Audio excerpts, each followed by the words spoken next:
Marius. Book I. Paris studied in its gammon. Chapter 1. Parvus. Paris has a child and the forest has a bird. The bird is called a sparrow, the child is called a gammon. Couple these two ideas, the one which is all furnace, the other all dawn. Bring the two sparks, Paris and childhood, into collision, and a little being is produced, a homuncio, as Plautus would say. This little being is joyous.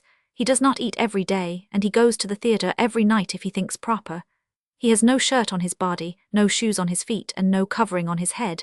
He is like the flies, which have none of those things. He is from 7 to 13 years of age, lives in gangs, rambles about the streets, lodges in the open air, wears an old pair of his father's trousers, which descend lower than his heels, an old hat belonging to some other father, which comes below his ears, and one yellow list brace. He runs, watches, begs, kills time, colours pipes, swears like a fiend, haunts the wineshop, knows thieves, is familiar with women of the town, talks slang, sings filthy songs, and has nothing bad in his heart.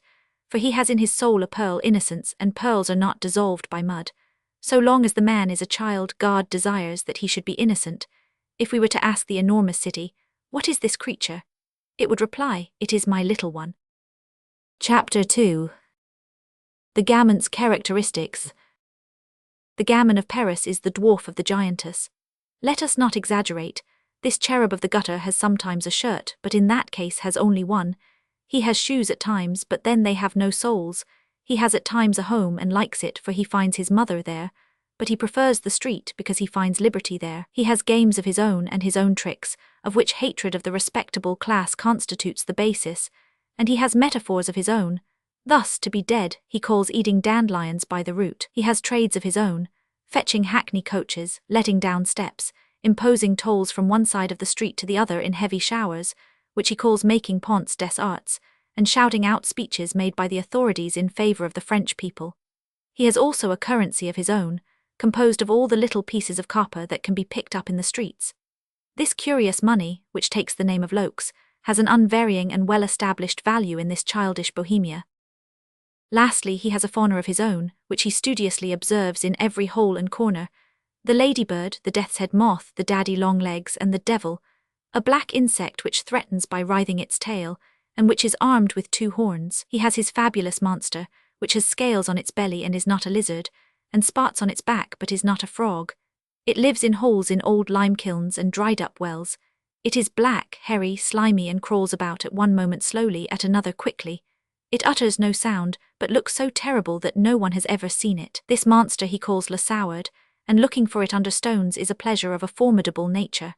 Another pleasure is suddenly to raise a paving stone and look at the woodless. Every region of Paris is interesting for the celebrated finds which may be made in them. Thus, there are earwigs in the timber yards of the Ursulines, centipedes at the Pantheon, and tadpoles in the ditches of the Champs de Mars.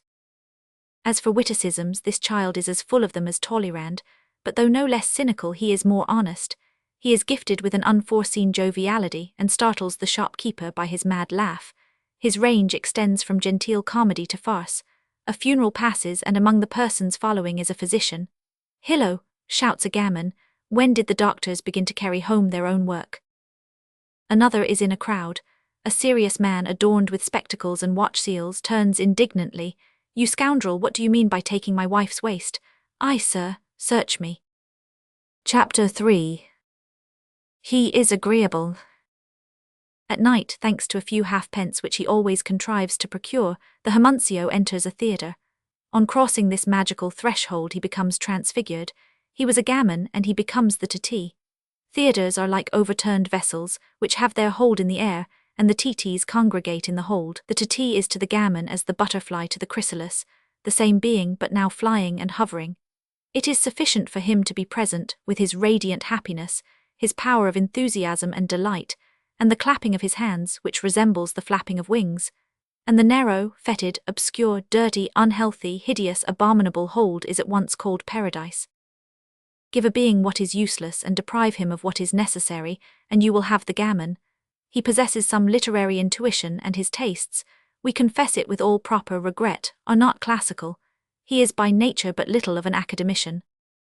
This being bawls, shouts, ridicules, and fights, wears patches like a babe and rags like a philosopher, fishes in the gutter, sports in the sewers, extracts gaiety from filth, grins and bites, whistles and sings, applauds and hisses, tempers the hallelujah chorus with matinter lorette, hums every known tune, finds without looking, knows what he is ignorant of, is a Spartan in filching, is foolish even to wisdom, is lyrical even to dirt, would squat upon Olympus, wallows on the dung heap and emerges covered with stars. The gamin of Paris is the boy Rabelais. He is not satisfied with his trousers if they have no watch pockets. He is surprised at little and frightened by less. He sings down superstitions, reduces exaggerations, puts out his tongue at ghosts, depoetizes stilts and introduces caricature into the most serious affairs. It is not that he is prosaic, far from it, but he substitutes a farcical phantasmagoria for solemn vision. If Adamastor were to appear to him, the gamin would say, "Hillo, old bogey." Chapter 4. He may be useful. Paris begins with the Badod and ends with the gamin, two beings of which no other city is capable, the passive acceptance which is satisfied with looking, and the inexhaustible initiative, Prudhomme and Foilou. Paris alone has that in its natural history. All the monarchy is in the Badod, all the anarchy is in the gamin. This pale child of the faubourgs of Paris lives, and is developed and grows up in suffering, a thoughtful witness in the presence of social realities and human things. He believes himself reckless, but is not so. He looks on ready to laugh, but also ready for something else. Whoever you may be who call yourself prejudice, abuses, ignominy, oppression, iniquity, despotism, injustice, fanaticism, or tyranny, take care of the yawning gamin. This little fellow will grow. Of what clay is he made? Of anything. Take a handful of mud, a breath, and you have Adam. It is sufficient for a god to pass, and God has ever passed over the gamin. Fortune toils for this little being, though by the word fortune we mean to some extent chance. Will this pygmy, moulded in the coarse common clay, ignorant, uneducated, brutal, violent, and of the populace, be an Ionian or a Boeotian? Wait a while, dumb curret rota, and the genius of Paris, that demon which creates children of accident and men of destiny, will behave exactly contrary to the Latin potter, and make an amphora out of the earthenware jar. Chapter 5. His confines. The gamin loves the town, but he loves solitude as well, for there is something of the sage in him. He is urbis amator like Fuscus, and ruris amator like Flaccus. To wander about dreamily, that is, to lounge, is an excellent employment of time for the philosopher, particularly in that slightly bastard sort of country, ugly enough, but strange and composed of two natures, that surrounds certain large cities and notably Paris. Observing the suburbs is looking at an amphibious scene. It is the end of the trees and the beginning of the roofs, the end of the grass and the beginning of the pavement, the end of the furrows and the beginning of the shops, the end of the beaten paths and the beginning of passions, the end of the divine murmur and the beginning of human reason, and all this produces an extraordinary interest. And such is the motive of the apparently objectless walks of the dreamer in those unattractive parts, which the passerby at once brands with the title of dull. The author of these lines was for a long time a prowler about the suburbs of Paris, and it is a source of profound recollection for him. The worn grass, the stony path, the chalk, the marl, the plaster, the rough monotony of ploughed and fallow land, the young market garden plants suddenly noticed in a hollow, the mixture of the wild and the tame, the vast deserted nooks in which the garrison drummers hold their noisy school, these Thebaïdes by day and cutthroat dens by night, the tottering mill turning in the wind, the drawing wheels of the quarries, the wine shops at the corners of the cemeteries, the mysterious charm of the tall dark walls cutting at right angles immense open fields bathed in sunshine and full of butterflies, all this attracted him. Hardly anyone knows those singular spots, La Glacière la Cimette, the hideous wall of Grenelle pockmarked with bullets, the Montparnasse, the Fosse aux Loops, the Tom Issois or the Pier Plate de Chatelain, where there is an old exhausted quarry, which is now only employed to grow mushrooms, and is closed by a heap of rotten boards flush with the ground. The Campagna of Rome is an idea, and the banlieue of Paris is another. To see in what an horizon offers us naught but fields, houses, or trees, is to remain on the surface, for all the aspects of things are the thoughts of God. The spot where a plain forms its junction with a town is always imprinted with a species of penetrating melancholy, for nature and humanity address you simultaneously, and local peculiarities make their appearance there. Any one who has wandered as we have in those solitudes contiguous to our suburbs, which might be called the limbos of Paris, has seen here and there, at the most deserted spot, and at the most unexpected moment, behind a scrubby hedge, Or in the corner of some melancholy wall, children grouped tumultuously, fetid, muddy, dusty, unkempt and ragged, playing together, wreathed with cornflowers. They are the little runagates of poor families. This external boulevard is their breathing medium, and the banlieue belongs to them, and they eternally play truant in it. They ingenuously sing there their repertory of unclean songs. They are there, or to speak more correctly, they dwell there, far from any eye, in the gentle warmth of May or June, circling round a hole in the ground and snapping marbles, like irresponsible, freed and happy beings. So soon as they perceive you they remember that they have a trade and must gain their livelihood, and they offer to sell you an old wool stocking full of maybugs, or a spray of lilac. Such a meeting with chance children is one of the charming and yet poignant graces of the environs of Paris. Sometimes there are girls among the heap of boys. Are they their sisters? Almost grown up, thin, feverish, sunburnt and freckled, crowned with wheat ears and poppies, gay, haggard and barefooted. You may see them eating cherries among the wheat, and at night hear them laugh. These groups, warmly illumined by the bright light of midday, or seen in the twilight, for a long time occupy the dreamer, and these visions are mingled with his dreams. Paris is the centre, the banlieue is the circumference, that is the whole earth for these children. They never venture beyond it, and can no more leave the Parisian atmosphere than fish can live out of water. With them there is nothing beyond 2 leagues from the barrière. Ivry, Gentilly, Arcueil, Belleville, Aubervilliers, Ménilmontant, Choisy-le-Roi, Belancourt, Meudon, Issy, Vauvers, Severs, Puteaux, Neuilly, Gennevilliers, Carlums, Raminville, Chalon, Asnières, Bougival, Nanterre, Enghien, Noisy-le-Sec, Nogent, Gournay, Drancy and Garnes. At these places their universe ends. Chapter 6. A bit of history. At the epoch almost contemporary with the action of this book there was not, as at the present day, a policeman at every street corner, a blessing which we have no time to discuss, and wandering children abounded in Paris. Statistics give us an average of 260 shelterless children, picked up annually by the police of that day in unenclosed fields, in houses building, and under the arches of bridges. One of these nests, which became famous, produced the swallows of the Rue d'Arcole. This, by the way, is the most disastrous of social symptoms, for all the crimes of the man begin with the vagabondage of the lad. We must accept Paris, however, and in a relative degree, and in spite of the statistics we have just quoted, the exception is fair. While in any other great city a vagabond child is a ruined man, while nearly everywhere the boy left to himself is to some extent devoted and left to a species of fatal immersion in public vice, which destroys honor and conscience within him, the gamin of Paris, though externally so injured, is internally almost intact. It is a magnificent thing to be able to say, and one revealed in the splendid probity of our popular revolutions, that a certain incorruptibility emanates from the idea which is in the atmosphere of Paris, as from the salt which is in the ocean water.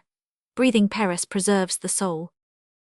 But what we have just stated does not in any way decrease the heart contraction which we feel every time we meet one of these lads, around whom we fancy that we can see the threads of the broken family fluttering. In our present civilization, which is still so incomplete, it is not a very abnormal fact that families thus broken up should not know what becomes of their children, and allow their own flesh and blood to fall upon the highway. Hence come these obscure destinies, and this sad thing has become proverbial, and is known as being cast on the pavement of Paris. Let us remark parenthetically that such desertion of children was not discouraged by the old monarchy. A little of the Bohemian and Egyptian element in the lower classes suited the higher spheres, and the powerful ones profited by it. Hatred of national education was a dogma. Of what good were half-lights? Such was the sentence, and the vagabond boy is the corollary of the ignorant boy. Besides, the monarchy sometimes wanted lads, and then it skimmed the streets. In the reign of Louis Roman XIV, to go no farther back, the king wished rightly enough to create a fleet. The idea was good, but let us look at the means. No fleet is possible unless you have by the side of the sailing vessels, which are the plaything of the winds, vessels which can be sent wherever may be necessary, or be used as tugs, impelled by oars or steam. And in those days galleys were to the navy what steam vessels now are. Hence galleys were needed, but galleys are only moved through the galley slave, and hence the latter must be procured. Colbert ordered the provincial intendants and parliaments to produce as many convicts as they could, and the magistrates displayed great complacence in the matter. A man kept on his hat when a procession passed. That was a Huguenot attitude, and he was sent to the galleys. A boy was met in the street. Provided that he was 15 years of age and had no place to sleep in, he was sent to the galleys. It was a great reign, a great age. In the reign of Louis Roman XV, children disappeared in Paris, the police carried them off and no one knew for what mysterious employment. Monstrous conjectures were whispered as to the king's purple baths. It sometimes happened that when boys ran short, the exempts seized such as had parents, and the parents in their despair attacked the exempts. In such a case Parliament interfered and hanged, whom the exempts? No, the fathers. Chapter 7. The gamin would have his place in Indian castes. The Parisian gamin almost forms a caste, and we might say that a boy does not become so by wishing. The word gamin was printed for the first time, and passed from the populace into literature, in 1834. It made its first appearance in a work called Claude Gueux. The scandal was great, but the word has remained. The elements that constitute the consideration of gamins among one another are very varied. We knew and petted one, who was greatly respected and admired because he had seen a man fall off the towers of Notre Dame. Another, because he had managed to enter the backyard in which the statues of the Dome of the Invalids were temporarily deposited, and steal lead off them. Another, because he had seen a diligence upset. Another, because he knew a soldier who had all but put out the eye of a civilian. This explains the exclamation of the Parisian gamin, at which the vulgar laughed without understanding its depth. Dieu de Dieu, how unlucky I am! Just think that I never saw anybody fall from a 5th floor. Assuredly it was a neat remark of the peasants. Father so-and-so, your wife has died of her illness. Why did you not send for a doctor? What would you have, sir? We poor people die of ourselves. But if all the passiveness of the peasant is contained in this remark, all the free-thinking anarchy of the Faubourian will be found in the following. A man condemned to death is listening to the confessor in the cart, and the child of Paris protests, he is talking to the skullcap. Oh, the capon. A certain boldness in religious matters elevates the gamin, and it is important for him to be strong-minded. Being present at executions is a duty with him. He points at the guillotine and laughs at it and calls it by all sorts of pet names, end of the soup, the grumbler, the sky-blue mother, the last mouthful, etc. In order to lose none of the sight, he climbs up walls, escalades balconies, mounts trees, hangs to gratings and clings to chimney-pots. A gamin is born to be a slater, as another is to be a sailor, and he is no more frightened at a roof than at a mast. No holiday is equal to the Greve, and Samson and the Abbé Montes are the real popular fêtes. The sufferer is hooted to encourage him, and is sometimes admired. Lesnare, when a gamin, seeing the frightful Dottram die bravely, uttered a remark which contained his future. I was jealous of him. In gamindom Voltaire is unknown, but Papavoine is famous. Politicians and murderers are mingled in the same legend, and traditions exist as to the last garments of all. They know that Tolleran had a nightcap on, Avril a fur cap, Louvel a round hat. That old Delaporte was bold and bareheaded, Casting rosy-cheeked and good-looking, and that Boris had a romantic beard. Jean Martin kept his braces on, and Lecouffé and his mother abused each other. Don't quarrel about your basket, a gamin shouted to them. Another little fellow climbed up a lamp-post on the quay in order to watch de Backer pass, and a gendarme posted there frowned at him.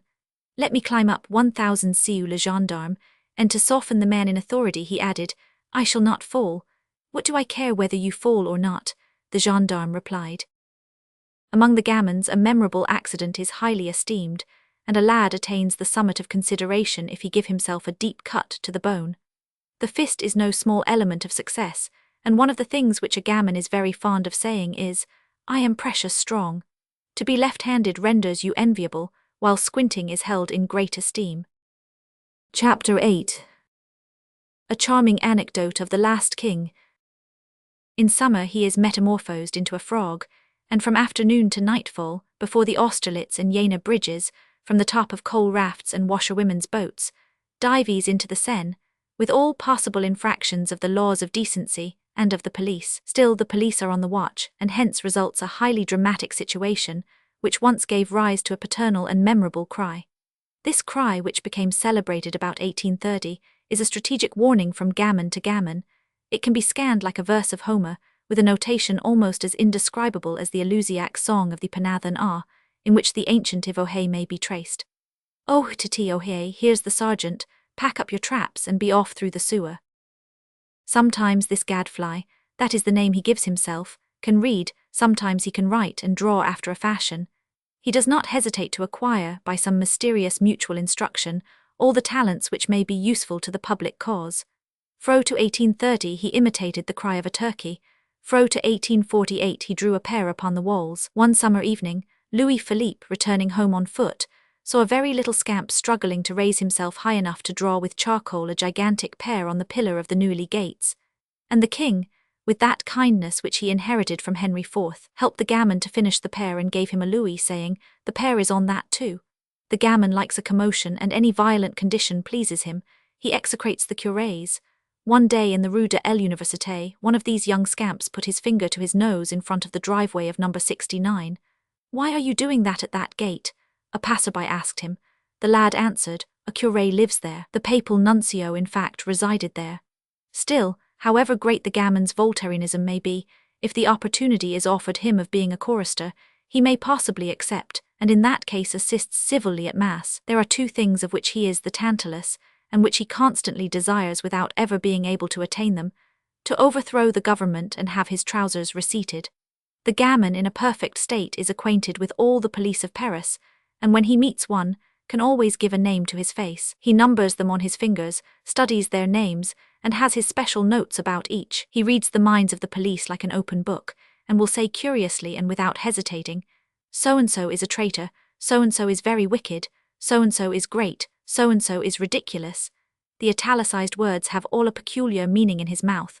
This one believes that the Pont Neuf belongs to him, and prevents the world from walking on the cornice outside the parapet. Another has a mania for pulling the ears of persons, etc., etc. Chapter 9. The Old Soul of Gaul. This lad may be traced in Parquelin, a son of the Halles, and again in Beaumarchais, for gaminery is a tinge of the Gallic temper. When blended with common sense, it at times adds strength, in the same way as alcohol when mixed with wine. At other times it is a fault. Homer, it is true, repeats himself, and we might say that Voltaire plays the gamin. Camille Desmoulins was a Fauburian. Championnet, who abused miracles, issued from the pavement of Paris. When quite a lad, he inundated the porticos of St. Jean de Beauvais and St. Etienne du Mont, and was on such familiar terms with the shrine of St. Genevieve as eventually to give his orders to the vial of St. Januarius. The Parisian gamin is respectful, ironical, and insolent. He has bad teeth because he is badly fed and his stomach suffers, and fine eyes because he has talent. He would hop up the steps of paradise in the very presence of Jehovah. He is clever at the savate, and all creeds are possible to him. He plays in the gutter and draws himself up at the sound of an emeute. His effrontery cannot be subdued by grape-shot. He was a vagabond and becomes a hero, and like the little Theban, he shakes the lion's skin. Barra the drummer was a Parisian gamin. He shouted, "Forward!" and in an instant became a giant. This child of the mud is also the child of the ideal. To see this we need only measure the distance between Molière and Barra. In a word, the gamin is a being who amuses himself because he is unhappy. Chapter 10. Ici Paris, ici homo. The gamin of Paris at the present day, like the gr aculus of Rome in former time, is the youthful people with the wrinkle of the old world on its forehead. The gamin is a grace for a nation, and at the same time a malady which must be cured. In what way? By light, for light is sanitary and illumining. All the generous social irradiations issue from science, letters, the arts, and instruction. Make men, enlighten them in order that they may warm you. Sooner or later the splendid question of universal instruction will be asked with the irresistible authority of absolute truth, and then those who govern under the surveillance of French ideas will have to make a choice between children of France and gamins of Paris, between flames in light and will-o'-the-wisps in the darkness. The gamin expresses Paris, and Paris expresses the world. For Paris is a total, it is the ceiling of the human race, and the whole of this prodigious city is an epitome of dead manners and living manners. The man who sees Paris imagines that he sees universal history, with sky and constellations in the intervals. Paris has a capital, the town hall, a Parthenon, Notre Dame, a Mons Aventinus, the Faubourg Saint-Antoine, an Asinarium, the Sorbonne, a Pantheon, the Pantheon, a Via Sacra, the Boulevard des Italiens, a Tower of the Winds, public opinion, and ridicule has been substituted for the Gemonie. Its Majo is called the Ferrode, its Transteverine is called the Fauburian, its Hamel the Fort de la Halle, its Lazarone the Pegger, and its Cockney the Gandin. All that is elsewhere is in Paris. Dumas's Fishfag can give a reply to the herb seller of Euripides. Veginus the Discobolus lives again in the rope dancer Forios. Therapontigonus Miles could walk arm-in-arm with Grenadier Vaidbancoa. Damasippus the broker would be happy among the dealers in bric-a-brac. Vincennes would hold Socrates under lock. just as the agora would pounce on Diderot. Grimard de la Reynière discovered roast beef with tallow, in the same way as Curtilus invented roast hedgehog. We have seen the trapeze of which we read in Plautus reappear under the balloon of the Arc de l'Étoile. The sword swallower of Poecel met by Apuleius is a swallower of sabres on the Pont Neuf. Raymau's nephew and Curculian the parasite form a pair. Ergasites would have himself introduced to Cambyses by Dager Fuel. The four fops of Rome, Alcesimarchus, Phodramus, Dicabolus and Argyrippus descend the Cortil in Labatut's postchaise. Aulus Gellius stopped before Congrio no longer than Charles Nodier did before Punchinello. Martin is not a tigress, but Pardalisca was not a dragon. Pantalabus humbugs Nomentanus the gourmet at the Café Anglais. Hermogenes is the tenor in the Champs-Élysées, and Thrasius the beggar, dressed as Barberch, carries round the hat for him. The troublesome fellow who catches hold of your coat button in the Tuileries makes you repeat after 2,000 years the apostrophe of the Speron, quis properantem me prehendit Palio. The wine of Chauceney is a parody of the wine of Alba. Pere Lachaise exhales in the night showers the same gleams as the Esquilier, and the poor man's grave bought for 5 years is quite equal to the hired coffin of the slave. Seek for anything which Paris has not. The tub of Trophonius contains nothing which is not in Mesmer's trough. Ergophilas is resuscitated in Cagliostro. The Brahmin Vasiphanter is incarcerated in the Count de Saint-Germain, and the cemetery of Saint Médard performs quite as good miracles as the Almaumi Mosque at Damascus. Paris has an Aesop in Mayu and a Canidia in Mademoiselle Lenormand. It is startled as Delphi was by the flaming realities of the vision. It makes tables turn as Dodona did tripods. It places a grisette upon a throne as Rome placed a courtesan.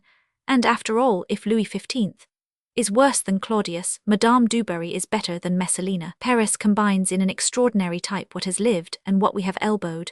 Greek nudity, the Hebrew ulcer and Gascon puns. It mixes up Diogenes, Job and Pallas, dresses a ghost in old numbers of the Constitutional, and makes Chodricnito a Duclos, although Plutarch says that the tyrant never goes to sleep. Rome, under Sylla as under Domitian, was resigned, and liked to mix water with its wine. The Tiber was a Lethe, if we may believe the somewhat doctrinaire eulogium which Verus Vibiscus made of it, contra Gracchos Tiberim habemus, biber Tiberim, id est seditionum obliviscae.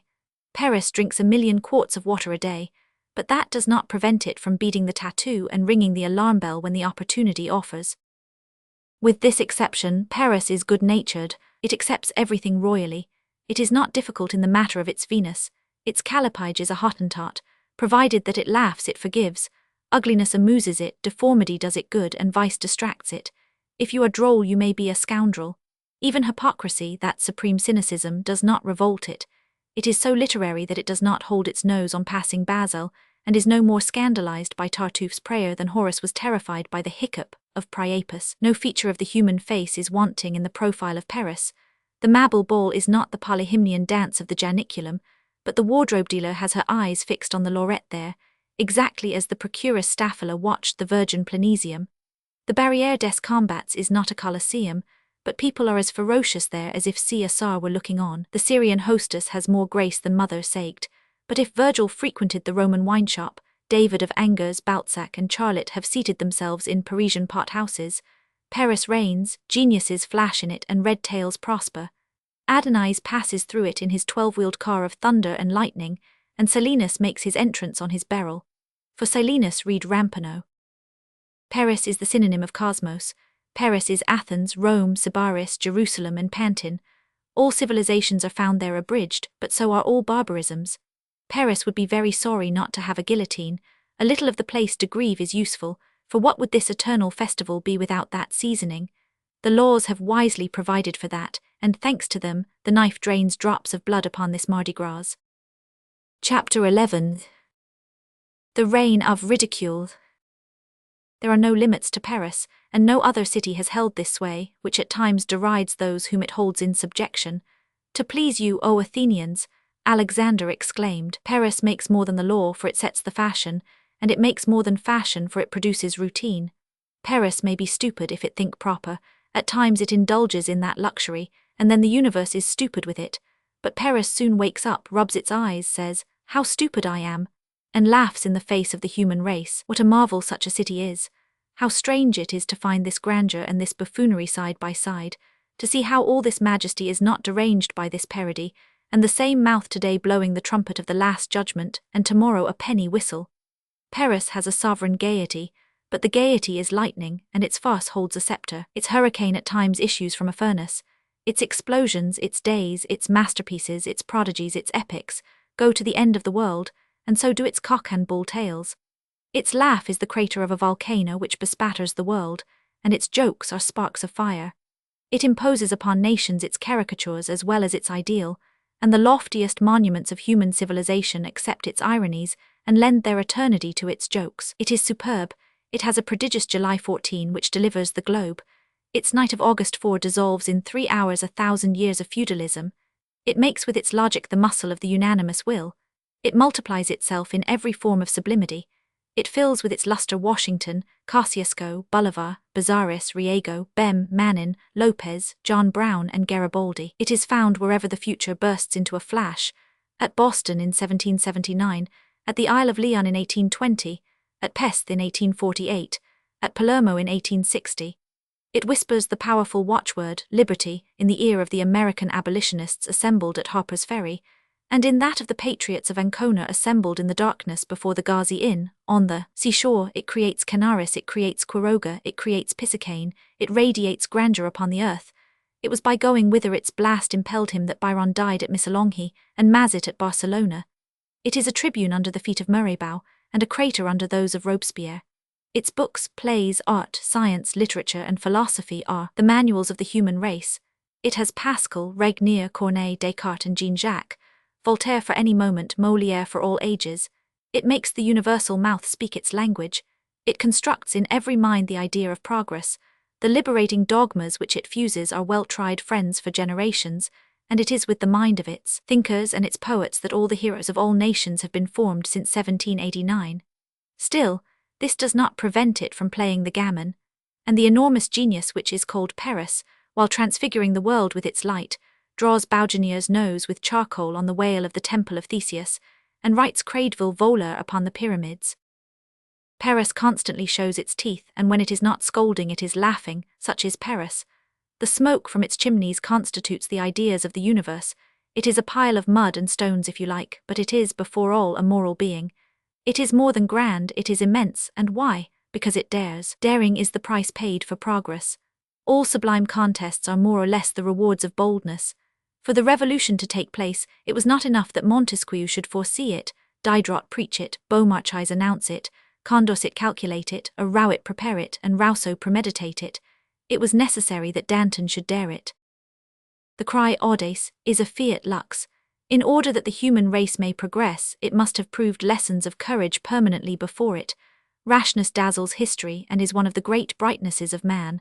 The dawn dares when it breaks, to attempt to brave, persist and persevere, to be faithful to oneself, to wrestle with destiny, to astound the catastrophe by the slight fear which it causes us, at one moment to confront unjust power, at another to insult intoxicated victory, to hold firm and withstand.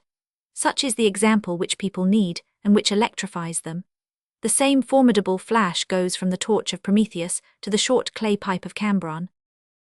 Chapter 12. The future latent in the people.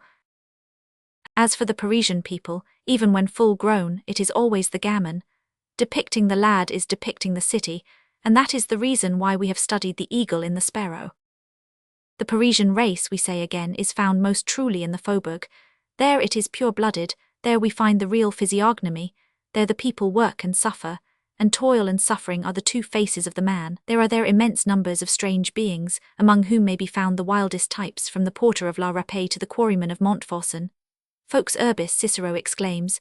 Marb, Burke adds indignantly, a crowd, a multitude, a population. These words are quickly uttered, but no matter.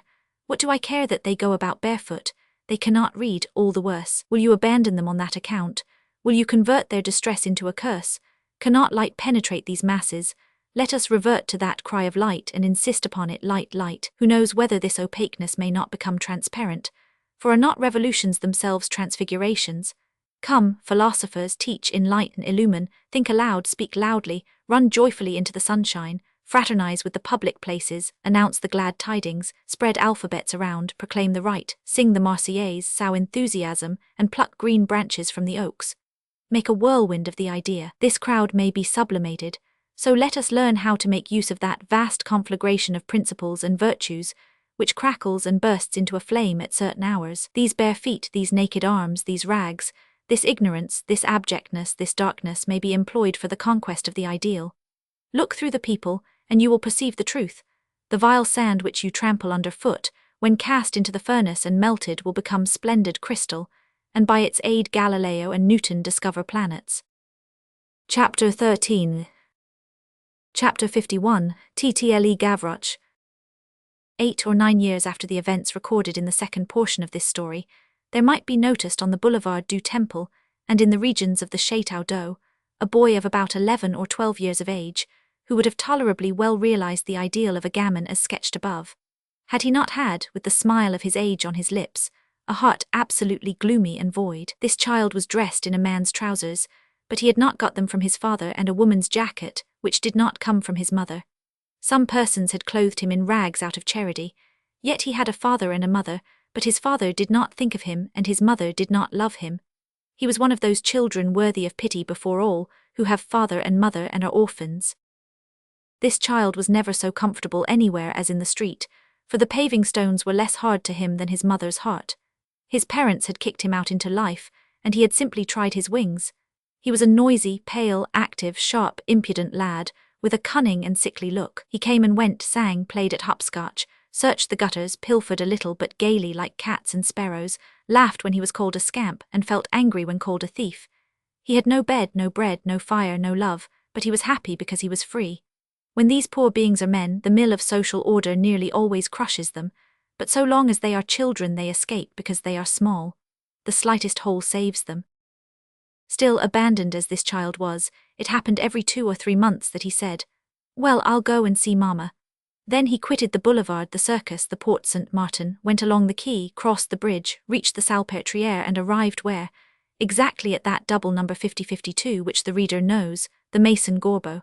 At this period no, 5052, which was habitually deserted and eternally decorated with a bill of lodgings to let, was, strange to say, inhabited by several persons who had no acquaintance with each other, as is always the case in Paris. All belonged to that indigent class which begins with the last small tradesman in difficulties, and is prolonged from wretchedness to those two beings to whom all the material things of civilization descend, the scavenger and the rag-picker. The chief lodger of Jean Valjean's day was dead, and her place had been taken by another exactly like her. I forget now what philosopher said, "There is never any want of old women." This new old woman was called Madame Bergen, and had nothing remarkable in her life save a dynasty of 3 parrots, which had successively reigned over her soul. The most wretched of all the persons inhabiting the house were a family of 4 persons, father, mother, and 2 nearly grown-up daughters, all 4 living in the same attic, one of the cells to which we have alluded. This family offered at the first glance nothing very peculiar beyond its poverty, and the father, on hiring the room, stated that his name was Jondrette. A short time after he moved in, which had borne a striking resemblance, to employ the memorable remark of the chief lodger, to the coming in of nothing at all, this Jondrette had said to the woman, who, like her predecessor, was also portress and swept the stairs, "Mother so-and-so, if anyone were to ask by chance for a Pole or an Italian or perhaps a Spaniard, I am the party." This was the family of the merry little vagabond. He joined it and found distress, and what is sadder still, not a smile, a cold hearth and cold heart. When he entered they asked him, "Where do you come from?" And he answered, "From the street." When he went away, "Where are you going?" And he answered, "To the street." His mother would say to him, "What do you want here?"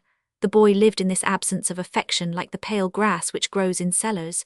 He was not hurt by its being so, and was not angry with anyone. He did not know exactly how a father and mother ought to be. Moreover, his mother loved his sisters. We have forgotten to mention that on the boulevard the lad was called Little Gavroche. Why was he called Gavroche? Probably because his father's name was Jondrette. Breaking the thread seems the instinct of some wretched families. The room which the Jondrettes occupied at the Maison Gorbeau was the last in the passage, and the cell next to it was occupied by a very poor young man of the name of Monsieur Marius. Let us state who this Monsieur Marius was. Book II. Le Grand Bourgeois. Chapter 1. 90 years and 32 teeth.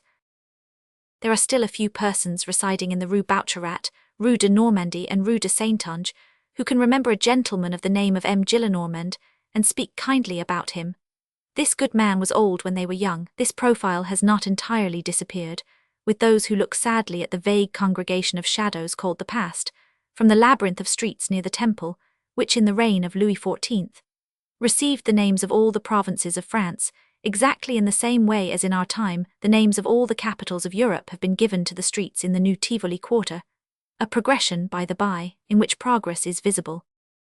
M. Gillenormand, who was most lively in 1831, was one of those men who have become curious to look on solely because they have lived a long time, and are strange because they once resembled everybody and now no longer resemble anyone. He was a peculiar old man, and most certainly the man of another age, the genuine, perfect bourgeois of the 18th century, who carried his honest old bourgeoisie with the same air as marquises did their marquisate. He had passed his 90th year, walked upright, talked loudly, saw clearly, drank heartily and ate, slept and snored. He still had his 32 teeth, and only wore spectacles to read with. He was of an amorous temper, but said that for the last 10 years he had decidedly and entirely given up the sex. He could not please, he said, and he did not add I am too old, but I am too poor. If I were not ruined, he. In fact, all that was left him was an income of about 15,000 francs. His dream was to make a large inheritance and have 100,000 francs a year in order to keep mistresses. As we see, he did not belong to that weak variety of octogenarians who, like M. de Voltaire, were dying all their life. His longevity was not that of the cracked jug, and this jolly old gentleman had constantly enjoyed good health. He was superficial, rapidly and easily angered, and he would storm at the slightest thing, most usually an absurd trifle. When he was contradicted, he raised his cane and thrashed his people, as folk used to do in the great age. He had a daughter, upwards of 50 years of age and unmarried, whom he gave a hearty thrashing to when he was in a passion, and whom he would have liked to whip, for he fancied her 8 years of age. He boxed his servants' ears energetically, and would say, "Ah, carrion." One of his oaths was, "By the pantoflouch of the pantouflached." His tranquillity was curious. He was shaved every morning by a barber who had been mad and who detested him, for he was jealous of M. Gillenormand on account of his wife, who was a pretty little coquette. M. Gillenormand admired his own discernment in everything, and declared himself extremely sagacious. Here is one of his remarks: "I have in truth some penetration. I am able to say, when a flea bites me, from what woman I caught it." The words he employed most frequently were the sensitive man and nature, but he did not give to the latter word the vast acceptation of our age, but there was a certain amount of homeliness in his satirical remarks. Nature, he would say, anxious that civilization may have a little of everything, even gives it specimens of amusing barbarism. Europe has specimens of Asia and Africa in a reduced size. The cat is a drawing-room tiger, the lizard a pocket crocodile. The ballet girls at the opera are pink savages. They do not eat men, but they live on them. The little magicians change them into oysters and swallow them. The cherubs only leave the bones, and they only leave the shells. Such are our manners. We do not devour, but we nibble. We do not exterminate, but we scratch. Chapter 2. Chapter 51, Key Master Like Home. He lived in the Marais, at number 6 Rue des Filles de Calvaire, and the house belonged to him. This house has since been pulled down and rebuilt, and the number has probably been changed in the numbering revolutions which the streets of Paris undergo. He occupied an old and vast suite of rooms on the first floor, furnished up to the ceiling with large gobelins and Beauvais tapestry, representing shepherd scenes. The subjects of the ceiling and panels were repeated in miniature upon the chairs. He surrounded his bed with an immense screen of Coromandel lacquerwork.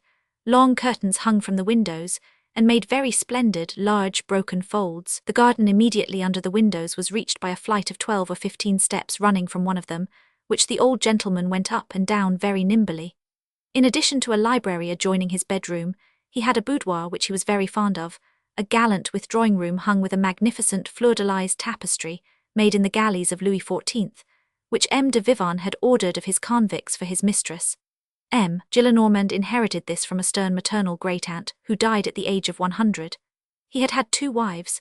His manners were midway between those of the courtier, which he had never been, and of the barrister, which he might have been. He was gay and pleasing when he liked. In his youth he had been one of those men who are always deceived by their wives, and never by their mistresses, because they are at once the most disagreeable husbands and the most charming lovers imaginable. He was a connoisseur of pictures, and had in his bedroom a marvellous portrait of somebody unknown, painted by Jordaens with bold strokes of the brush, and with an infinitude of details. M. Gillenormand's coat was not in the style of Louis XV, or even Louis XVI, but it was in the style of the exquisites of the Directory. He had believed himself quite a youth at that time and followed the fashions. His coat was of light cloth with large cuffs, a long codfish tail and large steel buttons. Add to these knee breeches and buckle shoes. He always had his hands in his fobs and said authoritatively, "The French Revolution is a collection of ruffians." Chapter 3. Lucas Spree. At the age of 16, when at the opera one night, he had the honor of being examined simultaneously by two beauties at that time, celebrated and sung by Voltaire, La Camargo and La Salle. Caught between two fires, he beat an heroic retreat towards a little dancing girl of the name of Nahuri, 16 years of age like himself, obscure as a cat, of whom he was enamored. He abounded in recollections and would exclaim, "How pretty that Guimardinette was, the last time I saw her at Longchamps, with her hair dressed in sustained feelings, her come and see them of turquoises, her dress of the colour of newly arrived people, and her muff of agitation." He had worn in his youth a jacket of nain d'or, to which he was fond of alluding. "I was dressed like a Turk of the Levantan Levant." Madame Boufflers, seeing him accidentally when he was 20 years of age, declared him to be a charming madcap. He was scandalized at all the names he saw in politics and power, and considered them low and bourgeois. He read the journals, the newspapers, the gazettes, as he called them, and burst into a laugh. "Oh," he would say, "who are these people? Corbière, Human, Casimir, Perrier. There's a ministry for you. I can imagine this in a paper, M. Gillenormand minister. It would be a farce, but they are so stupid that it might easily happen." He lightly called everything by its proper or improper name, and was not checked by the presence of ladies. And he uttered coarseness, obscenity, and filth with a peculiarly calm and slightly amazed accent in which was elegance. Such was the loose manner of the age. It is to be remarked that the season of circumlocution in verse was that of crudities in prose. His grandfather had predicted that he would be a man of genius, and gave him the two significant Christian names, Lucas Spree. Chapter 4. An aspiring centenarian. He gained prizes in his youth at the College of Moulins, in which town he was born, and was crowned by the hand of the Duc de Nivernais, whom he called the Duc de Nevers. Neither the Convention, the death of Louis XVI, Napoleon, nor the return of the Bourbons had effaced the recollection of this coronation. The Duc de Nevers was to him the grand figure of the age. "What a charming nobleman," he would say, "and how well his blue ribbon became him." In the eyes of M. Gillenormand, Catherine II repaired the crime of the division of Poland by purchasing of Bestuchev for 3,000 rubles the secret of the elixir of gold, and on this point he would grow animated. "The elixir of gold," he would exclaim. Bestuchev's yellow tincture and the drops of General Lamotte were, in the 18th century, at 1 louis the half-ounce bottle, the grand remedy for love catastrophes, the panacea against Venus. Louis XV sent 200 bottles of it to the Pope. He would have been greatly exasperated had he been told that the gold elixir is nothing but perchloride of iron. M. Gillenormand adored the Bourbons, and he in horror. He incessantly described in what way he had escaped during the Reign of Terror, and how he had been obliged to display great gaiety and wit in order not to have his head cut off. If any young man dared in his presence to praise the Republic, he turned blue and grew so angry as almost to faint. Sometimes he alluded to his 90 years and said, "I trust that I shall not see 93 twice." At other times, he informed persons that he intended to live to be 100. Chapter 5. Basque and Nicoltt. He had his theories. Here is one of them. When a man passionately loves women and himself has a wife for whom he cares little, a wife that is ugly, legitimate, full of her rights, reliant on the code, and jealous when she likes to be so, he has only one way of getting out of the hobble and living at peace. It is to leave his purse, strings to his wife. This abdication renders him free. The wife is henceforth occupied, grows passionately fond of handling specie, verdigreases her fingers, undertakes to instruct the peasants and train the farmers, harangues the notaries, visits their offices, follows the course of lawsuits, draws up leases, dictates contracts, knows she is absolute, sells, buys, regulates, orders, promises and compromises, yields, concedes and recedes, arranges, deranges, saves and squanders. She commits follies, and this affords her supreme personal pleasure and consolation. While her husband disregards her, she has the satisfaction of ruining her husband. This theory M. Gillenormand applied to himself, and it became his history. His wife, the second one, managed his fortune in such a manner that one fine day when he found himself a widower, he had just enough to live on, by buying an annuity, 3/4 of which would expire with him. He had not hesitated, for he did not care much about leaving anything to his heir, and besides he had seen that patrimonies had their adventures, and for instance became national property. He had seen the avatars of the 3% consols, and put but little faith in the great book. All that is Rue Quincampoix, he would say. His house in the Rue des Filles du Calvaire belonged, as we stated, to him, and he had 2 servants, a he and a she. When a servant came into his house, M. Gillenormand rechristened him, and gave the men the name of their province, Nîmois, Comtois, Poitevin, or Picard. His last valet was a fat, cunning man of 55, incapable of running 20 yards, but as he was born at Bayonne, M. Gillenormand called him Basque. As for the maidservants, he called them all Nicolette, even La Magnon, to whom we shall allude directly. One day a bold cook, a cordon bleu of the proud concierge race, presented herself. "What wages do you expect a month?" M. Gillenormand asked her. 30 francs. What is your name? Olympe. I will give you 40 and call you Nicolette. Chapter 6. Magnon and her 2 little ones. In Gillenormand, sorrow was translated into choler. He was furious at being in despair. He had every prejudice and took every license. One of the things of which he composed his external relief and internal satisfaction was, as we have indicated, having remained a gay fellow, and passing energetically for such. He called this having a royal renown, but this renown at times brought him into singular scrapes. One day a big baby, wrapped in rags and crying lustily, was brought to him in a basket, which a maid-servant discharged 6 months previously attributed to him. M. Gillenormand was at that time past his 84th year, and people around him became indignant and clamorous. Does the impudent wench expect to make anybody believe this? What audacity! What an abominable calumny! M. Gillenormand, however, did not feel at all angry. He looked at the brat with the amiable smile of a man flattered by the calumny, and said to the company, "Well, what is the matter? Is there anything so wonderful in it that you should stand there like stuck pigs and display your ignorance?" M. le Duc d'Angoulême, bastard of His Majesty Charles Roman IX, married at the age of 85 a girl of 15. Monsieur Virginal, Marquis de Luz and brother of Cardinal de Sourdis, Archbishop of Bordeaux, had at the age of 83 by the lady's maid of Madame Jacquin, the President's wife, a genuine love-child who was a Knight of Malta and member of the Privy Council. One of the great men of this age, Abbé Tabarod, is the son of a man of 87 years of age. These things are common enough. And then take the Bible. After this I declare that this little gentleman is none of mine, but take care of him, for it is not his fault. The creature, the aforesaid Magnon, sent him a second parcel the next year, also a boy, and M. Gillenormand thought it time to capitulate. He sent the 2 brats to their mother, agreeing to pay 80 francs a month for their support, but on condition that the mother was not to begin again. He added, "I expect that the mother will treat them well, and I shall go and see them now and then," which he did. He had a brother, a priest, who was for 33 years rector of the Poitiers Academy, and died at the age of 79. "I lost him when quite young," he would say. This brother, who is not much remembered, was a great miser, who, as he was a priest, thought himself bound to give alms to the poor he met, but he never gave them aught but bad or cold in money, thus finding means of going to Hades by the road to paradise. As for M. Gillenormand the elder, he gave alms readily and handsomely. He was benevolent, brusque, and charitable, and had he been rich his downfall would have been magnificent. He liked everything that concerned him to be done grandly.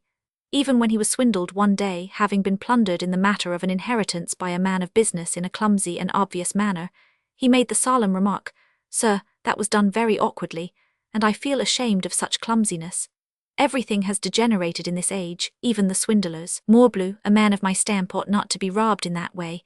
I was plundered as if I were in a wood, but badly plundered. Silvo sint consul digno." He had married twice, as we said. By his first wife he had a girl, who remained an old maid, and by the second another girl, who died at the age of 30, and who married through love or chance or otherwise. A soldier of fortune who had served in the armies of the Republic and the Empire, won the cross at Austerlitz and his colonel's commission at Waterloo. "He is the disgrace of my family," the old gentleman used to say. He took a great dial of snuff, and had a peculiarly graceful way of shaking his shirt frill with the back of his hand. He believed very little in God. Chapter 7. Rule no one received until evening. Such was M. Lucas-Spree Gillenormand, who had not lost his hair, which was rather grey than white, and always wore it in dog's ears, altogether venerable. He was a man of the 18th century, frivolous and great. In 1814, and the early years of the Restoration, M. Gillenormand, who was still a youth, he was only 74, resided in the Rue Servandoni, Faubourg Saint-Germain. He only retired to the Marais on leaving society, that is to say, long after his 80th year, and on leaving the world he immured himself in his habits.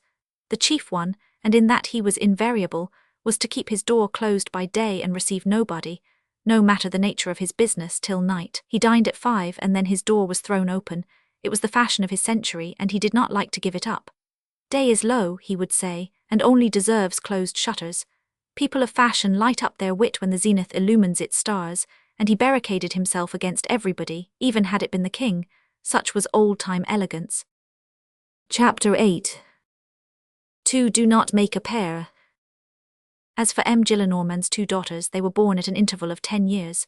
In their youth they had been very little alike, and both in character and face were as little sisters as was possible. The younger was a charming creature, who turned to the light, loved flowers, poetry and music, was enthusiastic, ethereal, and mentally betrothed from her youth up to some heroic figure. The elder had her chimera too. She saw in the azure an army contractor, some fat and very rich man, a splendidly stupid husband, a million converted into a man, or else a prefect. The reception at the prefecture, an usher in the anteroom with a chain round his neck, the official balls, the addresses at the mansion house to be Madame la Préfète, all this buzzed in her imagination. The 2 sisters wandered each in her own reverie at the period when they were girls, and both had wings, the one those of an angel, the other those of a goose. No ambition is fully realized, at least not in this nether world, and no paradise becomes earthly in our age. The younger married the man of her dreams, but she was dead, while the elder did not marry. At the period when she enters into our narrative, she was an old virtue, an incombustible prude, with one of the most acute noses and most obtuse intellects imaginable. It is a characteristic fact that beyond her family no one had ever known her family name. She was called Emil, Gillenormand the elder. In the matter of cant, Emil, Gillenormand could have given points to a miss. It was modesty pushed to the verge of the impure. She had one frightful reminiscence in her life. One day a man saw her garter. Age had only heightened this pitiless modesty. Her chemisette was never sufficiently opaque, and never was high enough. She multiplied brooches and pins at places where no one dreamed of looking.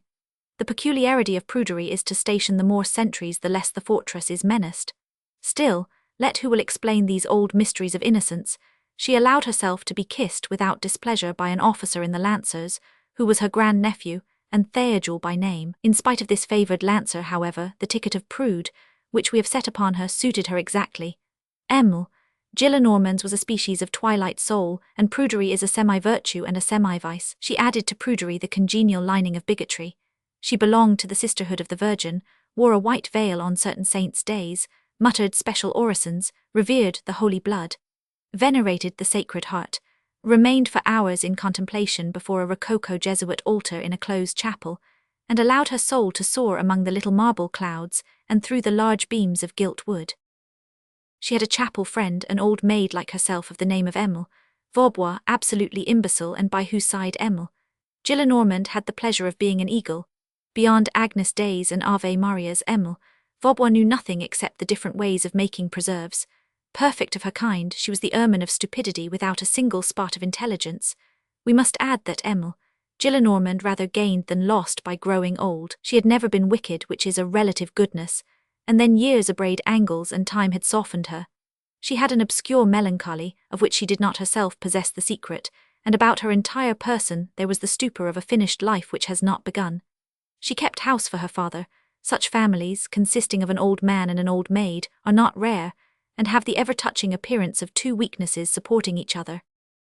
There was also in this house a child, a little boy, who was always trembling and dumb in the old gentleman's presence. M. Gillenormand never spoke to this boy except with a stern voice and at times with upraised cane. "Come here, sir, scamp, scoundrel, come here, answer me, fellow, let me see you, vagabond," etc., etc. He adored him, it was his grandson, and we shall meet him again. Book 3. Grandfather and Grandson. Chapter 1. An old drawing-room. When M. Gillenormand lived in the Rue Servandoni, he frequented several very good and highly noble salons. Although a bourgeois, M. Gillenormand was welcome in them, and as he had a 2-fold stock of wit, namely, that which he had and that attributed to him, he was sought after and made much of. There are some people who desire influence and to be talked about, no matter what price they pay, and when they cannot be oracles they make themselves buffoons. M. Gillenormand was not of that nature, and his domination in the royalist drawing-rooms which he frequented did not cost him any of his self-respect. He was an oracle everywhere, and at times he held his own against M. de Barnald and even M. Bengipai Valet. About 1817, he invariably spent 2 afternoons a week at the house of the Baron de T, a worthy and respectable person whose husband had been, under Louis XVI, ambassador to Berlin. The Baron de T, who, when alive, was passionately devoted to magnetic ecstasies and visions, died abroad a ruined man, leaving as his sole fortune 10 ms. volumes bound in red morocco and gilt-edged, which contained very curious memoirs about Mesmer and his trough. Madame de T did not publish these memoirs through dignity, and lived on a small annuity which survived no one knew how. Madame de T lived away from court, which was a very mixed society, as she said, in noble, proud and poor isolation. Some friends collected twice a week round her widow's fire, and this constituted a pure royalist salon. Tea was drunk, and people uttered there, according as the wind blew to elegiacs or dithyrambics, groans or cries of horror about the age, the charter, the Buonapartists, the prostitution of the cordon bleu to untitled persons, and the Jacobinism of Louis XVIII. And they also whispered about the hopes which Monsieur, afterwards Charles X, produced. Low songs in which Napoleon was called Nicholas were greeted here with transports of delight. Duchesses, the most charming and delicate of ladies, went into ecstasies there about couplets like the following, which were addressed to the Federals. Renfances dans vos culottes, le bout de chemise qui vous pend, quan endis par coules patriots, ant arboret el drapeau blanc. They amused themselves with puns which they fancied tremendous, with innocent jokes which they supposed venomous, with quatrains and even distichs. Here is one on the de Salles ministry, the moderate cabinet of which Mons, Decazes and Desera formed part. Pour raffermir le trône ébranlé sur sa base. 49 faut changer de soul, et de serre et de case. Or else they played upon the list of the House of Peers, an abominably Jacobin chamber, and combined names on this list so as to form, for instance, phrases like the following: Damas, Sabran, Gouvion de Saint-Cyr. In this society the revolution was parodied, and they had some desire to sharpen the same passions in the contrary sense, and sang their sa ira. Ah sa ira, sa ira, sa ira. Les Buonapartistes à la lanterne. Songs are like the guillotine, they cut off indiscriminately today this head and tomorrow that. It is only a variation. In the Fualders affair which belongs to this period 1816, they sided with Bastide and Janschen because Fualders was Buonapartiste. They called the Liberals friends and brothers, and that was the last degree of insult. Like some church steeples, the salon of the Baron de T had 2 cocks. One was M. Gillenormand, the other the Comte de Lamarthe Valois, of whom they whispered with a species of respect. You know, the Lamarthe of the necklace business. Parties have these singular amnesties. Let us add this. In the bourgeoisie, honoured situations are lessened by 2 facile relations, and care must be taken as to who is admitted.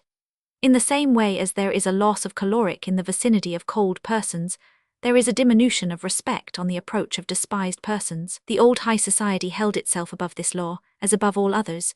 Marigny, brother of the Pompadour, visited the Prince de Soubise not although, but because he was her brother. Du Barry, godfather of the Vaubernier, is most welcome at the house of the Maréchal de Richelieu. That world is Olympus, and Mercury and the Prince de Guémené are at home in it. A robber is admitted to it, provided he be a guard. The Comte de Lamarthe, who in 1815 was 75 years of age, had nothing remarkable about him beyond his silent and sententious air, his angular and cold face, his perfectly polite manners, his coat buttoned up to the chin, and his constantly crossed legs, covered with trousers of the colour of burnt sienna. His face was the same colour as his trousers. This M. de Lamarthe was esteemed in this salon on account of his celebrity, and, strange to say, but true, on account of his name of Valois.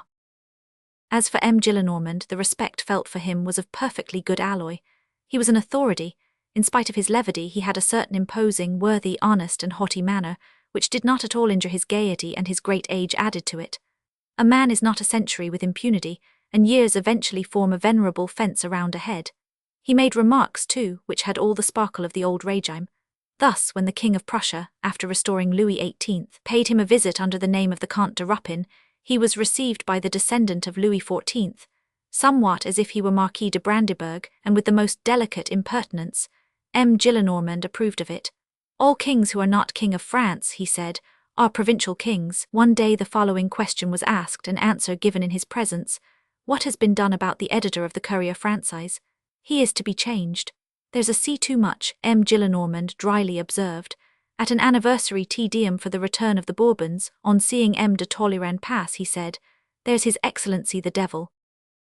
M. Gillenormand was generally accompanied by his daughter, a tall young lady who at that time was 40 and looked 50, and by a pretty boy of 9 years of age, red and white, fresh, with happy, confident eyes, who never appeared in this drawing-room without hearing all the voices buzz around him. "How pretty he is, what a pity, poor boy." This lad was the one to whom we referred just now, and he was called poor boy because he had for father a brigand of the Loire. This brigand was that son-in-law of M. Gillenormand, who has already been mentioned, and whom the old gentleman called the disgrace of his family. Chapter 2. A red spectre of that day. Anyone who had passed at that period through the little town of Vernon, and walked on the handsome stone bridge, which let us hope will soon be succeeded by some hideous wire bridge, would have noticed, on looking over the parapet, a man of about 50, wearing a leathern cap and trousers and jacket of coarse grey cloth, to which something yellow, which had been a red ribbon, was sewn, with a face tanned by the sun and almost black, and hair almost white, with a large scar on his forehead, and running down his cheek, bowed and prematurely aged, walking almost every day, spade and pick in hand, in one of the walled enclosures near the bridge which border, like a belt of terraces, the left bank of the Seine. There are delicious enclosures full of flowers, of which you might say, were they much larger, they are gardens, and if they were a little smaller, they are bouquets. All these enclosures join the river at one end and a house at the other. The man in the jacket and wooden shoes, to whom we have alluded, occupied in 1817 the narrowest of these enclosures and the smallest of these houses. He lived there alone and solitary, silently and poorly, with a woman who was neither young nor old, neither pretty nor ugly, neither peasant nor bourgeoise, who waited on him. The square of land which he called his garden was celebrated in the town for the beauty of the flowers he cultivated, and they were his occupation. Through his toil, perseverance, attention, and watering pot, he had succeeded in creating after the Creator, and he had invented sundry tulips and dahlias which seemed to have been forgotten by nature. He was ingenious, and preceded Solange Bodin in the formation of small patches of peat soil for the growth of the rare and precious shrubs of America and China. From daybreak in summer he was in his walks, pricking out, clipping, hoeing, watering, or moving among his flowers, with an air of kindness, sorrow, and gentleness. At times he would stand thoughtful and motionless for hours, listening to the song of a bird in a tree, the prattle of a child in a house, or else gazing at a drop of dew on a blade of grass, which the sun converted into a carbuncle. He lived very poorly and drank more milk than wine. A child made him give way, and his servant scolded him. He was timid to such an extent that he seemed stern, went out rarely, and saw no one but the poor who tapped at his window and his curé Abbé Mabrouf, a good old man. Still, if the inhabitants of the town or strangers, curious to see his roses or tulips, came and tapped at his little door, he opened it with a smile. He was the brigand of the Loire. Anyone who, at the same time, read military memoirs and biographies, the Moniteur and the bulletins of the great army, might have been struck by a name which pretty often turns up, that of George Pontmercy. When quite a lad, this Pontmercy was a private in the Saintonge regiment, and when the Revolution broke out, this regiment formed part of the army of the Rhine, for the regiments of the monarchy kept their provincial names even after the fall of the monarchy, and were not brigaded. T. Pontmercy fought at Spires, Worms, Neustadt, Turkheim, Ulzai, and at Mayence, where he was one of the 200 who formed Houchard's rearguard. He, with 11 others, held out against the corps of the Prince of Hesse behind the old rampart of Andernach, and did not fall back on the main body until the enemy's guns had opened a breach from the parapet to the talus. He was under Kleber at Marchiennes, and at the fight of Mont Palissel, where his arm was broken by a rifle ball. Then he went to the frontier of Italy, and was one of the 30 who defended the Col de Tenda with Joubert. Joubert was appointed adjutant-general, and Pontmercy sub-lieutenant. He was by Berthier's side amid the grape-shot on that day of Lodi which made Bonaparte say, Berthier was gunner, trooper, and grenadier. He saw his old General Joubert fall at Novi at the moment when he was shouting, with uplifted sabre, forward.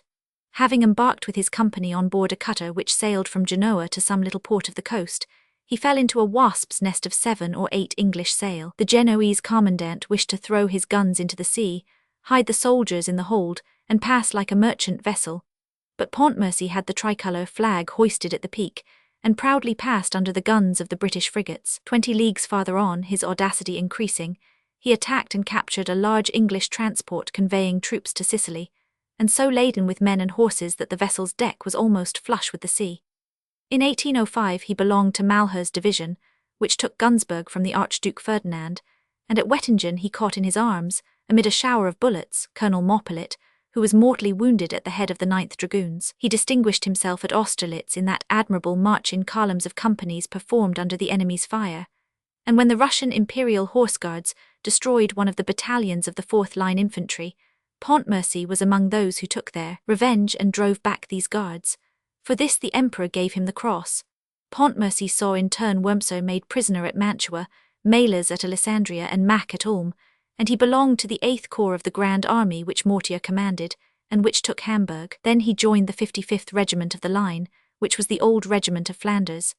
At Eylau he was in the cemetery where the heroic Captain Louis Hugo, uncle of the author of this book, withstood with his company of 83 men, for 2 hours, the whole effort of the enemy's army. Pontmercy was one of the 3 who left this cemetery alive.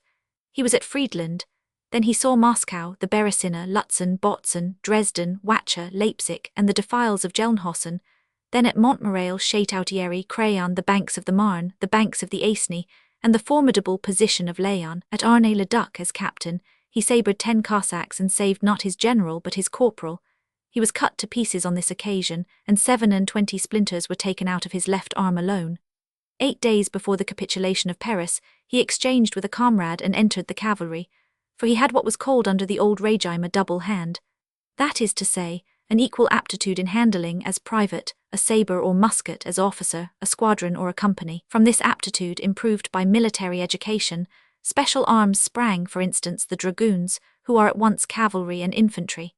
He accompanied Napoleon to Elba, and at Waterloo was a major of cuirassiers in Dubois' brigade. It was he who took the colours of the Limburg battalion, and himself threw them at the Emperor's feet. He was covered with blood, for on seizing the colours he received a sabre cut across the face. The Emperor, who was pleased, cried out to him, "You are a colonel, a baron, an officer of the Legion of Honour." Pontmercy answered, "Sire, I thank you on behalf of my widow." An hour later he fell into the ravine of Ohain, and now who was this George Pontmercy? He was the same brigand of the Loire. We have already seen some portion of his history. After Waterloo, Pontmercy, drawn as we remember out of the sunken road of Ohain, succeeded in rejoining the army and dragged himself from ambulance to ambulance as far as the cantonments of the Loire. The Restoration put him on half pay, and then sent him to Vernon under honourable surveillance. King Louis XVIII, regarding all that was done in the 100 Days as if it had not happened, recognised neither his quality as officer of the Legion of Honour, nor his commission as colonel, nor his title as baron. He for his part neglected no opportunity to sign himself Colonel Baron de Pontmercy. He had only one old blue coat, and never went out without attaching to it the rosette of the Legion of Honour. The king's attorney advised him that he would be tried for illegally wearing this decoration, and when this hint was given him by an officious intermediator, Pontmercy replied with a bitter smile, "I do not know whether it is I that no longer understand French, or whether you are not speaking it, but the fact remains the same. I do not understand you." Then he went out for 8 days in succession with his rosette, and the authorities did not venture to interfere with him. Twice or thrice the Minister of War or the general commanding the department wrote to him with the following superscription, "M. le Commandant Pontmercy," and he sent back the letters unopened. At the same moment Napoleon at St. Helena was treating in the same fashion the missives of Sir Hudson Lowe, addressed to General Bonaparte.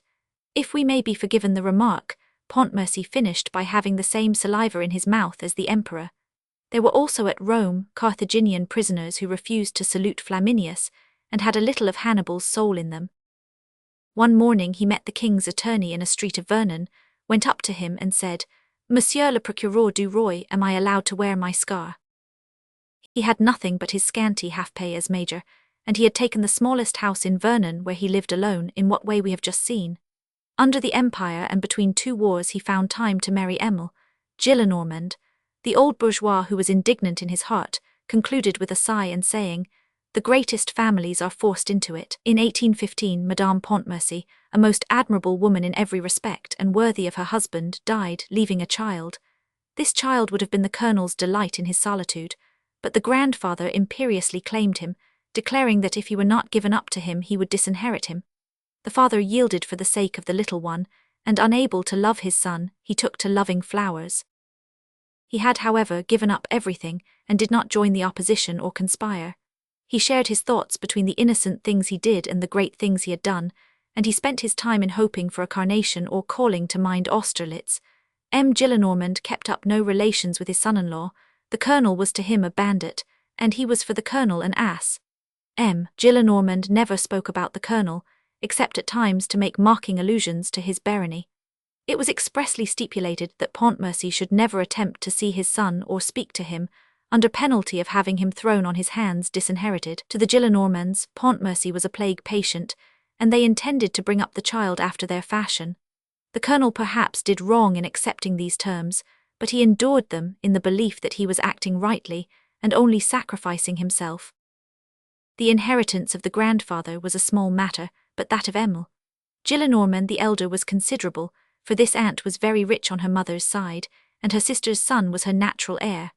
The boy, who was called Marius, knew that he had a father but nothing more, and no one opened his lips to him on the subject. Still, in the society to which his grandfather took him, the whisperings and winks eventually produced light in the boy's mind.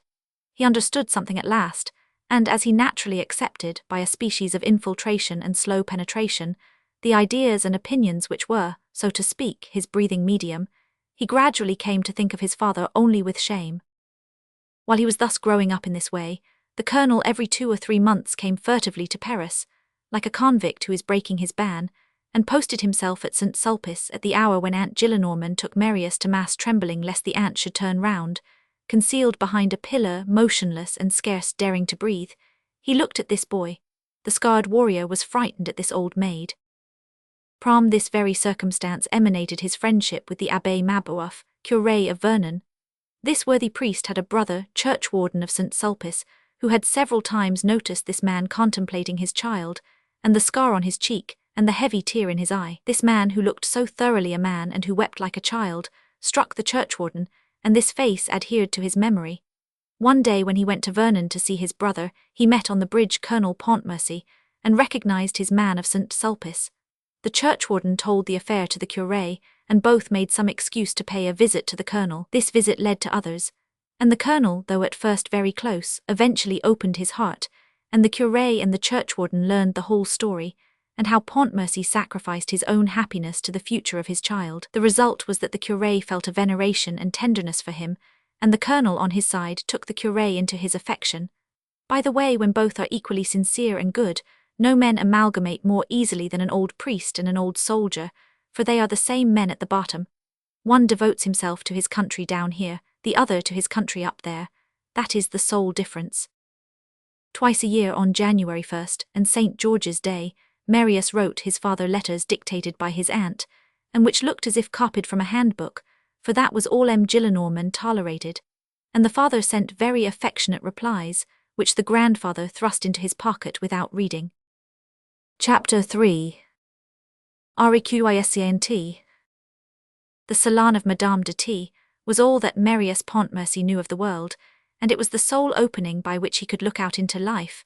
This opening was gloomy, and more cold than heat, more night than day, reached him through this trap. This boy, who was all joy and light on entering the strange world, became thus in a short time sad, and what is more contrary still to his age, serious.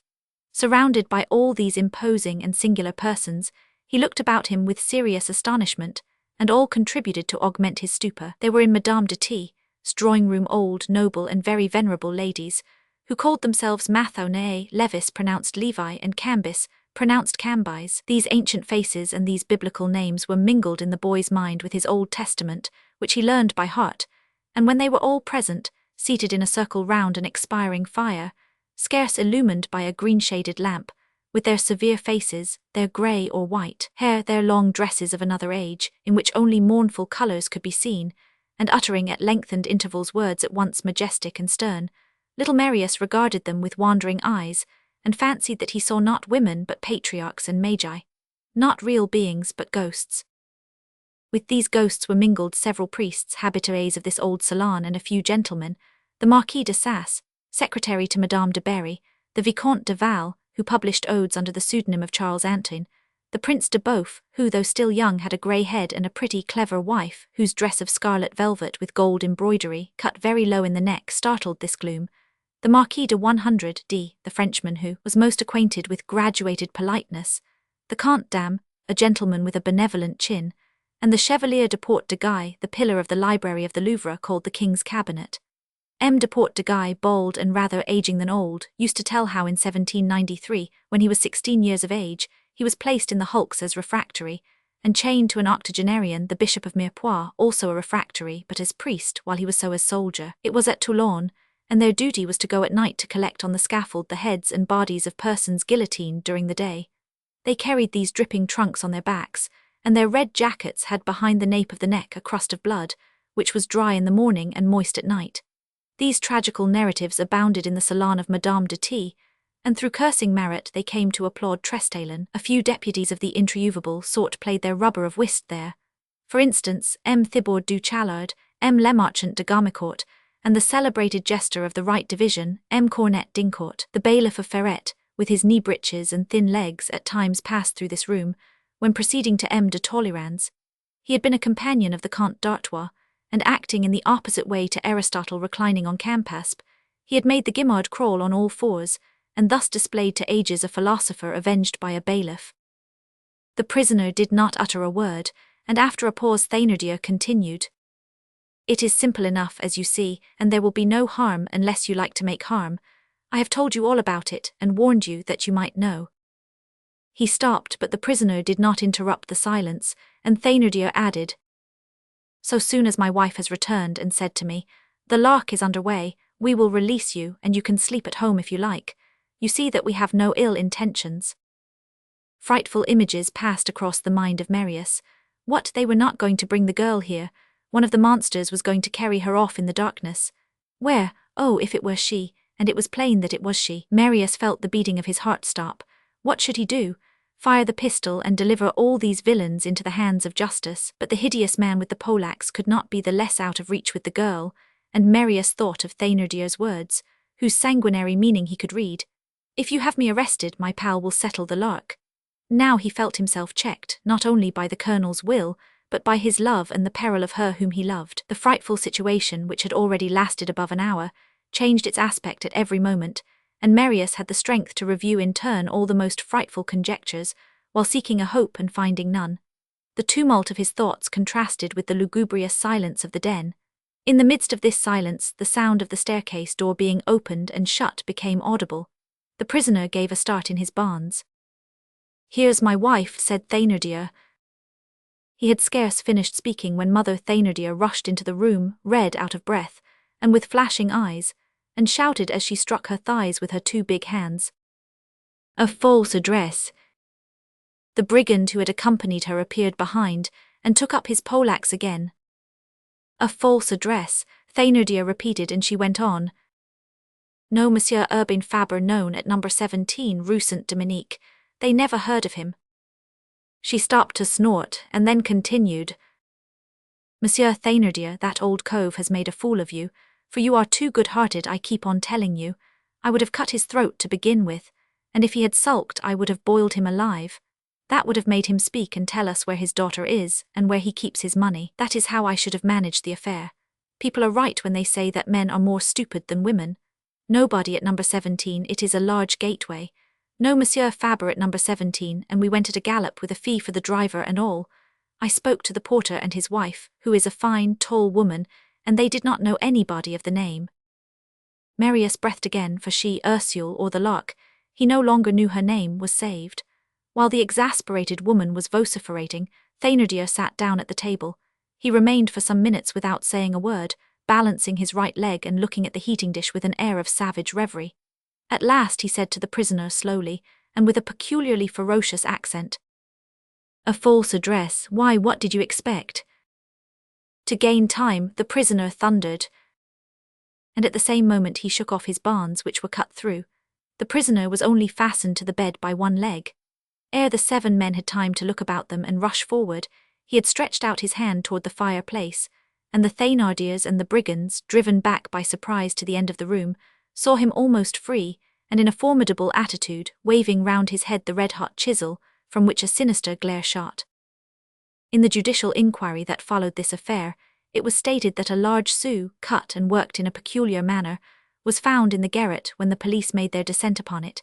It was one of those marvels of industry which the patience of the Bagni engenders in the darkness, and for the darkness, marvels which are naught but instruments of escape. These hideous and yet delicate products of a prodigious art are in the jewelry trade what slang metaphors are in poetry, for there are Benvenuto Cellinis at the Bagni, in the same way as there are villains in language.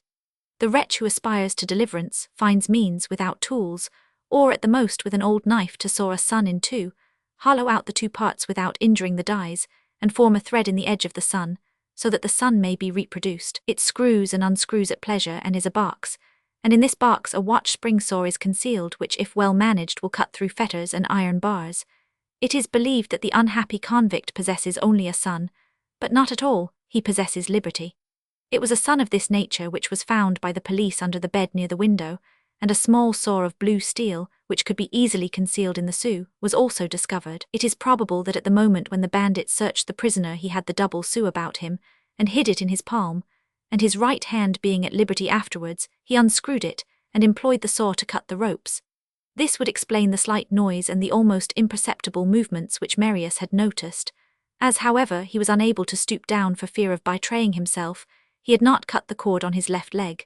The bandits gradually recovered from their surprise. "Be easy," said Bigrenaille to Thénardier, "he is still held by one leg and will not fly away. I put the pack-thread round that paw." Here the prisoner raised his voice. "You are villains, but my life is not worth so much trouble to defend. As for imagining that you could make me speak, make me write what I do not wish to write, or make me say what I do not intend to say." He pulled up the sleeve of his left arm and added, "Look here." At the same time he stretched out his arm and placed on the naked flesh the red-hot chisel, which he held in his right hand by the wooden handle.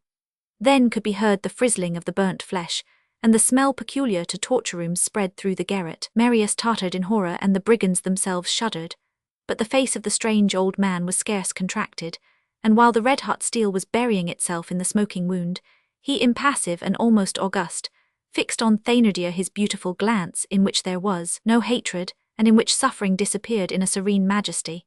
For in great and lofty natures the revolt of the flesh and of the senses when suffering from physical pain makes the soul appear on the brow, in the same way as the mutiny of troops compels the captain to show himself. "Villains," he said, "be no more frightened of me than I am of you." And tearing the chisel out of the wound, he hurled it through the window which had been left open. The horrible red-hot tool whirled through the night, and fell some distance off in the snow, which hissed at the contact. The prisoner continued, "Do to me what you like."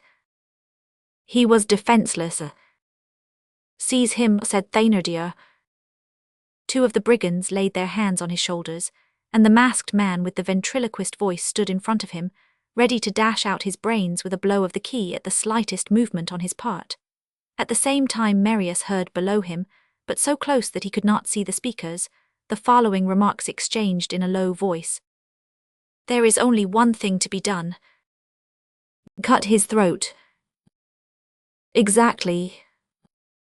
It was the husband and wife holding counsel, and then Thénardier walked slowly to the table, opened the drawer, and took out the knife.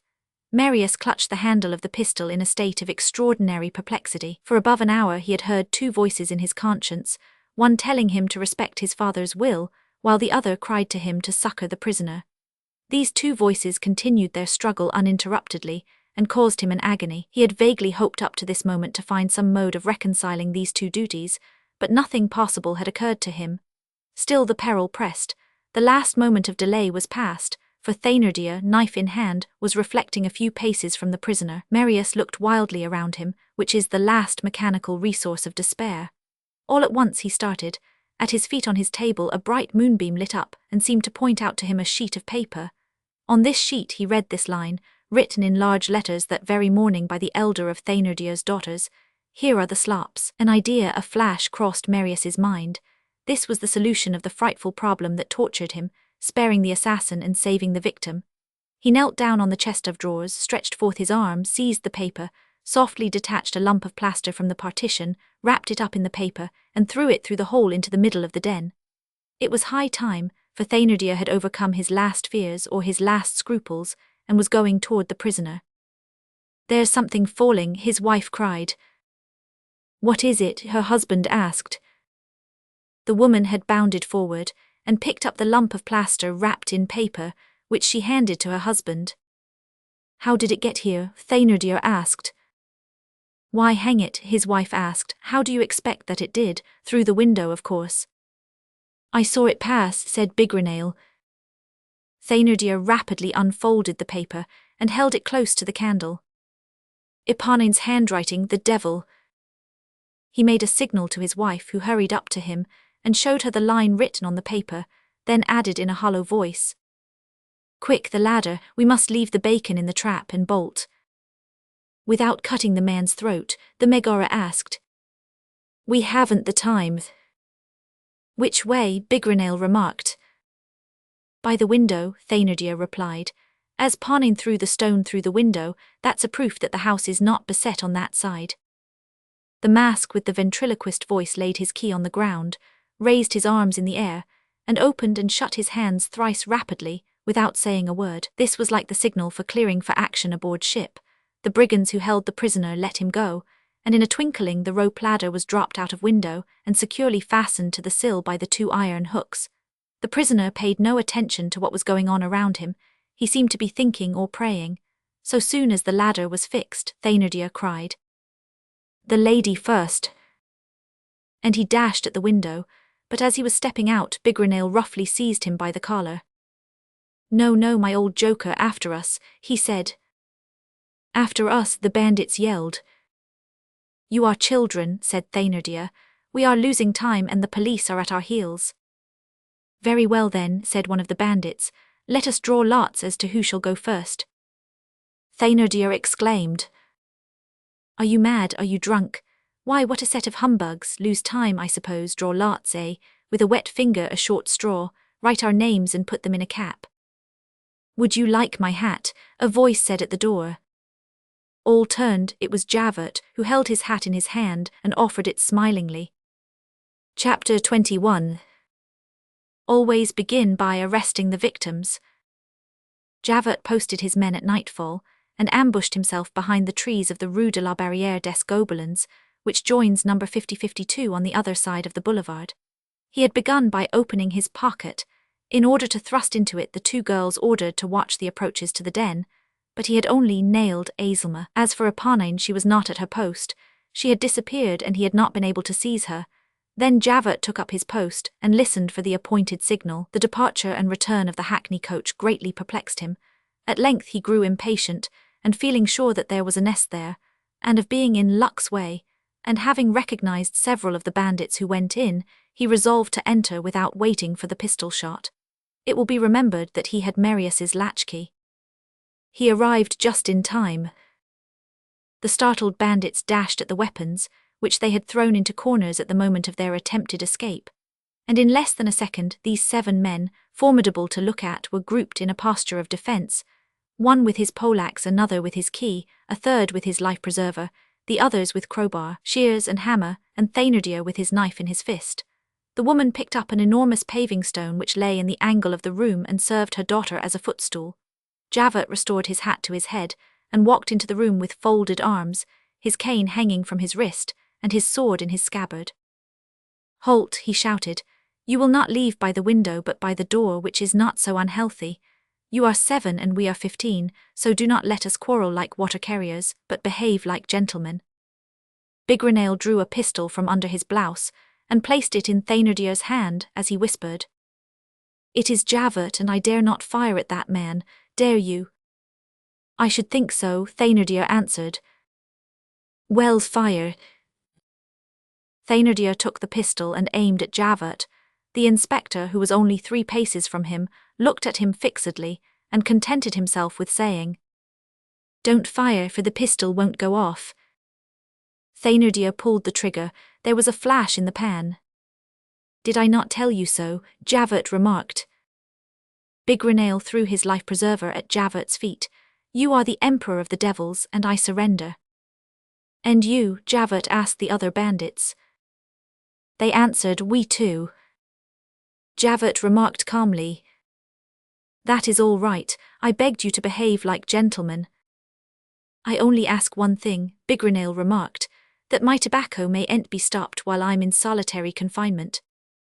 Granted, said Javert. Then he turned and shouted, you can come in now. A squad of police, sword in hand, and agents armed with bludgeons and sticks, rushed in at Javert's summons and bound the robbers. This crowd of men, scarce illumined by the candle, filled the den with shadows. Handcuff them all, Javert cried. Just come this way, a voice shouted, which was not that of a man but of which no one could have said, it is a woman's voice. Mother Thénardier had entrenched herself in one of the angles of the window, and it was she from whom this roar had come. The police and the agents fell back. She had thrown off her shawl and kept her bonnet on. Her husband, crouching behind her, almost disappeared under the fallen shawl, and she covered him with her body, while raising the paving stone above her head with both hands, like a giantess about to heave a rock. Heads below, she screeched. All fell back upon the passage, and there was a large open space in the centre of the garret.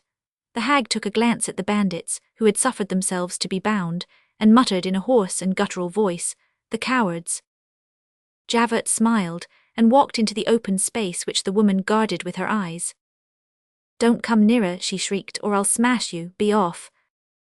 What a grenadier, said Javert. The mother, you have a beard like a man but I have claws like a woman. And he continued to advance. Mother Thénardier, with flying hair and terrible looks, straddled her legs, bent back, and wildly hurled the paving stone at Javert. He stooped, the stone passed over him, struck the wall from which it dislodged a mass of plaster, and then ricocheted from angle to angle till it fell exhausted at Javert's feet. At the same moment Javert reached the Thénardiers. One of his large hands settled on the wife's shoulder, the other on the husband's head. Handcuffs here, he shouted. The policemen flocked in, and in a few seconds Javert's orders were carried out. The woman, quite crushed, looked at her own and her husband's manacled hands, fell on the ground, and bursting into tears cried, My daughters! Oh, they are all right, said Javert. By this time the police had noticed the drunken man sleeping behind the door and shook him. He woke up and stammered. Is it all over, Jondrette? Yes, Javert answered. The 6 bound bandits were standing together, with their spectral faces, 3 daubed with black and 3 masked. Keep on your masks, said Javert.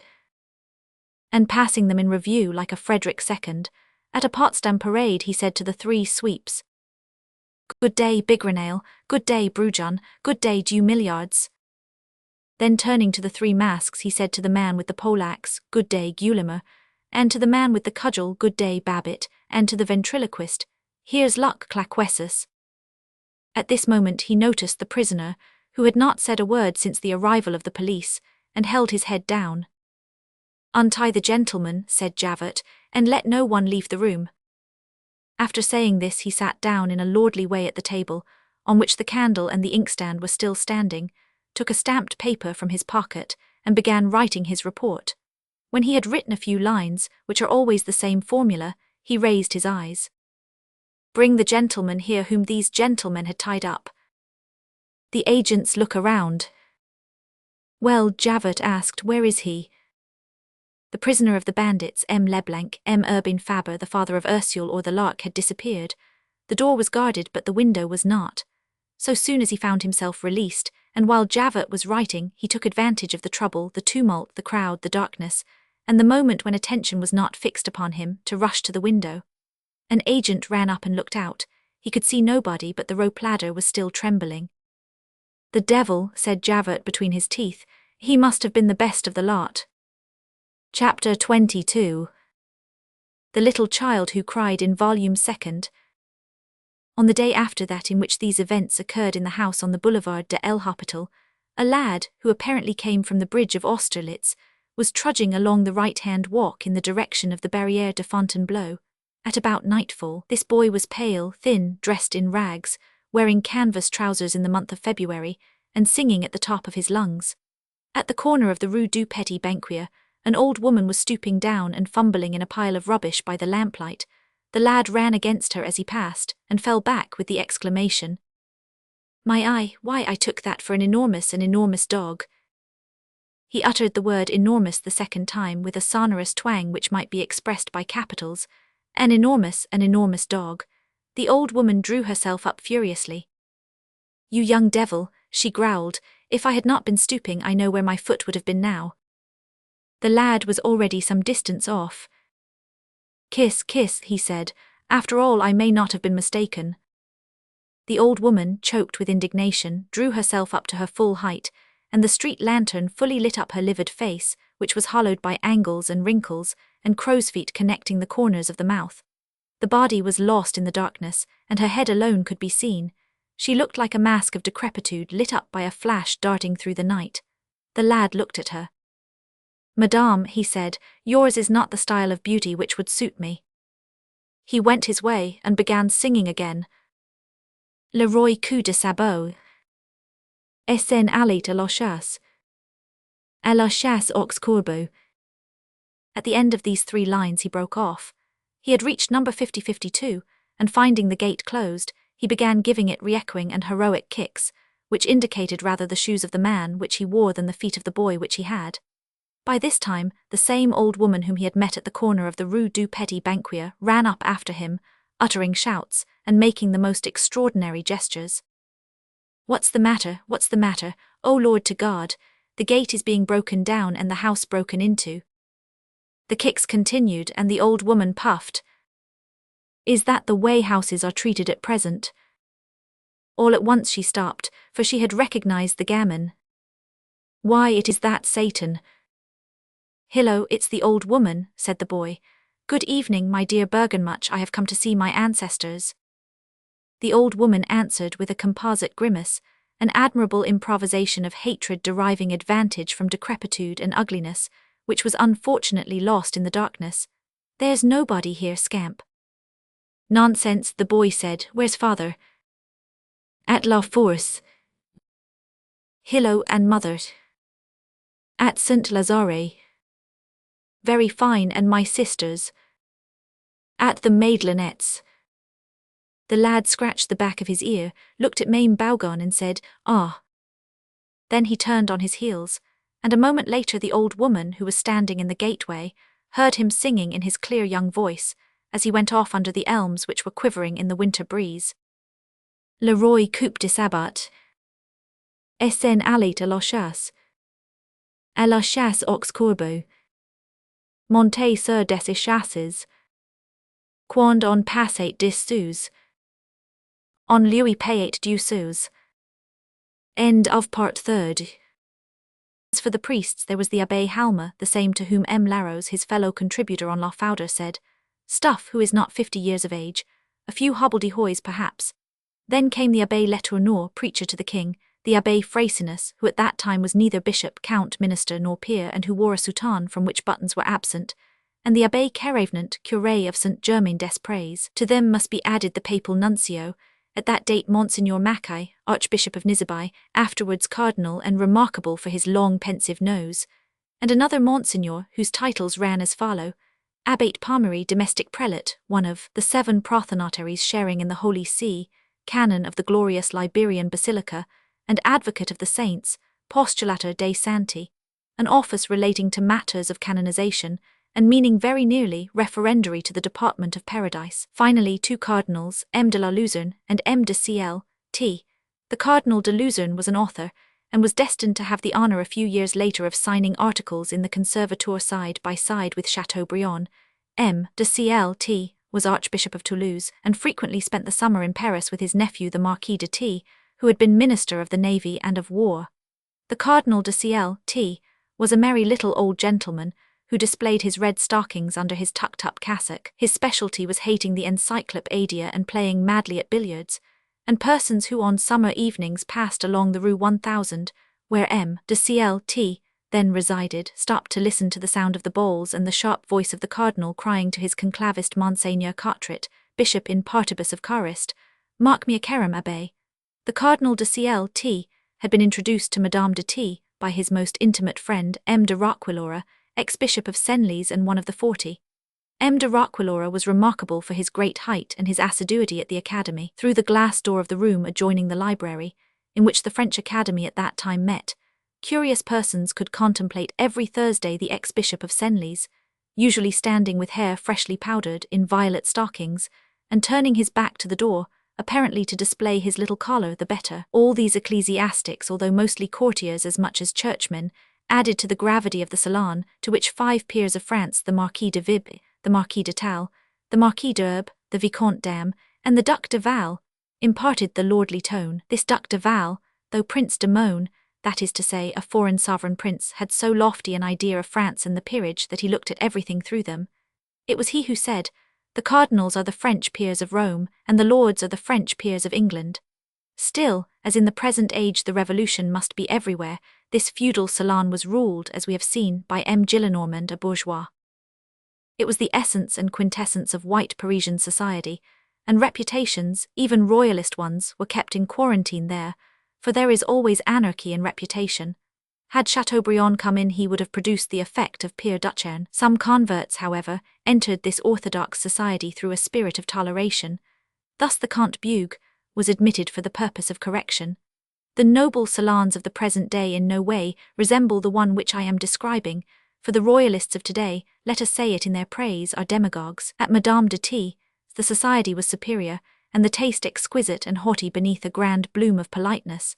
The habits there displayed all sorts of involuntary refinement, which was the ancient regime itself, which lived though interred. Some of these habits, especially in conversation, seemed whimsical, and superficial persons would have taken for provincialism what was merely antiquated. They called a lady Madame la Générale, and Madame la Colonelle had not entirely been laid aside.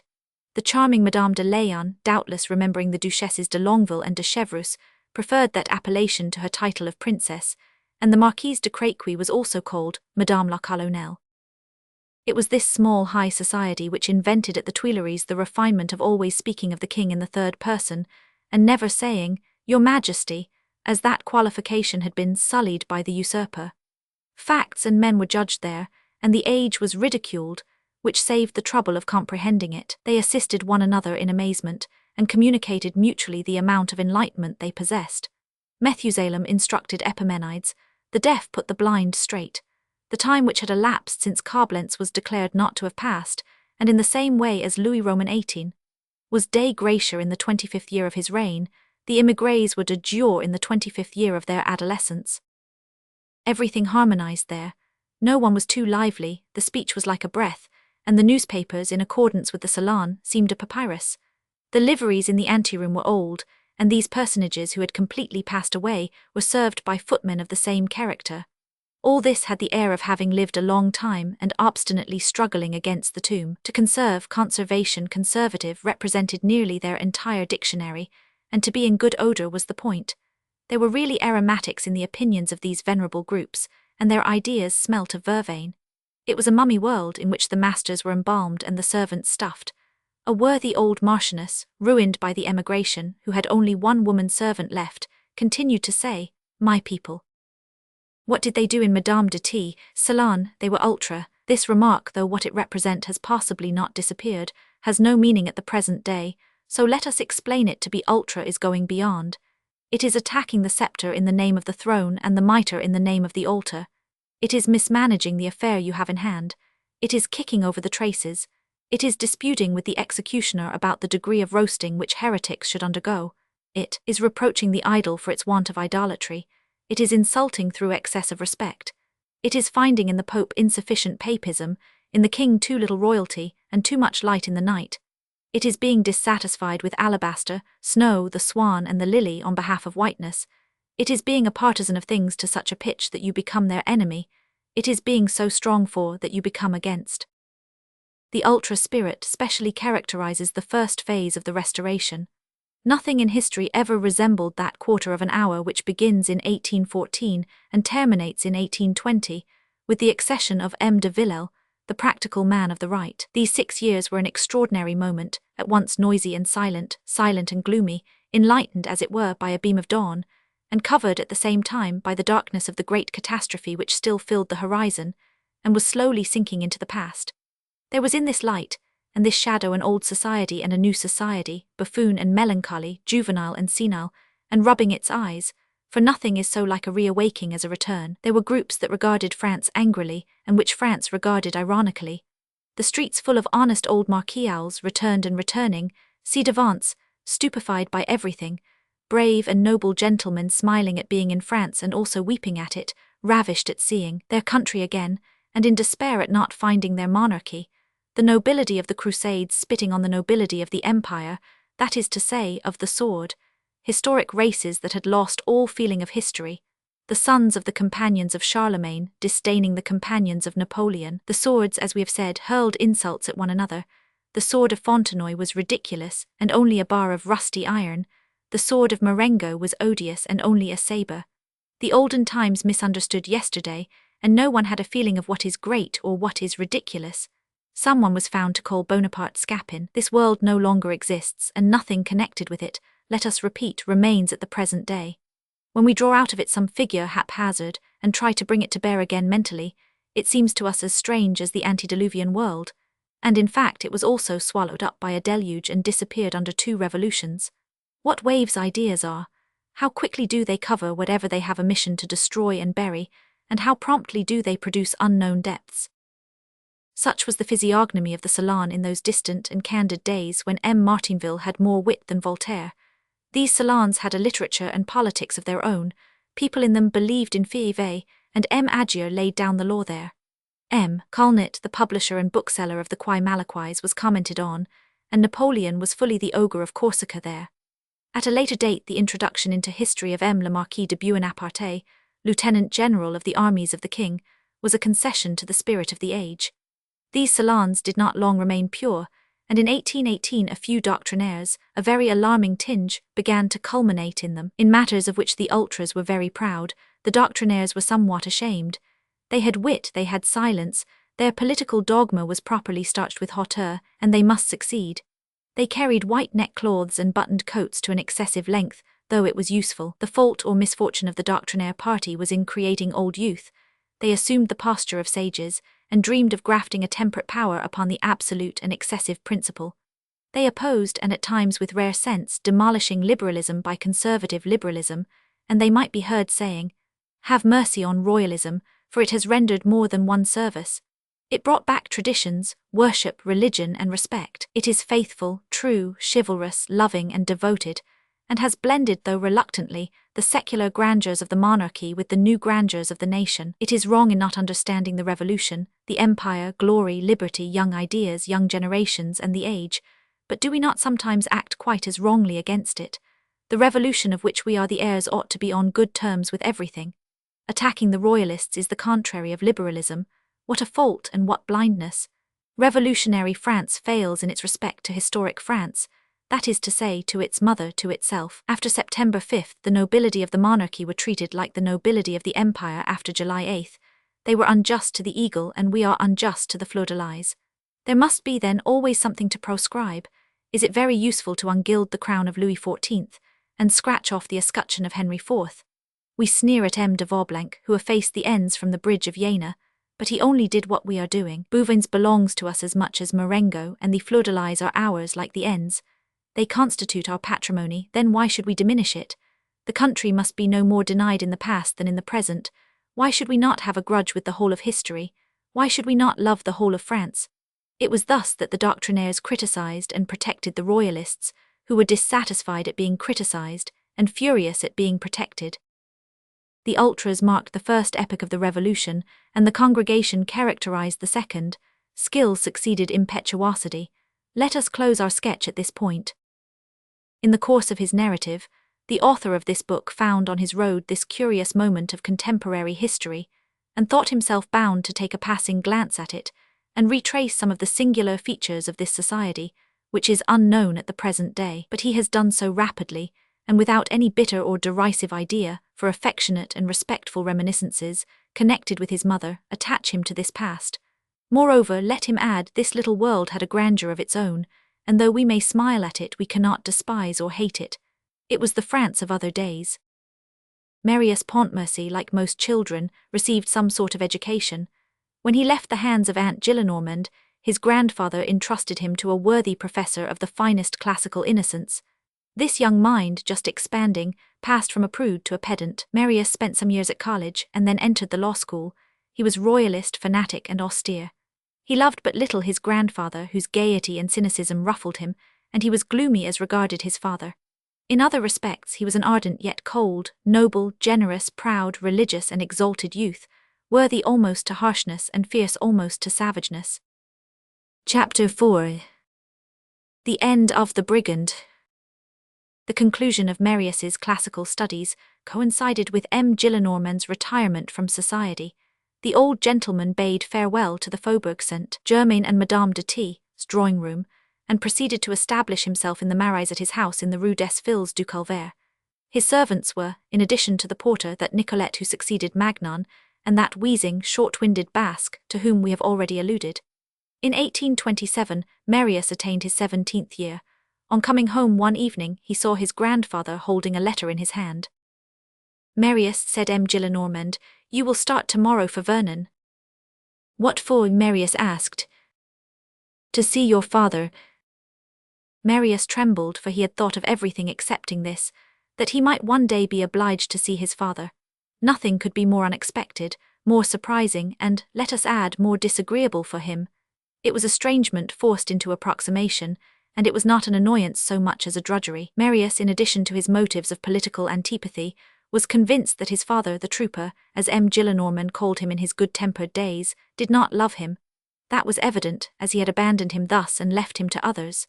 Not feeling himself beloved, he did not love, and he said to himself that nothing could be more simple. He was so stupefied that he did not question his grandfather, but M. Gillenormand continued. "It seems that he is ill and asks for you." And after a silence he added, "Start tomorrow morning. I believe there is a coach which leaves at 6 o'clock and gets to Vernon at nightfall. Go by it, for he says that the matter presses." Then he crumpled up the letter and put it in his pocket. Marius could have started the same night, and have been with his father the next morning. A diligence at that time used to run at night to Rouen, passing through Vernon. But neither M. Gillenormand nor Marius dreamed of inquiring. On the evening of the following day Marius arrived at Vernon, and asked the first passer-by for the house of Monsieur Pontmercy, for in his mind he was of the same opinion as the Restoration, and did not recognize either his father's barony or colonelcy. The house was shown him. He rang, and a woman holding a small hand-lamp opened the door for him. "Monsieur Pontmercy?" Marius asked. The woman stood motionless. "Is this his house?" Marius continued. The woman shook her head in the affirmative. "Can I speak to him?" The woman made a negative sign. "Why, I am his son," Marius added, "and he expects me." "He no longer expects you," the woman said. Then he noticed that she was crying. She pointed to the door of a parlour and he went in. In this room, which was lighted by a tallow candle placed on the mantelpiece, there were 3 men, one standing, one on his knees, and one lying full length upon the floor in his shirt. The one on the floor was the colonel, the other 2 were a physician and a priest praying. The colonel had been attacked by a brain fever 3 days before, and having a foreboding of evil, he wrote to M. Gillenormand, asking for his son. The illness grew worse, and on the evening of Marius' arrival at Vernon the colonel had an attack of delirium. He leaped out of bed, in spite of the maid-servant, crying, "My son does not arrive, I will go to meet him." Then he left his bedroom and fell on the floor of the anteroom. He had just expired. The physician and the curé were sent for, but both arrived too late. The son had also arrived too late. By the twilight gleam of the candle, a heavy tear which had fallen from the colonel's dead eye could be noticed on his pallid cheek. The eye was lustreless, but the tear had not dried up. This tear was his son's delay. Marius gazed upon this man whom he saw for the first time and the last, upon this venerable and manly face, these open eyes which no longer saw, this white hair, and the robust limbs upon which could be distinguished here, and their brown lines which were sabre cuts, and red stars which were bullet holes. He gazed at the gigantic scar which imprinted heroism on this face, upon which God had imprinted gentleness. He thought that this man was his father, and that this man was dead, and he remained cold. The sorrow he felt was such as he would have felt in the presence of any other man whom he might have seen lying dead before him. Mourning and lamentation were in this room. The maid-servant was weeping in a corner, the priest was praying, and could be heard sobbing, the physician wiped his eyes, and the corpse itself wept. The physician, priest, and woman looked at Marius through their affliction without saying a word, for he was the stranger. Marius, who was so little affected, felt ashamed and embarrassed at his attitude, and he let the hat which he held in his hand fall on the ground, in order to induce a belief that sorrow deprived him of the strength to hold it. At the same time he felt a species of remorse and despised himself for acting thus. But was it his fault? He had no cause to love his father. The colonel left nothing, and the sale of the furniture scarce covered the funeral expenses. The maidservant found a scrap of paper which she handed to Marius. On it were the following lines written by the colonel. My son, the emperor made me a baron on the field of Waterloo, and as the Restoration contests this title which I purchased with my blood, my son will assume it and wear it. Of course he will be worthy of it. On the back the colonel had added, at this same battle of Waterloo a sergeant saved my life. His name is Thénardier, and I believe that he has recently kept a small inn in a village near Paris, either Chelles or Montfermeil. If my son meet this Thénardier, he will do all he can for him. Not through any affection for his father, but owing to that vague respect for death which is ever so imperious in the heart of man, Marius took this paper and put it away. Nothing was left of the colonel. Gillenormand had his sword and uniform sold to the Jews. The neighbours plundered the garden and carried off the rare flowers, while the others became brambles and died. Marius remained only 48 hours in Vernon. After the funeral he returned to Paris and his legal studies, thinking no more of his father than if he had never existed. In 2 days the colonel was buried, and in 3 forgotten. Marius had a crape on his hat, and that was all. Chapter 5. Marius meets a churchwarden. Marius had retained the religious habits of his childhood. One Sunday, when he went to hear Mass at St. Sulpice in the chapel of the Virgin to which his aunt took him when a boy, being on that day more than usually absent and thoughtful, he placed himself behind a pillar and knelt, without paying attention to the fact, upon a Utrecht velvet chair on the back of which was written, Monsieur Mabeuf, churchwarden. The Mass had scarce begun when an old gentleman presented himself, and said to Marius, "This is my place, sir." Marius at once stepped aside, and the old gentleman took his seat.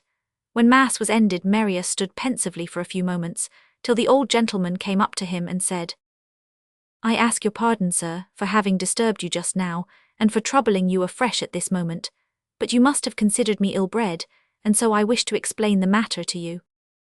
"It is unnecessary, sir," said Marius. "No, it is not," the old man continued, "for I do not wish you to have a bad opinion of me. I am attached to this seat, and it seems to me that the Mass is better here, and I will tell you my reason. To this spot I saw during 10 years, at regular intervals of 2 or 3 months, a poor worthy father come, who had no other opportunity or way of seeing his son, because they were separated through family arrangements. He came at the hour when he knew that his son would be brought to Mass. The boy did not suspect that his father was here, perhaps did not know, the innocent, that he had a father. The latter kept behind a pillar so that he might not be seen, looked at his child and wept, for the poor man adored him, as I could see. This spot has become, so to speak, sanctified for me, and I have fallen into the habit of hearing Mass here. I prefer it to the bench to which I should have a right as churchwarden. I even knew the unfortunate gentleman slightly. He had a father-in-law, a rich aunt, and other relatives, who threatened to disinherit the boy if the father ever saw him, and he sacrificed himself that his son might one day be rich and happy. They were separated through political opinions, and though I certainly approve of such opinions, there are persons who do not know where to stop. Good gracious! Because a man was at Waterloo he is not a monster. A father should not be separated from his child on that account. He was one of Bonaparte's colonels and is dead, I believe. He lived at Vernon, where I have a brother who is curé, and his name was something like Pontmercy or Montpercy. He had, on my word, a great sabre cut." "Pontmercy," Marius said, turning pale. "Precisely, Pontmercy. Did you know him?" "He was my father, sir." The old churchwarden clasped his hands and exclaimed, "Ah, you are the boy. Yes, yes, he would be a man now. Well, poor boy, you may say that you had a father who loved you dearly." Marius offered his arm to the old gentleman and conducted him to his house. The next day he said to Gillenormand, "Some friends of mine have arranged a shooting party. Will you allow me to go away for 3 days?" "4," the grandfather answered. "Go and amuse yourself," and he whispered to his daughter with a wink, "some love affair." Chapter 6. What resulted from meeting a churchwarden? Where Marius went we shall learn presently. He was away 3 days, then returned to Paris, went straight to the library of the law school and asked for a file of the Monitor. He read it. He read all the histories of the Republic and the Empire, the Memorial of St. Helena, all the memoirs, journals, bulletins, and proclamations. He fairly devoured them. The first time he came across his father's name in a bulletin of the Grand Army, he had a fever for a whole week. He called upon the generals under whom George Pontmercy had served, among others Count H. The churchwarden whom he saw again told him of the life at Vernon, the colonel's retirement, his flowers, and his solitude.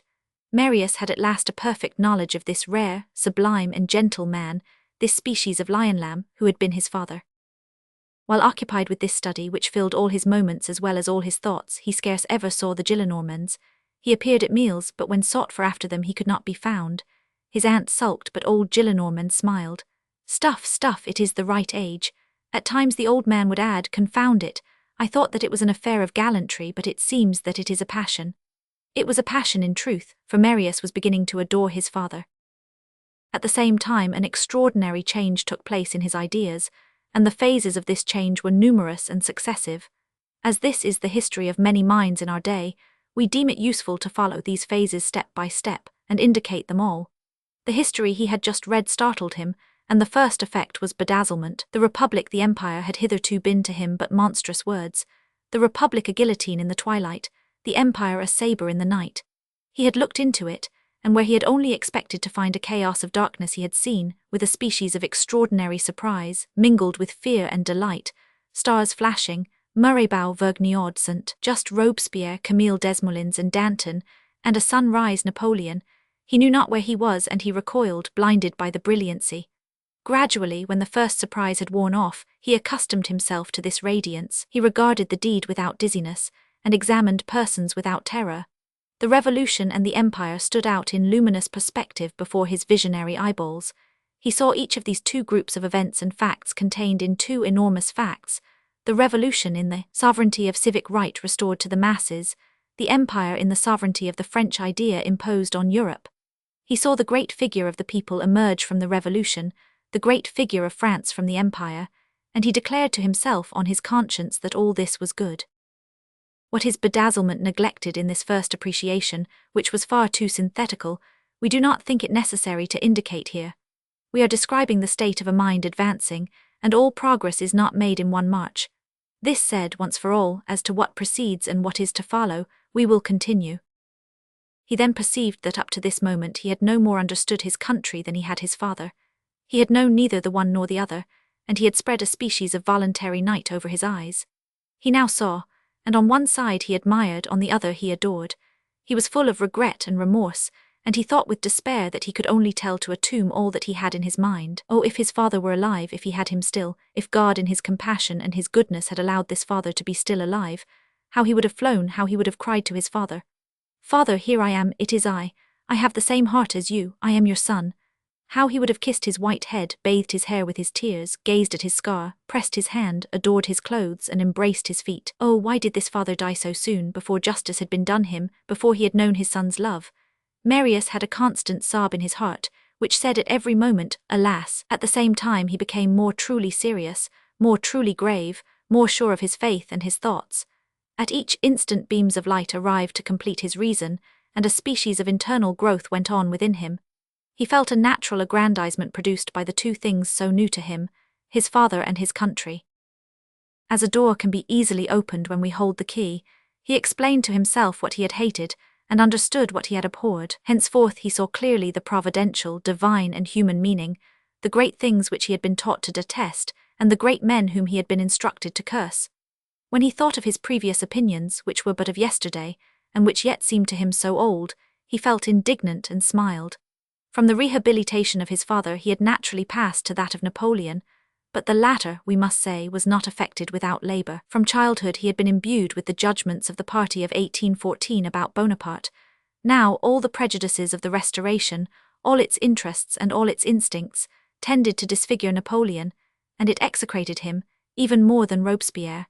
It had worked rather cleverly upon the weariness of the nation and the hatred of mothers. Bonaparte had become a species of almost fabulous monster, and in order to depict him to the imagination of the people, which, as we said just now, resembles that of children, the party of 1814 brought forward in turn all the frightful masks, from that which is terrible while remaining grand, down to that which is terrible while becoming grotesque, from Tiberius down to old Bogey. Hence, in speaking of Bonaparte, people were at liberty to sob or burst with laughter, provided that hatred sung the bass. Marius had never had on the subject of that man, as he was called, any other ideas but these in his mind, and they were combined with his natural tenacity. He was a headstrong little man who hated Napoleon. On reading history, on studying before old documents and materials, the veil which hid Napoleon from Marius's sight was gradually rent asunder. He caught a glimpse of something immense, and suspected that up to this moment he had been mistaken about Bonaparte, as about all the rest. Each day, he saw more clearly, and he began climbing slowly, step by step, at the beginning almost reluctantly, but then with intoxication, and as if attracted by an irresistible fascination, first the gloomy steps, then the dimly lighted steps, and at last the luminous and splendid steps of enthusiasm. One night he was alone in his little garret, his candle was lighted, and he was reading at a table by the open window. All sorts of reveries reached him from the space and were mingled with his thoughts. What a spectacle is night! We hear dull sounds and know not whence they come. We see Jupiter, which is 1,200 times larger than the earth, glowing like a fireball. The blue is black, the stars sparkle, and the whole forms a formidable sight. He was reading the bulletins of the Grand Army, those Homeric strophes written on the battlefield. He saw in them at intervals the image of his father, and ever that of the emperor. The whole of the great empire was before him. He felt, as it were, a tide within him, swelling and mounting. It seemed at moments as if his father passed close to him like a breath and whispered in his ear. Little by little he grew strange. He fancied he could hear drums, cannon and bugles, the measured tread of the battalions and the hollow distant gallop of the cavalry.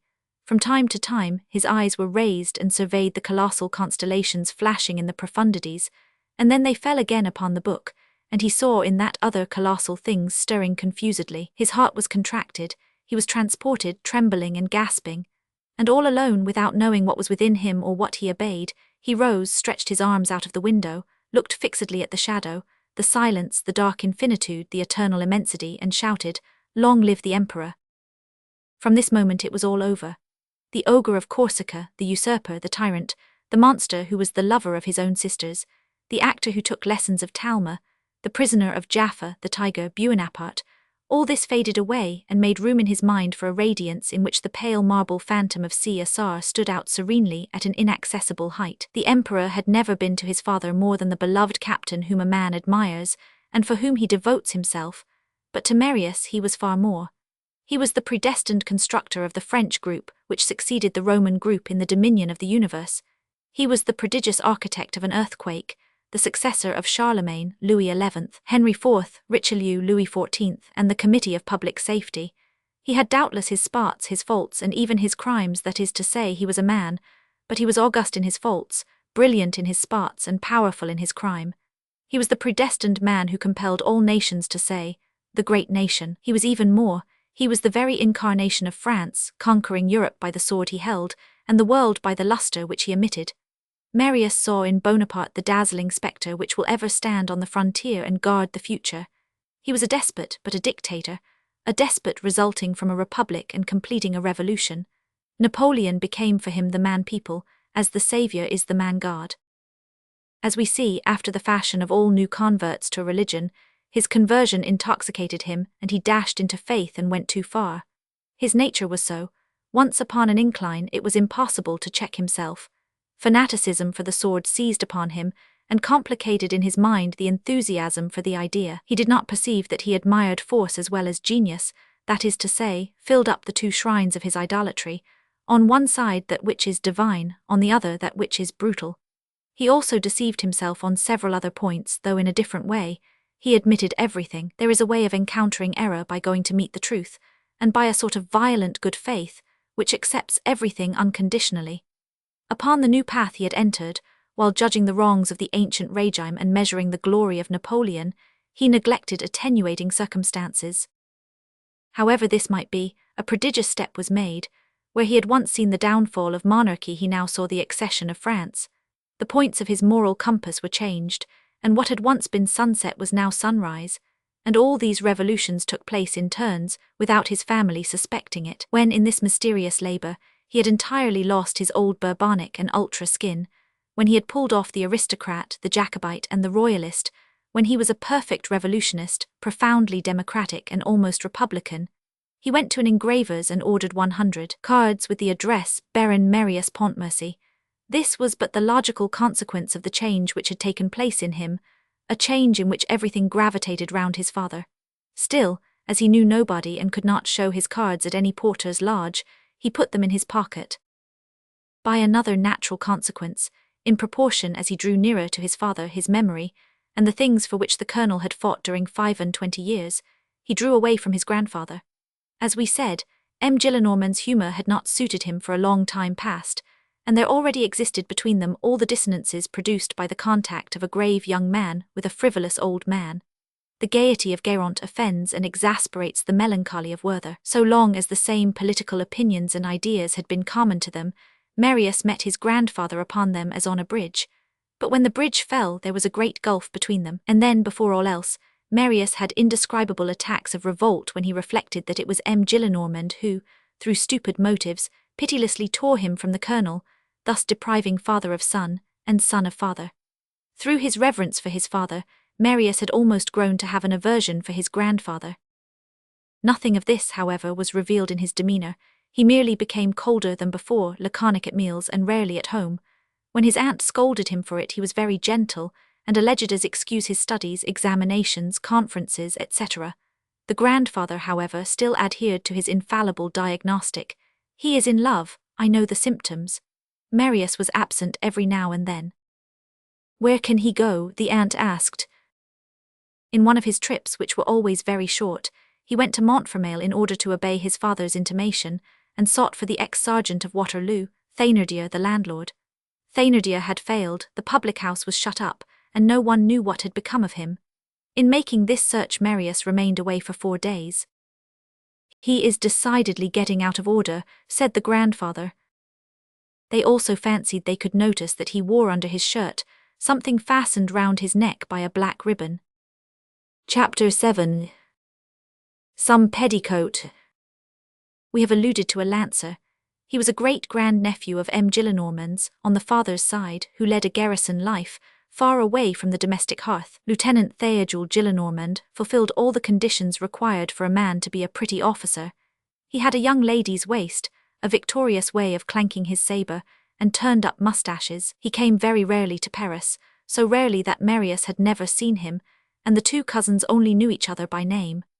Théodule was, we think we said, the favourite of Aunt Gillenormand, who preferred him because she never saw him, for not seeing people allows of every possible perfection being attributed to them. One morning Émile, Gillenormand the elder, returned to her apartments as much affected as her general placidity would allow. Marius had again asked his grandfather's permission to make a short trip, adding that he wished to start that same evening. Go, the grandfather answered, and he added to himself as he pursed up his eye, another relapse of sleeping from home. Gillenormand went up to her room greatly puzzled, and cast to the staircase case this exclamation, "It's too much," and this question, "But where is it that he goes?" She caught a glimpse of some more or less illicit love adventure, of a woman in the shadow, a meeting, a mystery, and would not have felt vexed to have a closer peep at it through her spectacles. Scenting a mystery is like the first bite at a piece of scandal, and holy souls do not detest it. In the secret compartments of bigotry there is some curiosity for scandal. She was, therefore, suffering from a vague appetite to learn a story. In order to distract this curiosity, which agitated her a little beyond her wont, she took refuge in her talents, and began festooning with cotton upon cotton one of those embroideries of the Empire and the Restoration, in which there are a great many cabriolet wheels. It was a clumsy job, and the workwoman was awkward. She had been sitting over it for some hours when the door opened. Gillenormand raised her nose and saw Lieutenant Théodule before her, making his regulation salute. She uttered a cry of delight, for a woman may be old, a prude, devout, and an aunt, but she is always glad to see a lancer enter her room. "You hear, Théodule?" she exclaimed. "In passing, my dear aunt." "Well, kiss me." "There," said Théodule as he kissed her. Aunt Gillenormand walked to her secrétaire and opened it. "You will stop the week out." "My dear aunt, I am off again tonight." "Impossible. Mathematically." "Stay, my little Théodule, I beg of you." The heart says yes, but duty says no. The story is very simple. We are changing garrison. We were at Melun and are sent to Galen. In order to go to the new garrison, we were obliged to pass through Paris, and I said to myself, I will go and see my aunt. And here's for your trouble. And she slipped 10 louis into his hand. You mean to say for my pleasure, dear aunt? Theodule kissed her a second time, and she had the pleasure of having her neck slightly grazed by his gold-laced collar. Are you travelling on horseback with your regiment? No, my aunt, I have come to see you by special permission. My servant is leading my horse, and I shall travel by the diligence. By the way, there is one thing I want to ask you. What is it? It appears that my cousin Marius Pontmercy is going on a journey too. How do you know that? The aunt said, her curiosity being greatly tickled. On reaching Paris, I went to the coach office to take my place in the coupé. Well, a traveller had already taken a seat in the Imperial, and I saw his name in the waybill. It was Marius Pontmercy. Oh, the scamp, the aunt exclaimed. Ah, your cousin is not a steady lad like you. To think that he is going to pass the night in a diligence. Like myself.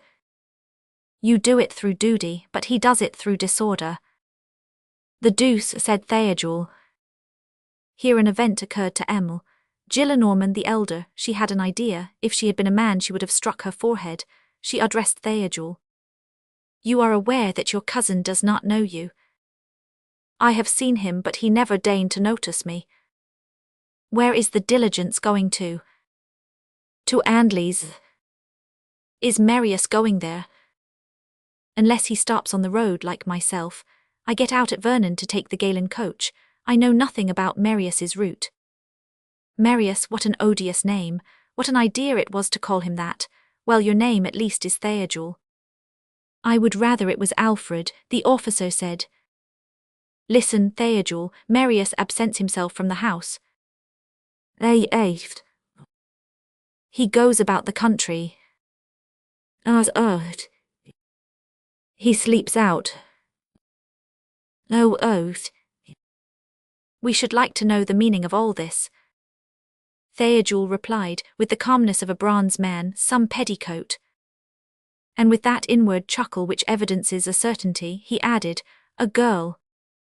That is evident, the aunt exclaimed, who believed that she heard M. Gillenormand speaking, and who felt his conviction issue irresistibly from that word girl, accentuated almost in the same way by granduncle and grandnephew. She continued, do us a pleasure by following Marius a little. As he does not know you, that will be an easy matter. Since there is a girl in the case, try to get a look at her, and write and tell us all about it, for it will amuse grandfather. Theodule had no excessive inclination for this sort of watching, but he was greatly affected by the 10 louis, and he believed he could see a possible continuation of such gifts. He accepted the commission and said, as you please, aunt, and added in an aside, I am a duenna now. Emil Gillenormand kissed him. You would not play such tricks as that, Theodule, for you obey discipline, are the slave of duty and a scrupulous man, and would never leave your family to go and see one of those creatures. The lancer made the satisfied grimace of Cartouche when praised for his probity. Marius, on the evening that followed this dialogue, got into the diligence not suspecting that he was watched. As for the watcher, the first thing he did was to fall asleep, and his sleep was complete and conscientious. Argus snored the whole night. At daybreak the guard shouted, Vernon, passengers for Vernon, get out here, and Lieutenant Theodule got out. All right, he growled, still half asleep, I get out here. Then his memory growing gradually clearer, he thought of his aunt, the 10 louis, and the account he had promised to render of Marius's sayings and doings. This made him laugh. He is probably no longer in the coach, he thought while buttoning up his jacket. He may have stopped at Poissy, he may have stopped at Trial. If he did not get out at Meulan, he may have done so at Mantes unless he stopped at Rollibois, or only went as far as Passy with the choice of turning on his left to Évreux or on his right to La Roche-Guyon. Run after him, my aunt. What the deuce shall I write to the old lady? At this moment, the leg of a black trouser appeared against the window-pane of the coupé. Can it be Marius? The lieutenant said. It was Marius. A little peasant girl was offering flowers to the passengers and crying, bouquets for your ladies. Marius went up to her and bought the finest flowers in her basket. By Jove, said Theodule as he leaped out of the coupé, the affair is growing piquant. Who the deuce is he going to carry those flowers to? She must be a deucedly pretty woman to deserve so handsome a bouquet. I must have a look at her. And then he began following Marius, no longer by order but through personal curiosity, like those dogs which hunt on their own account. Marius paid no attention to Theodule. Some elegant women were getting out of the diligence, but he did not look at them. He seemed to see nothing around him. He must be preciously in love, Theodule thought. Marius proceeded towards the church. That's glorious, Theodule said to himself. The church, that's the thing. Rendezvous spiced with a small amount of mass are the best. Nothing is so exquisite as an ogle exchanged in the presence of the Virgin. On reaching the church, Marius did not go in, but disappeared behind one of the buttresses of the apse. The meeting outside, Theodule said. Now for a look at the girl. And he walked on tiptoe up to the corner which Marius had gone round, and on reaching it stopped in stupefaction. Marius, with his forehead in both his hands, was kneeling in the grass upon a tomb, and had spread his flowers out over it. At the head of the grave was a cross of black wood with this name in white letters, Colonel Baron Pontmocy. Marius could be heard sobbing. The girl was a tomb. Chapter 8. Marble against granite. It is hither that Marius had come the first time that he absented himself from Paris. It was to this spot he retired each time that M. Gillenormand said, "He sleeps out." Lieutenant Theodule was absolutely discountenanced by this unexpected elbowing of a tomb, and felt a disagreeable and singular sensation, which he was incapable of analyzing, and which was composed of respect for a tomb, mingled with respect for a colonel. He fell back, leaving Marius alone in the cemetery, and there was discipline in this retreat. Death appeared to him wearing heavy epaulets, and he almost gave it the military salute. Not knowing what to write to his aunt, he resolved not to write at all, and there would probably have been no result from Theodule's discovery of Marius's amour had not, by one of those mysterious arrangements so frequent in accident, the scene at Vernon had almost immediately a sort of counterpart in Paris. Marius returned from Vernon very early on the morning of the third day, and wearied by 2 nights spent in a diligence, and feeling the necessity of repairing his want of sleep by an hour's swimming exercise, he hurried up to his room, only took the time to take off his travelling coat and the black ribbon which he had round his neck, and went to the bath. M. Gillenormand, who rose at an early hour like all old men who are in good health, heard him come in, and hastened as quick as his old legs would carry him up the stairs leading to Marius's garret, in order to welcome him back, and try and discover his movements, but the young man had taken less time in descending than the octogenarian in ascending, and when Father Gillenormand entered the garret Marius was no longer there. The bed had been unoccupied, and on it lay the coat and black ribbon unsuspectingly. "I prefer that," said M. Gillenormand, and a moment later he entered the drawing-room where M. Gillenormand the elder was already seated embroidering her cabriolet wheels. The entrance was triumphant. M. Gillenormand held in one hand the coat, in the other the neck ribbon, and shouted, "Victory, we are going to penetrate the mystery, we are going to know the cream of the joke, we are going to lay our hands on the libertinage of our cunning gentleman. Here is the romance itself, for I have the portrait." In fact, a box of shagreen leather, much like a miniature, was suspended from the ribbon. The old man took hold of this box and looked at it for some time without opening, with the air of pleasure, eagerness, and anger of a poor starving fellow who sees a splendid dinner, of which he will have no share, carried past under his nose. "It is evidently a portrait, and I am up to that sort of thing. It is worn tenderly on the heart. What asses they are! Some abominable wench who will probably make me shudder, for young men have such bad tastes nowadays." "Let us look, father," the old maid said. The box opened by pressing a spring, but they only found in it a carefully folded-up paper. "From the same to the same," said M. Gillenormand, bursting into a laugh. "I know what it is, a billet doux."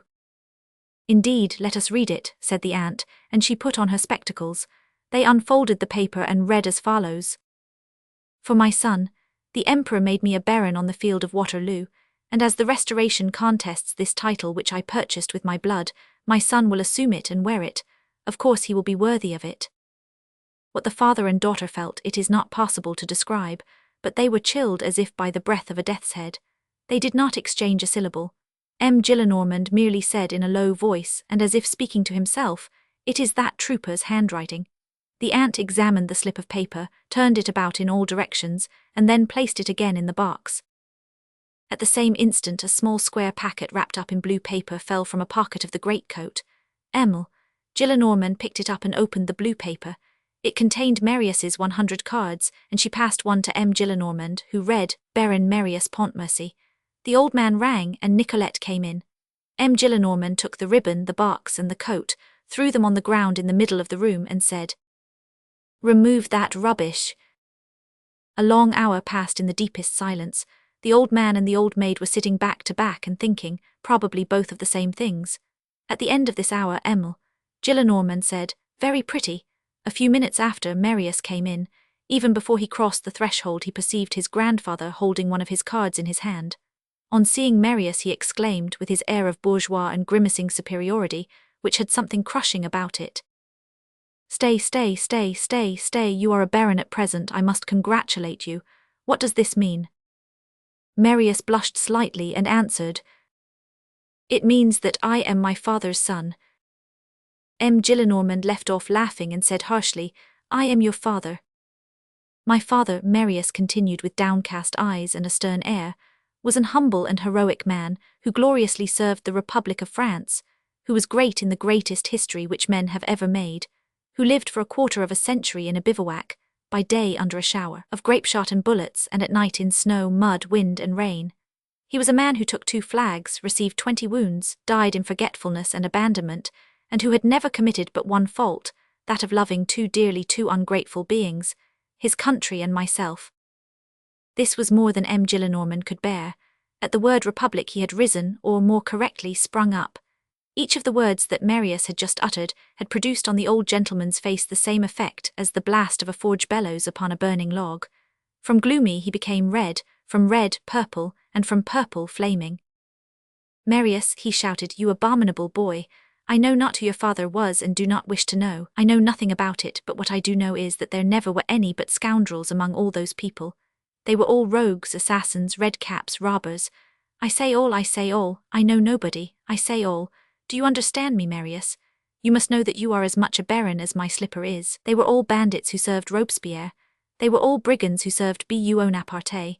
All traitors who betrayed their legitimate king. All cowards who ran away from the Prussians and the English at Waterloo. That is what I know. If monsieur your father was among them, I am ignorant of the fact, and am sorry for it. I am your humble servant." In his turn, Marius became the brand, and Gillenormand the bellows. Marius trembled all over, he knew not what to do, and his head was aglow. He was the priest who sees his consecrated wafers cast to the wind, the fakir who notices a passer-by spit on his idol. It was impossible that such things could be said with impunity in his presence, but what was he to do? His father had just been trampled underfoot and insulted in his presence, but by whom? By his grandfather. How was he to avenge the one without outraging the other? It was impossible for him to insult his grandfather, and equally impossible for him not to avenge his father. On one side was a sacred tomb, on the other was white hair. He tottered for a few moments like a drunken man, then raised his eyes, looked fixedly at his grandfather, and shouted in a thundering voice, "Down with the Bourbons and that great pig of a Louis XVIII." Louis Roman 18 had been dead 4 years, but that made no difference to him.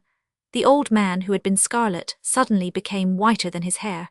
He turned to a bust of the Duc de Berry which was on the mantelpiece, and bowed to it profoundly with a sort of singular majesty. Then he walked twice, slowly and silently, from the mantelpiece to the window, and from the window to the mantelpiece, crossing the whole room and making the boards creak as if he were a walking marble statue.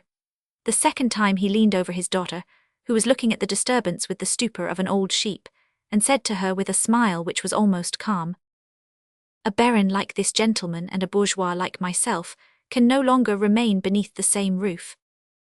And suddenly drawing himself up, livid, trembling and terrible, with his forehead dilated by the fearful radiance of passion, he stretched out his arm toward Marius and shouted, "Begone." Marius left the house, and on the morrow Gillenormand said to his daughter, "You will send every 6 months 60 pistoles to that blood drinker, and never mention his name to me." Having an immense amount of fury to expend, and not knowing what to do with it, he continued to address his daughter as you instead of thou for upwards of 3 months. Marius, on his side, left the house indignant, and a circumstance aggravated his exasperation. There are always small fatalities of this nature to complicate domestic dramas.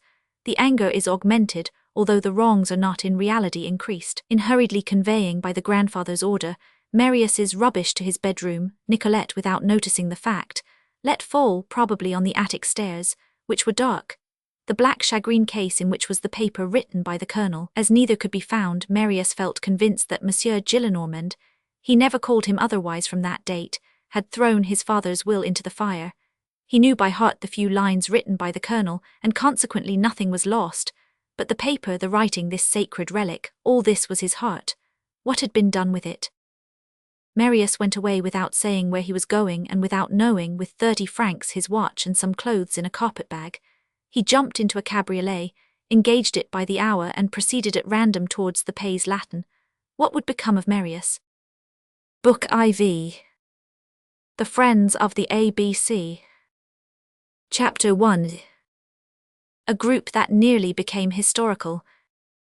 At this epoch, which was apparently careless, a certain revolutionary quivering was vaguely felt. There were breezes in the air which returned from the depths of 89 and 92, and the young men, if we may be forgiven the expression, were in the molting stage.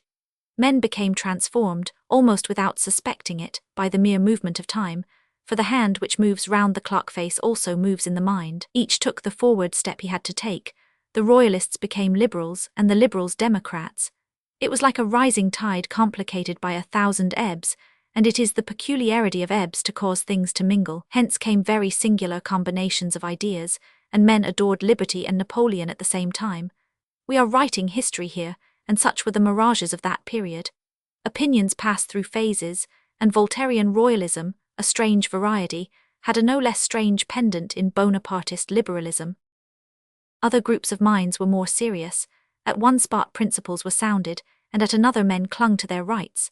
They became impassioned for the absolute and obtained glimpses of infinite realizations, for the absolute, through its very rigidity, causes minds to float in the illimitable ether. There is nothing like the dogma to originate a dream, and nothing like a dream to engender the future. The utopia of today is flesh and bone tomorrow. Advanced opinions had a false bottom, and a commencement of mystery threatened established order, which was suspicious and cunning. This is a most revolutionary sign. The afterthought of the authorities meets in the sap the afterthought of the people, and the incubation of revolutions is the reply to the premeditation of coups d'état. There were not as yet in France any of those vast subjacent organizations, like the Tugendbund of Germany or the Carbonari of Italy, but here and there were dark subterranean passages with extensive ramifications. The Cowgird was started at Aix, and there was at Paris, among other affiliations of this nature, the Society of the Friends of the ABC. Who were the Friends of the ABC? A society whose ostensible object was the education of children, but the real one the elevation of men. They called themselves Friends of the ABC. The ABC was the nation, and they wished to raise it. It would be wrong to laugh at this pun, for puns at times are serious in politics. Witnesses of this are the castratus ad castra which made Narses general of an army, the Barbari and Barberini, Furos Fuegos, tu es Petrus et super hanc Petram, etc., etc. The Friends of the ABC were few in number.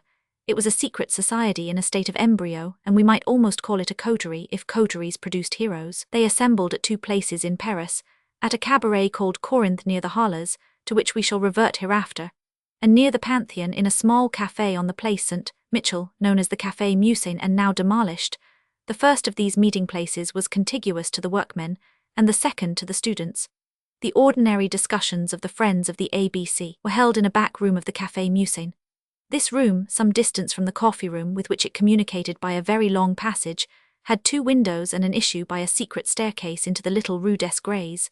They smoked, drank, played, and laughed there. They spoke very loudly about everything, and in a whisper about the other thing. On the wall hung an old map of France under the Republic, which would have been a sufficient hint for a police agent. Most of the Friends of the ABC were students, who maintained a cordial understanding with a few workmen. Here are the names of the principal members, which belong in a certain measure to history: Enjolras, Comefera, Jean Prouvaire, Feuilly, Courfeyrac, Bahorel, Lescal or Legal, Joly and Grantaire. These young men formed a species of family through their friendship, and all came from the south, excepting Legal. This group is remarkable, although it has vanished in the invisible depths which are behind us. At the point of this drama which we have now attained, it will not be labour lost, perhaps, to throw a ray of light upon these heads, before the reader watches them enter the shadows of a tragical adventure. Enjolras, whom we named first, it will be seen afterwards why, was an only son, and rich. He was a charming young man, capable of becoming terrible. He was angelically beautiful, and looked like a stern Antinous. On noticing the pensive depth of his glance, you might have fancied that he had gone through the revolutionary apocalypse in some preceding existence. He knew the traditions of it like an eyewitness, and was acquainted with all the minor details of the great thing. His was a pontifical and warlike nature, strange in a young man. He was a churchman and a militant, from the immediate point of view a soldier of democracy, but, above the contemporary movement, a priest of the ideal. He had a slightly red eyelid, a thick and easily disdainful lower lip, and a lofty forehead. A good deal of forehead on a face is like a good deal of sky in an horizon. Like certain young men of the beginning of the present century and the end of the last, who became illustrious at an early age, he looked excessively young, and was as fresh as a schoolgirl, though he had his hours of pallor. Although a man, he seemed still a boy, and his 22 years looked like only 17. He was serious, and did not appear to know that there was on the earth a being called woman. He had only one passion, justice, and only one thought, overthrowing the obstacle. On the Mons Aventinus he would have been Gracchus, in the Convention he would have been St. Just. He scarcely noticed roses, was ignorant of spring, and did not hear the birds sing. The bare throat of Evadne would have affected him as little as it did Aristogiton. To him, as to Harmodius, flowers were only good to conceal the sword. He was severe in his pleasures, and before all that was not the Republic he chastely lowered his eyes. He was the marble lover of liberty. His language had a sharp inspiration and a species of rhythmic strain. Woe to the love which risked itself in his direction. If any grisette of the place Cambrai or the Rue St. Jean de Beauvais, seeing this figure just escaped from college, with a neck like that of a page, long light lashes, blue eyes, hair floating wildly in the breeze, pink cheeks, cherry lips, and exquisite teeth, had felt a longing for all this dawn, and tried the effect of her charms upon Enjolras, a formidable look of surprise would have suddenly shown her the abyss, and taught her not to confound the avenging cherub of Ezekiel with the gallant cherub of Beaumarchais. By the side of Enjolras, who represented the logic of the revolution, Combeferre represented its philosophy. Between the logic and the philosophy of revolutions there is this difference, that the logic may conclude in war, while its philosophy can only lead to peace. Combeferre completed and rectified Enjolras. He was not so tall, but broader. He wished that the extended principles of general ideas should be poured over minds, and said, "Revolution but civilization," and he opened the vast blue horizon around the peaked mountain. Hence there was something accessible and practicable in all Combeferre's views, and the revolution with him was fitter to breathe than with Enjolras. Enjolras expressed its divine right and Combeferre its natural right, and while the former clung to Robespierre, the latter bordered upon Condorcet. Combeferre loved more than Enjolras the ordinary life of mankind, and if these two young men had gained a place in history, the one would have been the just man, the other the sage. Enjolras was more manly, Combeferre more humane, and the distinction between them was that between homo and ver. Combeferre was gentle as Enjolras was stern, through natural whiteness.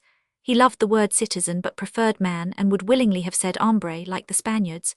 He read everything, went to the theatres, attended the public lectures, learned from Arago the polarization of light, and grew quite excited about a lecture in which Geoffroy St. Hilaire explained the double functions of the external and internal carotid arteries, the one which makes the face, and the other which produces the brain.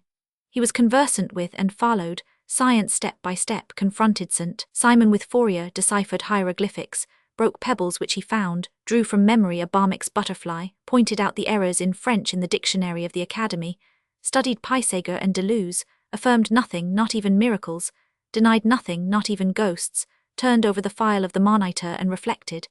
He declared that the future is in the hand of the schoolmaster, and busied himself with educational questions. He wished that society should labor without relaxation at the elevation of the intellectual and moral standard, at coining science, bringing ideas into circulation, and making the minds of youth grow. And he feared that the present poverty of methods, the wretchedness from the literary point of view of confining studies to 2 or 3 centuries called classical, the tyrannical dogmatism of official pedants, scholastic prejudices and routine would in the end convert our colleges into artificial oyster-beds. He was learned, a purist, polite and polytechnic, a delver, and at the time pensive, even to a chimera, as his friends said. He believed in all dreams, railways, the suppression of suffering in surgical operations, fixing the image of the camera obscura, electric telegraphy, and the steering of balloons. He was but slightly terrified by the citadels built on all sides against the human race by superstitions, despotisms, and prejudices, for he was one of those men who think that science will in the end turn the position. Enjolras was a chief, and Commiphera a guide. You would have liked to fight under one and march with the other. Not that Commiphera was incapable of fighting. He did not refuse to seize obstacles round the waist and attack them by main force, but it pleased him better to bring the human race into harmony with its destiny gradually, by the instruction of axioms and the promulgation of positive laws, and with a choice between two lights, his inclination was for illumination rather than fire. A fire may certainly produce a dawn, but why not wait for daybreak? A volcano illumines, but the sun does so far better. Commiphera perhaps preferred the whiteness of the beautiful to the flashing of the sublime, and a brightness clouded by smoke, a progress purchased by violence, only half satisfied his tender and serious mind. A headlong hurling of a people into the truth, a 93, startled him. Still, stagnation was more repulsive to him, for he smelt in it putrefaction and death. Altogether he liked foam better than miasma, and preferred the torrent to the sewer, and the falls of Niagara to the lake of Montfaucon. In a word, he desired neither halt nor haste, and while his tumultuous friends, who were chivalrously attracted by the absolute, adored and summoned the splendid revolutionary adventurer, Commiphera inclined to leave right progress to act. It might be cold, but it was pure, methodical but irreproachable, and phlegmatic but imperturbable. Commiphera would have knelt down and prayed that this future might arrive with all its candor, and that nothing might disturb the immense virtuous evolution of the peoples.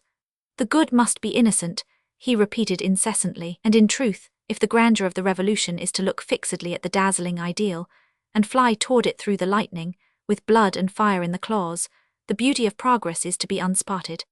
And there is between Washington, who represents the one, and Danton, who is the incarnation of the other, the same difference as that which separates the angel with the swan's wings from the angel with the eagle's wings. Jean Prouvaire was of an even softer tinge than Commiphera.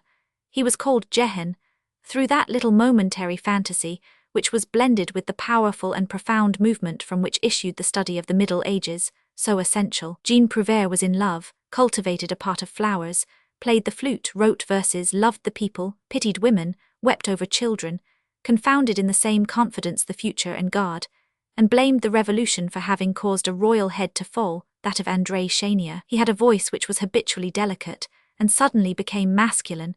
He was erudite and almost an orientalist. He was good before all, and through a motive which those will easily understand who know how closely goodness borders on grandeur. He loved immensity in poetry. He knew Italian, Latin, Greek, and Hebrew, and he employed his knowledge to read only 4 poets, Dante, Juvenal, Aeschylus, and Isaiah. In French he preferred Corneille to Racine and Agrippa d'Aubigné to Corneille. He was fond of strolling about the fields of wild oats and cornflowers, and occupied himself with clouds almost as much as with events. His mind had 2 attitudes, one turned to man, the other to God. He either studied or contemplated. The whole day long he studied social questions: wages, capital, credit, marriage, religion, liberty of thought, liberty of love, education, the penal code, wretchedness, partnership, property, production and division, that enigma of the lower world which casts a shadow over the human, and at night he looked at the stars, those enormous beings. Like Enjolras, he was rich and an only son. He talked softly, hung his head, looked down, smiled with an embarrassed air, dressed badly, had an awkward gait, blushed at a nothing and was very timid, with all that he was intrepid. Feuilly was a journeyman fan-maker, doubly an orphan, who laboriously earned 3 francs a day and had only one idea, to deliver the world. He had another preoccupation as well, instructing himself, which he called self-deliverance. He had taught himself to read and write, and all that he knew he had learned alone. Feuilly had a generous heart and hugged the world. This orphan had adopted the peoples, and as he had no mother, he meditated on his country. He had wished that there should not be in the world a man who had no country, and he brooded over what we now call the idea of nationalities, with the profound divination of the man of the people. He had studied history expressly that he might be indignant with a knowledge of the fact, and in this youthful assembly of utopians who were specially interested about France, he represented the foreign element. His specialty was Greece, Poland, Romania, Hungary, and Italy. He pronounced these names incessantly, in season and out of season, with the tenacity of right. The violations committed by Turkey on Greece and Thessaly, of Russia on Warsaw, and Austria on Venice exasperated him, and above all the great highway robbery of 1772 aroused him. There can be no more sovereign eloquence than truth in indignation, and he was eloquent with that eloquence. He never left off talking about the infamous date 1772, the noble and valiant people suppressed by treachery, this crime committed by 3 accomplices, and the monstrous ambush, which is the prototype and pattern of all those frightful suppressions of states, which have since struck several nations, and have, so to speak, erased their name from the baptismal register. All the social assaults of the present day emanate from the division of Poland, and it is a theorem to which all our political crimes are corollaries. There is not a despot or a traitor who for a century past has not revised, confirmed, countersigned, and margined with the words ne veriter, the division of Poland. When we consult the list of modern treasons, this appears the first, and the Congress of Vienna consulted this crime ere it consummated its own. 1772 sounds the view halloo, and witnesses the quarry of the stag. Such was Feuilly's usual text. This poor workman had made himself the guardian of justice, and she rewarded him by making him grand. In truth, there is an eternity in justice, and Warsaw can no more be Tartar than Venice can be Teutonic. Kings lose their time and their honor over such things. Sooner or later the submerged country floats on the surface and reappears. Greece becomes Greece once more, and Italy, Italy. The protest of right against deeds persists forever, and there is no law of limitations for the robbery of a nation. Such superior swindles have no future, and the mark cannot be taken out of a nation like a handkerchief. Courfeyrac had a father who was known as M. de Courfeyrac.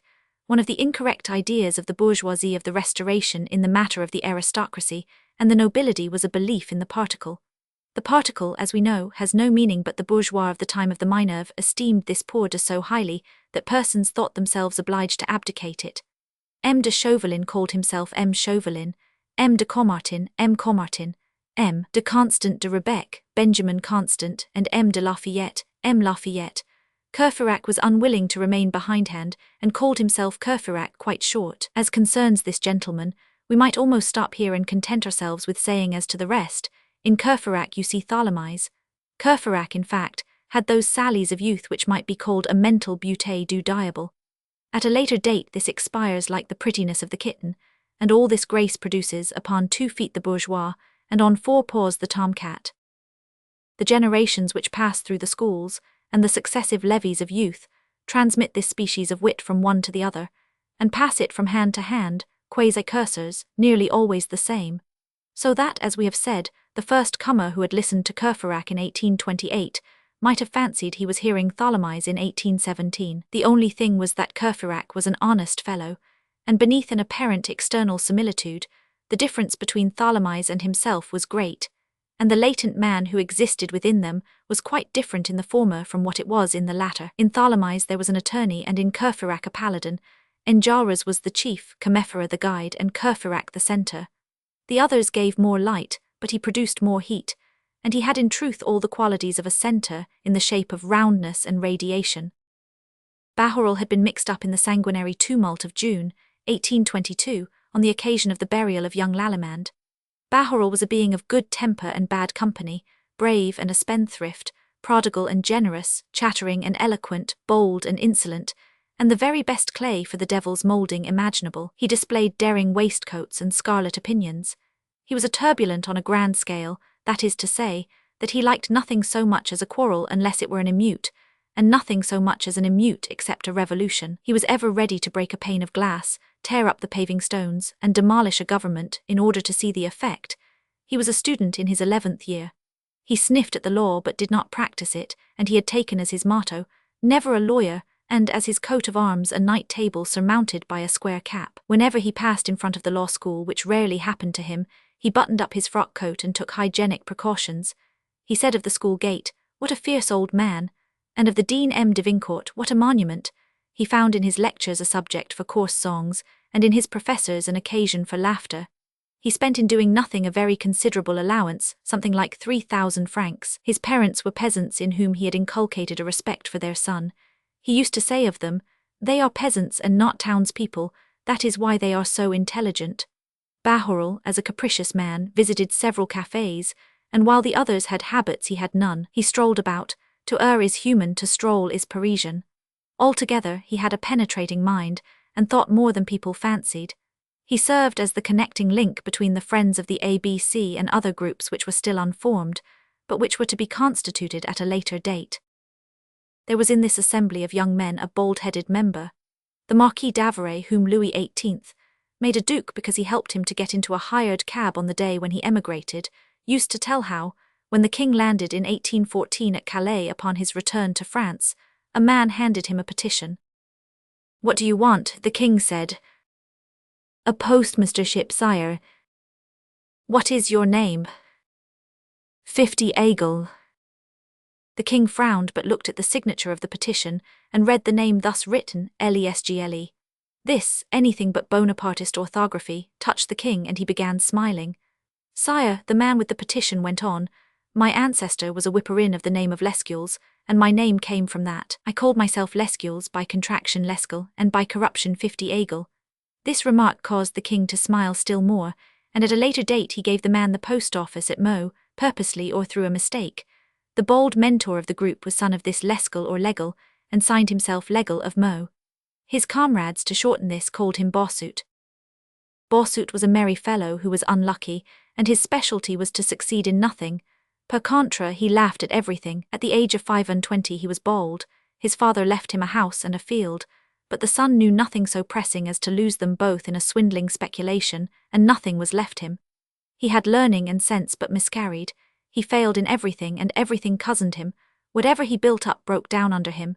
If he chopped wood, he cut his fingers, and if he had a mistress, he speedily discovered that she had also a friend. At every moment some misfortune happened to him, and hence came his joviality, and he used to say, "I live under the roof of falling tiles," feeling but slight astonishment, for every accident was foreseen by him.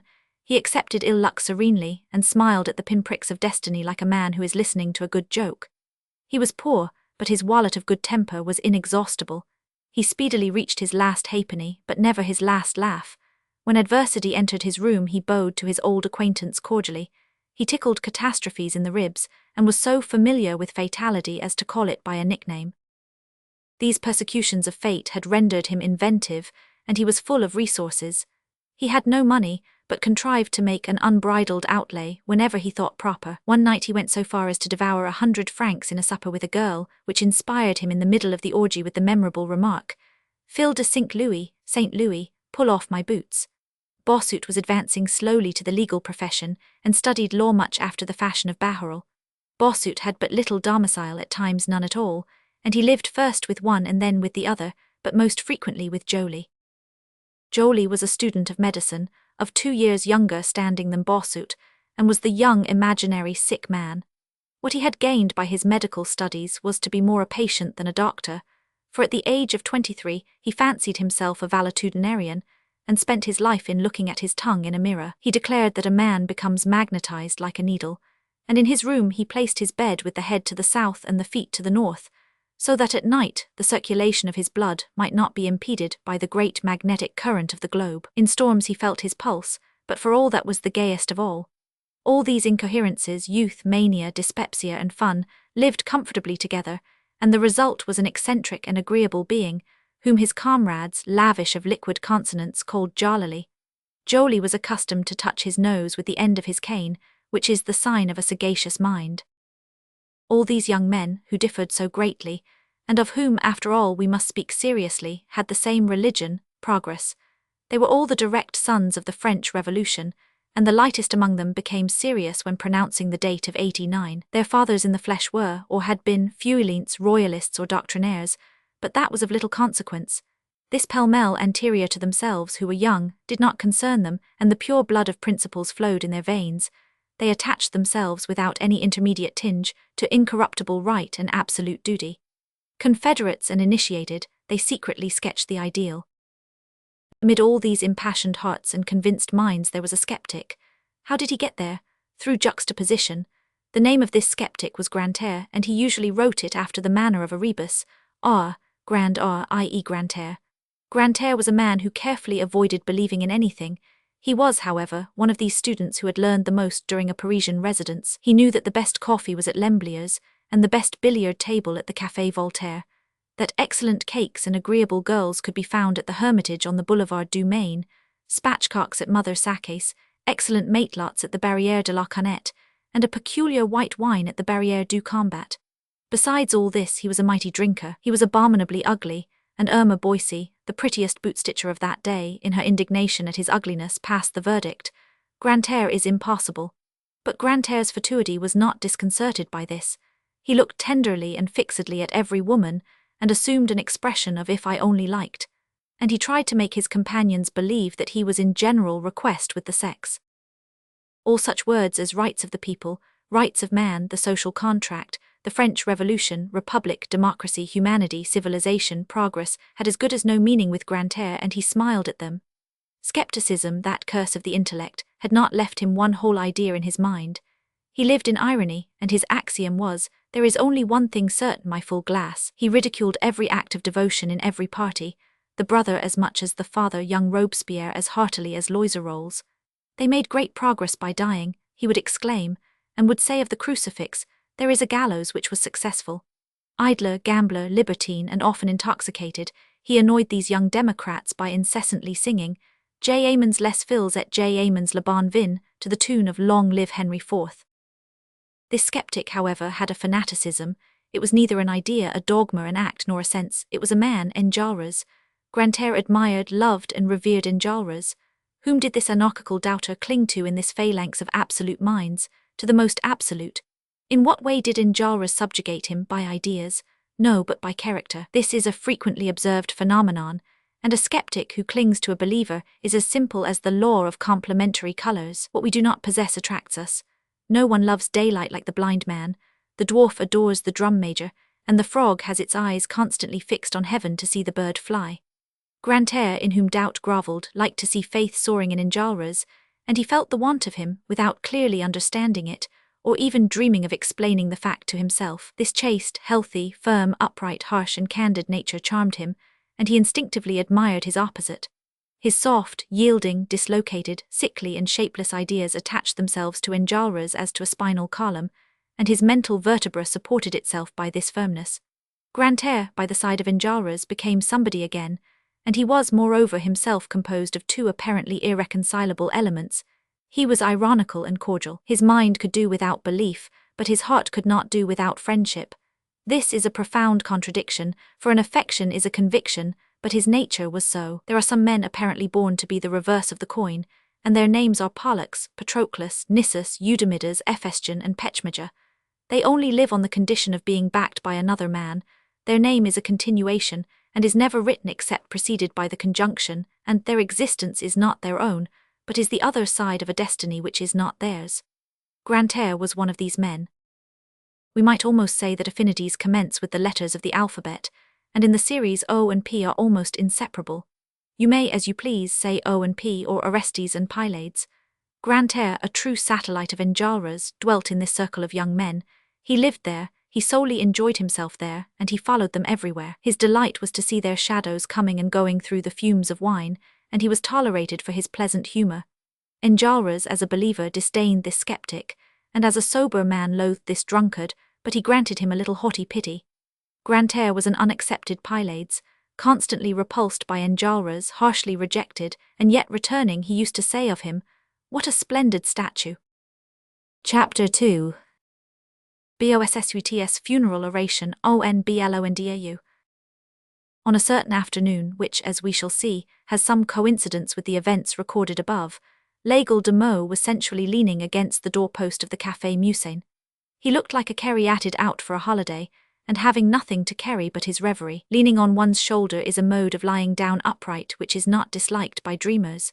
L'Aigle de Meaux was thinking, without melancholy, of a slight misadventure which had occurred to him on the previous day, but one at the law school, and modified his personal plans for the future, which, as it was, were somewhat indistinct.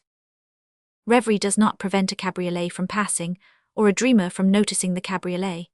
L'Aigle, whose eyes were absently wandering, saw through this somnambulism a two-wheeled vehicle moving across the Place St. Michel at a foot pace, and apparently undecided. What did this cab want? Why was it going so slowly? L'Aigle looked at it and saw inside a young man seated by the side of the driver, and in front of the young man a carpet-bag. The bag displayed to passers by this name, written in large black letters on the card sewn to the cloth, Mariusponty. This name made L'Aigle change his attitude. He drew himself up and shouted to the young man in the cab, Marius Pontmercy. The cab stopped on being thus hailed, and the young man, who also appeared to be thinking deeply, raised his eyes. "Hello," he said. "Are you M. Pontmercy?" "Yes." "I was looking for you," Legal of Mo continued. "How so?" asked Marius, for it was really he, who had just left his grandfather's and had before him a face which he saw for the first time. "I do not know you." "And I don't know you either." Marius fancied that he had to do with a practical joker, and as he was not in the best of tempers at the moment, frowned. Legal imperturbably continued. "You were not at lecture the day before yesterday." "Very possibly." "It is certain." "Are you a student?" Marius asked. "Yes, sir, like yourself. The day before yesterday I entered the law school by chance. As you know, a man has an idea like that sometimes. The professor was engaged in calling over the names, and you are aware how ridiculously strict they are in the school at the present moment. Upon the third call remaining unanswered, your name is erased from the list, and 60 francs are gone." Marius began to listen, and Legal continued. "It was Blondeau who was calling over. You know Blondeau has a pointed and most malicious nose, and sensed the absent with delight. He craftily began with the letter P, and I did not listen, because I was not compromised by that letter. The roll call went on capitally, there was no erasure, and the universe was present. Blondeau was sad, and I said to myself aside, 'Blondeau, my love, you will not perform the slightest execution today.' All at once Blondeau calls out, 'Marius Pontmercy.' No one answered, and so Blondeau, full of hope, repeats in a louder voice, 'Marius Pontmercy,' and takes up his pen. I have bowels, sir, and said to myself hurriedly, 'The name of a good fellow is going to be erased. Attention, he is not a proper student, a student who studies, a reading man, a pedantic sap, strong in science, literature, theology, and philosophy. No, he is an honourable idler who lounges about, enjoys the country, cultivates the grisette, pays his court to the ladies, and is perhaps with my mistress at this moment. I must save him. Death to Blondeau.' At this moment Blondeau dipped his pen, black with erasures, into the ink, looked round his audience, and repeated for the third time, 'Marius Pontmercy.' I answered, 'Here,' and so your name was not erased." "Sir," Marius exclaimed. "And mine was," Legal of Mo added. "I do not understand you," said Marius. Legal continued. "And yet it was very simple. I was near the desk to answer and near the door to bolt. The professor looked at me with a certain fixedness, and suddenly Blondeau, who must be the crafty nose to which Boileau refers, leaps to the letter 50, which is my letter, for I come from Mo, and my name is 50 Aigle." "50 Aigle," Marius interrupted. "What a glorious name!" Blondeau arrives, sir, at that glorious name, and exclaims, 50 Aigle. I answer, "Here." Then Blondeau looks at me with the gentleness of a tiger, smiles, and says, "If you are Pontmercy, you are not Legal," a phrase which appears offensive to you, but which was only lugubrious for me. After saying this, he erased me. Marius exclaimed, "I am really mortified, sir." Before all, Legal interrupted, "I ask leave to embalm Blondeau in a few phrases of heartfelt praise. I will suppose him dead, and there will not be much to alter in his thinness, paleness, coldness, stiffness, and smell, and I say erudimini qui judicatis terram. Here lies Blondeau the nosy, Blondeau Nasica, the ox of discipline, Bose Disciplino, the mastiff of duty, the angel of the roll call, who was straight, square, exact, rigid, honest, and hideous. God erased him as he erased me." Marius continued, "I am most grieved." "Young man," said Legal, "let this serve you as a lesson, in future be punctual. I offer you 1,000 apologies.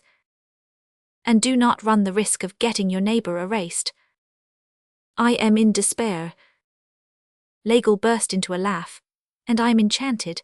I was on the downward road to become a lawyer, and this erasure saves me. I renounce the triumphs of the bar. I will not defend the orphan or attack the widow. I have obtained my expulsion, and I am indebted to you for it, M. Pontmercy. I intend to pay you a solemn visit of thanks. Where do you live?" "In this cab," said Marius. "A sign of opulence," Legal remarked calmly. "I congratulate you, for you have apartments at 9,000 francs a year." At this moment, Courfeyrac came out of the café. Marius smiled sadly. "I have been in this lodging for 2 hours and am eager to leave it, but I do not know where to go." "Come home with me," Courfeyrac said to him. "I ought to have the priority," Legal observed, "but then I have no home." "Hold your tongue, Bossuet," Courfeyrac remarked. Bossut, said Marius. Why, you told me your name was Legal. Of Mo, Legal answered, metaphorically Bossut. Courfeyrac got into the cab. Hotel de la Porte Saint-Jacques, driver, he said. The same evening Marius was installed in a room in this house, next door to Courfeyrac. Chapter 3. Marius is astonished.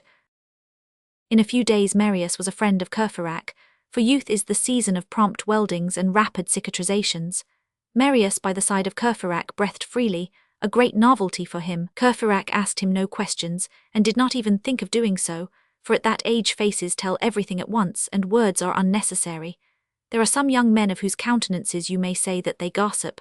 You look at them and know them. One morning, however, Courfeyrac suddenly asked him the question, by the way, have you any political opinion? Of course, said Marius, almost offended by the question. What are you? Bonapartist Democrat. The grey colour of the reassured mouse, Courfeyrac remarked. On the next day he led Marius to the Café Musain, and whispered in his ear with a smile, I must introduce you to the revolution. And he led him to the room of the friends of the ABC. He introduced him to his companions, saying in a low voice, a pupil, which Marius did not at all comprehend. Marius had fallen into a mental wasp's nest, but though he was silent and grave, he was not the less winged and armed. Marius, hitherto solitary, and muttering soliloquies and asides through habit and taste, was somewhat startled by the swarm of young men around him. The tumultuous movement of all these minds at liberty and at work made his ideas whirl, and at times, in his confusion, they flew so far from him that he had a difficulty in finding them again. He heard philosophy, literature, art, history, and religion spoken of in an unexpected way. He caught a glimpse of strange aspects, and as he did not place them in perspective, he was not sure that he was not gazing at chaos. On giving up his grandfather's opinions for those of his father, he believed himself settled, but he now suspected anxiously, and not daring to confess it to himself, that it was not so. The angle in which he looked at everything was beginning to be displaced afresh, and a certain oscillation shook all the horizons of his brain. It was a strange internal moving of furniture, and it almost made him ill. It seemed as if there were no sacred things for these young men, and Marius heard singular remarks about all sorts of matters which were offensive to his still timid mind. A playbill came under notice, adorned with the title of an old stock tragedy, of the so-called classical school. Down with the tragedy dear to the bourgeois, Bahorel shouted, and Marius heard Commiphera reply. You are wrong, Bahorel. The cits love tragedy, and they must be left at peace upon that point. Periwig tragedy has a motive, and I am not one of those who for love of Aeschylus contests its right to exist. There are sketches in nature and ready-made parodies in creation. A beak which is no beak, wings which are no wings, gills which are no gills, feet which are no feet, a dolorous cry which makes you inclined to laugh. There you have the duck. Now, since poultry exist by the side of the bird, I do not see why classic tragedy should not exist face to face with ancient tragedy. Or else it happened accidentally that Marius passed along the Rue Jean-Jacques Rousseau between Enjolras and Courfeyrac, and the latter seized his arm. Pay attention, this is the Rue Plutrière, now called Rue Jean-Jacques Rousseau, on account of a singular family that lived here 60 years back, and they were Jean-Jacques and Thérèse. From time to time little creatures were born, Thérèse fondled them, and Jean-Jacques took them to the foundling. And Enjolras reproved Courfeyrac. Silence before Jean-Jacques, I admire that man. I grant that he abandoned his children, but he adopted the people. Not one of these young men ever uttered the words, the Emperor. Jean Prouvaire alone sometimes said Napoleon, all the rest spoke of Bonaparte. Enjolras pronounced it Buonaparte. Marius was vaguely astonished. Initium sapientio. Chapter 4. The back room of the Café Musain. One of the conversations among the young men at which Marius was present, and in which he mingled now and then, was a thorough shock for his mind.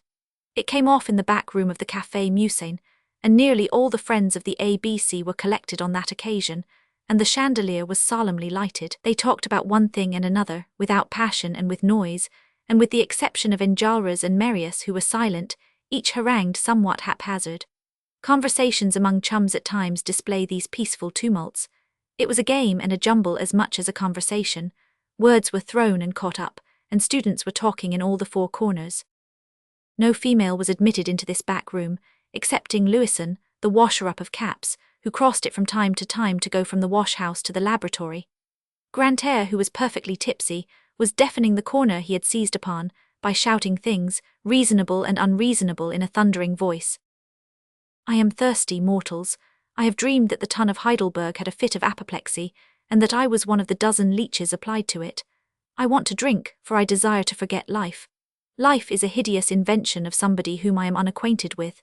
It lasts no time and is worth nothing, and a man breaks his neck to live. Life is a scenery in which there are no practicables, and happiness is an old side scene only painted on one side. Ecclesiastes says, all is vanity, and I agree with the worthy gentleman who possibly never existed. Not liking to go about naked clothed itself in vanity. Oh, vanity, the dressing up of everything in big words. A kitchen is a laboratory, a dancer a professor, a mountebank a gymnast, a boxer a pugilist, an apothecary a chemist, a barber an artist, a bricklayer an architect, a jockey a sportsman, and a woodlouse a turigibranch. Vanity has an obverse and a reverse. The obverse is stupid. It is the Negro with his glass beads. The reverse is ridiculous. It is the philosopher in his rags. I weep over the one and laugh at the other. What are called honors and dignities, and even honor and dignity, are generally pinchbeck. Kings make a toy of human pride. Caligula made a horse a consul, and Charles II knighted a sirloin of beef. Drape yourselves, therefore, between the consul incitatus and the baronet roast beef. As to the intrinsic value of people, it is not one bit more respectable. Just listen to the panegyric which one neighbor makes of another. White upon white is ferocious. If the lily could talk, how it would run down the dove, and a bigoted woman talking of a pious woman is more venomous than the asp and the whip-snake. It is a pity that I am an ignoramus, for I would quote a multitude of things, but I know nothing. But for all that I have always had sense. When I was a pupil of Gros, instead of daubing sketches, I spent my time in prigging apples. Rapine is the male of rapine. So much for myself, but you others are as good as I, and I laugh at your perfections, excellency, and qualities, for every quality has its defect. The saving man is akin to the miser, the generous man is very nearly related to the prodigal, and the brave man trenches on the braggart. When you call a man very pious, you mean that he is a little bigoted, and there are just as many vices in virtue as there are holes in the mantle of Diogenes. Which do you admire, the killed or the killer? See Czar or Brutus. People generally stick up for the killer. Long live Brutus, for he was a murderer. Such is virtue. It may be virtue, but it is folly at the same time. There are some queer spots on these great men. The Brutus who killed Caesar was in love with the statue of a boy. This statue was made by the Greek sculptor Strongyllion, who also produced that figure of an Amazon called Finelegs, Euchnemes, which Nero carried about with him when travelling. This Strongyllion only left 2 statues, which brought Brutus and Nero into harmony. Brutus was in love with one and Nero with the other. History is but one long repetition, and one century is a plagiarism of another. The Battle of Marengo is a copy of the Battle of Pydna. The Tolbiae of Clovis and the Austerlitz of Napoleon are as much alike as 2 drops of blood. I set but little value on victory. Nothing is so stupid as conquering. The true glory is convincing. But try to prove anything, you satisfy yourself with success. What mediocrity! And with conquering, what a wretched trifle! Alas, vanity and cowardice are everywhere, and everything obeys success, even grammar. Si volet usus, as Horace says. Hence I despise the whole human race. Suppose we descend from universals to particulars. Would you wish me to begin admiring the peoples? What people, if you please? Is it Greece, the Athenians? Parisians of former time killed Phocion, as you might say Coligny, and adulated tyrants to such a pitch that Anaxagoras said of Pisistratus, his urine attracts the bees. The most considerable man in Greece for 50 years was the grammarian Philtas, who was so short and small that he was obliged to put lead in his shoes to keep the wind from blowing him away. On the great square of Corinth there was a statue sculptured by Celaman and catalogued by Pliny, and it represented Episthatus. What did Episthatus achieve? He invented the cross buttock. There you have a summary of Greece and glory, and now let us pass to others. Should I admire England? Should I admire France? France, why, on account of Paris? I have just told you my opinion of the Athenians. England, why, on account of London? I hate Carthage, and besides, Loudon, the metropolis of luxury, is the headquarters of misery. In the single parish of Charing Cross 100 persons die annually of starvation. Such is Albion, and I will add, as crowning point, that I have seen an Englishwoman dancing in a wreath of roses and with blue spectacles. So a groan for England. If I do not admire John Bull, ought I to admire Brother Jonathan with his peculiar institution? Take away time is money, and what remains of England? Take away cotton is king, and what remains of America? Germany is lymph and Italy bile. Shall we go into ecstasies about Russia? Voltaire admired that country and he also admired China. I allow that Russia has its beauties, among others a powerful despotism, but I pity the despots for they have a delicate health. An Alexis decapitated, a Peter stabbed, a Paul strangled, another Paul flattened out with boot heels, sundry Ivans butchered, several Nicholases and Basils poisoned. All this proves that the palace of the Emperor of Russia is in a flagrantly unhealthy condition. All the civilized nations offer to the admiration of the thinker one detail: war. Now war, civilized war, exhausts and collects all the forms of banditism, from the brigandages of the trabuceros in the gorges of Mont Jaxa, down to the forays of the Comanche Indians in the Doubtful Pass. Stuff, you will say to me. Europe is better than Asia after all. I allow that Asia is absurd, but I do not exactly see what cause you have to laugh at the Grand Lama, you great Western nations, who have blended with your fashions and elegances all the complicated filth of majesty, from the dirty chemise of Queen Isabel down to the chaise passée of the Dauphin. At Brussels the most beer is consumed, at Stockholm the most brandy, at Madrid the most chocolate, at Amsterdam the most gin, at London the most wine, at Constantinople the most coffee, and at Paris the most absinthe. These are all useful notions. Paris, after all, bears away the bell, for in that city the very rag-pickers are Sybarites, and Diogenes would as soon have been a rag-picker on the Place Maubert as a philosopher at the Perrot's. Learn this fact also: the wine-shops of the rag-pickers are called bibines, and the most celebrated are the casserole and the abattoir. Therefore, O restaurants, wine-shops, music-halls, tavern-keepers, brandy and absinthe dispensers, boozing-kens of the rag-pickers and caravansaries of caliphs, I call you to witness I am a voluptuary. I dine at Richard's for 50 sous, and I want Persian carpets in which to roll the naked Cleopatra. Where is Cleopatra? Ah, it is you, Louison. Good evening. Thus poured forth Grantaire, more than drunk, as he seized the plate washer as she passed his corner. Bossuet, stretching out his hand toward him, strove to make him be silent, but Grantaire broke out afresh. Eagle of Meaux, down with your paws. You produce no effect upon me with your gesture of Hippocrates refusing the bric-a-brac of Artaxerxes. You need not attempt to calm me, and besides I am melancholy. What would you have me say? Man is bad, man is a deformity, the butterfly is a success but man a mistake. God made a failure with that animal. A crowd is a choice of uglinesses, the first comer is a scoundrel. Femme rhymes with infame.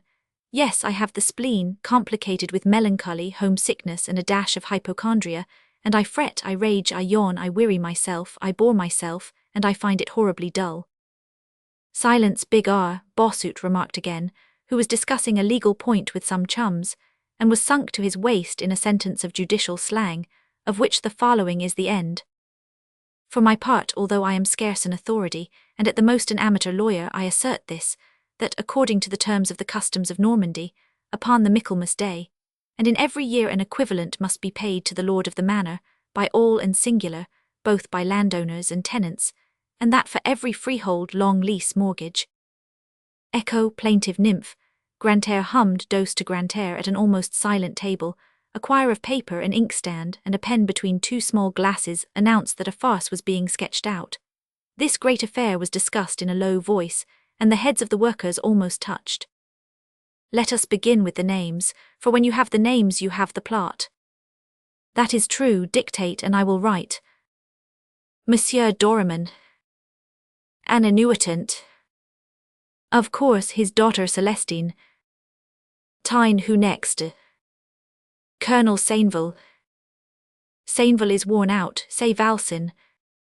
By the side of these theatrical aspirants another group, which also took advantage of the noise to talk low, were discussing a duel. An old student of 30 was advising a young man of 18, and explaining with what sort of adversary he had to deal. Hang it, you will have to be careful, for he is a splendid swordsman. He can attack, makes no useless feints, has a strong wrist, brilliancy and mathematical parries, and then he is left-handed. In the corner opposite to Grantaire, Joly and Bahorel were playing at dominoes and talking of love affairs. You are happy, said Joly. You have a mistress who is always laughing. It is a fault she commits, Bahorel answered. A man's mistress does wrong to laugh, for it encourages him to deceive her, for seeing her gay saves you from remorse. If you see her sad you have scruples of conscience. Ungrateful man, a woman who laughs is so nice and you never quarrel.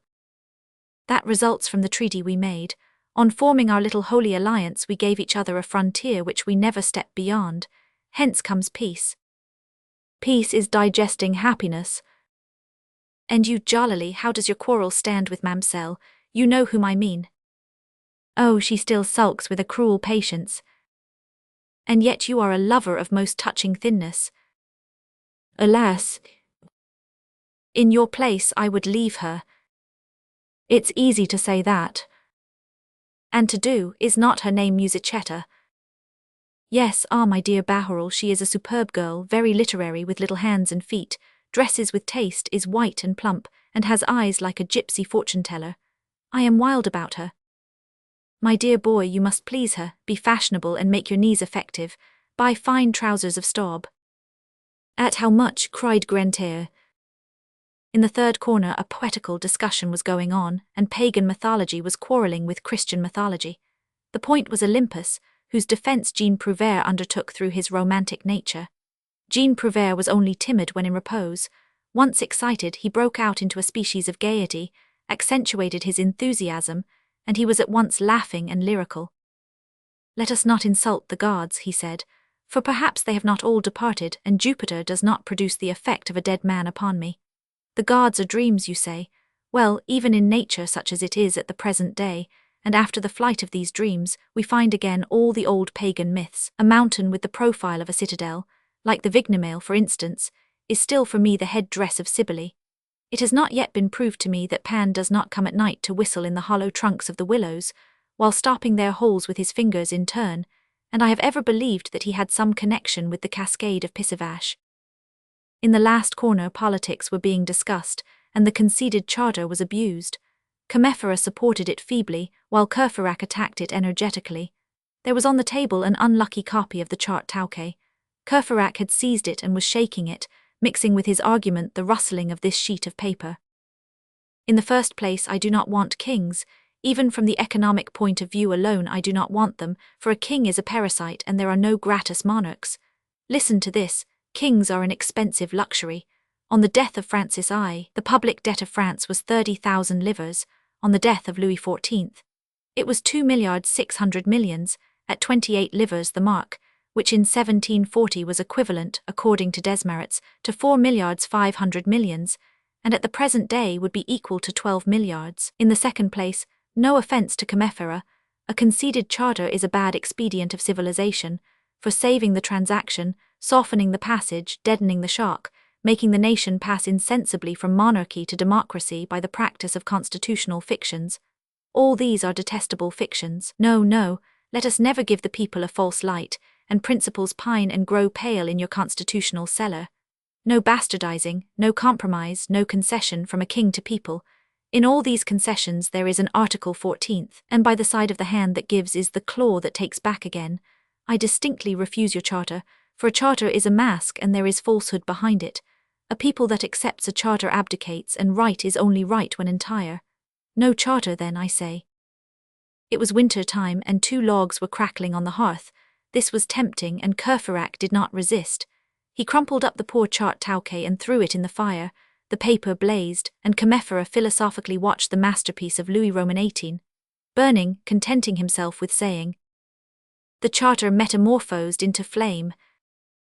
And sarcasms, sallies, jests, that French thing which is called entrain, that English thing which is called humour, good taste and bad, sound and unsound reasoning, all the rockets of dialogue ascending together and crossing each other in all parts of the room, produced above their heads a species of merry explosion. Chapter 5. Enlargement of the horizon. The collision of young minds has this admirable thing about it, that the spark can never be foreseen or the lightning divined. What will shoot forth presently no one knows. The burst of laughter is heard, and at the next moment seriousness makes its entrance. The impetus is given by the first word that comes, and everybody's fancy reigns. A joke suffices to open an unforeseen subject. The conversation takes a sudden turn, and the perspective changes all at once. Chance is the scene-shifter of conversations. A stern thought, which strangely issued from a clash of words, suddenly flashed through the medley in which Grantaire, Bahorel, Prouvaire, Bossuet, Commiphera and Courfeyrac were blindly slashing and pointing. How is it that a phrase suddenly springs up in conversation, and underlines itself at once in the attention of those who trace it? As we have just said, no one knows. In the midst of the general confusion Bossuet concluded some remark he made to Commiphera with the date. June 18, 1815, Waterloo. At this name of Waterloo, Marius, who had been leaning over a glass of water, removed his hand from under his chin and began looking intently at the company. Pardieu, Courfeyrac exclaimed, parbleu at this period was beginning to grow out of fashion. That number 18 is strange and strikes me, for it is Bonaparte's fatal number. Place Louis before and Brumaire behind, and you have the man's whole destiny with this expressive peculiarity, that the beginning is closely pursued by the end. Enjolras, who had hitherto been dumb, now broke the silence and said, Courfeyrac, you mean the crime by the expiation. This word crime exceeded the measure which Marius, who was already greatly affected by this sudden reference to Waterloo, could accept.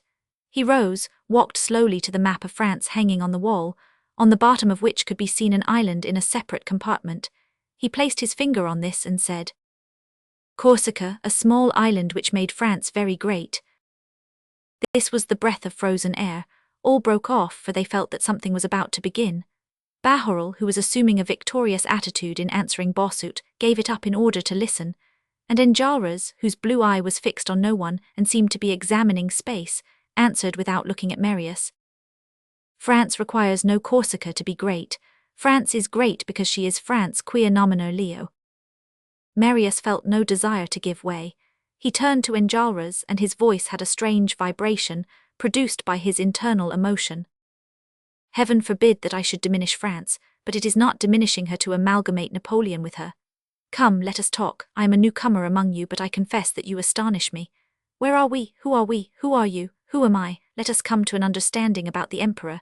I hear you call him Buonaparte, laying a stress on the U like the royalists, but I must tell you that toy grandfather does better still, for he says Buonaparte. I fancied you young men, but where do you keep your enthusiasm, and what do you do with it?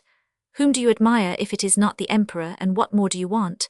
If you will not have that great man, what great man would you have? He had everything. He was complete, and in his brain was the cube of human faculties. He made codes like Justinian and dictated like CSR. His conversation blended the lightning of Pascal with the thunder of Tacitus. He made history and wrote it, and his bulletins are Iliads. He combined the figures of Newton with the metaphor of Mahomet. He left behind him in the East words great as the pyramids. At Tilsit he taught majesty to emperors. At the Academy of Sciences he answered Laplace. At the Council of State he held his own against Merlin. He gave a soul to the geometry of one and to the sophistry of others. He was legist with the lawyers, sidereal with the astronomers. Like Cromwell blowing out one of two candles, he went to the temple to bargain for a curtain tassel.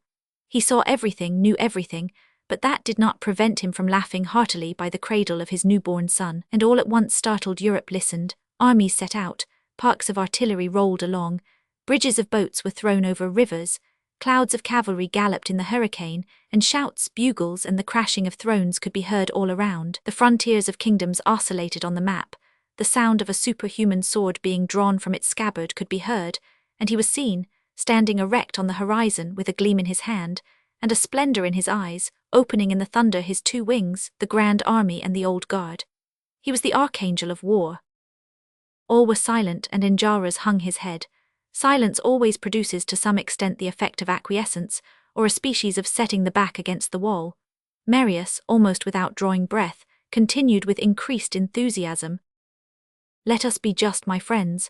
What a splendid destiny it is for a people to be the empire of such an emperor, when that people is France and adds its genius to the genius of that man, to appear and reign, to march and triumph, to have as bivouacs every capital, to select grenadiers and make kings of them, to decree the downfall of dynasties, to transfigure Europe at double quick step, to feel when you threaten that you lay your hand on the sword hilt of God, to follow, in one man Hannibal, Caesar and Charlemagne, to be the people of a ruler who accompanies your every daybreak with the brilliant announcement of a battle gained, to be aroused in the morning by the guns of the invalids, to cast into the abysses of light prodigious words which are eternally luminous, Marengo, Ariela, Austerlitz, Jena and Wagram, to produce at each moment on the zenith of centuries constellations of victories, to make the French Empire a counterpart of the Roman Empire, to be the great nation and give birth to the great army, to send legions all over the world, as the mountain sends its eagles in all directions to conquer, rule and crush,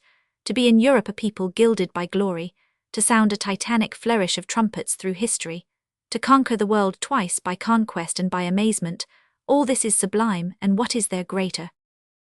To be free, said Commiphera. Marius in his turn hung his head.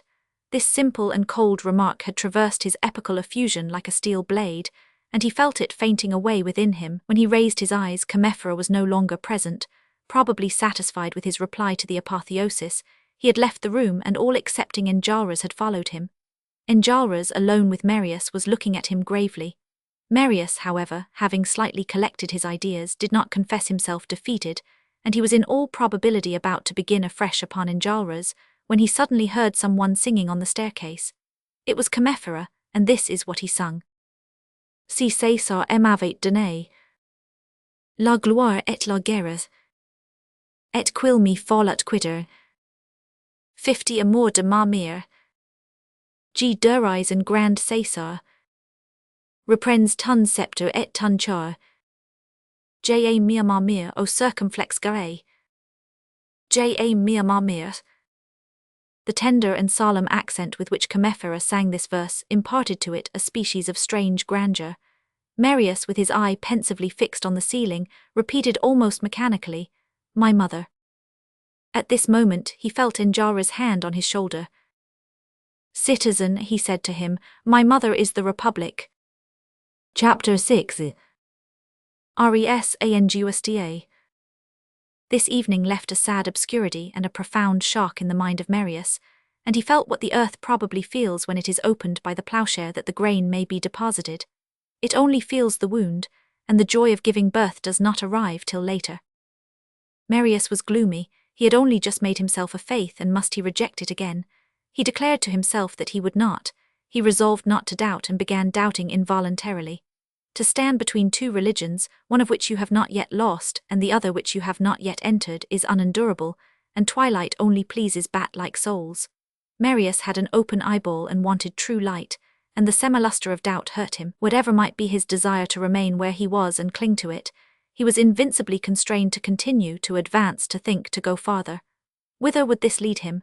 He feared lest, after taking so many steps which had drawn him near his father, he was now going to take steps which would carry him away from him. His discomfort increased with all the reflections that occurred to him, and an escarpment became formed around him. He agreed neither with his grandfather nor his friends.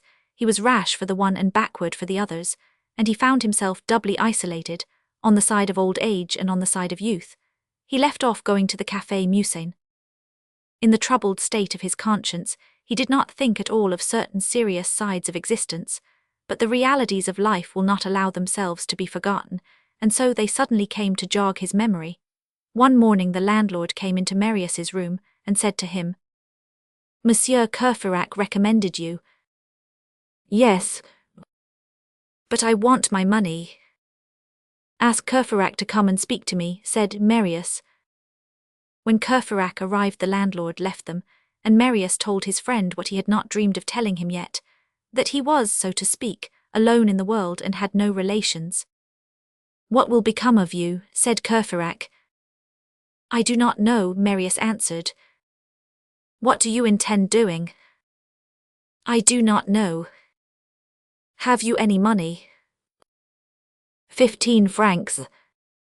"Are you willing to borrow from me?" "Never." "Have you clothes?" "There they are." "Any jewelry?" "A gold watch." "I know a second-hand clothesman who will take your overcoat and a pair of trousers." "Very good." "You will only have a pair of trousers, a waistcoat, a hat and coat left." "And my boots." "What, you will not go barefoot? What opulence!" "That will be enough." "I know a jeweler who will buy your watch." "All right." "No, it is not all right. What will you do after?" "Anything I can that is honest." "Do you know English?" "No." "Or German?" "No." "All the worse." "Why so?" "Because a friend of mine, a publisher, is preparing a sort of encyclopedia, for which you could have translated English or German articles. The pay is bad, but it is possible to live on it." "I will learn English and German." "And in the meanwhile?" I will eat my clothes and my watch. The clothes dealer was sent for, and gave 20 francs for the coat and trousers. Next they went to the jeweller's, who bought the watch for 45 francs. That's not so bad, said Marius to Courfeyrac on returning to the hotel. With my 15 francs that makes 80. And your bill here, Courfeyrac observed. Oh, I forgot that, said Marius. The landlord presented his bill, which Marius was bound to pay at once. It amounted to 70 francs. I have 10 francs left, said Marius. The deuce, Courfeyrac replied. You will spend 5 francs while learning English and 5 while learning German. That will be swallowing a language very quickly or a 5-franc piece very slowly. In the meantime Aunt Gillenormand, who was a good soul in the main upon sad occasions, discovered her nephew's abode, and one morning when Marius returned from college, he found a letter from his aunt and the 60 pistoles. That is to say, 600 francs in gold in a sealed-up box. Marius sent the 30 louis back to his aunt with a respectful note, in which he stated that he would be able in future to take care of himself. At that moment he had just 3 francs left. The aunt did not tell grandpapa of this refusal, through fear of raising his exasperation to the highest pitch. Besides, had he not said, "Never mention that blood drinker's name in my presence," Marius quitted the hotel of the Porte Saint-Jacques, as he did not wish to run into debt. Book V. The Good of Misfortune. Chapter 1. Marius is indigent. Life became severe for Marius. Eating his clothes and his watch was nothing, but he also went through that indescribable course which is called roughing it. This is a horrible thing which contains days without bread, nights without sleep, evenings without candle, a house without fire, weeks without work, a future without hope, a threadbare coat, an old hat at which the girls laugh, the door which you find locked at night because you have not paid your rent, the insolence of the porter and the eating housekeeper, the grins of neighbors, humiliations, dignity trampled underfoot, any sort of work accepted, disgust, bitterness, and desperation. Marius learned how all this is devoured, and how it is often the only thing which a man has to eat. At that moment of life when a man requires pride because he requires love, he felt himself derided because he was meanly dressed, and ridiculous because he was poor. At the age when youth swells the heart with an imperial pride, he looked down more than once at his worn-out boots, and knew the unjust shame and burning blushes of wretchedness. It is an admirable and terrible trial, from which the weak come forth infamous, and the strong sublime. It is the crucible into which destiny throws a man whenever it wishes to have a scoundrel or a demigod. For man's great actions are performed in minor struggles. There are obstinate and unknown braves who defend themselves inch by inch in the shadows against the fatal invasion of want and turpitude.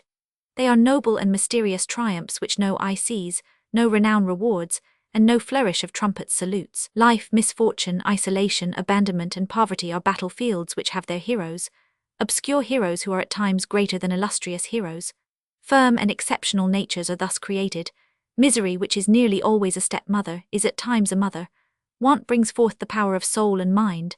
Distress is the nurse of pride, and misfortune is an excellent milk for the magnanimous. There was a time in Marius's life when he swept his own landing, when he bought a halfpenny worth of brie cheese of the fruiterer, when he waited till nightfall to go into the baker's and buy a loaf, which he carried stealthily to his garret as if he had stolen it. At times there might have been seen slipping into the butcher's shop at the corner, among the gossiping cooks who elbowed him, a young awkward man with books under his arm, who had a timid and impetuous air, who on entering removed his hat from his dripping forehead, made a deep bow to the astonished butcher's wife. Another to the foreman, asked for a mutton chop, paid 3 or 4 pence, wrapped the chop in paper, placed it between 2 books under his arm and went away. It was Marius, and on this chop which he cooked himself he lived for 3 days. On the first day he ate the lean, on the second he ate the fat, and on the third he gnawed the bone. Several times did Aunt Gillenormand make tentatives and send him the 60 pistoles, but Marius always returned them, saying that he wanted for nothing. He was still in mourning for his father when the revolution we have described took place within him, and since then he had not left off black clothes, but the clothes left him. A day arrived when he had no coat, though his trousers would still pass muster. What was he to do? Courfeyrac, to whom he on his side rendered several services, gave him an old coat. For 30 sous Marius had it turned by some porter, and it became a new coat. But it was green, and Marius henceforth did not go out till nightfall, which caused his coat to appear black. As he still wished to be in mourning, he wrapped himself in the night. Through all this he contrived to pass his examination. He was supposed to inhabit Courfeyrac's rooms, which were decent, and where a certain number of legal tomes, supported by broken-backed volumes of novels, represented the library prescribed by the regulations. He had his letters addressed to Courfeyrac's lodgings. When Marius was called to the bar, he informed his grandfather of the fact in a cold letter, which, however, was full of submission and respect. M. Gillenormand took the letter with a trembling hand, read it, tore it in 4 parts and threw them into the basket. 2 or 3 days later M. Gillenormand heard her father, who was alone in his room, talking aloud, which always happened when he was agitated. She listened and heard the old gentleman say, "If you were not an ass, you would know that you cannot be at the same time a baron and a lawyer." Chapter 2. Marius poor. It is the same with misery as with everything else. In the end it becomes possible, it assumes a shape.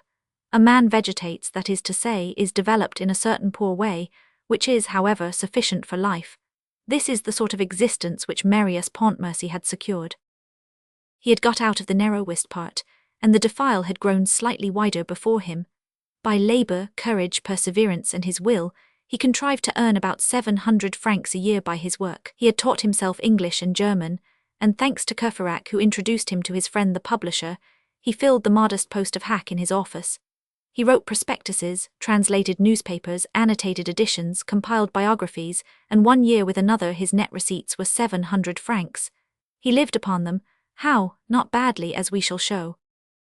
Marius occupied at number 5052, for the annual rent of 30 francs, a garret without a fireplace, which was called a cabinet, and only contained the indispensable articles of furniture, and this furniture was his own. He paid 3 francs a month to the old principal lodger for sweeping out his room, and bringing him every morning a little hot water, a new-laid egg, and a sou roll.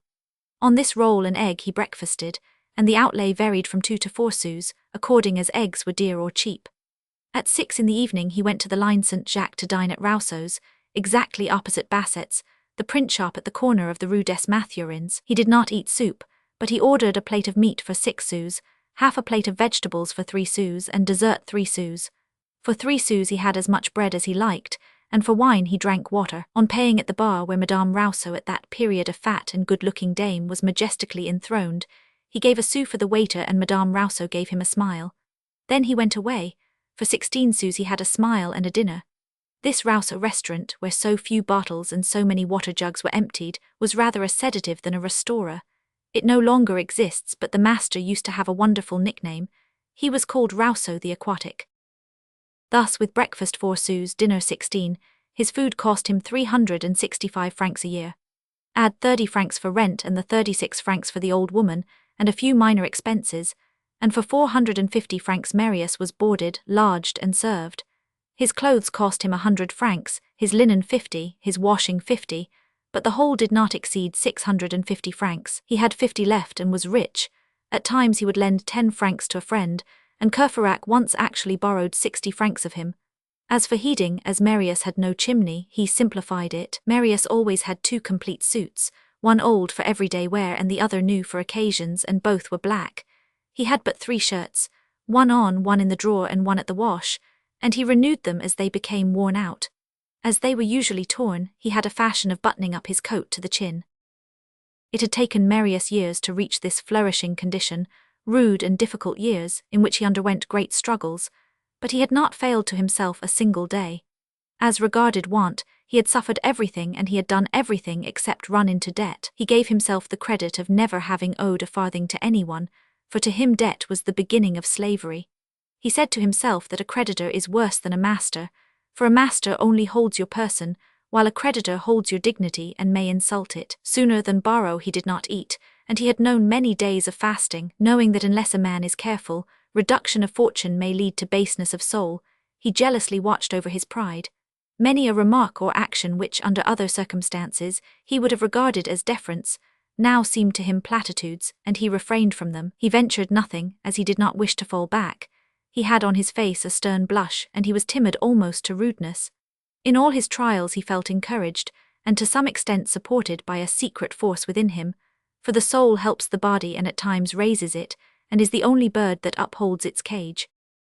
By the side of his father's name, another name was engraved on Marius's heart, that of Thénardier. Marius, in his grave and enthusiastic nature, enveloped in a species of glory the man to whom he owed his father's life, that intrepid sergeant who saved his colonel among the balls and bullets of Waterloo.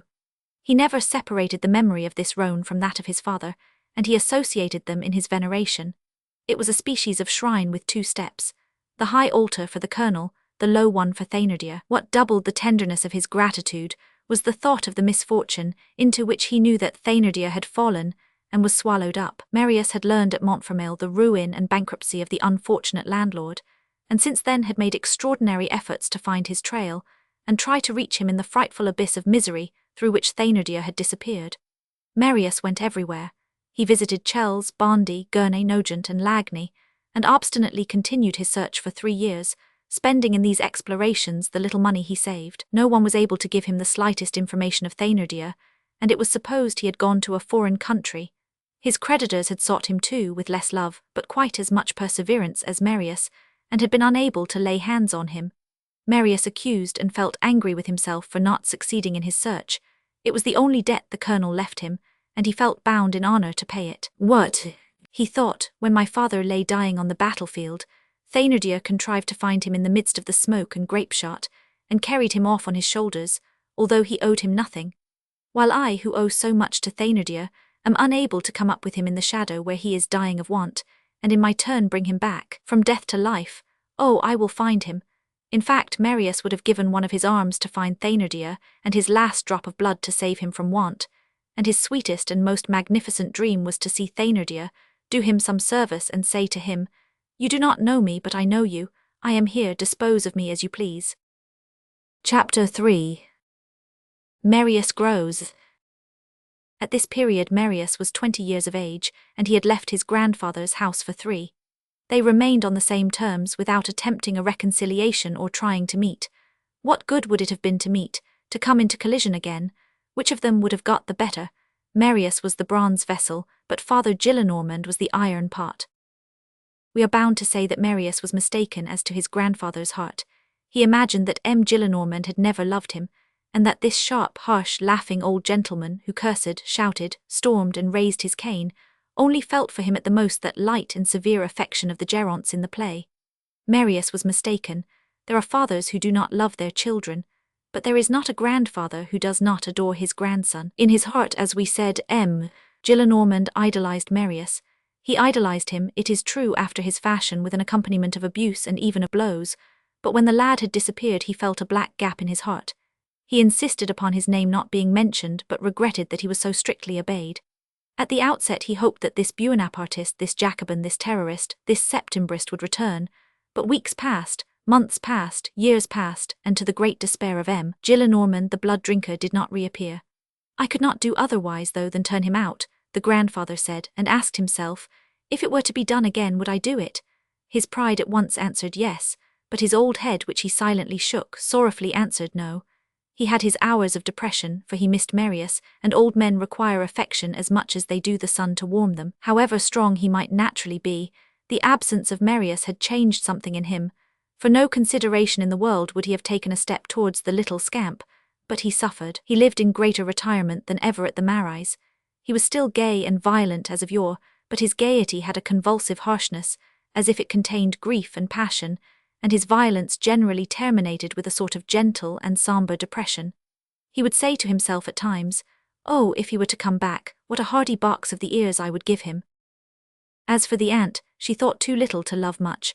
To her Marius was only a black and vague profile, and in the end she paid much less attention to him than to the cat or the parrot which it is probable she possessed. What added to Father Gillenormand's secret suffering was that he shut it up within himself, and did not allow it to be divined. His chagrin was like one of those newly invented furnaces which consume their own smoke.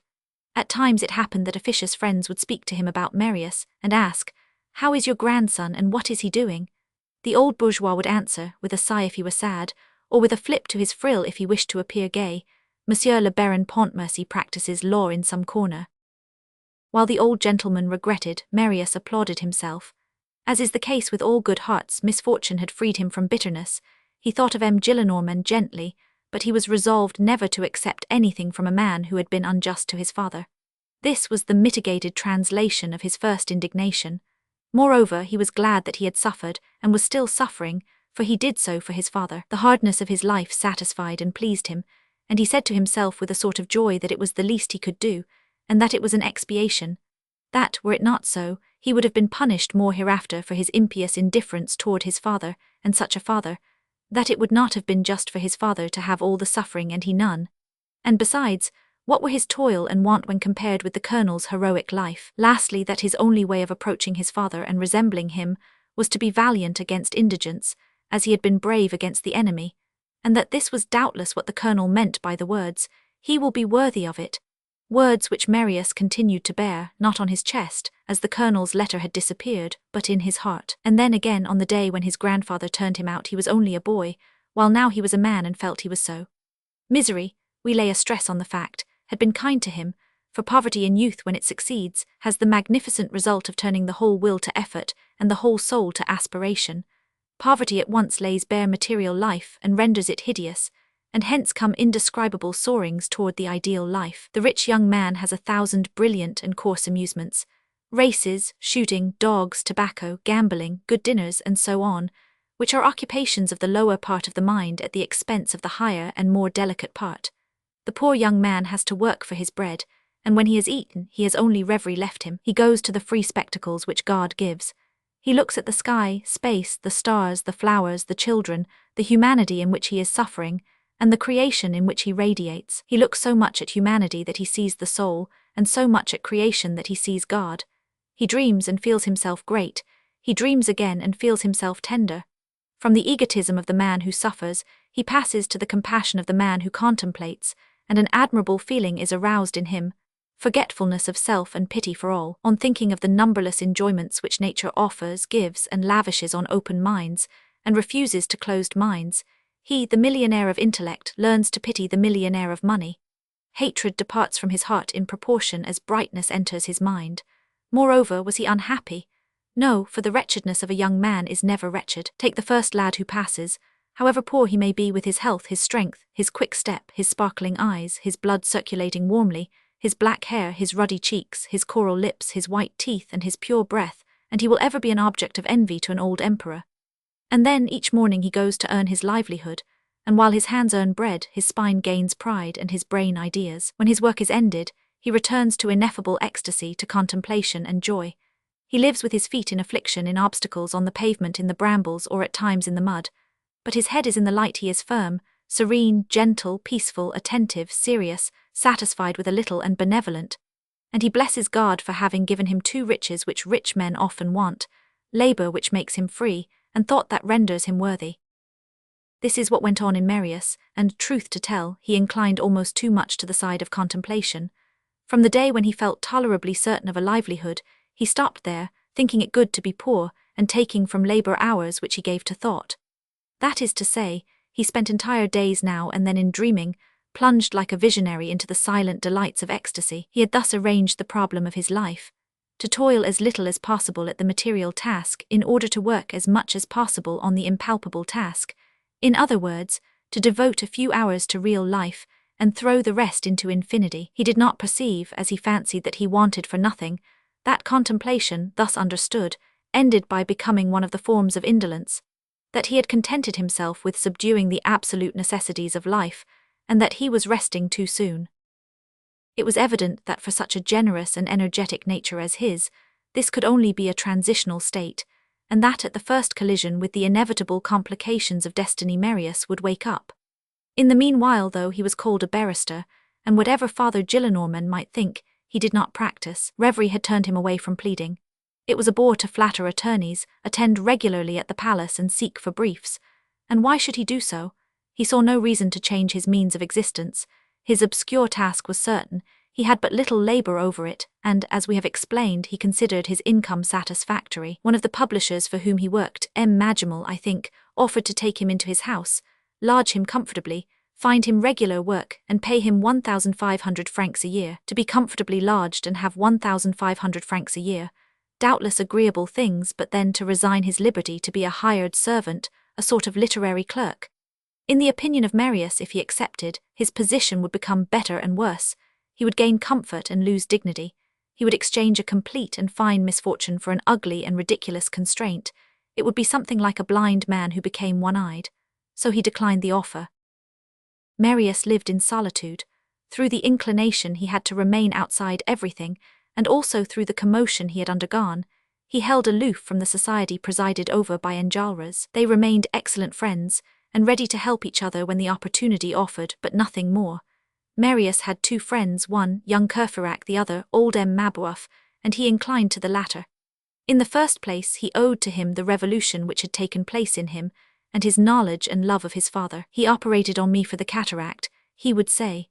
Certainly, this churchwarden had been decisive, but for all that, M. Mabeuf had only been in this affair the calm and impassive agent of Providence. He had enlightened Marius accidentally and unconsciously, just as a candle does which someone brings into a room, but he had been the candle, and not the someone. As for the internal political revolution which had taken place in Marius, M. Mabeuf was entirely incapable of understanding, wishing, or directing it. As we shall meet M. Mabeuf again hereafter, a few remarks about him will not be thrown away. Chapter 4. M. Mabeuf.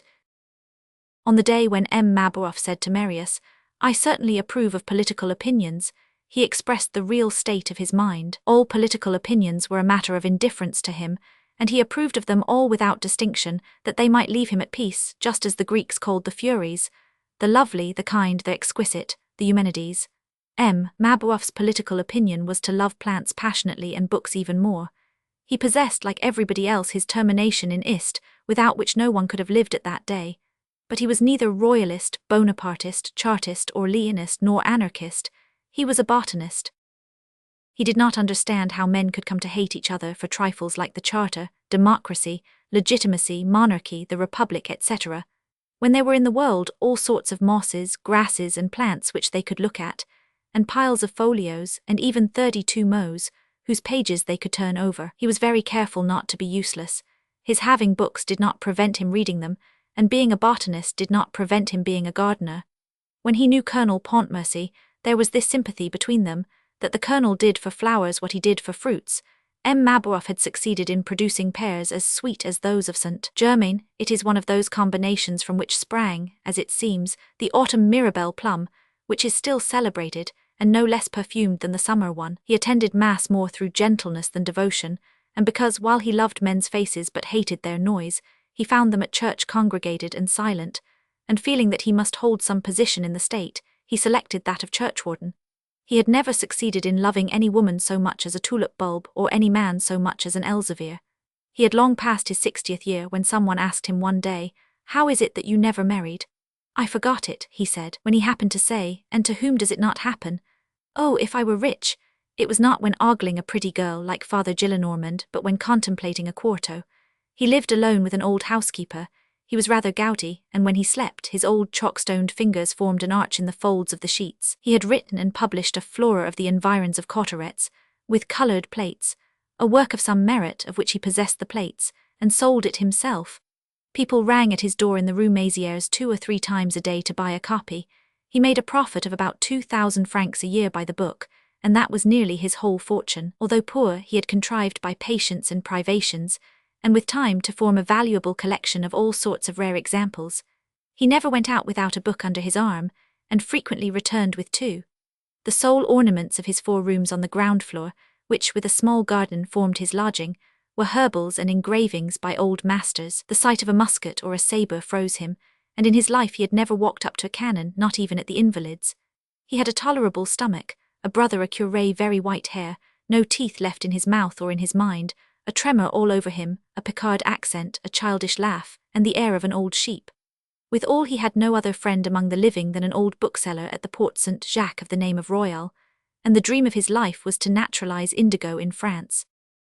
His maidservant was also a variety of innocence. The good woman was an old maid, and Sultan, her tomcat, who might have meowed the Allegri Miserere in the Sistine Chapel, filled her heart, and sufficed for the amount of passion within her. Not one of her dreams had ever gone so far as a man, and had not got beyond her cat. Like him, she had moustaches. Her glory was perfectly white caps, and she spent her time on Sunday after Mass in counting the linen in her box, and spreading on her bed the gowns which she bought in the piece and never had made up. She knew how to read, and M. Mabeuf had christened her mother Plutarch. M. Mabuaf had taken a fancy to Marius, because the young man, being young and gentle, warmed his old age without startling his timidity. Youth, combined with gentleness, produces on aged people the effect of sun without wind. When Marius was saturated with military glory, gunpowder, marches and countermarches, and all the prodigious battles in which his father gave and received such mighty sabre cuts, he went to see M. Mabuaf, who talked to him about the hero in his connection with flowers. About the year 1830 his brother the curé died, and almost immediately after, as when night arrives, the entire horizon became dark for M. Mabuaf. The bankruptcy of a notary despoiled him of 10,000 francs, all he possessed of his brother's capital and his own, while the Revolution of July produced a crisis in the book trade. In times of pressure the first thing which does not sell is a flora, and that of the environs of Cauterets stopped dead. Weeks passed without a purchaser. At times M. Mabuaf started at the sound of the house bell, but Mother Plutarch would say to him sadly, "It is the water carrier, sir." In a word, M. Mabuaf left the Rue Mézières one day, abdicated his office as churchwarden, gave up St. Sulpice, sold a portion not of his books but of his engravings for which he cared least, and installed himself in a small house on the boulevard Montparnasse, where, however, he only remained 3 months for 2 reasons. In the first place, the ground floor and garden cost 300 francs, and he did not dare set aside more than 200 francs for rent. And secondly, as he was close to the Fatou shooting gallery, he heard pistol shots which he could not endure. He carried off his flora, his copper plates, his herbals, portfolios and books, and settled down near the Salpêtrière, in a sort of hut, in the village of Austerlitz, where he rented for 50 crowns a year 3 rooms, a garden enclosed by a hedge and a well. He took advantage of this removal to sell nearly all his furniture. On the day when he entered his new house he was in very good spirits, and drove in with his own hands the nails on which to hang the engravings. He dug in his garden for the rest of the day, and at night, seeing that Mother Plutarch had an anxious look and was thoughtful, he tapped her on the shoulder and said with a smile, "We have the indigo." Only 2 visitors, the publisher and Marius, were allowed admission to his hut of Austerlitz, a rackety name, by the way, which was most disagreeable to him. As we have remarked, things of this world permeate very slowly brains absorbed in wisdom or mania, or, as often happens, in both at once, and their own destiny is remote from them. The result of such concentrations is a passiveness which, were it of a reasoning nature, would resemble philosophy. Men decline, sink, glide out, and even collapse without exactly noticing, though this always ends with a reawaking, but one of a tardy character. In the meanwhile it appears as if they are neutral in the game which is being played between their happiness and misery. They are the stakes, and look on at the game with indifference. It was thus that M. Mabuaf remained rather childishly but most profoundly serene, in the obscurity that was enveloping him gradually, and while his hopes were being extinguished in turn. The habits of his mind had the regular movement of a clock, and when he was once wound up by an illusion, he went for a very long time, even when the illusion had disappeared. A clock does not stop at the precise moment when the key is lost. M. Mabuaf had innocent pleasures, which cost but little and were unexpected, and the slightest accident supplied him with them. One day Mother Plutarch was reading a novel in the corner of the room. She was reading aloud, for she fancied that she understood better in that way. There are some persons who read very loud, and look as if they were pledging themselves their word of honor about what they are reading. Mother Plutarch read her novel with an energy of this nature, and M. Mabuaf listened to her without hearing. While reading, Mother Plutarch came to the following passage, relating to a bold dragoon and a gushing young lady. La belle Bouddha et le dragon. Here she broke off to wipe her spectacles. Buddha and the dragon, M. Mabuaf repeated in a low voice. Yes, that is true, there was a dragon, which lived in a cavern, belched flames and set fire to the sky. Several stars had already been burned up by this monster, which had tiger claws by the by, when Buddha went into its den and succeeded in converting the dragon. That is an excellent book you are reading, Mother Plutarch, and there cannot be a finer legend. And M. Mabuaf fell into a delicious reverie. Chapter 5. Poverty a good neighbor to misery. Marius felt a liking for this candid old man, who saw himself slowly assailed by poverty, and yet was not depressed by it. Marius met Courfeyrac and sought M. Mabuaf, very rarely, however, once or twice a month at the most. Marius's delight was to take long walks alone, either on the external boulevards at the Champ de Mars, or in the least frequented walks of the Luxembourg. He often spent half a day in looking at a kitchen garden, the patches of lettuce, the fowls on the dung-heap, and the horse turning the wheel of the chain-pump. Passers-by looked at him with surprise, and some thought his dress suspicious and his face dangerous, while it was only a poor young man thinking without an object. It was in one of these walks that he discovered the Mason Gorbeau, and the isolation and the cheapness tempting him, he took a room there. He was only known by the name of Marius. Some of his father's old generals and old comrades invited him to come and see them when they knew him, and Marius did not refuse, for there were opportunities to speak about his father. He called thus from time to time upon Count Pajal, General Bellavesne, and General Fririon at the Invalids. There was generally music and dancing, and on such evenings Marius put on his best suit. But he never went to such parties except on days when it was freezing tremendously hard, for he could not pay for a vehicle, and he would not go unless his boots were like looking-glasses. He would say at times, though not at all bitterly, "Men are so constituted that in a drawing-room you may have mud everywhere except on your boots. In order to give you a proper reception, only one irreproachable thing is expected from you. Is it your conscience? No, your boots." All passions, saving those of the heart, are dissipated in reverie. The political fever of Marius had vanished, and the revolution of 1830 had aided in this, by satisfying and calming him. He had remained the same, except in his passion. He still held the same opinions, but they were softened down. Properly speaking, he no longer had opinions but sympathies. To what party did he belong? To that of humanity. For humanity he selected France, in the nation he chose the people, and in the people woman, and his pity was mainly given to her. At the present time he preferred an idea to a fact, a poet to a hero, and he admired a book like Job even more than an event like Marengo. And when after a day of meditation he returned along the boulevard, and saw through the trees the illimitable space, the nameless gleams, the abyss, shadow and mystery, all that was only human seemed to him infinitely little. He believed that he had, and probably he had, reached the truth of life and of human philosophy, and ended by gazing at nothing but the sky, the only thing which truth can see from the bottom of her well. This did not prevent him from multiplying plans, combinations, scaffolding and projects for the future. In this state of reverie, any eye which had seen into Marius's interior would have been dazzled by the purity of his mind. In fact, if our eyes of the flesh were allowed to peer into the consciences of our neighbour, a man could be judged far more surely from what he dreams than from what he thinks. There is a volition in thought, but there is none in a dream, and the latter, which is entirely spontaneous, assumes and retains, even in the gigantic and the ideal, the image of our mind. Nothing issues more directly and more sincerely from the bottom of our soul than our unreflecting and disproportioned aspirations for the splendours of destiny. The true character of every man could be found in these aspirations far more certainly than in arranged, reasoned, and co-ordinated ideas. Our chimeras are the things which most resemble ourselves, and each man dreams of the unknown and the impossible according to his nature. About the middle of the year 1831, the old woman who waited on Marius told him that his neighbours, the wretched Jondrette family, were going to be turned out. Marius, who spent nearly his whole time out of doors, scarce knew that he had neighbours. "Why are they turned out?" he asked. "Because they do not pay their rent and owe 2 quarters. "How much is it?" 20 francs, said the old woman. Marius had 30 francs in reserve in a drawer.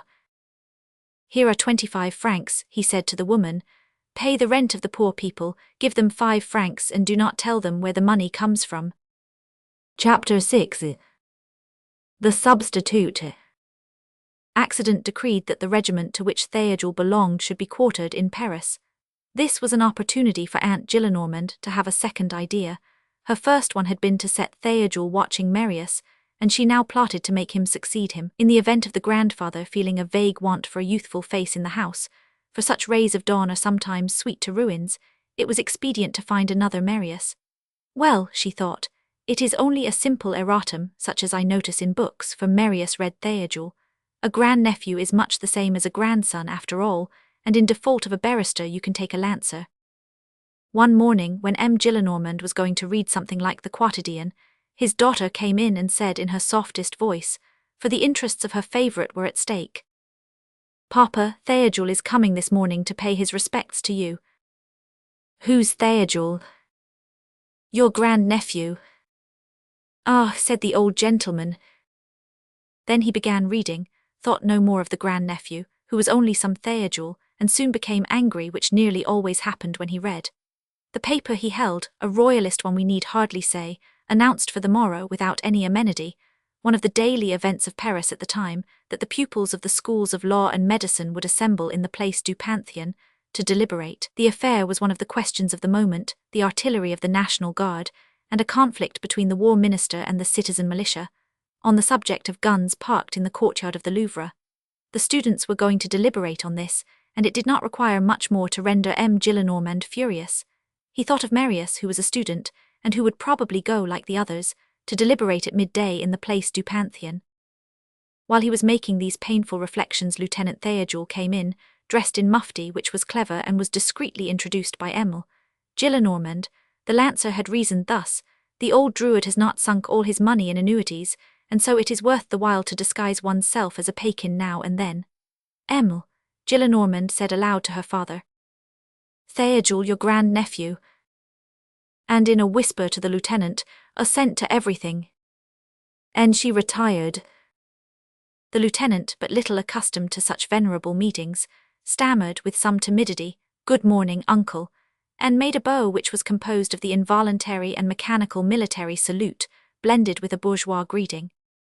"Ah, it's you, very good, sit down," said the ancestor, and after saying this he utterly forgot the lancer. Théodule sat down, and M. Gillenormand got up. He began walking up and down the room, with his hands in his pockets, talking aloud, and feeling with his old irritated fingers the 2 watches which he wore in his 2 fobs. That heap of scamps, so they are going to meet in the Place du Panthéon, vertu de marmaille, little ragamuffins who were at nurse yesterday. If you were to squeeze their noses the milk would run out. And they are going to deliberate tomorrow. Where are we going? Where are we going? It is clear that we are going to the abyss, and the descamisados have led us to it. The citizen artillery, deliberate about the citizen artillery, go and chatter in the open air about the squibs of the National Guard, and whom will they meet there? Just let us see to what Jacobinism leads. I will wager whatever you like, 1,000,000 against a counter, that there will be only liberated convicts and pickpockets there, for the Republicans and the galley slaves are like one nose and one handkerchief. Carnot used to say, "Where do you want me to go, traitor?" And Fauché answer, "Wherever you like, imbecile." That is what the Republicans are. "That is true," said Théodule. M. Gillenormand half turned his head, saw Théodule, and went on. "And then to think that that scamp had the villainy to become a Republican. For what have you left my house, to become a Republican? Peste! In the first place, the people do not want your republic, for they are sensible, and know very well that there always have been kings and always will be, and they know, after all, that the people are only the people, and they laugh at your republic, do you hear, idiot? Is not such a caprice horrible? To fall in love with Pierre Duchesne, to ogle the guillotine, to sing romances and play the guitar under the balcony of 93. Why, all these young men ought to be spat upon, for they are so stupid. They are all caught and not one escapes, and they need only inhale the air of the street to go mad. The 19th century is poison. The first comer lets his goat's beard grow, fully believes that he is a clever dog and looks down on his old parents. For that is Republican, it is romantic. Just be good enough to tell me what that word romantic means. Every folly possible. A year ago they went to see Hernani. Just let me ask you, Hernani, antitheses, abominations which are not even written in French. And then there are cannon in the courtyard of the Louvre. Such is the brigandage of the present age. "You are right, uncle," said Théodule. M. Gillenormand continued. "Guns in the courtyard of the museum. What to do? Cannon, what do you want of me? Do you wish to fire grape shot at the Apollo Belvedere? What have surge cartridges to do with the Venus de Medici? Oh, the young men of the present day are ragamuffins, and this Benjamin Constant is not much. And those who are not villains are gawkies. They do all they can to make themselves ugly. They dress badly, they are afraid of women, and they have an imploring air about a petticoat that makes the wenches burst out laughing. On my word of honour, you might call them love's paupers, ashamed to beg. They are deformed and perfect it by being stupid. They repeat the jokes of Tiercelin and Podia. They wear sackcoats, hostlers' waistcoats, trousers of coarse cloth, boots of coarse leather, and their chatter resembles their plumage. Their jargon might be employed to sole their boots.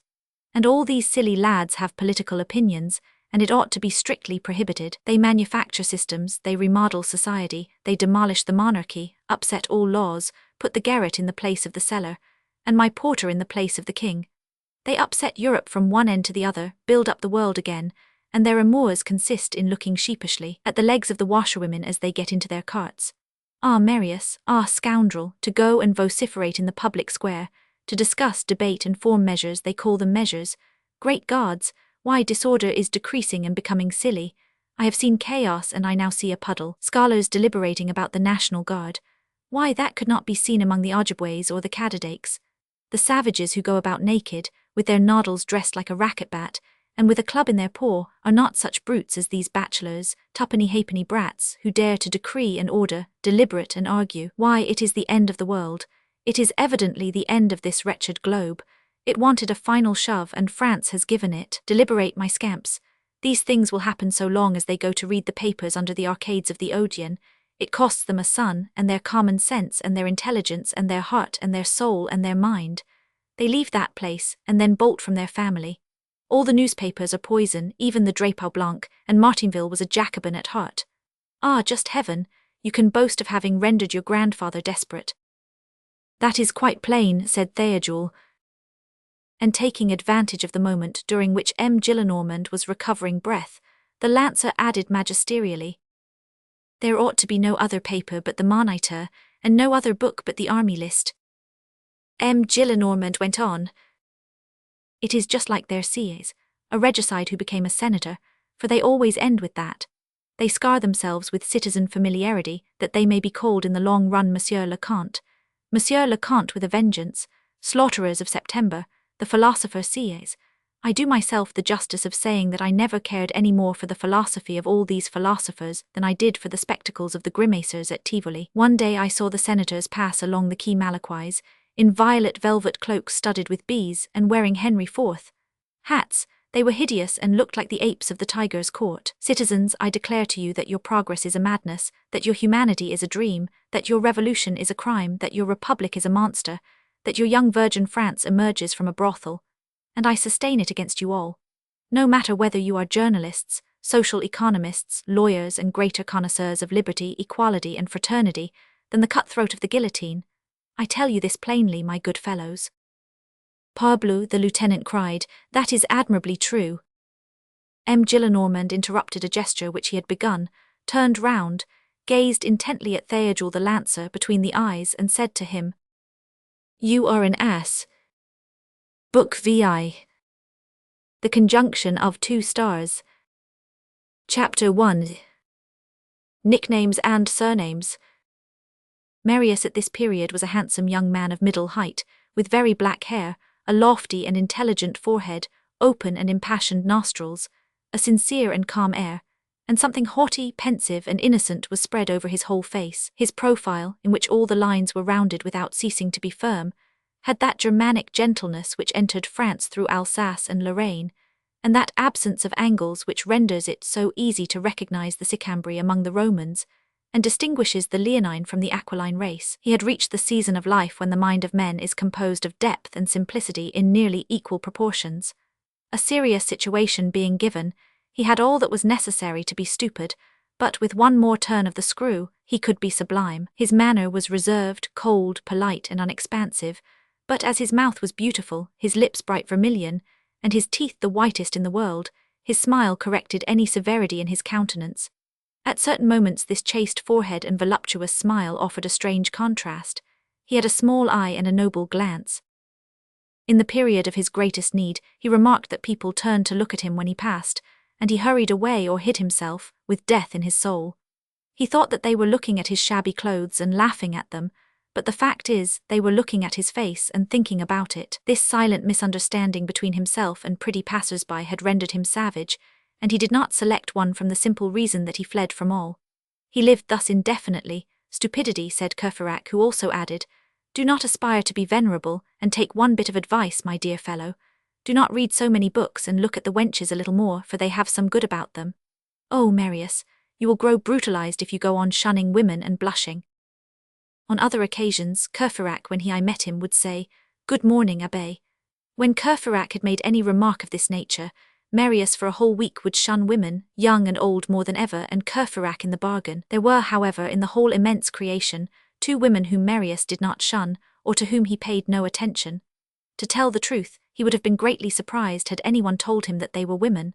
One was the hairy-faced old woman who swept his room, and induced Courfeyrac to remark, seeing that his servant wears her beard, Marius does not wear his.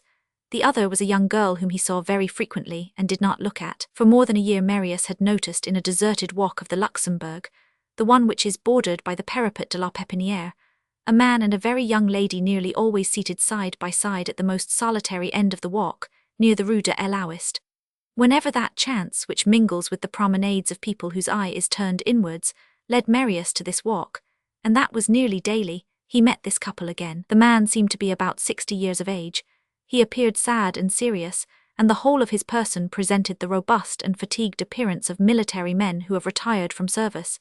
If he had worn a decoration, Marius would have said, "He is an old officer." He looked kind but unapproachable and never fixed his eye on that of another person. He wore blue trousers, a coat of the same color and a broad-brimmed hat, all of which were constantly new, a black cravat and a Quaker's, that is to say, dazzlingly white but very coarse shirt. A grisette who passed him one day said, "What a nice strong widower." His hair was very white. The first time that the young lady who accompanied him sat down with him upon the bench which they seemed to have adopted, she was about 13 or 14, so thin as to be almost ugly, awkward, insignificant, and promising to have perhaps very fine eyes some day. Still, they were always raised to the old gentleman with a species of displeasing assurance. She wore the garb at once old and childish of boarders at a convent, a badly cut dress of coarse black merino. They looked like father and daughter. Marius examined for 2 or 3 days the old man, who was not yet aged, and this little girl, who was not yet a maiden, and then paid no further attention to them. They on their side seemed not even to see him, and talked together with a peaceful and careless air. The girl talked incessantly and gaily, the old man spoke but little, and at times he fixed upon her eyes filled with ineffable paternity. Marius had formed the mechanical habit of walking in this alley, and invariably found them there. This is how matters went on. Marius generally arrived by the end of the walk farthest from the bench. He walked the whole length past them, then turned back to the end by which he had arrived and began again. He took this walk 5 or 6 times nearly every day in the week, but these persons and himself never even exchanged a bow. The man and the girl, though they appeared, and perhaps because they appeared to shun observation, had naturally aroused to some little extent the attention of some students, who walked from time to time along La Pépinière, the studious after lectures, the others after their game of billiards. Courfeyrac, who belonged to the latter, had watched them for some time, but finding the girl ugly, he got away from them very rapidly, firing at them like a Parthian a sobriquet.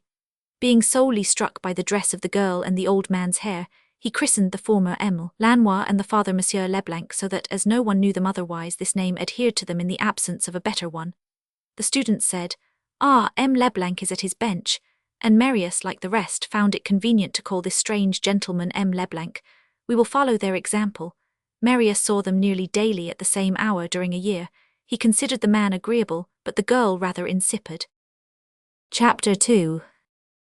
Lux facta est. In the second year, just at the point of our story which the reader has how reached, it happened that Marius broke off his daily walk in the Luxembourg, without exactly knowing why, and was nearly 6 months without setting foot in the garden. One day, however, he returned to it. It was a beauteous summer day, and Marius was joyous as men are when the weather is fine. He felt as if he had in his heart all the birds' songs that he heard, and all the patches of blue sky of which he caught a glimpse between the leaves. He went straight to his walk, and when he reached the end, he noticed the well-known couple seated on the same bench, but when he drew near he found that while it was the same man, it did not seem to be the same girl. The person he now saw was a tall and lovely creature, possessing the charming outlines of the woman, at the precise moment when they are still combined with the most simple graces of the child. A fugitive and pure moment which can alone be rendered by the 2 words, 15 years. He saw admirable auburn hair tinted with streaks of gold, a forehead that seemed made of marble, cheeks that seemed made of a rose-leaf, a pale flesh tint, an exquisite mouth from which a smile issued like a flash and words like music, and a head which Raphael would have given to a virgin, set upon a neck which Jean Goujon would have given to a Venus. And that nothing might be wanting in this ravishing face. The nose was not beautiful, but pretty, neither straight nor bent, neither Italian nor Greek. It was the Parisian nose, that is to say, something witty, fine, irregular, and pure, which is the despair of painters and the charm of poets. When Marius passed her, he could not see her eyes, which she constantly drooped. He only saw her long brown eyelashes, pervaded with shade and modesty. This did not prevent the lovely girl from smiling, while she listened to the white-haired man who was speaking to her, and nothing could be so ravishing as this fresh smile with the downcast eyes. At the first moment Marius thought that it was another daughter of the old gentleman's, a sister of the former. But when the invariable habit of his walk brought him again to the bench, and he examined her attentively, he perceived that it was the same girl. In 6 months the girl had become a maiden, that was all, and nothing is more frequent than this phenomenon. There is a moment in which girls expand in the twinkling of an eye and all at once become roses. Yesterday you left them children, today you find them objects of anxiety. This girl had not only grown but was idealized. As 3 days in April sufficed to cover some trees with flowers, 6 months had sufficed to clothe her with beauty. Her April had arrived. We sometimes see poor and insignificant persons suddenly wake up, pass from indigence to opulence, lay out money in all sorts of extravagance, and become brilliant, prodigal, and magnificent. The reason is that they have just received their dividends, and the girl had been paid 6 months' income. And then she was no longer the boarding school miss with her plush bonnet, merino dress, thick shoes, and red hands. Taste had come to her with beauty, and she was well dressed, with a species of simple, rich, and unaffected elegance. She wore a black brocade dress, a cloak of the same material, and a white crepe bonnet. Her white gloves displayed the elegance of her hand, which was playing with the ivory handle of a parasol, and her satin boot revealed the smallness of her foot. When you passed her, her whole toilette exhaled a youthful and penetrating perfume. As for the man, he was still the same. The second time that Marius passed, the girl raised her eyelids, and he could see that her eyes were of a deep cerulean blue, but in this veiled azure there was only the glance of a child. She looked at Marius carelessly, as she would have looked at the child playing under the sycamores, or the marble vase that threw a shadow over the bench, and Marius continued his walk, thinking of something else. He passed the bench 4 or 5 times, but did not once turn his eyes toward the young lady. On the following days he returned as usual to the Luxembourg. As usual he found the father and daughter there, but he paid no further attention to them. He thought no more of the girl now that she was lovely than he had done when she was ugly, and though he always passed very close to the bench on which she was sitting, it was solely the result of habit. Chapter 3. The Effect of Spring. One day the air was warm, the Luxembourg was inundated with light and shade. The sky was as pure as if the angels had washed it that morning. The sparrows were twittering shrilly in the foliage of the chestnut trees, and Marius opened his whole soul to nature. He was thinking of nothing, he loved and breathed. He passed by the bench, the young lad, raised her eyes to him, and their 2 glances met. What was there this time in her look? Marius could not have said. There was nothing and there was everything. It was a strange flash. She let her eyes fall, and he continued his walk. What he had just seen was not the simple and ingenuous eye of a child, but a mysterious gulf, the mouth of which had opened and then suddenly closed again. There is a day on which every maiden looks in this way, and woe to the man on whom her glance falls. This first glance of a soul which does not yet know itself is like dawn in the heavens. It is the awakening of something radiant and unknown. Nothing can express the mysterious charm of this unexpected flash, which suddenly illumines the adorable darkness, and is composed of all the innocence of the present and all the passion of the future. It is a sort of undecided tenderness, which reveals itself accidentally and waits. It is a snare which innocence sets unconsciously, and in which it captures hearts without wishing or knowing it. It is a virgin who looks at you like a woman. It is rare for a profound reverie not to spring up wherever this flame falls. All purity and all candor are blended in this heavenly and fatal beam, which possesses more than the best managed ogles of coquettes, the magic power of suddenly causing that dangerous flower, full of perfume and poison, called love, suddenly to expand in the soul. On returning to his garret in the evening, Marius took a glance at his clothes, and perceived for the first time that he had been guilty of the extraordinary impropriety and stupidity of walking in the Luxembourg in his everyday dress. That is to say, with a broken-brimmed hat, clumsy boots, black trousers white at the knees, and a black coat pale at the elbows. Chapter 4. Beginning of a Great Malady. The next day at the accustomed hour, Marius took out of the drawers his new coat, his new trousers, his new hat, and his new boots. He dressed himself in this complete panoply, put on gloves, an extraordinary luxury, and went off to the Luxembourg. On the road he met Courfeyrac and pretended not to see him. Courfeyrac, on reaching home, said to his friends, "I have just met Marius's new hat and new coat, and Marius inside them. He was going, I fancy, to pass some examination, for he looked so stupid." On reaching the Luxembourg, Marius walked round the basin and gazed at the swans. Then he stood for a long time contemplating a statue all black with mould, and which had lost one hip. Near the basin was a comfortable bourgeois of about 40, holding by the hand a little boy and saying to him, "Avoid all excesses, my son, keep at an equal distance from despotism and anarchy." Marius listened to this bourgeois, then walked once again round the basin, and at length proceeded toward his walk slowly, and as if regretfully. He seemed to be at once forced and prevented from going, but he did not explain this to himself, and fancied he was behaving as he did every day. On turning into the walk, he saw M. Leblanc and the young lady at the other end, seated on their bench. He buttoned up his coat to the top, pulled it down so that it should make no creases, examined with some complacency the lustre of his trousers, and marched upon the bench.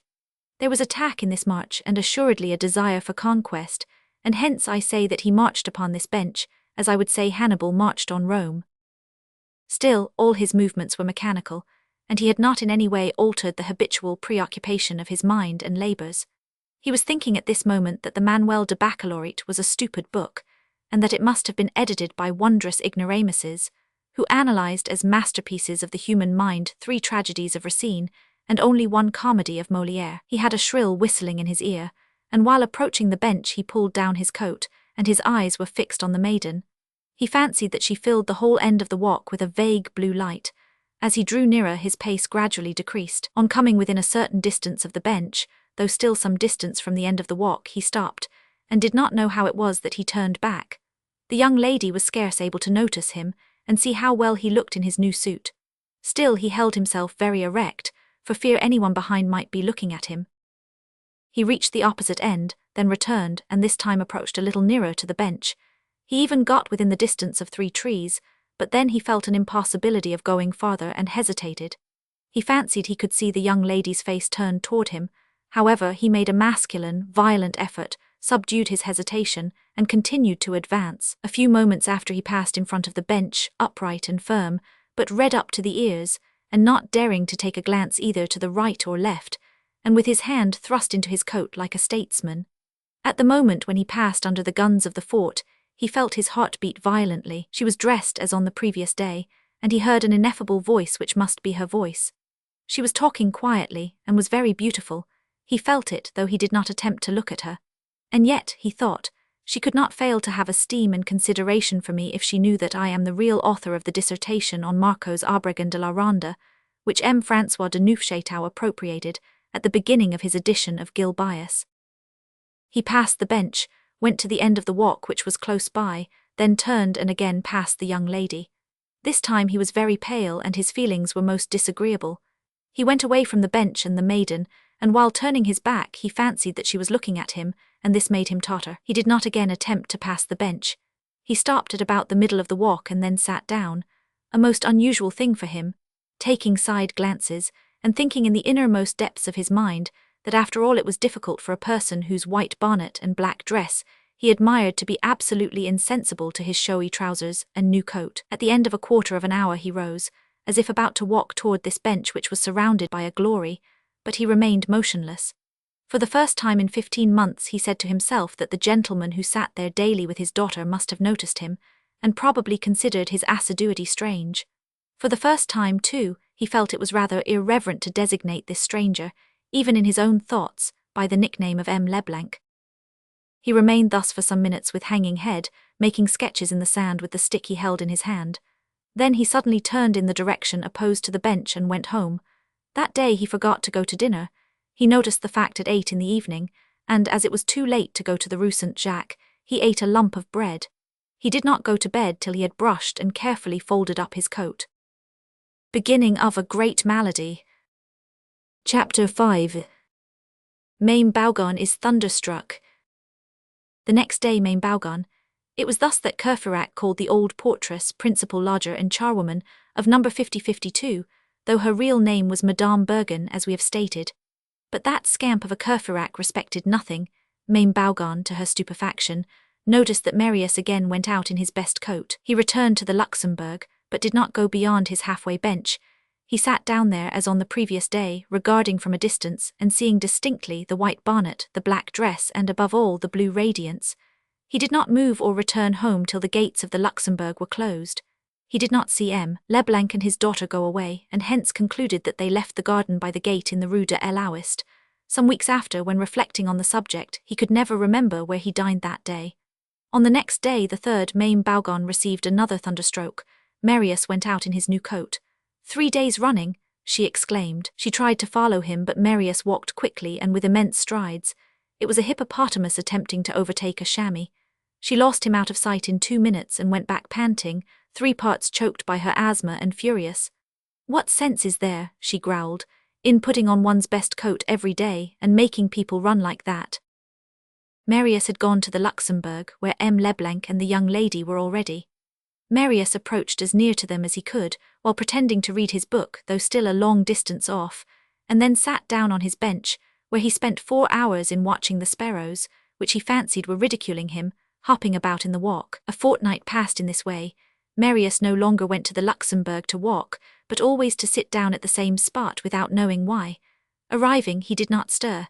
He every morning put on his new coat, although he did not show himself, and began again on the morrow. She was decidedly, marvellously beautiful. The sole remark resembling a criticism that could be made was that the contradiction between her glance, which was sad, and her smile, which was joyous, gave her face a slightly startled look, which at times caused this gentle face to become strange without ceasing to be charming. Chapter 6. Taken prisoner.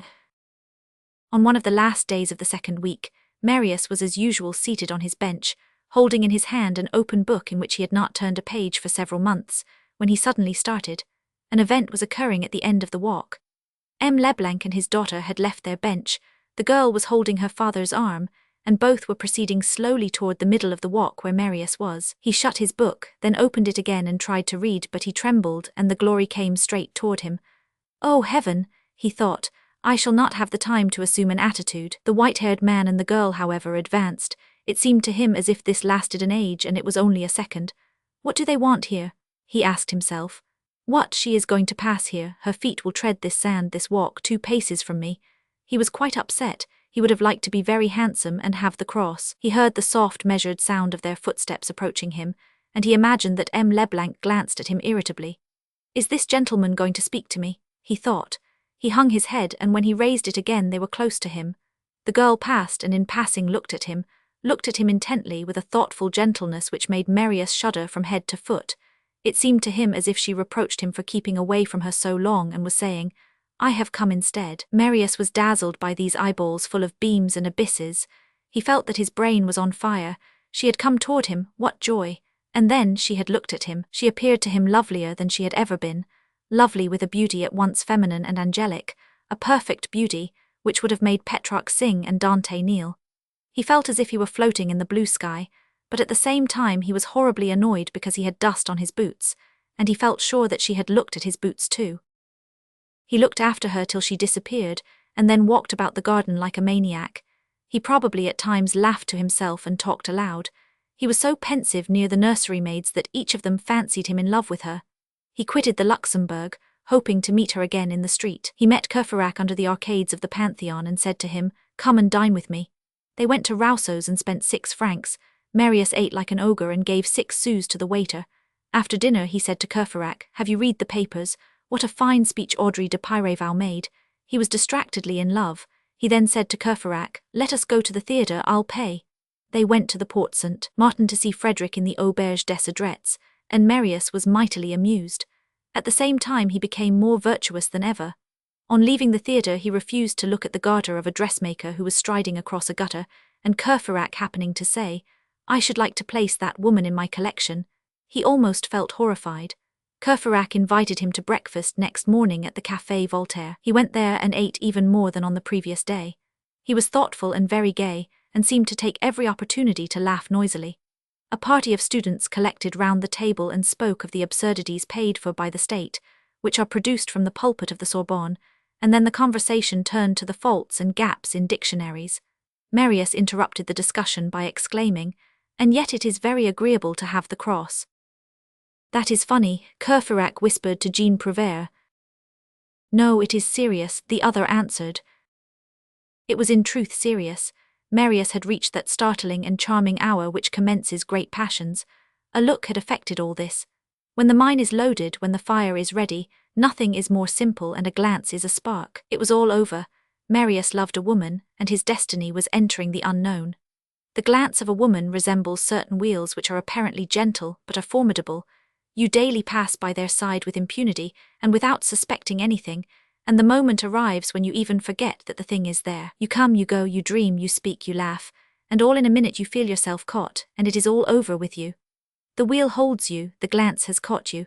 It has caught, no matter where or how, by some part of your thought which dragged after you, or by some inattention on your part. You are lost, and your whole body will be drawn in. A series of mysterious forces seizes you, and you struggle in vain, for human aid is no longer possible. You pass from cogwheel to cogwheel, from agony to agony, from torture to torture. You and your mind, your fortune, your future, and your soul. And according as you are in the power of a wicked creature or of a noble heart, you will issue from this frightful machinery either disfigured by shame or transfigured by passion. Chapter 7. Adventures of the letter U left to conjectures. Isolation, separation from everything, pride, independence, a taste for nature, the absence of daily and material labor, the soul struggles of chastity, and his benevolent ecstasy in the presence of creation, had prepared Marius for that possession which is called passion. His reverence for his father had gradually become a religion, and, like all religions, withdrew into the depths of the soul. Something was wanting for the foreground, and love came. A whole month passed, during which Marius went daily to the Luxembourg. When the hour arrived, nothing could stop him. "He is on duty," Courfeyrac said. Marius lived in rapture, and it is certain that the young lady looked at him. In the end he had grown bolder and went nearer the bench. Still he did not pass in front of it, obeying at once the timid instincts and prudent instincts of lovers. He thought it advisable not to attract the father's attention, and hence arranged his stations behind trees and the pedestals of statues, with profound Machiavellism, so as to be seen as much as possible by the young lady, and as little as possible by the old gentleman. At times he would be standing for half an hour motionless in the shadow of some Leonidas or Spartacus, holding in one hand a book, over which his eyes, gently raised, sought the lovely girl, and she, for her part, turned her charming profile toward him with a vague smile. While talking most naturally and quietly with the white-haired man, she fixed upon Marius all the reveries of a virginal and impassioned glance. It is an old and immemorial trick, which Eve knew from the first day of the world, and which every woman knows from the first day of her life. Her mouth replied to the one and her eye answered the other. It must be supposed, however, that M. Leblanc eventually noticed something, for frequently when Marius arrived he got up and began walking.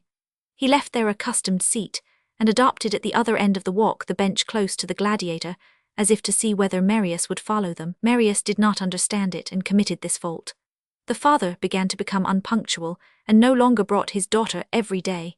At times he came alone, and then Marius did not stop, and this was another fault. Marius paid no attention to these symptoms. From the timid phase he had passed by a natural and fatal progress into a blind phase. His love was growing, and he dreamed of it every night, and then an unexpected happiness occurred to him like oil on fire, and redoubled the darkness over his eyes. One evening at twilight he found on the bench which M. Leblanc and his daughter had just quitted, a simple, unembroidered handkerchief, which, however, was white and pure, and seemed to him to exhale ineffable odors. He seized it with transport, and noticed that it was marked with the letters U.F. Marius knew nothing about the lovely girl, neither her family, her name, nor her abode. These two letters were the first thing of hers which he seized, adorable initials upon which he at once began to erect his scaffolding. U was evidently the Christian name. Ursule, he thought. What a delicious name. He kissed the handkerchief, smelt it, placed it on his heart during the day, and at night upon his lips to go to sleep. "I can see her whole soul," he exclaimed. This handkerchief belonged to the old gentleman, who had simply let it fall from his pocket. On the following days, when Marius went to the Luxembourg, he kissed the handkerchief and pressed it to his heart. The lovely girl did not understand what this meant, and expressed her surprise by imperceptible signs. "Oh, modesty," said Marius. Chapter 8. Even invalids may be lucky. Since we have uttered the word modesty, and as we conceal nothing, we are bound to say, however, that notwithstanding his ecstasy, on one occasion, his Ursule caused him serious vexation. It was on one of the days when she induced M. Leblanc to leave the bench and walk about. There was a sharp spring breeze which shook the tops of the plane trees, and father and daughter, arm in arm, had just passed in front of Marius, who rose and watched them, as was fitting for a man in his condition. All at once a puff of wind, more merry than the rest and probably ordered to do the business of spring, dashed along the walk, enveloped the maiden in a delicious rustling worthy of the nymphs of Virgil and the fauns of Theocritus, and raised her dress, that dress more sacred than that of Isis, almost as high as her garter. A leg of exquisite shape became visible. Marius saw it, and he was exasperated and furious. The maiden rapidly put down her dress with a divinely startled movement, but he was not the less indignant. There was no one in the walk, it was true, but there might have been somebody, and if that somebody had been there, is such a thing conceivable? What she has just done is horrible. Alas, the poor girl had done nothing, and there was only one culprit, the wind. But Marius, in whom faintly quivered the Bartholo which is in Cherubino, was determined to be dissatisfied, and was jealous of his shadow. It is thus, in fact, that the bitter and strange jealousy of the flesh is aroused in the human heart, and dominates it, even unjustly. Besides, apart from his jealousy, the sight of this charming leg was not at all agreeable to him, and any other woman's white stocking would have caused him more pleasure. When his Ursule, after reaching the end of the walk, turned back with M. Leblanc and passed in front of the bench on which Marius was sitting, he gave her a stern, savage glance. The girl drew herself slightly up and raised her eyelids, which means, "Well, what is the matter now?" This was their first quarrel. Marius had scarce finished upbraiding her in this way with his eyes when someone crossed the walk. It was a bending invalid, all wrinkled and white, wearing the uniform of Louis XV, having on his chest the little oval red cloth badge with crossed swords, the soldier's cross of St. Louis, and decorated besides with an empty coat sleeve, a silver chin, and a wooden leg. Marius fancied he could notice that this man had an air of satisfaction. It seemed to him that the old cynic, while hobbling past him, gave him a fraternal and extremely jovial wink, as if some accident had enabled them to enjoy in common some good thing. Why was this relic of Mars so pleased? What had occurred between this wooden leg and the other? Marius attained the paroxysm of jealousy. He was perhaps there, he said to himself. Perhaps he saw, and he felt inclined to exterminate the invalid. With the help of time every point grows blunted, and Marius's anger with Ursule, though so just and legitimate, passed away. He ended by pardoning her, but it was a mighty effort, and he sulked with her for 3 days. Still, through all this, and owing to all this, his passion increased and became insane. Chapter 9. Eclipses. We have seen how Marius discovered, or fancied he had discovered, that her name was Ursule. Appetite comes while loving, and to know that her name was Ursule was a great deal already, but it was little. In 3 or 4 weeks Marius had devoured this happiness and craved another. He wished to know where she lived. He had made the first fault in falling into the trap of the gladiator's bench. He had committed a second by not remaining at the Luxembourg when M. Leblanc went there alone, and he now committed a third, an immense one. He followed Ursule. She lived in the Rue de l'Aouist, in the most isolated part, in a new 3-storied house of modest appearance. From this moment Marius added to his happiness of seeing her at the Luxembourg the happiness of following her home. His hunger increased. He knew what her name was, her Christian name at least, the charming, the real name of a woman. He knew where she lived, and he now wanted to know who she was. One evening, after following them home and watching them disappear in the gateway, he went in after them and valiantly addressed the porter. "Is that the gentleman of the first floor who has just come in?" "No," the porter answered, "it is the gentleman of the 3rd floor." Another step made. This success emboldened Marius. "Front?" he asked. "Hang it," said the porter, "our rooms all look on the street." "And what is the gentleman?" Marius continued. "He lives on his property. He is a very good man who does a deal of good to the unhappy, though he is not rich." "What is his name?" Marius added. The porter raised his head and said, "Are you a police spy, sir?" Marius went off much abashed, but highly delighted, for he was progressing. "Good," he thought. "I know that her name is Ursule, that she is the daughter of a retired gentleman, and that she lives there on a 3rd floor in the Rue de l'Aouist." On the morrow M. Leblanc and his daughter made but a short appearance at the Luxembourg, and went away in broad daylight. Marius followed them to the Rue de l'Aouist, as was his habit, and on reaching the gateway M. Leblanc made his daughter go in first, then stopped, turned and looked intently at Marius. The next day they did not come to the Luxembourg, and Marius waited in vain the whole day. At nightfall he went to the Rue de l'Aouist and noticed a light in the 3rd floor windows, and he walked about beneath these windows till the light was extinguished. The next day there was no one at the Luxembourg. Marius waited all day and then went to keep his night watch under the windows. This took him till 10 o'clock, and his dinner became what it could, for fever nourishes the sick man and love the lover. 8 days passed in this way, and M. Leblanc and his daughter did not again appear at the Luxembourg. Marius made sorrowful conjectures, for he did not dare watch the gateway by day. He contented himself with going at night to contemplate the reddish brightness of the window panes. He saw shadows pass now and then, and his heart beat. On the 8th day, when he arrived beneath the windows, there was no light. "What?" he said to himself, "the lamp is not lighted. Can they have gone out?" He waited till 10 o'clock, till midnight, till 1 o'clock, but no light was kindled at the third-floor windows, and nobody entered the house. He went away with very gloomy thoughts. On the morrow, for he only lived from morrow to morrow, and he had no today, so to speak, he saw nobody at the Luxembourg as he expected, and at nightfall he went to the house. There was no light at the windows, the shutters were closed, and the third floor was all darkness. Marius, rapt, walked in and said to the porter, "The gentleman on the third floor." Moved, the porter answered. Marius tottered and asked feebly, "Since when?" "Yesterday." "Where is he living now?" "I do not know." "Then he did not leave his new address?" "No." And the porter, raising his nose, recognized Marius. "What, it's you, is it?" he said. "Why, you must really be a police spy." Book VII. Patron MINETTE.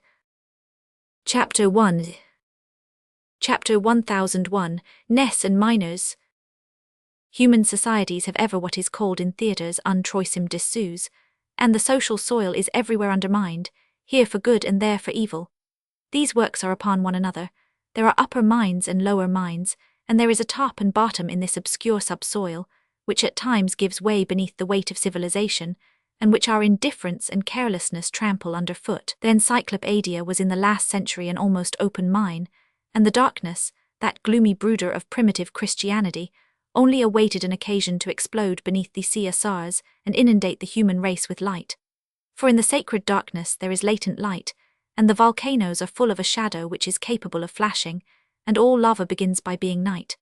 The catacombs in which the first Mass was read were not merely the cellar of Rome, but also the vault of the world. There are all sorts of excavations beneath the social building, that marvel complicated by a hovel.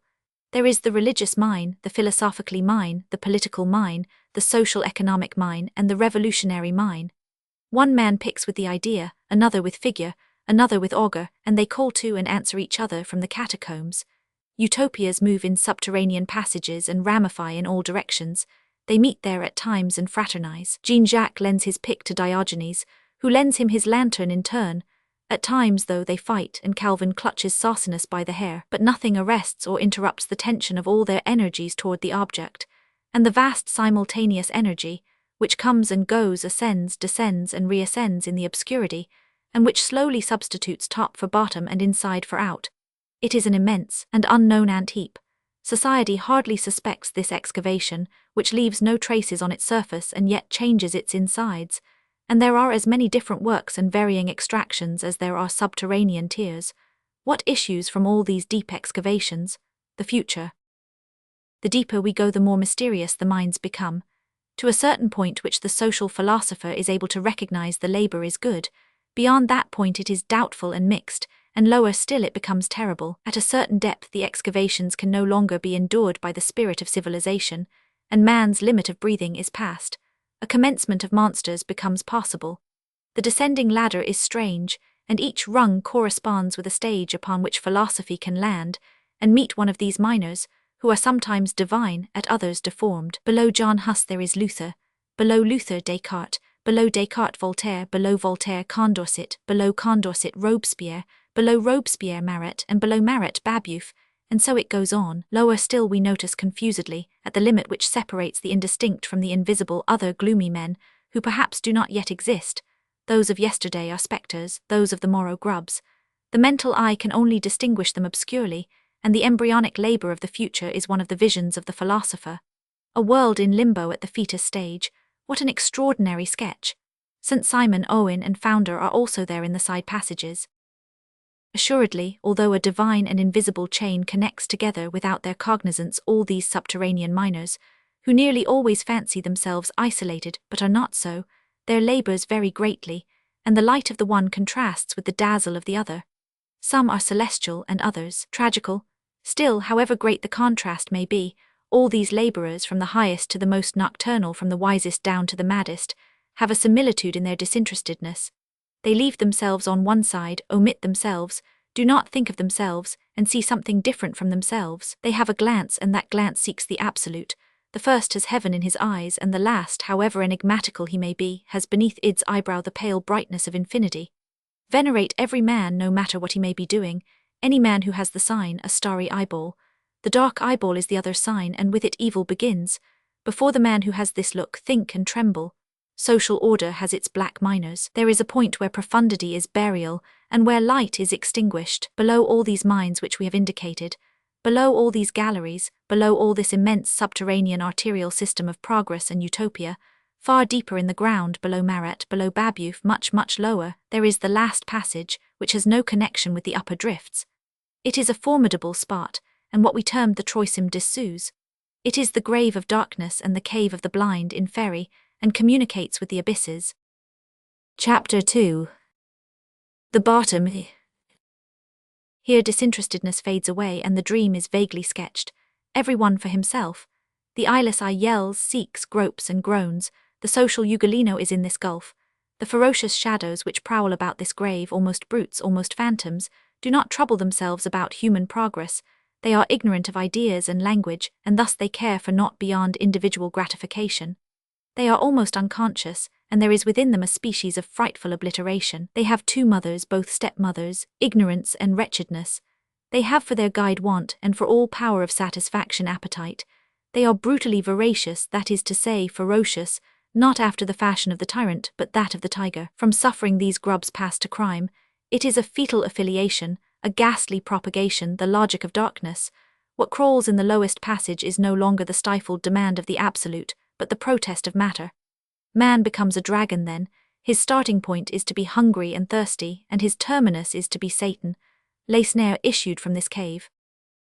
We have just seen one of the compartments of the upper mine, the great political, revolutionary, and philosophically sap. There, as we said, all is noble, pure, worthy, and honest.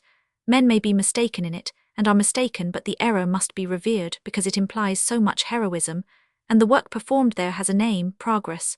The moment has now arrived to take a glance at other and hideous depths. There is beneath society, and there ever will be, till the day when ignorance is dissipated, the great cavern of evil. This cavern is below all the rest, and the enemy of all. It is hatred without exception. This cavern knows no philosophers, and its dagger never made a pen, while its blackness bears no relation with the sublime blackness of the inkstand. The fingers of night, which clench beneath this asphyxiating roof, never opened a book or unfolded a newspaper. Babeuf is to Cartouche a person who takes advantage of his knowledge, and Marat an aristocrat in the sight of Skinderhands, and the object of this cavern is the overthrow of everything. Of everything, including the upper levels which it execrates. It not only undermines in its hideous labor the existing social order, but it undermines philosophy, science, the law, human thought, civilization, revolution, and progress, and it calls itself most simply robbery, prostitution, murder, and assassination. It is darkness and desires chaos, and its roof is composed of ignorance. All the other minds above it have only one object, to suppress it, and philosophy and progress strive for this with all their organs simultaneously, by the amelioration of the real, as well as the contemplation of the ideal. Destroy the cave, ignorance, and you destroy the mole, crime. Let us condense in a few words a portion of what we have just written. The sole social evil is darkness. Humanity is identity, for all men are of the same clay, and in this nether world at least there is no difference in predestination. We are the same shadow before, the same flesh during, and the same ashes afterwards. But ignorance, mixed with the human paste, blackens it, and this incurable blackness enters man and becomes evil there.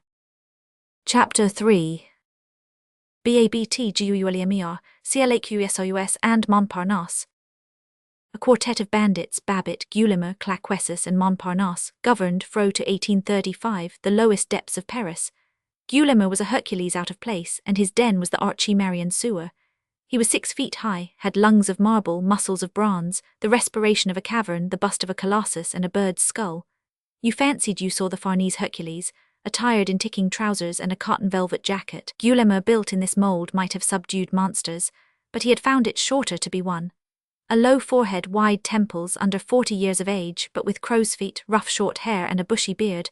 You can see the man. His muscles demanded work and his stupidity would not accept it.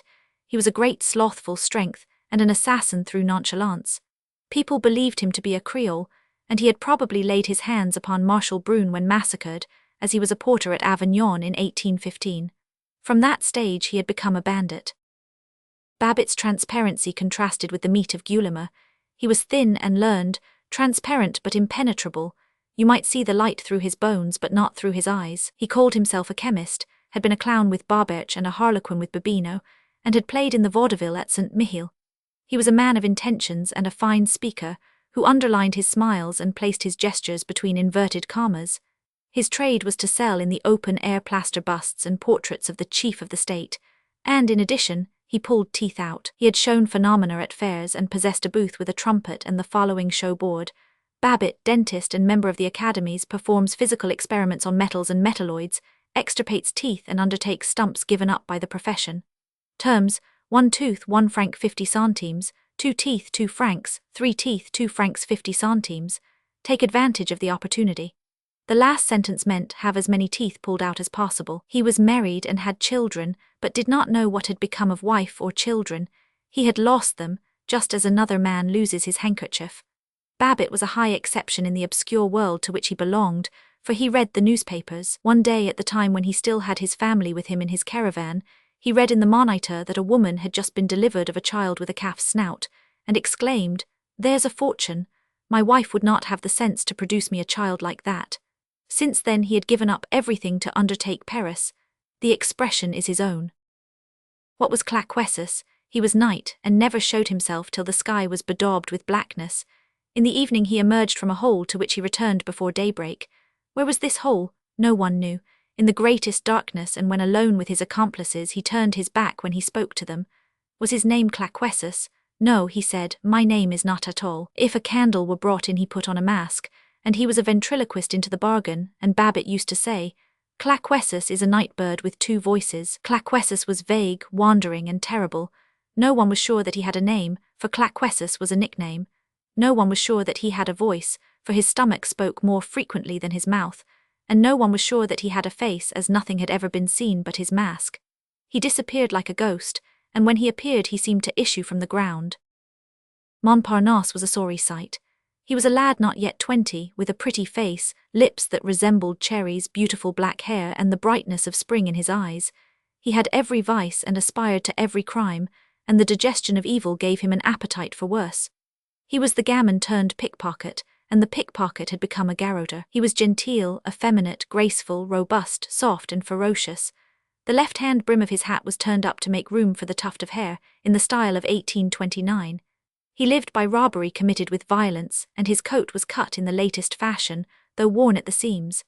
Montparnasse was an engraving of the fashions, in a state of want, and committing murders. The cause of all the attacks made by this young man was a longing to be well dressed. The first grisette who said to him, "You are handsome," put the black spot in his heart and made a Cain of this Abel. Finding himself good-looking, he wished to be elegant, and the first stage of elegance is idleness. But the idleness of the poor man is crime. Few prowlers were so formidable as Montparnasse, and at the age of 18 he had several corpses behind him. More than one wayfarer lay in the shadow of this villain with outstretched arms, and with his face in a pool of blood. Curled, pomaded, with his waist pinched in, the hips of a woman, the bust of a Prussian officer, the buzz of admiration of the girls of the boulevard around him, a carefully tied cravat, a life-preserver in his pocket, and a flower in his buttonhole. Such was this dandy of the tomb. Chapter 4. Composition of the Troop. These four bandits formed a species of Proteus, winding through the police ranks and striving to escape the indiscreet glances of Vidocq, under various shapes, tree, flame, and fountain, borrowing one another's names and tricks, asylums for one another, laying aside their personality as a man removes a false nose at a masquerade, at times simplifying themselves so as to be only one man, at others multiplying themselves to such an extent that Coqueladre himself took them for a mob. These four men were not four men. They were a species of four-headed robber working Paris on a grand scale, the monstrous polyp of evil inhabiting the crypt of society. Owing to their ramifications and the subjacent network of their relations, Babbitt, Guillemin, Claquessus, and Montparnasse had the general direction of all the foul play in the department of the Seine. The finders of ideas in this style, the men with nocturnal imaginations, applied to them to execute them. The 4 villains were supplied with the canvas, and they produced the scenery.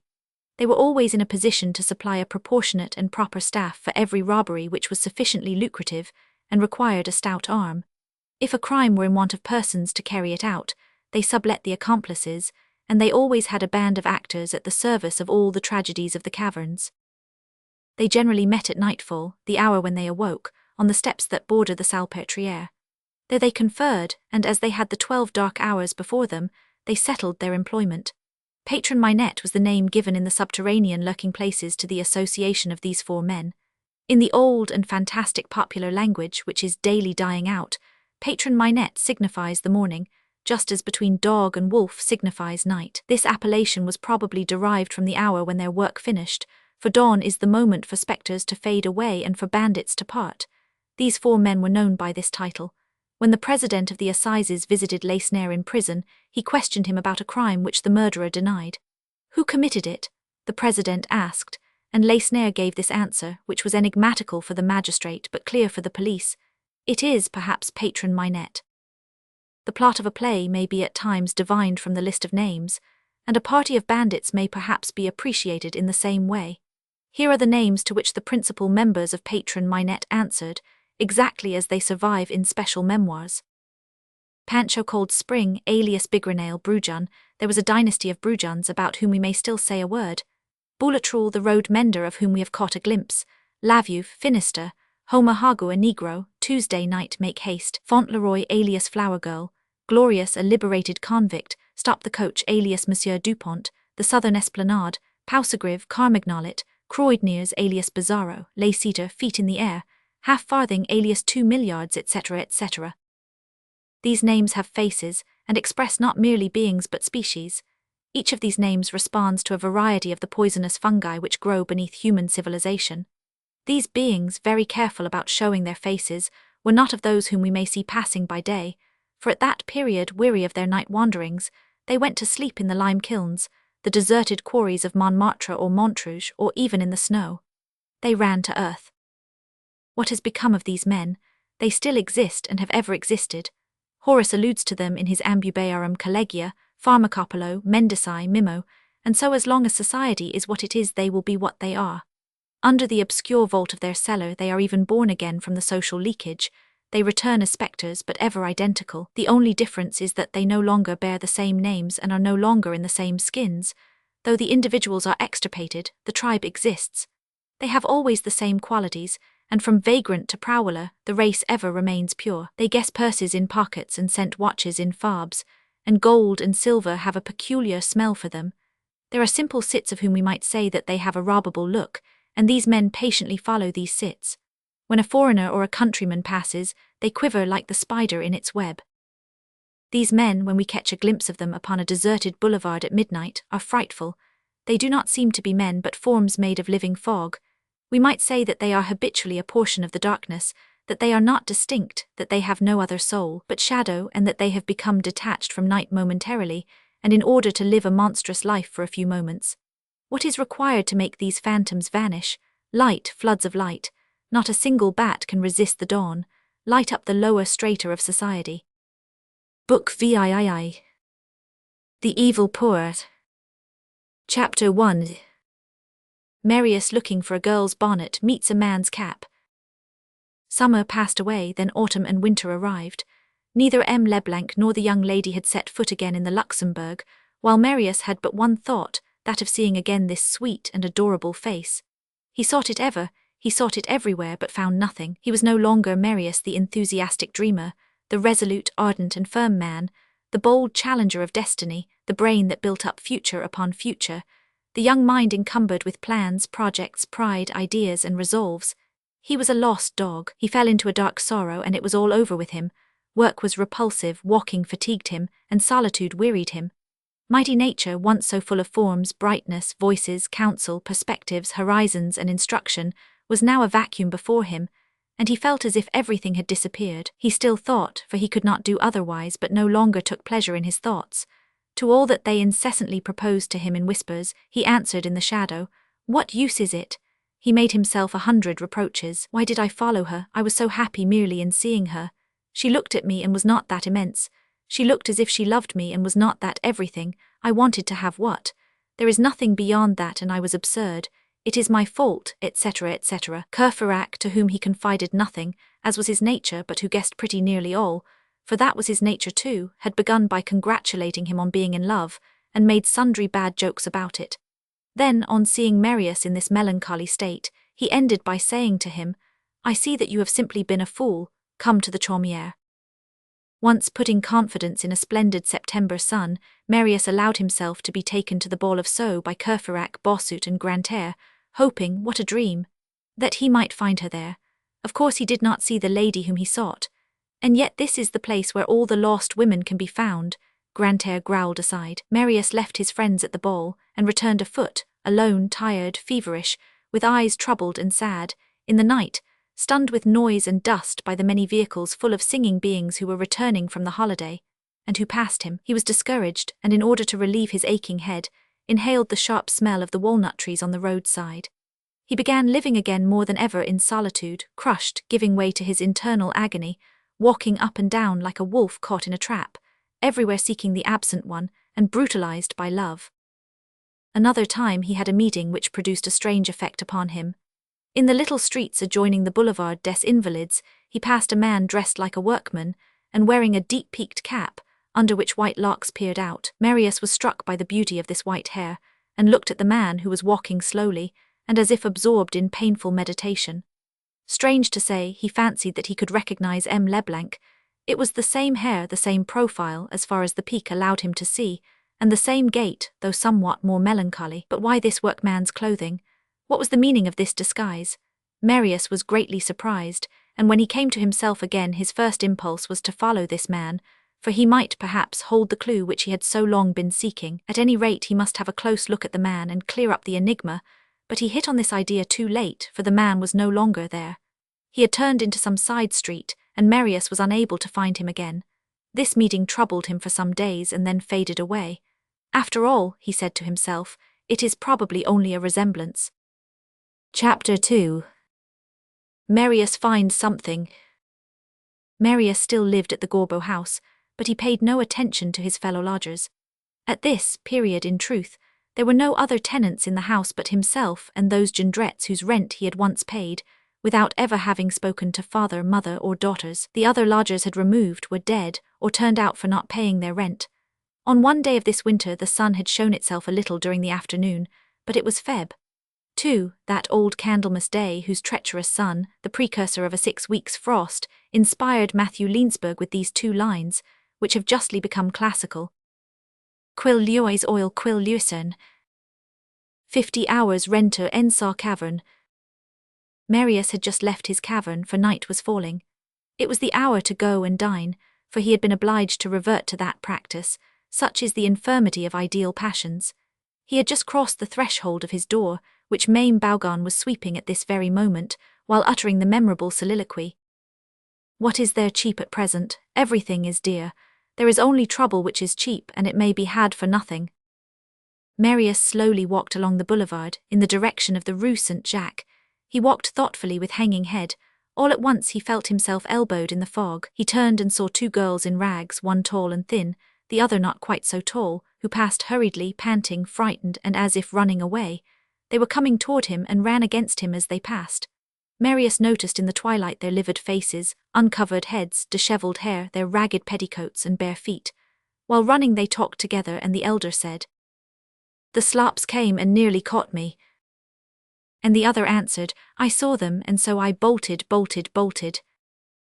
Marius understood from this sinister slang that the police had nearly caught the 2 girls, and that they had managed to escape. They buried themselves beneath the trees behind him, and for a few minutes produced a sort of vague whiteness in the obscurity. Marius had stopped for a moment and was just going on, when he noticed a small grey packet lying at his feet. He stooped down and picked it up. It was a sort of envelope, apparently containing papers. "Why," he said, "these poor girls must have let it fall." He turned back and called to them, but could not find them. He thought they must be some distance off, so he thrust the parcel into his pocket and went to dinner. On his way he saw in a lane turning out of the Rue Mouffetard a child's coffin, covered with a black pall, laid on 3 chairs and illumined by a candle. The 2 girls in the twilight reverted to his thoughts. Poor mothers, he thought, there is something even more sad than to see one's children die, it is to see them live badly.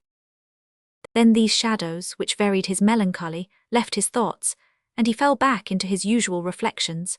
He began thinking of his 6 months of love and happiness in the open air and broad daylight under the glorious Luxembourg trees. How sad my life has become, he said to himself.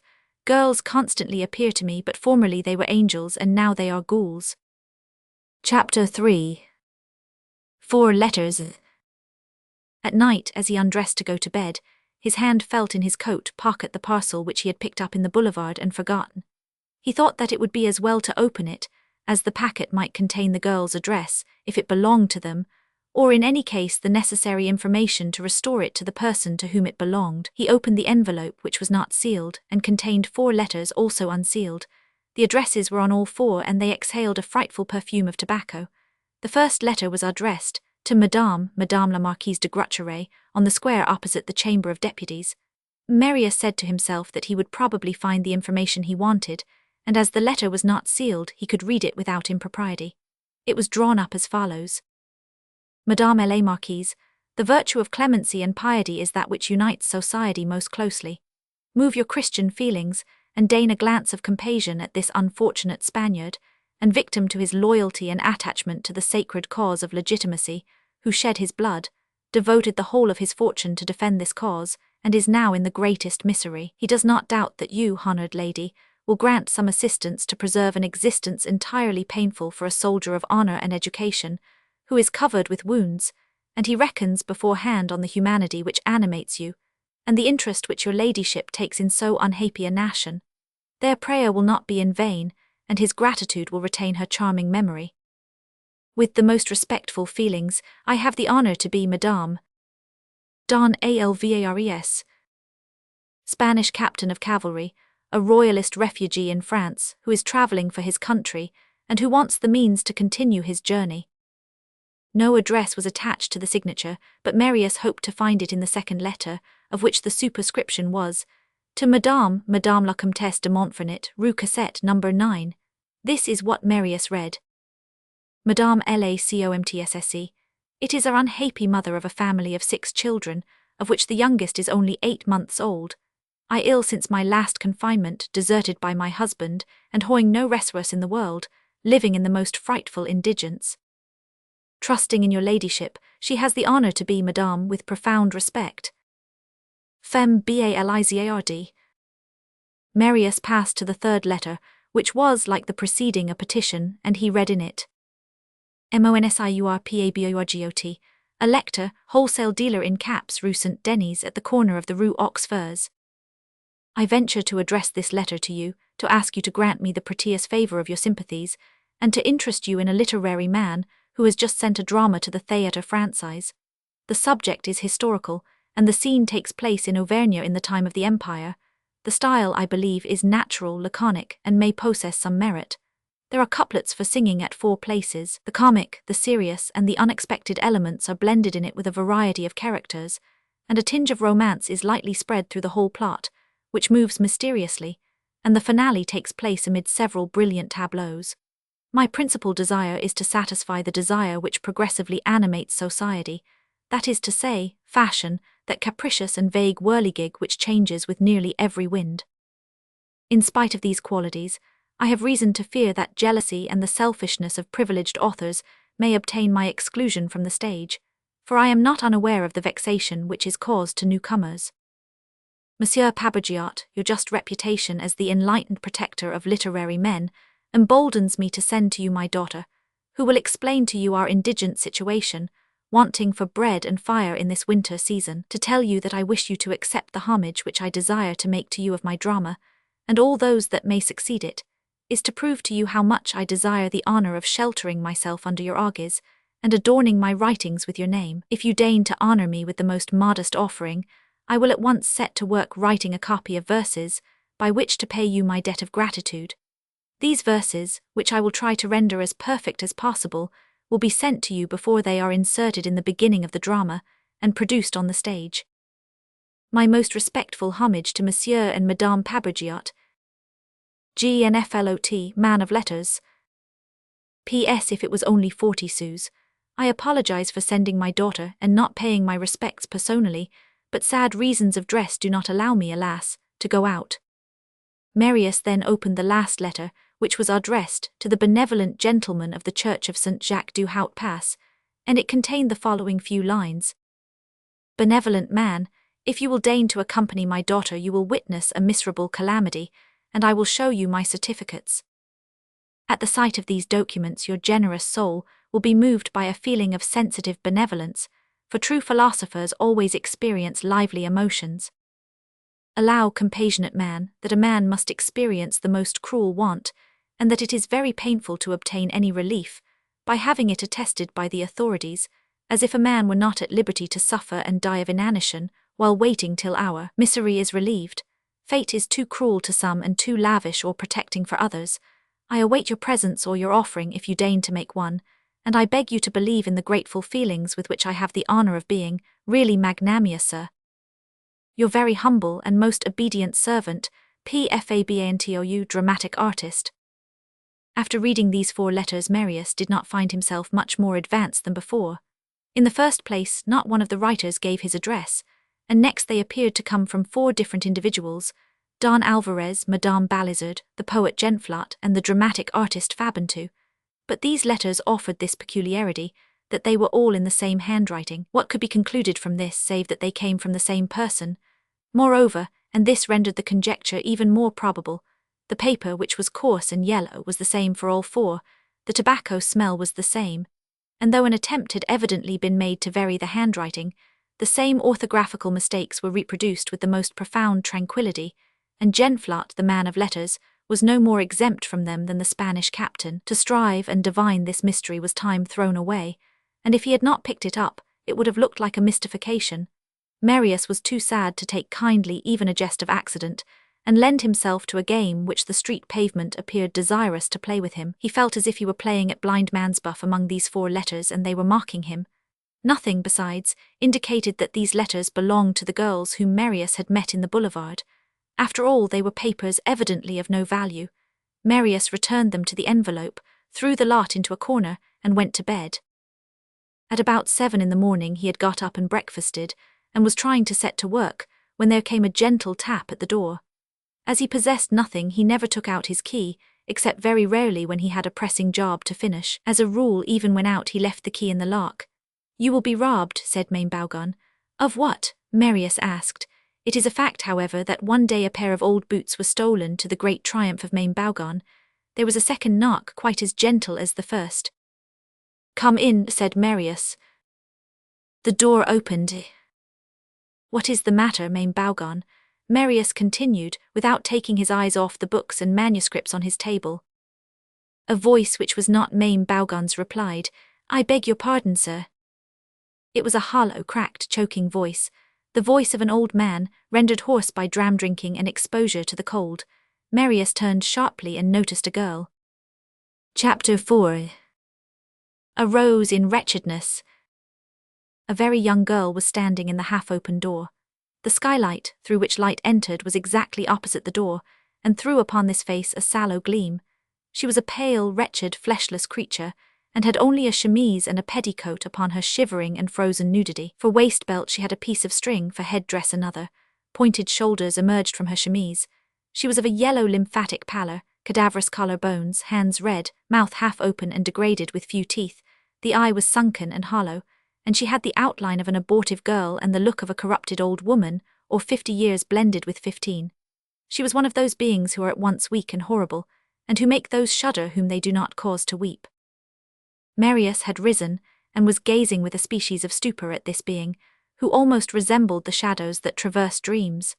What was most crushing of all was, that this girl had not come into the world to be ugly, and in her childhood she must even have been pretty. The grace of youth was still struggling with the hideous and premature senility of debauchery and poverty. A remnant of beauty was expiring on this countenance of 16, like the pallid sun, which dies out under the frightful clouds on the dawn of a winter's day. This face was not absolutely strange to Marius, and he fancied that he had already seen it somewhere. "What do you want, miss?" he asked. The girl replied with her drunken galley slave's voice. "It is a letter for you, Monsieur Marius." She addressed him by name, and hence he could not doubt but that she had business with him. But who was this girl, and how did she know his name? Without waiting for any authority, she walked in boldly, looking around her with a sort of assurance that contracted the heart, at the whole room and the unmade bed. Her feet were bare, and large holes in her petticoat displayed her long legs and thin knees. She was shivering, and held in her hand a letter, which she offered to Marius. On opening the letter, he noticed that the large, clumsy wafer was still damp, which proved that the missive had not come a long distance, and he read: "My amiable neighbour and young sire, I have heard of your kindness to me, and that you paid my half-year's rent 6 months ago. I bless you for it, young sir. My eldest daughter will tell you that we have been without a morsel of bread for 2 days, 4 persons and my wife ill. If I am not deceived in my opinion, I dare to hope that your generous heart will be affected by this statement, and will subject you to the desire to be propitious to me, by deigning to lavish on me a trifling charity. I am, with the distinguished consideration which is due to the benefactors of humanity, Jondrette. P.S. My daughter will wait for your orders, my dear Monsieur Marius." This letter, in the midst of the obscure adventure which had been troubling Marius since the previous evening, was like a candle in a cellar. All was suddenly lit up. This letter came from where the other letters came. It was the same handwriting, the same style, the same orthography, the same paper, and the same tobacco smell. They were 5 letters, 5 stories, 5 names, 5 signatures, and only one writer. The Spanish captain Don Alvarez, the unhappy mother Balizard, the dramatic author Genflot, and the old comedian Fabantou were all for Jondrette, if indeed Jondrette's name were really Jondrette. During the lengthened period that Marius had lived in this house, he had, as we stated, but rare occasions to see, or even catch a glimpse of, his very low neighbours. His mind was elsewhere, and where the mind is there is the eye. He must have passed the Jondrettes more than once in the passage and on the stairs, but they were to him merely shadows. He had paid so little attention to them, that on the previous evening he had run against the Jondrette girls on the boulevard without recognizing them, for it was evidently they, and it was with great difficulty that the girl who had just entered the room aroused in him, through disgust and pity, a vague fancy that he had met her somewhere before. Now he saw everything clearly. He comprehended that his neighbour Jondrette had hit upon the trade in his distress of working upon the charity of benevolent persons, that he procured addresses and wrote under supposititious names, to people whom he supposed to be rich and charitable, letters which his children delivered at their risk and peril. For this father had attained such a stage that he hazarded his daughters. He was gambling with destiny and staked them. Marius comprehended that in all probability, judging from their flight of the previous evening, their panting, their terror, and the slang words he overheard, these unfortunates carried on some other dark trades. And the result of all this was, in the heart of human society such as it is constituted, 2 wretched beings, who were neither children, nor girls, nor women, but a species of impure and innocent monsters, which were the produce of wretchedness, melancholy beings without age, name, or sex, to whom neither good nor evil is any longer possible, and who, on emerging from childhood, have nothing left in the world, not liberty, nor virtue, nor responsibility. Souls that expanded yesterday and are faded today, like the flowers which have fallen in the street, and are plashed by the mud while waiting till a wheel crushes them. While Marius was bending on the young girl an astonished and painful glance, she was walking about the garret with the boldness of a spectre, and without troubling herself in the slightest about her state of nudity. At some moments her unfastened and torn chemise fell almost to her waist. She moved the chairs about, disturbed the toilette articles on the chest of drawers, felt Marius's clothes, and rummaged in every corner. "Why," she said, "you have a looking-glass." And she hummed, as if she had been alone, bits of vaudeville songs and wild choruses, which her guttural and hoarse voice rendered mournful. But beneath this boldness there was something constrained, alarmed, and humiliated, for effrontery is a disgrace. Nothing could well be more sad than to see her fluttering about the room with the movement of a broken-winged bird, startled by a dog. It was palpable that with other conditions of education and destiny, the gay and free demeanour of this girl might have been something gentle and charming. Among animals, the creature born to be a dove is never changed into an osprey. That is only possible with men. Marius was thinking, and left her alone, and she walked up to the table. "Ah," she said, "books." A gleam darted from her glassy eye. She continued, and her accent expressed the attitude of being able to boast of something to which no human creature is insensible. I know how to read. She quickly seized the book lying on the table, and read rather fluently. General Baudouin received orders to carry with the 5 battalions of his brigade the Château of Hougoumont, which is in the centre of the plain of Waterloo. She broke off. Ah, Waterloo, I know all about that. It was a battle in which my father was engaged, for he served in the army. We are thorough Bonapartists, we are. Waterloo was fought against the English. She laid down the book, took up a pen and exclaimed, "And I can write too." She dipped the pen in the ink and turned to Marius, saying, "Would you like a proof? Stay, I will write a line to show you." And ere he had time to answer, she wrote on a sheet of white paper in the middle of the table, "Here are the slops." Then throwing down the pen, she added, "There are no errors in spelling, as you can see, for my sister and I were well educated. We have not always been what we are now, we were not made." Here she stopped, fixed her glassy eye on Marius, and burst into a laugh, as she said with an intonation which contained every possible agony, blended with every possible cynicism, "But—" And then she began humming these words, to a lively air. J.I. fame mon père. Pas de fricot. J.I. Freud ma mère. Pas de tricot. Grelotte. Lolotte. Sanglote. Jacquot. She had scarce completed this verse, ere she exclaimed, "Do you ever go to the play, Monsieur Marius? I do so. I have a brother who is a friend of the actors and gives me tickets every now and then. I don't care for the gallery much though, for you are so squeezed up. At times too there are noisy people there and others who smell bad." Then she stared at Marius, gave him a strange look and said to him, "Do you know, Marius, that you are a very good-looking fellow?"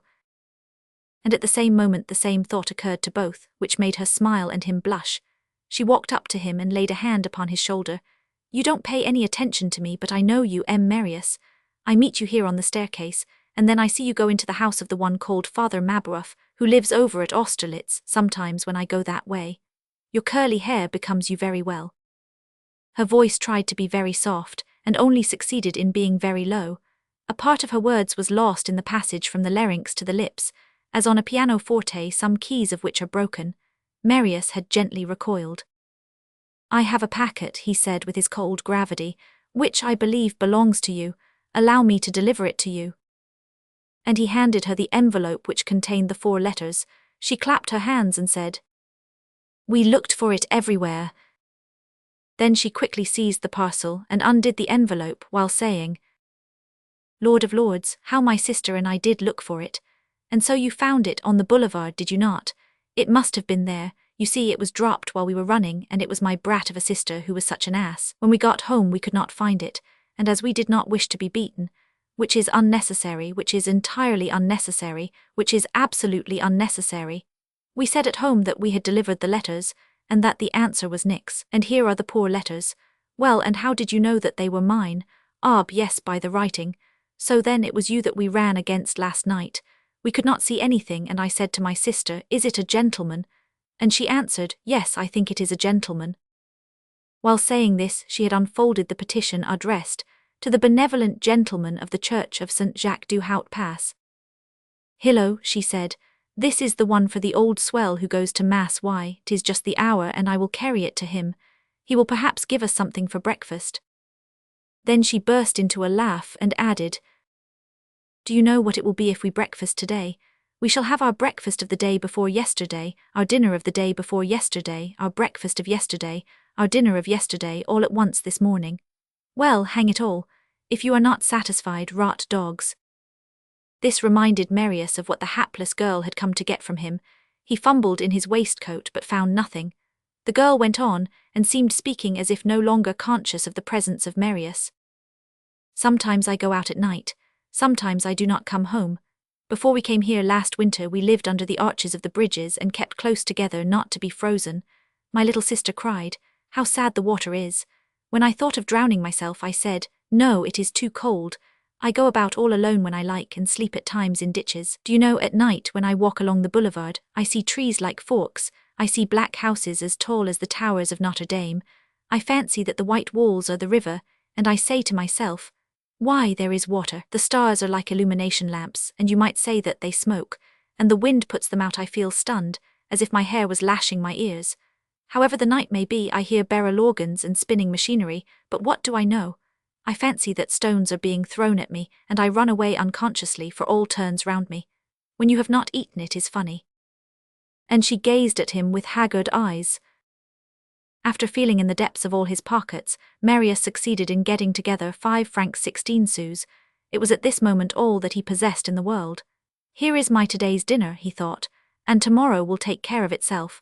He kept the 16 sous and gave the girl the 5-franc piece, which she eagerly clutched.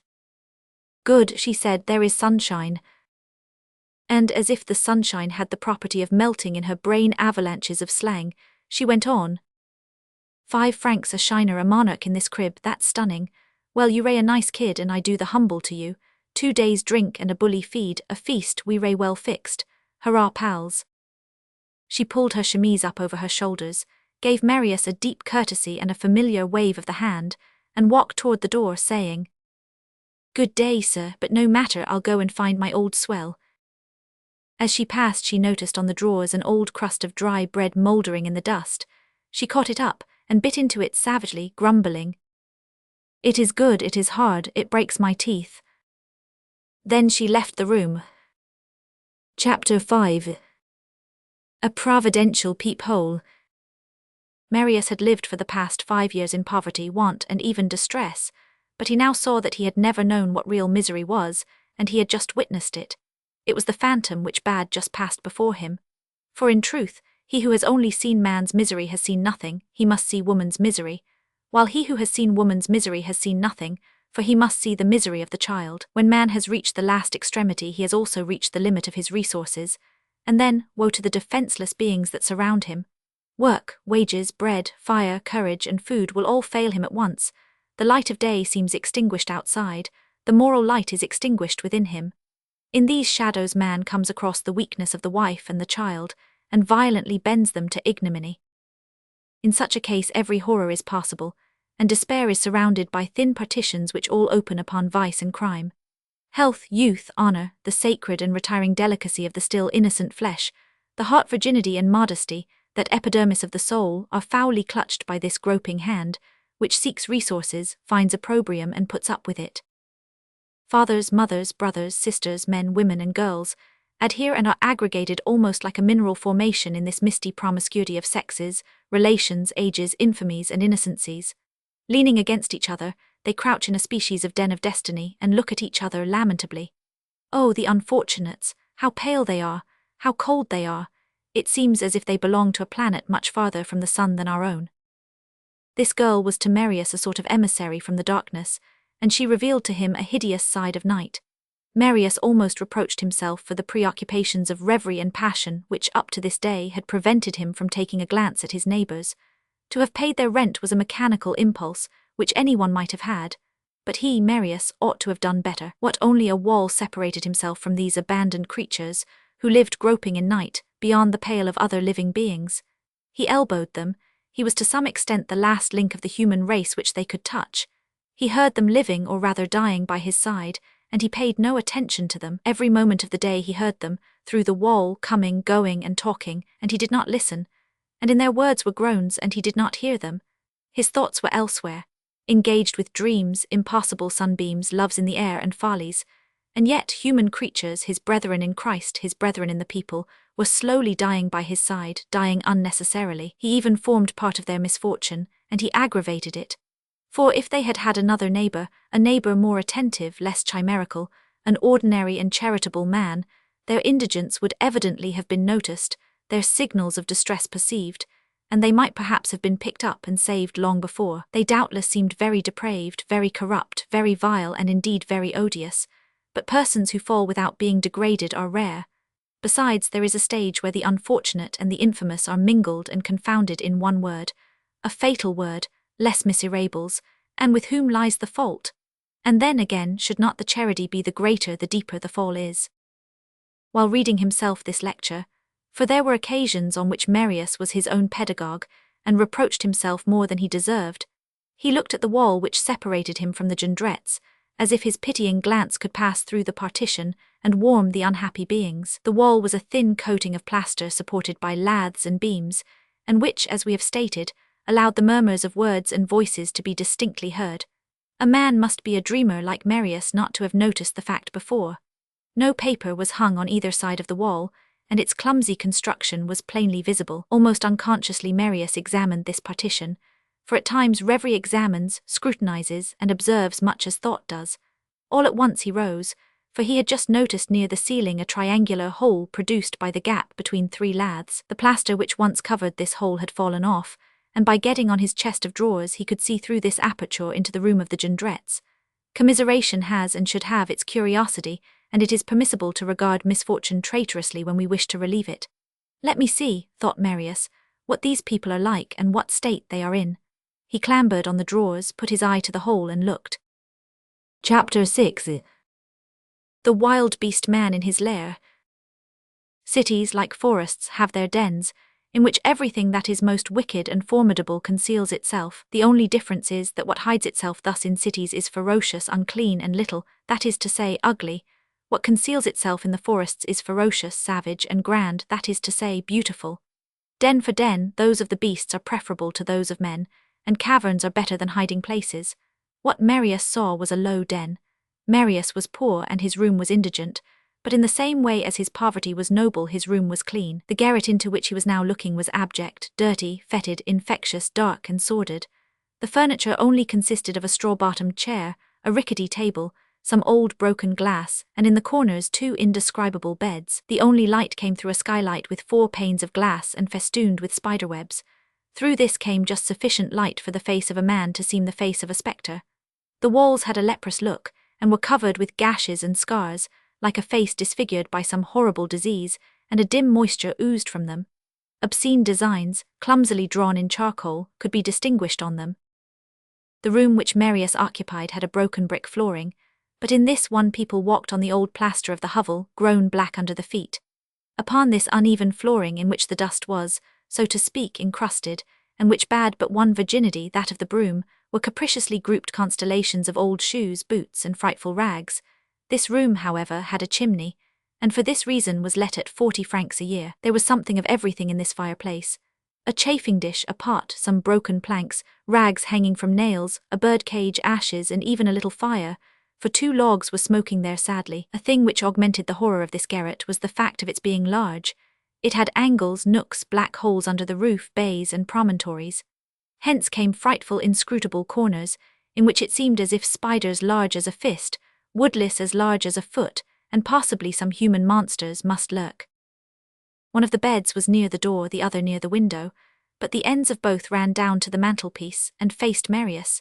In a corner near the hole through which Marius was peeping, a coloured engraving in a black wood frame, under which was written in large letters, "The Dream," hung against the wall. It represented a sleeping woman and a sleeping child, the child lying on the woman's knees, an eagle in the clouds with a crown in its beak, and the woman removing the crown from the child's head without awaking it, however. In the background Napoleon, surrounded by a glory, was leaning against a dark blue column with a yellow capital, that bore the following inscription: Mering O. AUSTRLITS. Jena. WAGRMME. ELOT. Below this frame a sort of wooden panel, longer than it was wide, was placed on the ground and leaning against the wall. It looked like a picture turned from the spectator, or some signboard detached from a wall and forgotten there while waiting to be hung again. At the table, on which Marius noticed pen, ink, and paper, a man was seated of about 60 years of age, short, thin, livid, haggard, with a sharp, cruel, and listless look. A hideous scamp. If Lavater had examined this face he would have found in it the vulture blended with the attorney's clerk, the bird of prey and the man of trickery rendering each other more ugly and more perfect, the man of trickery rendering the bird of prey ignoble, and the bird of prey rendering the man of trickery horrible. This man had a long grey beard, and wore a woman's chemise, which allowed his hairy chest and naked arms bristling with grey hairs to be seen. Under this chemise might be noticed muddy trousers and boots out of which his toes stuck. He had a pipe in his mouth and was smoking, There was no bread in the garret, but there was still tobacco. He was writing, probably some letter like those which Marius had read. On one corner of the table could be seen an old broken-backed volume, the form of which, the omer of circulating libraries, indicated a romance. On the cover figured the following title, printed in large capitals: God, the King, Honor, and the Ladies. By Ducraydumil, 1814. While writing, the man was talking aloud, and Marius heard his words. Only to think that there is no equality, even when a man is dead. Just look at Père Lachaise. The great ones, those who are rich, are up above in the acacia avenue which is paved, and reach it in a coach. The little folk, the poor people, the wretched, they are put down at the bottom where there is mud up to your knees in holes and damp, and they are placed there that they may rot all the sooner. You can't go to see them without sinking into the ground. Here he stopped, smote the table with his fist, and added while he gnashed his teeth, "Oh, I could eat the world." A stout woman, who might be 40 or 100, was crouched up near the chimney-piece on her naked heels.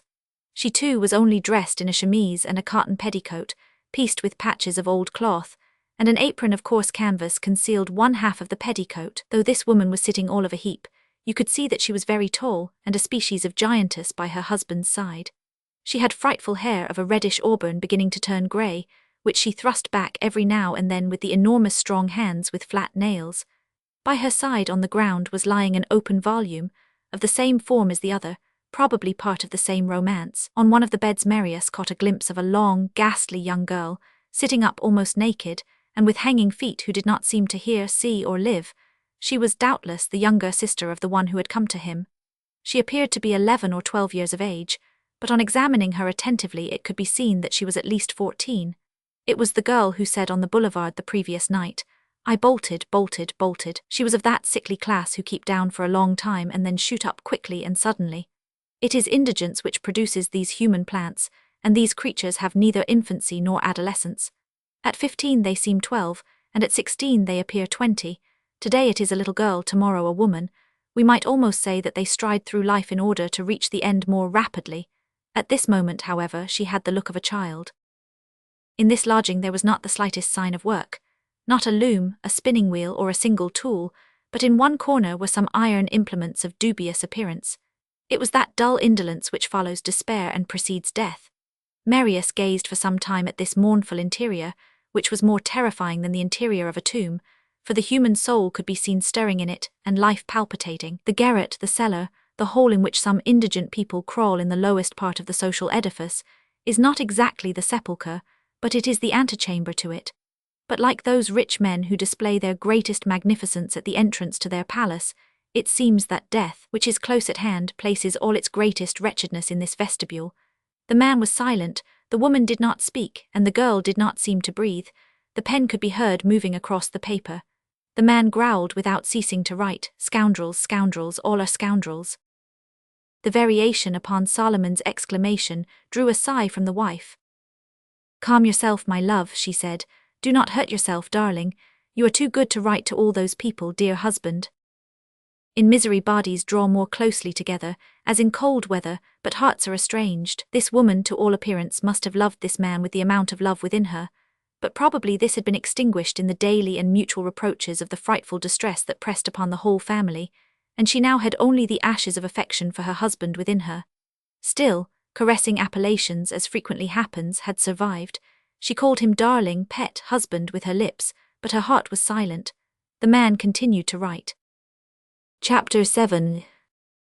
Strategy and Tactics. Marius, with an aching heart, was just going to descend from the species of observatory which he had improvised, when a noise attracted his attention and made him remain at his post. The door of the garret was suddenly opened, and the elder daughter appeared on the threshold. She had on her feet clumsy men's shoes covered with mud, which had even plashed her red ankles, and she was covered with an old ragged cloak, which Marius had not noticed an hour previously, and which she had probably left at his door in order to inspire greater sympathy, and put on again when she went out. She came in, shut the door after her, stopped to catch breath, for she was panting, and then cried with an expression of triumph and joy, "He is coming!" The father turned his eyes to her, the mother turned her head, and the little girl did not move. "Who?" the father asked. "The gentleman. The philanthropist." "Yes, From the Church of St. Jacques. Yes, he is following me. Are you sure? He is coming in a hackney coach, I tell you. A hackney coach, why, it is Rothschild. The father rose.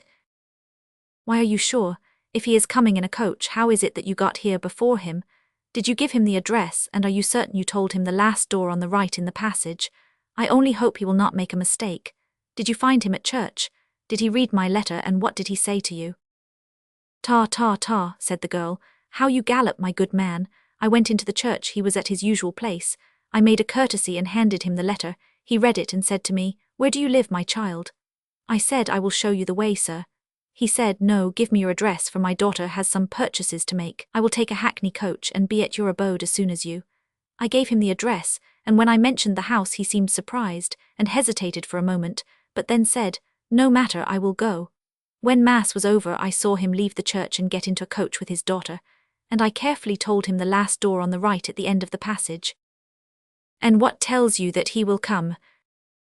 I have just seen the coach turn into the Rue du Petit Banquier, and that is why I ran. How do you know it is the same coach? Because I noticed the number, of course. What was it? 440. Good eye, you are a clever girl. The girl looked boldly at her father and said, as she pointed to the shoes on her feet, It is possible that I am a clever girl, but I say that I will not put on those shoes again, in the first place on account of my health, and secondly, for the sake of decency. I know nothing more annoying than shoes which are too big for you and go guy along the road. I would sooner be barefooted. You are right, the father replied in a gentle voice which contrasted with the girl's rudeness, but the poor are not admitted into churches unless they wear shoes. God's presence must not be entered barefoot, he added bitterly. Then he returned to the object that occupied him. And so you are sure that he will come? He is at my heels, she replied.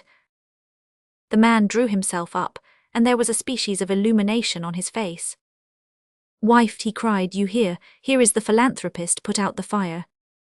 The stupefied mother did not stir, but the father, with the agility of a mountebank, seized the cracked pot, which stood on the chimney-piece, and threw water on the logs. Then he said to his elder daughter, Pull the straw out of the chair. As his daughter did not understand him, he seized the chair and kicked the seat out. His leg passed through it, and while drawing it out he asked the girl, Is it cold? Very cold, it is snowing. The father turned to the younger girl, who was on the bed near the window, and shouted in a thundering voice, Come off the bed directly, idler, you never will do anything, break a pane of glass. The little girl jumped off the bed, shivering. Break a pane, he continued. The girl was quite stunned, and did not move. Do you hear me? The father repeated. I tell you to break a pane. The child, with a sort of terrified obedience, stood on tiptoe and broke a pane with her fist. The glass fell with a great crash. All right, said the father. He was serious and active, and his eye rapidly surveyed every corner of the garret. He was like a general who makes his final preparations at the moment when an action is about to begin.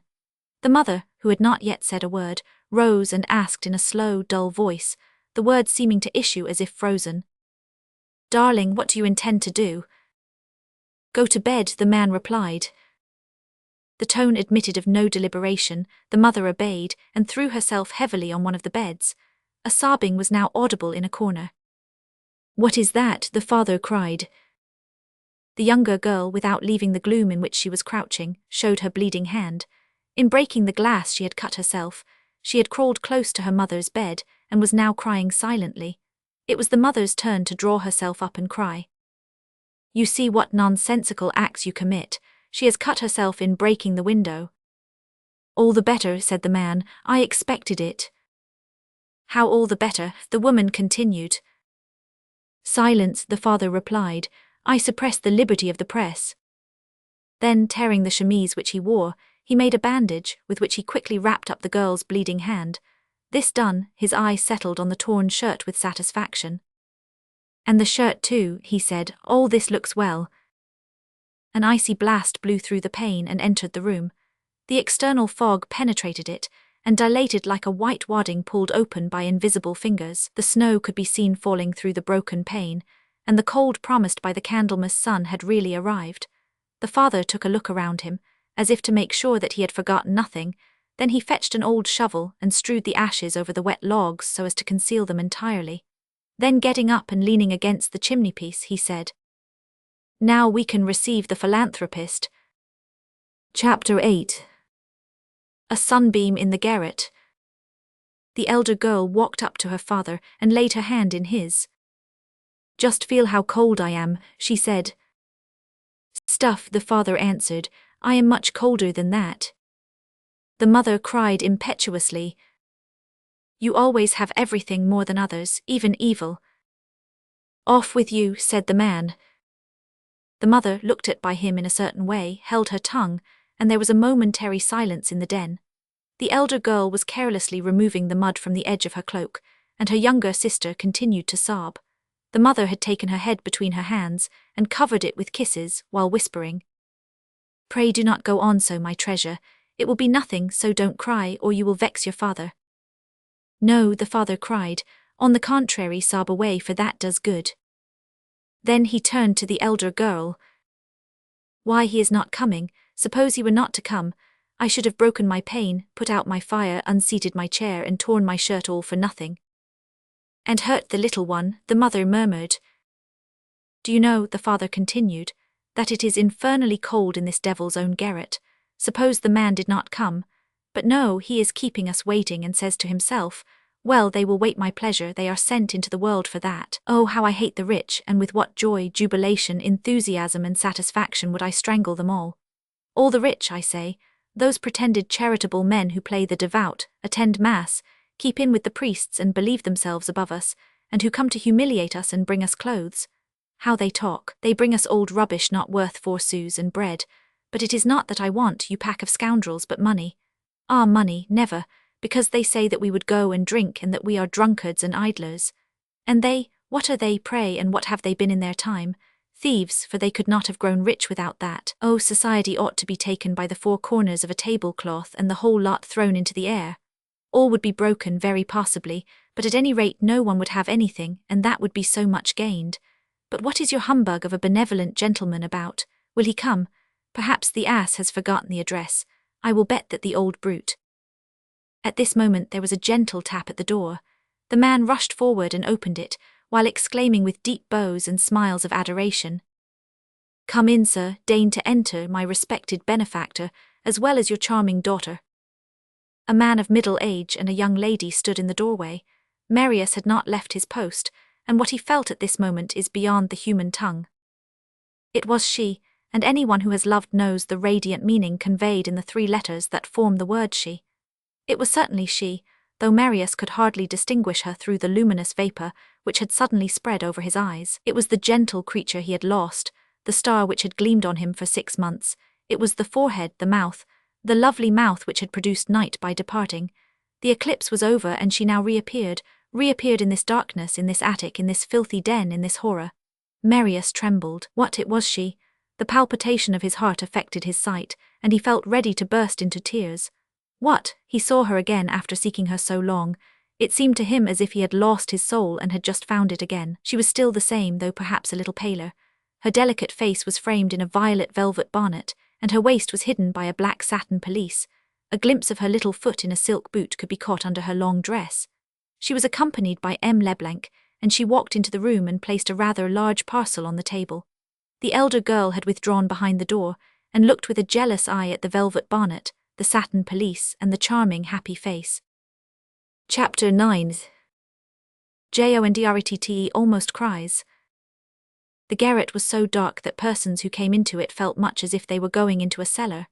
The 2 newcomers, therefore, advanced with some degree of hesitation, scarce distinguishing the vague forms around them, while they were perfectly seen and examined by the eyes of the denizens in the attic, who were accustomed to this gloom. M. Leblanc walked up to Father Jondrette, with his sad and gentle smile, and said, "You will find in this parcel, sir, new apparel, woolen stockings, and blankets."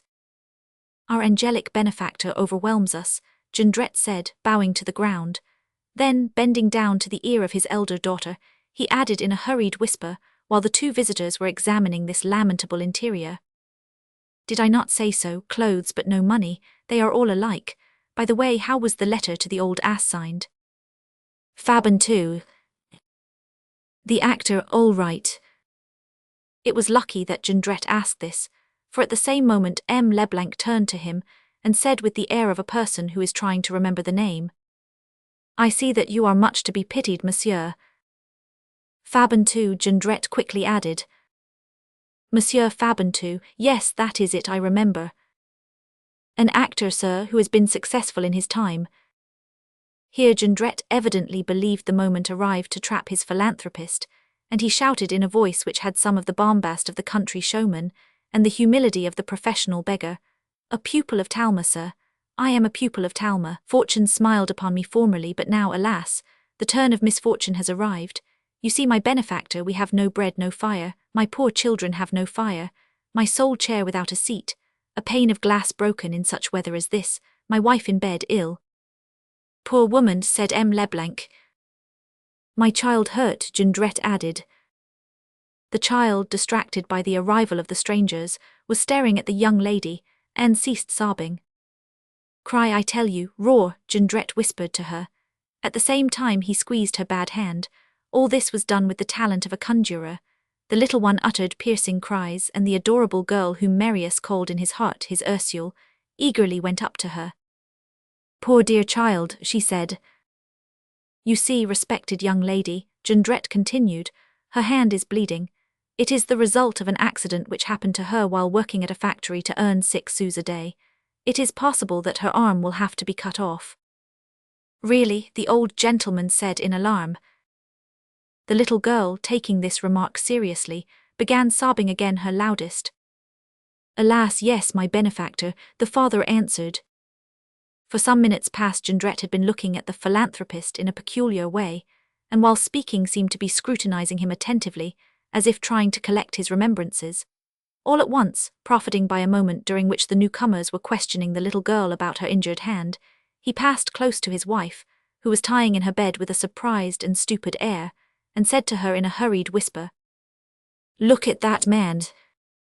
Then he turned to M. Leblanc and continued his lamentations. Look, sir, my sole clothing consists of a chemise of my wife's, all torn in the heart of winter. I cannot go out for want of a coat, and if I had the smallest bit of a coat I would go and call on Mademoiselle Mars, who knows me, and is much attached to me. Does she still live in the Rue de la Tour des Dames? Do you know, sir, that we played together in the provinces, and that I shared her laurels?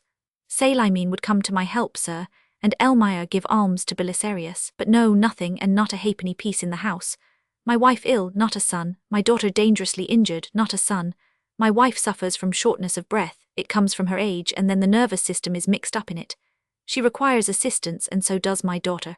But the physician and the apothecary, how are they to be paid if I have not a farthing?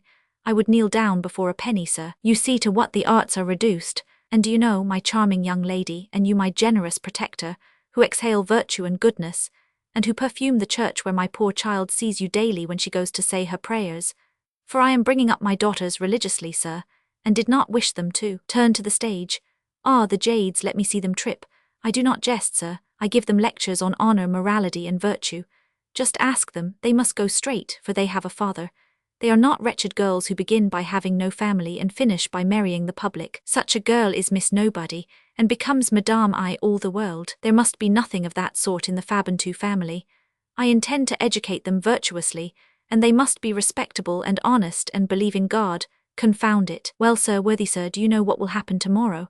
Tomorrow is the 4th of February, the last respite my landlord has granted me, and if I do not pay my rent by tonight, my eldest daughter, myself, my wife with her fever, my child with her wound, will be all 4 of us turned out of here into the street, shelterless in the rain and snow. That is the state of the case, sir. I owe 4 quarters, a year's rent, that is to say, 60 francs. Jondrette lied, for 4 quarters would only have been 40 francs, and he could not owe 4, as it was not 6 months since Marius had paid 2 for him. M. Leblanc took a 5-franc piece from his pocket and threw it on the table. Jondrette had time to growl in his grown-up daughter's ear. The scamp, what does he expect me to do with his 5 francs? They will not pay for the chair and pane of glass. There's the result of making an outlay. In the meanwhile M. Leblanc had taken off a heavy brown coat, which he wore over his blue one, and thrown it on the back of a chair. "Monsieur Fabantou," he said, "I have only these 5 francs about me, but I will take my daughter home and return tonight. Is it not tonight that you have to pay?" Jondrette's face was lit up with a strange expression, and he hurriedly answered, "Yes, respected sir, I must be with my landlord by 8 o'clock. I will be here by 6 and bring you the 60 francs. "My benefactor," Jondrette exclaimed wildly, and he added in a whisper, "Look at him carefully, wife." M. Leblanc had given his arm to the lovely young lady, and was turning to the door. "Till this evening, my friends," he said. "At 6 o'clock, Jondrette asked. "At 6 o'clock precisely." At this moment the overcoat left on the back of the chair caught the eye of the elder girl. "Sir," she said, "you are forgetting your greatcoat." Jondrette gave his daughter a crushing glance, accompanied by a formidable shrug of the shoulders, but M. Leblanc turned and replied smilingly, "I do not forget it, I leave it." "Oh, my protector," said Jondrette, "my august benefactor, I am melting into tears. Permit me to conduct you to your coach." "If you go out," M. Leblanc remarked, "put on that overcoat, for it is really very cold." Jondrette did not let this be said twice, but eagerly put on the brown coat. Then they all 3 went out, Jondrette preceding the 2 strangers. Chapter 10. The Terror of Cabeferius. Marius had lost nothing of all this scene, and yet in reality he had seen nothing. His eyes remained fixed on the maiden, his heart had, so to speak, seized and entirely enfolded her from her first step into the garret. During the whole time she had been there, he had lived that life of ecstasy which suspends material perceptions and concentrates the whole mind upon one point. He contemplated not the girl, but the radiance which was dressed in a satin pelisse and a velvet bonnet. Had the planet Sirius entered the room he would not have been more dazzled. While she was opening the parcel, and unfolding the clothes and blankets, questioning the sick mother kindly and the little wounded girl tenderly, he watched her every movement and tried to hear her words. Though he knew her eyes, her forehead, her beauty, her waist, and her walk, he did not know the sound of her voice. He fancied that he had caught a few words once at the Luxembourg, but he was not absolutely sure. He would have given 10 years of his life to hear her, and to carry off in his soul a little of this music. But all was lost in the lamentable braying of Jondrette's trumpet. This mingled a real anger with Marius's ravishment, and he devoured her with his eyes, for he could not imagine that it was really this divine creature whom he perceived among these unclean beings in this monstrous den. He fancied that he saw a hummingbird among frogs. When she left the room he had but one thought, to follow her, to attach himself to her trail, not to leave her till he knew where she lived, or at least not to lose her again after having so miraculously found her. He leaped off the drawers and seized his hat, but just as he laid his hand on the latch and was going out a reflection arrested him. The passage was long, the staircase steep, Jondrette chattering, and M. Leblanc had doubtless not yet got into his coach again. If turning in the passage or on the stairs he were to perceive him, Marius, in this house, he would assuredly be alarmed and find means to escape him again, and so all would be over for the second time. What was to be done? Wait a while. But during this delay the vehicle might start off. Marius was perplexed, but at length risked it and left the room. There was no one in the passage, and he ran to the stairs, and as there was no one upon them, he hurried down and reached the boulevard just in time to see a hackney coach turning the corner of the Rue du Petit Banquier on its road to Paris. Marius rushed in that direction, and on reaching the corner of the boulevard saw the hackney coach again rapidly rolling along the Rue Mouffetard. It was already some distance off, and he had no means of overtaking it. Running after it was an impossibility, and besides, a man running at full speed after the vehicle would be seen from it, and the father would recognize him. At this moment, by an extraordinary and marvelous accident, Marius perceived a cab passing along the boulevard empty. There was only one thing to be done: get into this cab and follow the hackney coach. That was sure, efficacious, and without danger. Marius made the driver a sign to stop and shouted to him, "By the hour." Marius had no cravat on, he wore his old working coat, from which buttons were missing, and one of the plaits of his shirt was torn. The driver stopped, winked, and held out to Marius his left hand as he gently rubbed his forefinger with his thumb. "What do you mean?" Marius asked. "Payment in advance," said the coachman. Marius remembered that he had only 16 sous in his pocket. "How much is it?" 40 sous. I will pay on returning. The driver in reply whistled the air of La Palace and lashed his horse. Marius watched the cab go off with a haggard look. For the want of 24 sous he lost his joy, his happiness, his love. He fell back into night. He had seen and was becoming blind again. He thought bitterly, and we must add with deep regret, of the 5 francs which he had given that very morning to the wretched girl. If he still had them, he would be saved, would emerge from limbo and darkness, and be drawn from isolation, spleen and widowhood. He would have reattached the black thread of his destiny to the beauteous golden thread which had just floated before his eyes only to be broken again. He returned to his garret in despair. He might have said to himself that M. Leblanc had promised to return that evening, and that then he must contrive to follow him better, but in his contemplation he had scarce heard him. Just as he was going up the stairs he noticed on the other side of the wall, and against the deserted wall of the Rue de la Barrière des Gobelins, Jondrette, wrapped up in the philanthropist's overcoat, and conversing with one of those ill-looking men who are usually called prowlers at the Barrière. Men with equivocal faces and suspicious soliloquies, who look as if they entertain evil thoughts and most usually sleep by day, which leads to the supposition that they work at night. These 2 men, standing to talk in the snow which was falling heavily, formed a group which a policeman would certainly have observed, but which Marius scarce noticed. Still, though his preoccupation was so painful, he could not help saying to himself that the man to whom Jondrette was talking was like a certain Pancho, alias Printanier, alias Bigrenail, whom Courfeyrac had once pointed out to him, and who was regarded in the quarter as a very dangerous night-bird. This Pancho afterwards figured in several criminal trials, and eventually became a celebrated villain, though at this time he was only a famous villain. At the present day he is in a traditionary state among the bandits and burglars. He was the model toward the end of the last reign, and people used to talk about him in the lion's den at La Force, at nightfall, at the hour when groups assemble and converse in whispers. In this prison, and at the exact spot where the sewer, which served as the way of escape for the 30 prisoners in 1843, opened, this name, Panchud, might be seen daringly cut in the wall over the sewer, in one of his attempted escapes. In 1832 the police already had their eye on him, but he had not yet fairly made a start. Chapter 11.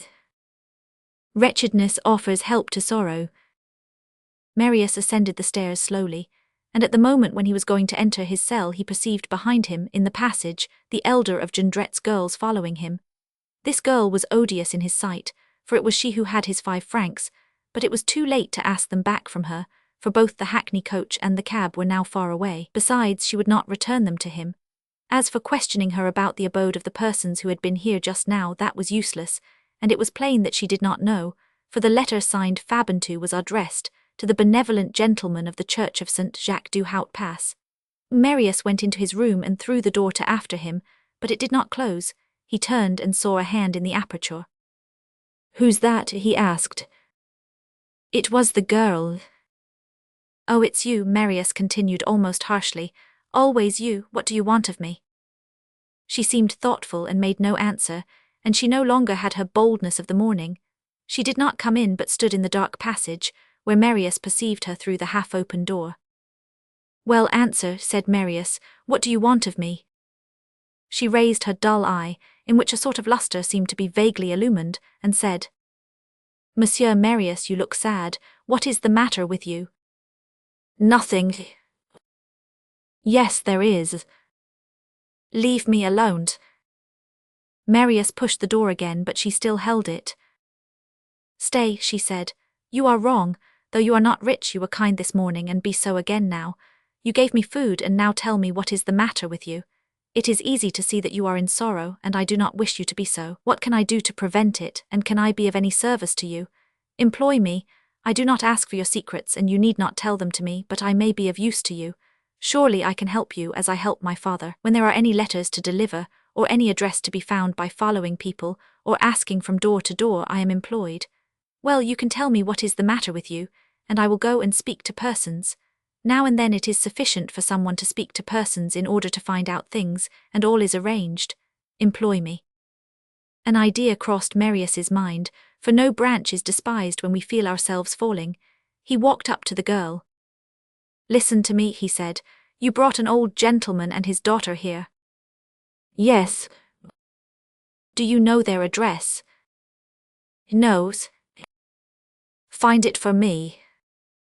The girl's eye, which was dull, had become joyous, but now it became gloomy. "Is that what you want?" she asked. "Yes." "Do you know them?" "Knows." "That is to say," she added quickly, "you don't know her, but you would like to know her." This them, which became her, had something most significant and bitter about it. "Well, can you do it?" Marius said. "You shall have the beautiful young lady's address." In these words there was again a meaning which annoyed Marius, so he went on. "Well, no matter, the father and daughter's address, their address, I say." She looked at him fixedly. "What will you give me for it?" "Whatever you like." "Whatever I like, you shall have the address." She hung her head and then closed the door with a hurried gesture. Marius was alone again. He fell into a chair with his head and elbows on his bed, sunk in thoughts which he could not grasp, and suffering from a dizziness. All that had happened since the morning, the apparition of the angel, her disappearance, and what this creature had just said to him, a gleam of hope floating in an immense despair. This is what confusedly filled his brain. All at once he was violently dragged out of his reverie, for he heard Jondrette's loud, hard voice uttering words full of the strangest interest for him. "I tell you that I am sure, and that I recognized him." Of whom was Jondrette talking, and whom had he recognized? M. Leblanc, the father of his Ursule. What? Did Jondrette know him? Was Marius going to obtain, in this sudden and unexpected fashion, all the information without which his life was obscure for himself? Was he at last going to know who she was whom he loved, and who her father was? Was the thick cloud that covered them on the point of clearing off? Would the veil be rent asunder? Oh, heavens! He bounded rather than ascended upon the chest of drawers, and resumed his place at the aperture in the partition. Once more he saw the interior of Jondrette's den. Chapter 12. The use of Leblanc's 5-franc piece. There was no change in the appearance of the family, save that mother and daughters had put on stockings and flannel waistcoats taken out of the parcel, and 2 new blankets were thrown on the beds. The man had evidently just returned, for he was out of breath. His daughters were seated near the chimney-piece on the ground, the elder tying up the younger's hand. The mother was crouching on the bed near the fireplace with an astonished face, while Jondrette was walking up and down the room with long strides and extraordinary eyes. The woman, who seemed frightened and struck with stupor before him, ventured to say, "What, really, are you sure?" "Sure, it is 8 years ago, but I can recognize him. I recognized him at once. What, did it not strike you?" "Knows. And yet I said to you, pay attention. Why, it is his figure, his face, very little older, for there are some people who never age, though I do not know how they manage it, and the sound of his voice. He is better dressed, that's all. Ah, you mysterious old villain, I hold you." He stopped and said to his daughters, "Be off, you two. It is funny that it did not strike you." They rose to obey, and the mother stammered, "With her bad hand." "The air will do it good," said Jondrette. "Off with you." It was evident that this man was one of those who are not answered. The girls went out, but just as they passed the door the father clutched the elder by the arm and said with a peculiar accent, "You will be here at 5 o'clock precisely, both of you, for I shall want you." Marius redoubled his attention. When left alone with his wife, Jondrette began walking up and down room again, and took 2 or 3 turns in silence. Then he spent several minutes thrusting the tail of the chemise which he wore into his trousers. All at once he turned to his wife, folded his arms, and exclaimed, "And shall I tell you something, the young lady?" "Well, what?" the wife retorted. Marius could not doubt they were really talking about her. He listened with ardent anxiety, and all his life was in his ears, but Jondrette had stooped down and was whispering to his wife. Then he rose and ended aloud, "It is she." "That one?" the wife asked. "That one," said the husband. No expression could render all there was in the mother's "that one." It was surprise, rage, hatred, and passion mingled and combined in a monstrous intonation. A few words, doubtless a name which her husband whispered in her ear, were sufficient to arouse this fat, crushed woman, and to make her more than repulsive and frightful. "It is not possible," she exclaimed. "When I think that my daughters go about barefooted and have not a gown to put on. What? A satin pelisse, a velvet bonnet, clothes worth more than 200 francs so that you might take her for a lady? No, you are mistaken, and then the other was hideous, while this one is not ugly, indeed rather good-looking. Oh, it cannot be. And I tell you that it is, you will see. At this absolute assertion, the woman raised her large red and white face and looked at the ceiling with a hideous expression. At this moment she appeared to Marius even more formidable than her husband, for she was a sow with the glance of a tigress. What, she continued, that horrible young lady who looked at my daughters with an air of pity is that vagabond. Oh, I should like to jump on her stomach with wooden shoes. She leaped off the bed and stood for a moment unkempt, with swollen nostrils, parted lips and clenched fists. Then she fell back again on the bed. The husband walked up and down and paid no attention to his wife. After a short silence he went up to her and stood in front of her with folded arms, as he had done a few moments previously. "And shall I tell you something else?" "What?" she asked. He replied in a low, guttural voice, "that my fortune is made." The wife looked at him in the way which means, "Can the man who is talking to me have suddenly gone mad?" He continued, "Thunder, I have been a long time a parishioner of the parish of die of hunger if you are cold, and die of cold if you have bread. I have had enough of that misery. I am not jesting, for I no longer consider this comical. I have had enough jokes, good God, and want no more farces by the eternal Father. I wish to eat when I am hungry and drink when I am thirsty, to gorge, sleep and do nothing. I want to have my turn now and mean to be a bit of a millionaire before I rot." He walked up and down the room and added, "Like the rest." "What do you mean?" his wife asked. He shook his head, winked, and raised his voice like a street quack who is going to furnish a proof. "What I mean, listen." "Not so loud," said his wife, "if it is business which ought not to be overheard." "Nonsense, by whom? By the neighbor. I saw him go out just now. Besides, what does that long-legged ass listen to? And then I tell you I saw him go out." Still, by a species of instinct, Jondrette lowered his voice, though not so low that his remarks escaped Marius. A favourable circumstance was that the fallen snow deadened the sound of the vehicles on the boulevard. This is what Marius heard. "Listen carefully. The Croesus is trapped, or as good as trapped. It is done, arranged, and I have seen the people. He will come at 6 this evening to bring the 60 francs, the vagabond. Did you notice how I blabbed to him about my 60 francs, my landlord, my February 4th?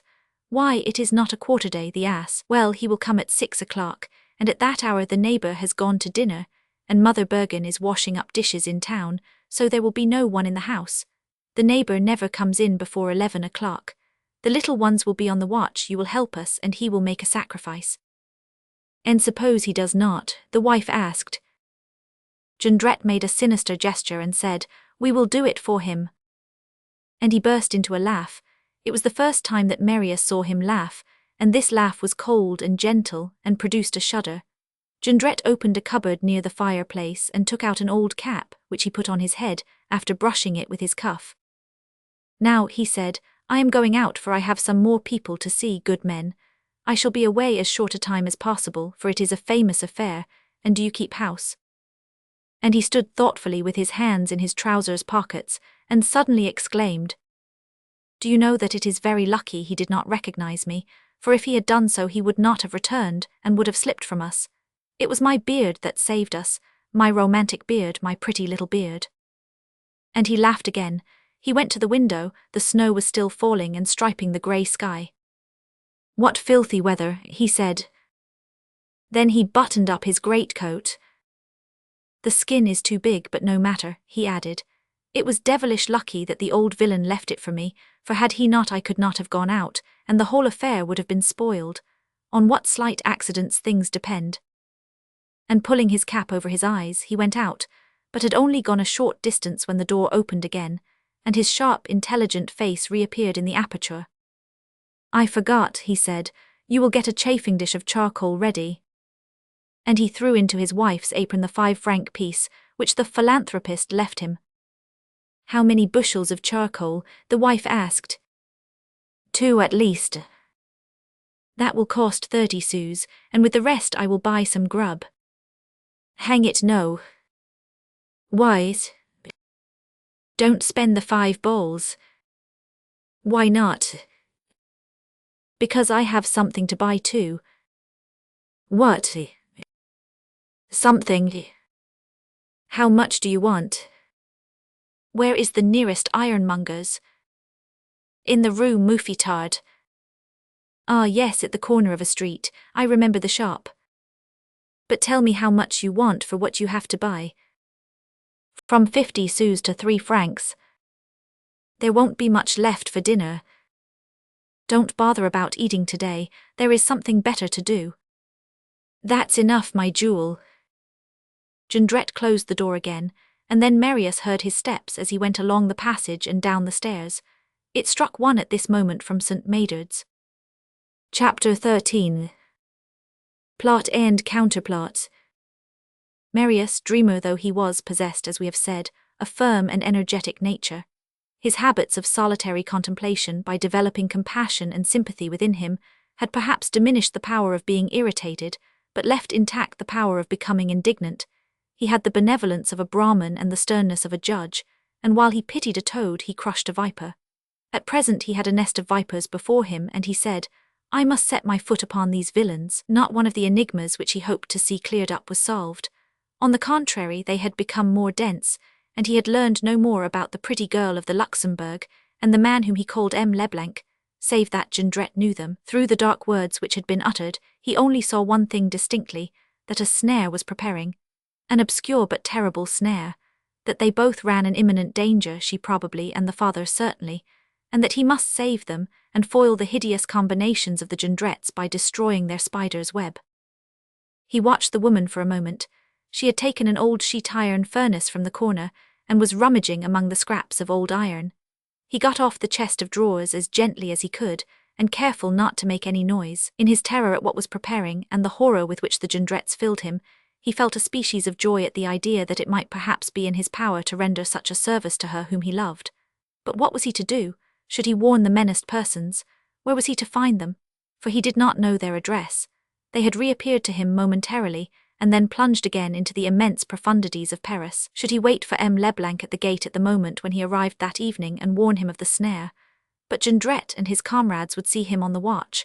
The place was deserted, they would be stronger than he, they would find means to get him out of the way, and the man whom Marius wished to save would be lost. It had just struck 1, and as the snare was laid for 6 o'clock, Marius had 5 hours before him.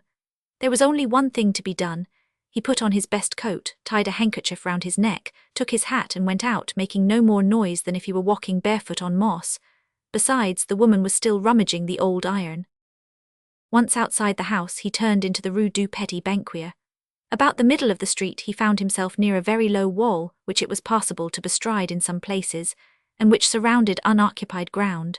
He was walking slowly, deep in thought as he was, and the snow deadened his footsteps, when all at once he heard voices talking close to him. He turned his head, but the street was deserted. It was open day, and yet he distinctly heard the voices. He thought of looking over the wall and really saw 2 men seated in the snow and conversing in a low voice. They were strangers to him. One was a bearded man in a blouse and the other a hairy man in rags. The bearded man wore a Greek cap, while the other was bareheaded and had snow in his hair. By thrusting out his head over them, Marius could hear the hairy man say to the other with a nudge, "With patron my net it cannot fail." "Do you think so?" asked the bearded man, and the hairy man added, "It will be 500 balls for each, and the worst that can happen is 5 years, 6 years, or 10 at the most." The other replied with some hesitation, and shuddering under his Greek cap, "That is a reality, and people must not go to meet things of that sort." "I tell you that the affair cannot fail," the hairy man continued. "Father What's-his-name's trap will be all ready." Then they began talking of a melodrama which they had seen on the previous evening at the Gaîté. Marius walked on, but it seemed to him that the obscure remarks of these men, so strangely concealed behind this wall and crouching in the snow, must have some connection with Jondrette's abominable scheme. That must be the affair. He went toward the Faubourg Saint-Marceau, and asked at the first shop he came to where he could find a police commissary. He was told at number 14, Rue de Pontoise, and he proceeded there. As he passed a baker's he bought a 2 sous roll and ate it, as he foresaw that he should not dine. On the way he rendered justice to Providence.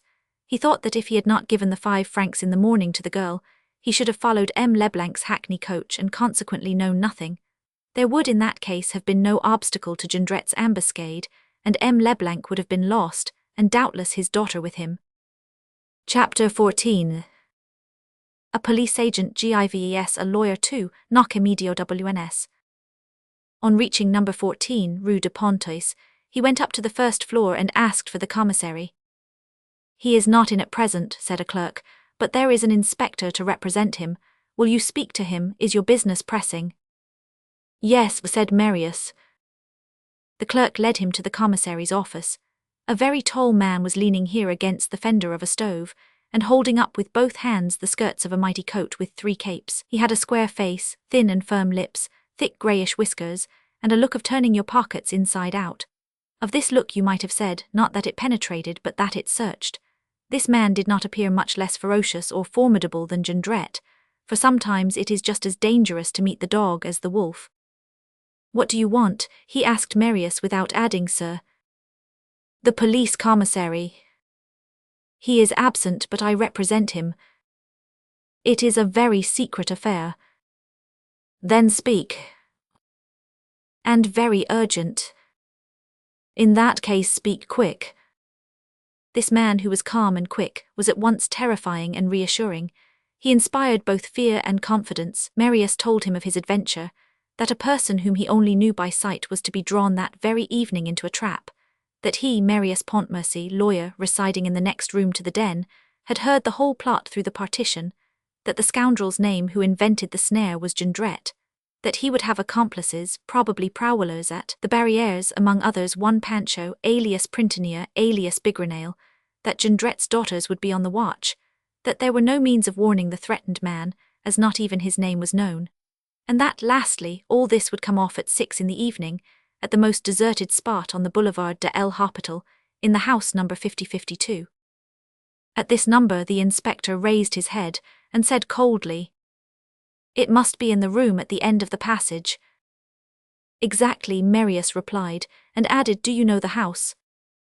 The inspector remained silent for a moment, and then answered while warming his boot heel at the door of the stove. "Apparently so." He went on between his teeth, talking less to Marius than his cravat.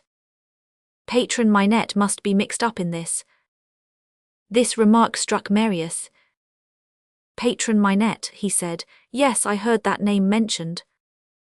And he told the inspector of the dialogue between the hairy man and the bearded man in the snow behind the wall in the Rue du Petit Banquier. The inspector growled. The hairy man must be Bergen, and the bearded man Demi-Liard alias Dumilliards. He was again looking down and meditating. "As for Father What's-his-name, I guess who he is. There, I have burnt my greatcoat. They always make too large a fire in these cursed stoves. Number 5052, formerly the property of one Gorbeau." Then he looked at Marius. "You only saw the hairy man and the bearded man. And Pancho. You did not see a small dandy prowling about there. No. Nor a heavy lump of a fellow resembling the elephant in the Jardin des Plantes. No. Nor a scamp who looks like an old red tail. No. As for the fourth, no one sees him, not even his adjutants, assistants, and those he employs. It is not surprising, therefore, that you did not perceive him." "No, who are all these men?" Marius asked. The inspector continued, "Besides, it is not their hour." He fell into silence and presently added, 5052, "I know the shanty. It is impossible for us to hide ourselves in the interior without the actors perceiving us, and then they would escape by putting off the farce. They are so modest and frightened at an audience. That won't do, for I want to hear them sing and make them dance." This soliloquy ended, he turned to Marius and asked as he looked at him searchingly, "Would you be afraid?" "Of what?" Marius asked. "Of these men." "No more than I am of you," Marius answered roughly, for he was beginning to notice that this policeman had not yet said "sir." The inspector looked at Marius more intently still, and continued with a sort of sententious solemnity. "You speak like a brave man and like an honest man. Courage does not fear crime, nor honesty the authorities." Marius interrupted him. "That is all very well, but what do you intend doing?" The inspector restricted himself to saying, "The lodgers in that house have latchkeys to let themselves in at night. You have one." "Yes," said Marius. "Have you it about you?" Yes. Give it to me, the inspector said. Marius took the key out of his waistcoat pocket, handed it to the inspector, and added, If you take my advice, you will bring a strong force. The inspector gave Marius such a glance as Voltaire would have given a provincial academician who proposed a rhyme to him. Then he thrust both hands into his immense coat pockets and produced 2 small steel pistols, of the sort called knock-me-downs. He handed them to Marius, saying sharply and quickly, Take these, go home, conceal yourself in your room and let them suppose you out. They are loaded both with 2 bullets. You will watch as you tell me there is a hole in the wall.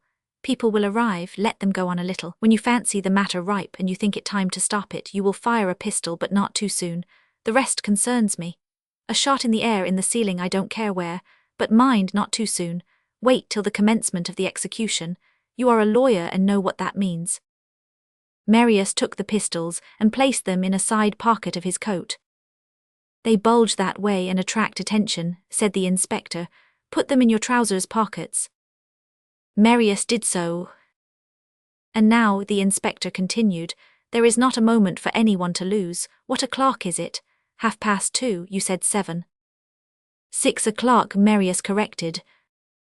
I have time, the inspector added, but only just time. Do not forget anything I have said to you, a pistol shot. All right, Marius replied. And as he pat his hand on the latch to leave the room, the inspector shouted to him, By the way, if you should want me between this and then, come or send here. Ask for Inspector Javert. Chapter 15. Jondrette makes his purchase. At about 3 o'clock, Courfeyrac happened to pass along the Rue Mouffetard, accompanied by Bossuet. The snow was thicker than ever and filled the air, and Bossuet had just said to Courfeyrac, To see all these flakes of snow fall, we might say that the sky is suffering from a plague of white butterflies. All at once Bossuet noticed Marius coming up the street, toward the barrière with a peculiar look. Hillo, said Bossuet, there's Marius. I saw him, said Courfeyrac, but we won't speak to him. Why not? He is busy. At what? Do you not see that he looks as if he were following someone? That is true, said Bossuet. Only see what eyes he makes, Courfeyrac added. But whom the deuce is he following? Some mimigotten with flowers in her cap, he is in love. But Bossuet observed, I do not see any mimi or any gotten or any cap trimmed with flowers in the street. There is not a single woman. Courfeyrac looked and exclaimed, He is following a man. A man wearing a cap, and whose grey beard could be distinguished although his back was turned, was walking about 20 yards ahead of Marius. This man was dressed in a perfectly new greatcoat, which was too large for him, and a frightful pair of ragged trousers all black with mud. Bossuet burst into a laugh. Who can the man be? That, Courfeyrac replied. Oh, he is a poet.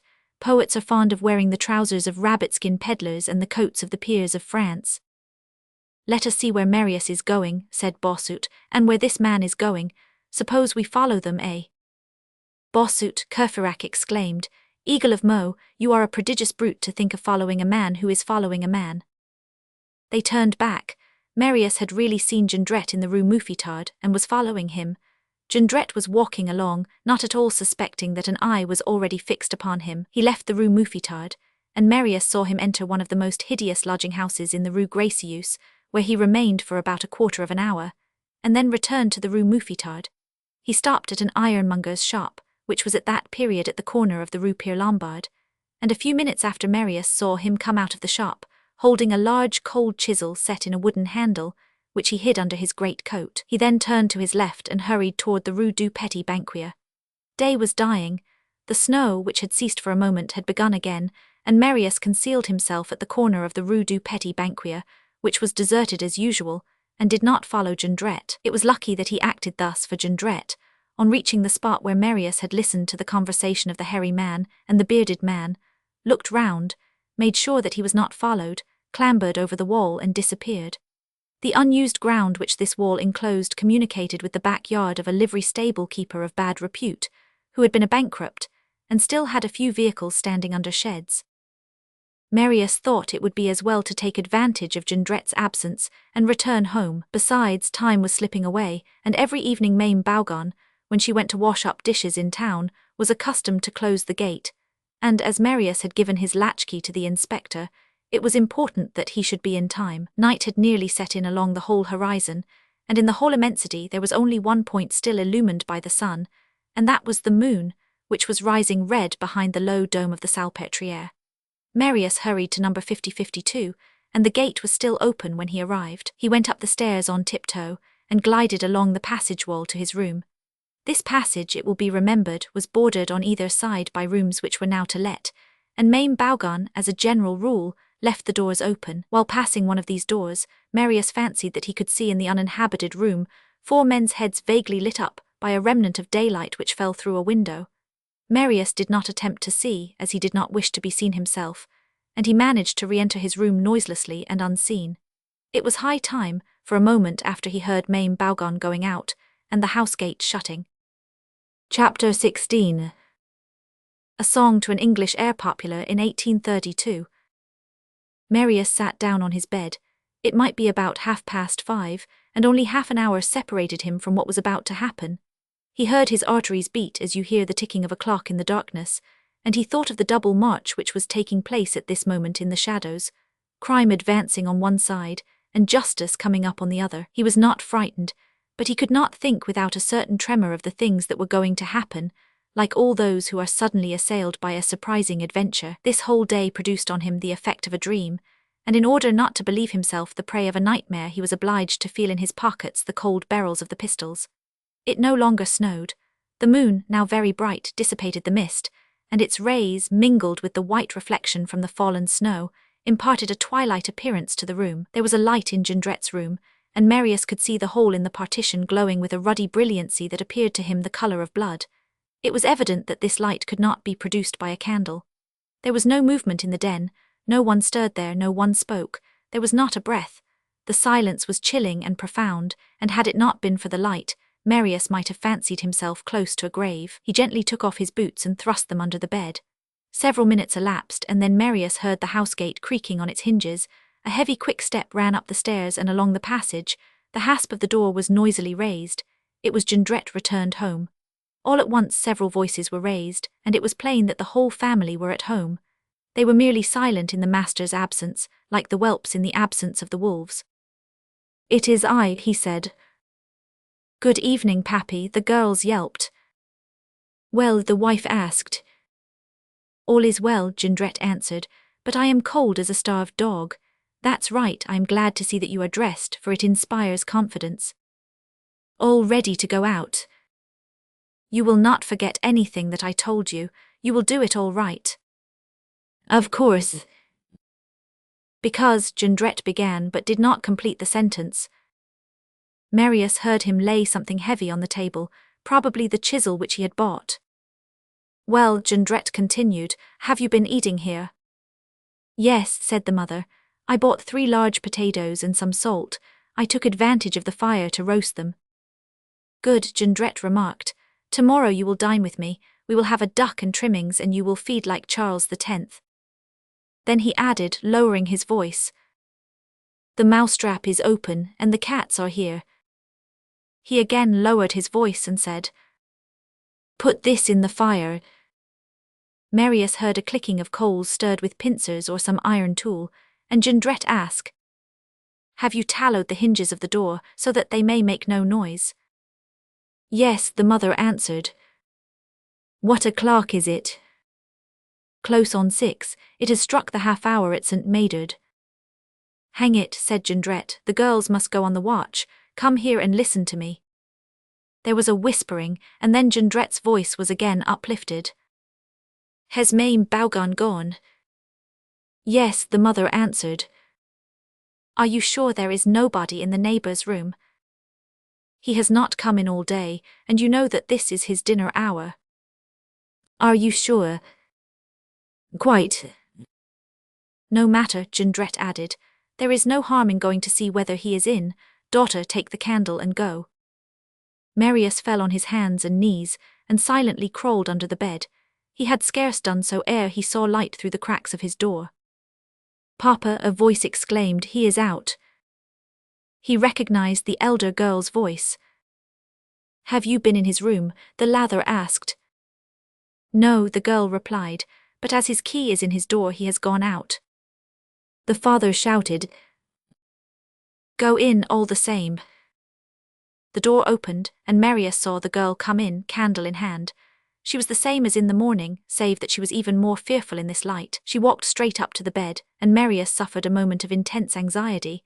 But there was a looking-glass hanging from a nail by the bedside, and it was to that she proceeded. She stood on tiptoe and looked at herself. A noise of iron being moved could be heard in the other room. She smoothed her hair with her hand, and smiled in the glass while singing in her cracked and sepulchral voice. "Nos amours out de rate out une semaine. Mais que du bonheur les instants sont courts. Es adora huit jours siétate bien la peine. Le temps des amours devrait durer toujours. Devrait durer toujours, devrait durer toujours." Still Marius trembled, for he thought that she could not help hearing his breathing. She walked to the window and looked out, while saying aloud with the half-crazy look she had, "How ugly Paris is when it has put on a white sheet." She returned to the glass, and began taking a fresh look at herself, first full face and then three-quarters. "Well," asked the father, "what are you doing there?" "I am looking under the bed and the furniture," she said, as she continued to smooth her hair, "but there is nobody." "You she-devil," the father yelled, "come here directly and lose no time." "Coming, coming," she said, "there's no time to do anything here." Then she hummed, "Vous me quittez pour aller à la gloire. Mon triste cœur s'ouvre partout vos pas." She took a parting glance at the glass and went off, closing the door after her. A moment later Marius heard the sound of the girl's naked feet pattering along the passage, and Jondrette's voice shouting to them. "Pay attention, one at the barrière and the other at the corner of the Rue du Petit Banquier. Do not for a minute lose sight of the door of the house, and if you see anything come back at once. You have a key to let yourselves in." The elder daughter grumbled. "To stand sentry barefooted in the snow, what a treat." "Tomorrow you shall have beetle-coloured silk boots," the father said. They went down the stane, and a few seconds later the sound of the gate closing below announced that they had reached the street. The only persons in the house now were Marius, the Jondrettes, and probably, too, the mysterious beings of whom Marius had caught a glimpse in the gloom behind the door of the unoccupied room. Chapter 17. The use of Marius 5-franc piece. Marius judged that the moment had arrived for him to return to his observatory. In a second, and with the agility of his age, he was at the hole in the partition and peeped through. The interior of Jondrette's lodging offered a strange appearance, and Marius was able to account for the peculiar light he had noticed. A candle was burning in a verdigreased candlestick, but it was not this which really illumined the room. The whole den was lit up with the ruddy glow of a brazier standing in the fireplace, and filled with incandescent charcoal. It was the heating dish which the wife had prepared in the morning. The charcoal was glowing and the heating dish red. A bluish flame played round it, and rendered it easy to recognize the shape of the chisel purchased by Jondrette, which was heating in the charcoal. In a corner near the door could be seen two heaps, one apparently of old iron, the other of ropes, arranged for some anticipated purpose. All this, to a person who did not know what was going to occur, would have made his mind vacillate between a very simple and a very sinister idea. The room, thus lit up, resembled a forge more than a mouth of hell, but Jondrette, in this light, was more like a demon than a blacksmith. The heat of the coal fire was so great that the candle on the table was melted and guttering on the side turned toward it. An old copper dark lantern, worthy of a Diogenes who had turned cartouche, was standing on the mantelpiece. The heating dish, which stood in the fireplace close to the decaying logs, sent its smoke up the chimney, and thus produced no smell. The moon, which found its way through the skylight, poured its whiteness on the purple and flashing garret, and to the poetic mind of Marius, who was a dreamer even in the moment of action, it was like a thought of heaven mingled with the shapeless dreams of earth. A breath of air that penetrated through the broken pane also helped to dissipate the smell of charcoal and conceal the heating dish. Jondrette's den, if our readers remember what we have said about the house, was admirably selected to serve as the scene of a violent and dark deed, and as a covert for crime. It was the farthest room in the most isolated house on the most deserted Parisian boulevard, and if ambushes did not exist they would have been invented there. The whole length of a house and a number of uninhabited rooms separated this lair from the boulevard, and the only window in it looked out on fields enclosed by walls and fences. Jondrette had lit his pipe, was seated on the bottomless chair and smoking, and his wife was speaking to him in a low voice. If Marius had been Courfeyrac, that is to say, one of those men who laugh at every opportunity, he would have burst into a roar when his eye fell on Mother Jondrette. She had on a bonnet with black feathers, like the hats worn by the heralds at the coronation of Charles X, an immense tartan shawl over her cotton skirt, and the man's shoes which her daughter had disdained in the morning. It was this attire which drew from Jondrette the exclamation, "That's right, I am glad to see that you are dressed, for it inspires confidence." As for Jondrette, he had not taken off the new coat which M. Leblanc had given him, and his dress continued to offer that contrast between trousers and coat which constituted in Courfeyrac's sight the ideal of the poet. All at once Jondrette raised his voice. "By the way, in such weather as this he will come in a hackney coach. Light your lamp and go down and keep behind the front gate. When you hear the vehicle stop you will open the gate at once, light him upstairs and along the passage, and when he has come in here you will go down as quickly as you can, pay the coachman, and discharge him." "Where is the money to come from?" the woman asked. Jondrette felt in his pocket and gave her 5 francs. "What is this?" she exclaimed. "The monarch which our neighbour gave us this morning," responded Jondrette with dignity, and added, "We shall want 2 chairs, though." "What for?" "Why, to sit down." Marius shuddered on hearing the woman make the quiet answer, "Well, I will go and fetch our neighbours." And with a rapid movement, she opened the door and stepped into the passage. Marius had not really the time to get off the drawers and hide under his bed. "Take the candle," Jondrette shouted. "No," she said, "it would bother me, for I have 2 chairs to carry. Besides, the moon is shining." Marius heard the heavy hand of Mother Jondrette fumbling for his key in the darkness. The door opened, and he remained nailed to his post by alarm and stupor. The woman came in. The skylight sent a moonbeam between 2 large patches of shade, and one of these patches entirely covered the wall against which Marius was standing, so that he disappeared. Mother Jondrette did not see Marius, took the 2 chairs, the only 2 that Marius possessed, and went off, noisily slamming the door after her. She re-entered the den. "Here are the 2 chairs." "And here is the lantern," the husband said. "Make haste down." She hastily obeyed, and Jondrette remained alone. He placed the chairs on either side of the table, turned the chisel in the heating dish, placed in front of the fireplace an old screen, which concealed the charcoal pan, and then went to the corner where the heap of rope lay, and stooped down as if examining something. Marius then perceived that what he had taken for a shapeless heap was a rope ladder, very well made with wooden rungs, and 2 hooks to hang it by. This ladder and a few large tools, perfect crowbars which were mingled with the heap of old iron in the corner, had not been there in the morning, and had evidently been brought in the afternoon, during the absence of Marius. They are edge-tool makers' implements, Marius thought.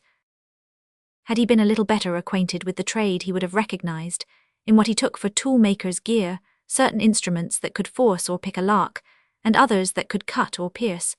The 2 families of sinister tools which burglars call cadets and fauchants. The fireplace, the table, and the 2 chairs were exactly opposite Marius, and as the charcoal pan was concealed, the room was only illumined by the candle, and the smallest article on the table or the chimney-piece cast a long shadow. A cracked water-jug hid half a wall. There was in this room a hideous and menacing calm, and an expectation of something awful could be felt. Jondrette had let his pipe go out, a sign of deep thought, and had just sat down again. The candle caused the stern and fierce angles of his face to stand out. He was frowning, and suddenly thrust out his right hand now and then, as if answering the final counsels of a dark internal soliloquy. In one of the obscure replies he made to himself, he opened the table drawer, took out a long carving knife hidden in it, and felt its edge on his thumb-nail. This done, he put the knife in the drawer, which he closed again.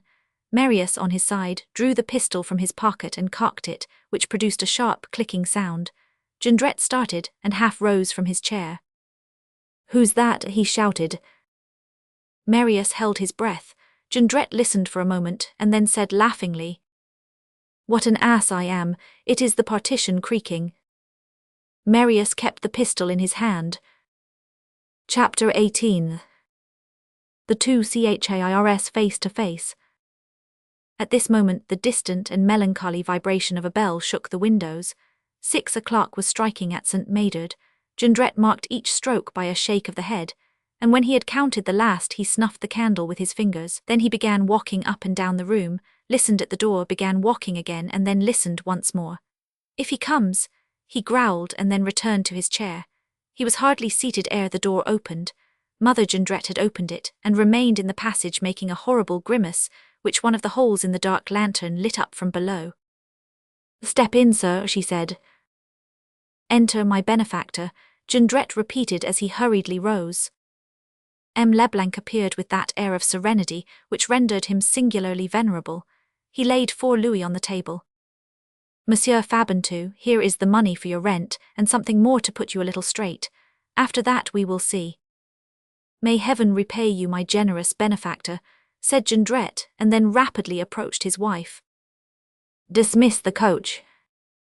She slipped away while her husband made an infinitude of bows, and offered a chair to M. Leblanc. A moment after she returned and whispered in his ear, "All right."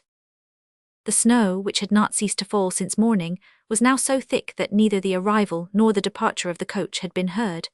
M. Leblanc had seated himself, and Jondrette now took possession of the chair opposite to him, and now the reader, in order to form an idea of the scene which is about to be acted, will kindly imagine the freezing night, the solitudes of the Salpêtrière covered with snow and white in the moonlight, like an immense winding sheet, and the light of the lamps throwing a red glow here and there over these tragic boulevards and the long rows of black elms, not a passerby for a quarter of a league round, and the Maison Gorbeau at its highest point of silence, horror, and night. In this house, amid this solitude and darkness, is Jondrette's spacious garret lit by a candle, and in this den 2 men are sitting at a table, M. Leblanc calm, Jondrette smiling and terrible. Mother Jondrette the she-wolf is in a corner, and behind the partition Marius, invisible but not losing a word or a movement, with his eye on the watch and pistols in hand. Marius, however, only felt an emotion of horror but no fear. He clutched the butt of the pistol and said to himself, feeling reassured, "I can stop the scoundrel whenever I like." He felt that the police were somewhere in ambush, waiting for the appointed signal, and all ready to aid. In addition, he hoped that from this violent encounter between Jondrette and M. Leblanc some light would be thrown on all that he had an interest in knowing. Chapter 19. Treating of Dark Dpths. M. Leblanc was scarce seated ere he turned his eyes to the beds, which were empty. "How is the poor little wounded girl?" he asked. "Very bad," Jondrette replied with a heartbroken and grateful smile. "Very bad, my good sir.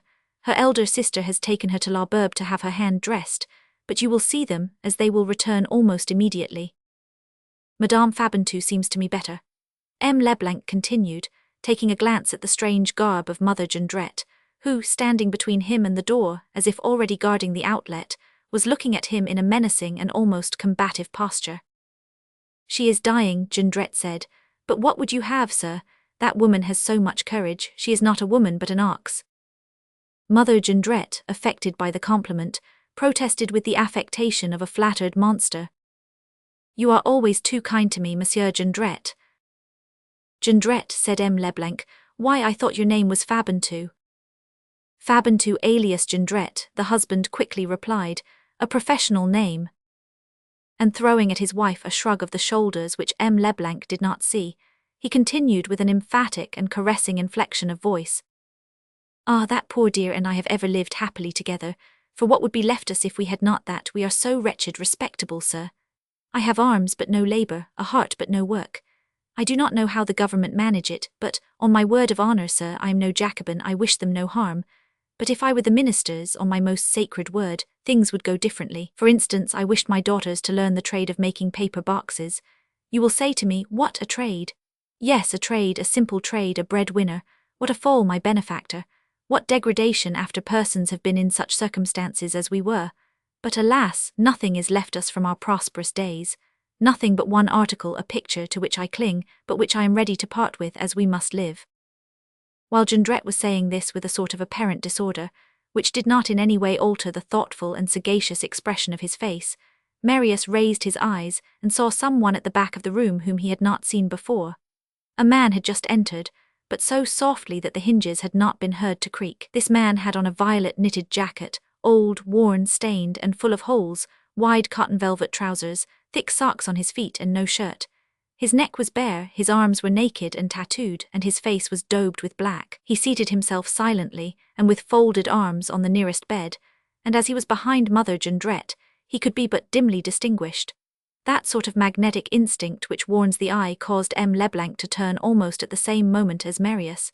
He could not suppress a start of surprise, which Jondrette noticed. "Ah, I see," Jondrette exclaimed as he buttoned his coat complacently. "You are looking at your surtout. It fits me, really fits me capitally." "Who is that man?" M. Leblanc asked. "That," said Jondrette. "Oh, a neighbor, pay no attention to him." The neighbor looked singular, but chemical factories abound in the Faubourg Saint-Marceau, and a workman may easily have a black face. M. Leblanc's whole person displayed a confident and intrepid candor as he continued. "I beg your pardon, but what were you saying, M. Fabantou?" "I was saying, monsieur and dear protector," Jondrette replied, as he placed his elbows on the table and gazed at M. Leblanc with fixed and tender eyes, very like those of a boa constrictor.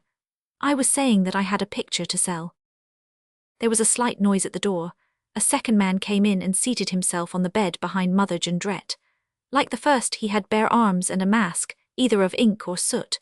Though this man literally glided into the room, he could not prevent M. Leblanc noticing him. "Take no heed," said Jondrette. "They are men living in the house. I was saying that I had a valuable picture left. Look here, sir." He rose, walked to the wall against which the panel to which we have already referred was leaning, and turned it round, while still letting it rest on the wall. It was something, in fact, that resembled a picture, and which the candle almost illumined. Marius could distinguish nothing, as Jondrette was standing between him and the picture, but he fancied he could catch a glimpse of a coarse daub, and a sort of principal character standing out of the canvas with the bold crudity of a showman's pictures and screen paintings. "What is that?" M. Leblanc asked. Jondrette exclaimed. "A masterpiece, a most valuable picture, my benefactor. I am as much attached to it as I am to my daughters, for it recalls dear memories. But, as I told you, and I will not go back from my word, I am willing to dispose of it as we are in such poverty." Either by accident or some vague feeling of anxiety, M. Leblanc's eye, while examining the picture, returned to the end of the room. There were now 4 men there, 3 seated on the bed and 1 leaning against the door-post, but all 4 bare-armed, motionless, and with blackened faces. One of those on the bed was leaning against the wall with closed eyes and apparently asleep. This one was old, and the white hair on the blackened face was horrible. The other 2 were young, one was hairy, the other bearded. Not a single one had shoes, and those who did not wear socks were barefooted. Jondrette remarked that M. Leblanc's eyes rested on these men. "They are friends, neighbors," he said. "Their faces are black because they work about the coal. They are chimney menders. Do not trouble yourself about them, sir, but buy my picture. Have pity on my misery. I will not ask much for it.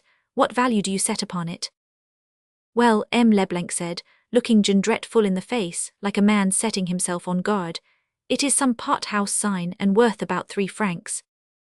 Jondrette replied gently, "Have you a pocket-book about you? I shall be satisfied with 1,000 crowns. M. Leblanc rose, set his back against the wall, and took a hurried glance round the room. He had Jondrette on his left by the window, and on his right the woman and the 4 men by the door. The 4 men did not stir, and did not even appear to see him. Jondrette had begun talking again with a plaintive accent, and with such a wandering eye that M. Leblanc might fairly believe that he simply had before him a man driven mad by misery. "If you do not buy my picture, dear benefactor," Jondrette said, "I have no resource remaining, and nothing is left me but to throw myself into the river. When I think that I wished my 2 daughters to learn how to make paper boxes for New Year's gifts. Well, for that you require a table with a backboard to prevent the glasses falling on the ground, a stove made expressly, a pot with 3 compartments for the 3 different degrees of strength which the glue must have, according as it is used for wood, paper and cloth, board to cut pasteboard on, a hammer, a pair of pincers, and the deuce knows what, and all that to gain 4 sous a day. And you must work 14 hours, and each box passes 13 times through the hands of the work girl, and moistening the paper and not spoiling anything, and keeping the glue hot, the devil, I tell you, 4 sous a day. How do you expect them to live?" While speaking, Jondrette did not look at M. Leblanc, who was watching him. M. Leblanc's eye was fixed on Jondrette, and Jondrette's on the door, while Marius's gasping attention went from one to the other. M. Leblanc seemed to be asking himself, "Is he a lunatic?" And Jondrette repeated twice or thrice with all sorts of varied inflections in the suppliant style, "All that is left me is to throw myself into the river. The other day I went for that purpose down 3 steps by the side of the bridge of Austerlitz." All at once his eyes glistened with a hideous radiance. The little man drew himself up and became frightful. He walked a step toward M. Leblanc and shouted in a thundering voice, "All this is not the question. Do you recognize me?" Chapter 20. The Trap. The attic door was torn open, and 3 men in blue cloth blouses and wearing masks of black paper came in. The first was thin and carried an iron, shard cudgel. The second, who was a species of colossus, held a butcher's poleaxe by the middle of the handle with the hatchet down, while the third, a broad-shouldered fellow, not so thin as the first but not stout as the second, was armed with an enormous key stolen from some prison gate. It seemed as if Jondrette had been awaiting the arrival of these men, and a hurried conversation took place between him and the man with the cudgel. "Is all ready?" asked Jondrette. "Yes," the thin man replied. "Where is Montparnasse?" "That June premier has stopped to talk to your eldest daughter." "Is there a coach down there?" "Yes, with 2 good horses." "Excellent." "Is it waiting where I ordered?" "Yes." "All right," said Jondrette. M. Leblanc was very pale. He looked all round the room like a man who understands into what a snare he has fallen, and his head, turned toward all the heads that surrounded him, moved on his neck with an attentive and surprised slowness, but there was nothing in his appearance that resembled fear. He had formed an improvised bulwark of the table, and this man, who a moment before merely looked like an old man, had suddenly become an athlete, and laid his robust fist on the back of his chair with a formidable and surprising gesture. This old man, so firm and brave in the presence of such a danger, seemed to possess one of those natures which are courageous in the same way as they are good, easily and simply. The father of a woman we love is never a stranger to us, and Marius felt proud of this unknown man. 3 of the men whom Jondrette called chimney menders had taken from the mass of iron, one a large pair of shears, another a crowbar for moving weights, and the third a hammer, and posted themselves in front of the door without saying a word. The old man remained on the bed, merely opening his eyes, and Mother Jondrette was sitting by his side. Marius thought that the moment for interference was at hand, and raised his right hand to the ceiling in the direction of the passage, ready to fire his pistol. Jondrette, after finishing his colloquy with the 3 men, turned again to M. Leblanc, and repeated the question with that low, restrained, and terrible laugh of his. "Do you not recognize me?" M. Leblanc looked him in the face and answered, "No." Jondrette then went up to the table. He bent over the candle with folded arms, and placed his angular and ferocious face as close as he could to M. Leblanc's placid face, and in this posture of a wild beast which is going to bite, he exclaimed, "My name is not Fabantou or Jondrette, but my name is Thénardier, the landlord of the inn at Montfermeil. Do you hear me, Thénardier? Now do you recognize me?" An almost imperceptible flush shot athwart M. Leblanc's forehead, and he answered with his ordinary placidity, and without the slightest tremor in his voice, "No more than before." Marius did not hear this answer, and anyone who had seen him at this moment in the darkness would have found him haggard, stunned, and crushed. At the moment when Jondrette said, "My name is Thénardier," Marius trembled in all his limbs, and he leaned against the wall as if he felt a cold sword blade thrust through his heart. Then his right hand, raised in readiness to fire, slowly dropped, and at the moment when Jondrette repeated, "Do you hear me, Thénardier?" Marius's relaxing fingers almost let the pistol fall. Jondrette, by revealing who he was, did not affect M. Leblanc, but he stunned Marius, for he knew this name of Thénardier, which was apparently unknown to M. Leblanc. Only remember what that name was for him. He had carried it in his heart, recorded in his father's will. He bore it in the deepest shrine of his memory in the sacred recommendation. "A man of the name of Thénardier saved my life. If my son meet this man, he will do all he can for him." This name, it will be remembered, was one of the pieties of his soul, and he blended it with his father's name in his worship. What, this man was Thénardier, the landlord of Montfermeil, whom he had so long and so vainly sought. He found him now, and in what a state! His father's saviour was a bandit.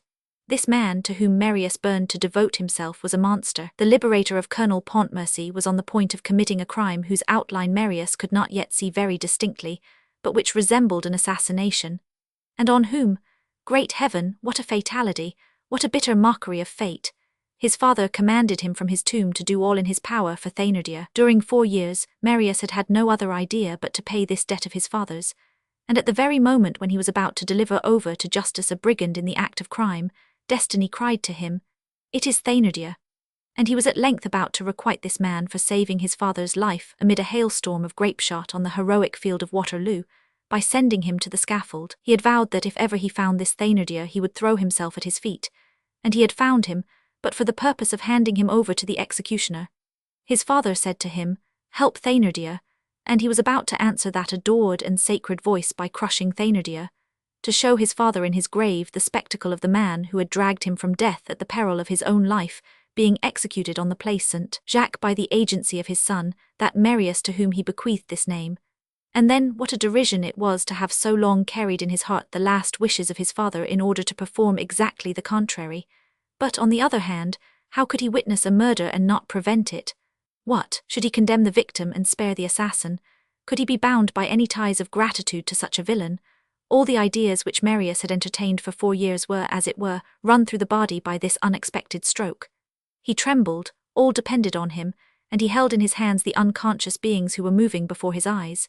If he fired the pistol, M. Leblanc was saved and Thénardier lost. If he did not fire, M. Leblanc was sacrificed and Thénardier might perhaps escape. Must he hunt down the one or let the other fall? There was remorse on either side. What should he do? Which should he choose? Be a defaulter to the most imperious recollections, to so many profound pledges taken to himself, to the most sacred duty, to the most venerated commands, disobey his father's will, or let a crime be accomplished? On one side he fancied he could hear his Ursule imploring him for her father, on the other the colonel recommending Thénardier to him. He felt as if he were going mad. His knees gave way under him, and he had not even time to deliberate, as the scene he had before him was being performed with such furious precipitation. It was a tornado of which he had fancied himself the master, but which was carrying him away. He was on the verge of fainting. In the meanwhile Thénardier, we will not call him otherwise in future, was walking up and down before the table with a sort of wild and frenzied triumph. He seized the candlestick and placed it on the chimney-piece with such a violent blow that the candle nearly went out, and the tallow spattered the wall. Then he turned round furiously to M. Leblanc and spat forth these words: "Done brown, grilled, fricasseed, spatchcocked." And he began walking again with a tremendous explosion. "Ah, I have found you again, my excellent philanthropist, my millionaire with the threadbare coat, the giver of dolls, the old niggard. Ah, you do not recognize me. I suppose it was you who came to my inn at Montfermeil just 8 years ago, on the Christmas night of 1823. It was you who carried off Fantine's child, the lark. It was you who wore a yellow watchman's coat, and had a parcel of clothes in your hand, just as you had this morning. Tell me, wife, it is his mania, it appears, to carry to houses bundles of woolen stockings, the old charitable humbug. Are you a cap-maker, my lord millionaire? You give your profits to the poor. What a holy man, what a mountebank. Ah, you do not recognize me. Well, I recognize you, and did so directly you thrust your muzzle in here. Ah, you will be taught that it is not a rosy game to go like that to people's houses, under the excuse that they are inns, with such a wretched coat and poverty-stricken look that they feel inclined to give you a son. And then, to play the generous, rob them of their breadwinner and threaten them in the woods. I'll teach you that you won't get off by bringing people when they are ruined a coat that is too large, and 2 paltry hospital blankets, you old scamp, you child stealer." He stopped, and for a moment seemed to be speaking to himself. It appeared as if his fury fell into some hole like the Rhone. Then, as if finishing aloud the things he had just been saying to himself, he struck the table with his fist and cried, with his simple look. Then he apostrophized M. Leblanc. "By heaven, you made a fool of me formerly, and are the cause of all my misfortunes. You got for 1,500 francs a girl who certainly belonged to rich parents, who had already brought me in a deal of money, and from whom I should have got an annuity. That girl would have made up to me all I lost in that wretched pot-house, where I threw away like an ass all my blessed savings. Oh, I wish that what was drunk at my house were poison to those who drank it. However, no matter. Tell me, I suppose you thought me a precious fool when you went off with the lark. You had your cudgel in the forest, and were the stronger. Today I shall have my revenge, for I hold all the trumps. You are done, my good fellow.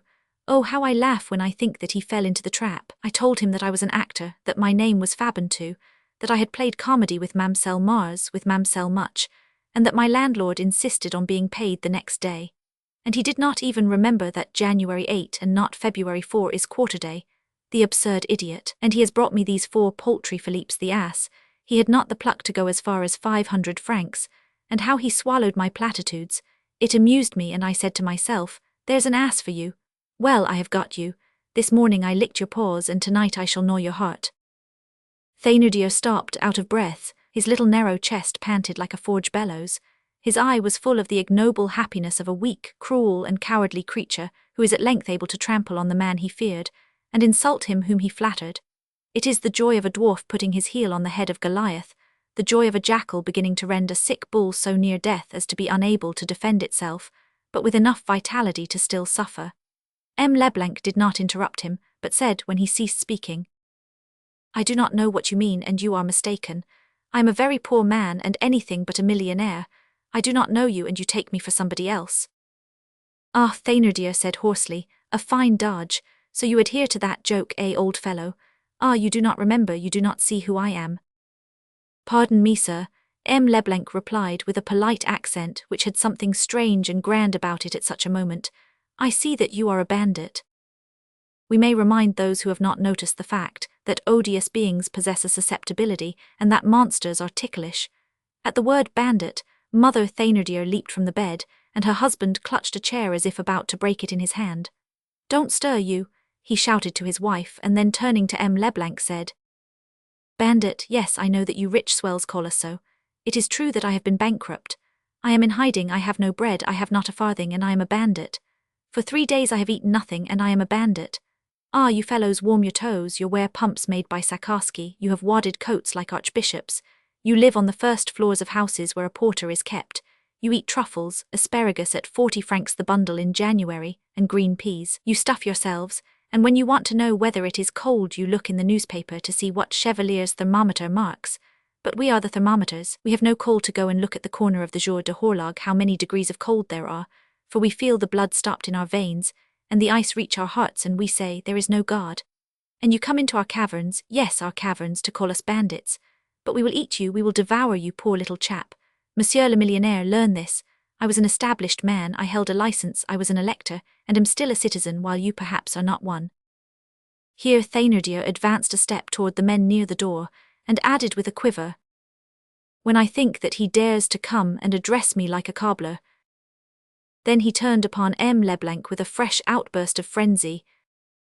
And know this too, my worthy philanthropist, I am not a doubtful man, or one whose name is unknown and carries off children from houses. I am an ex-French soldier and ought to have the cross.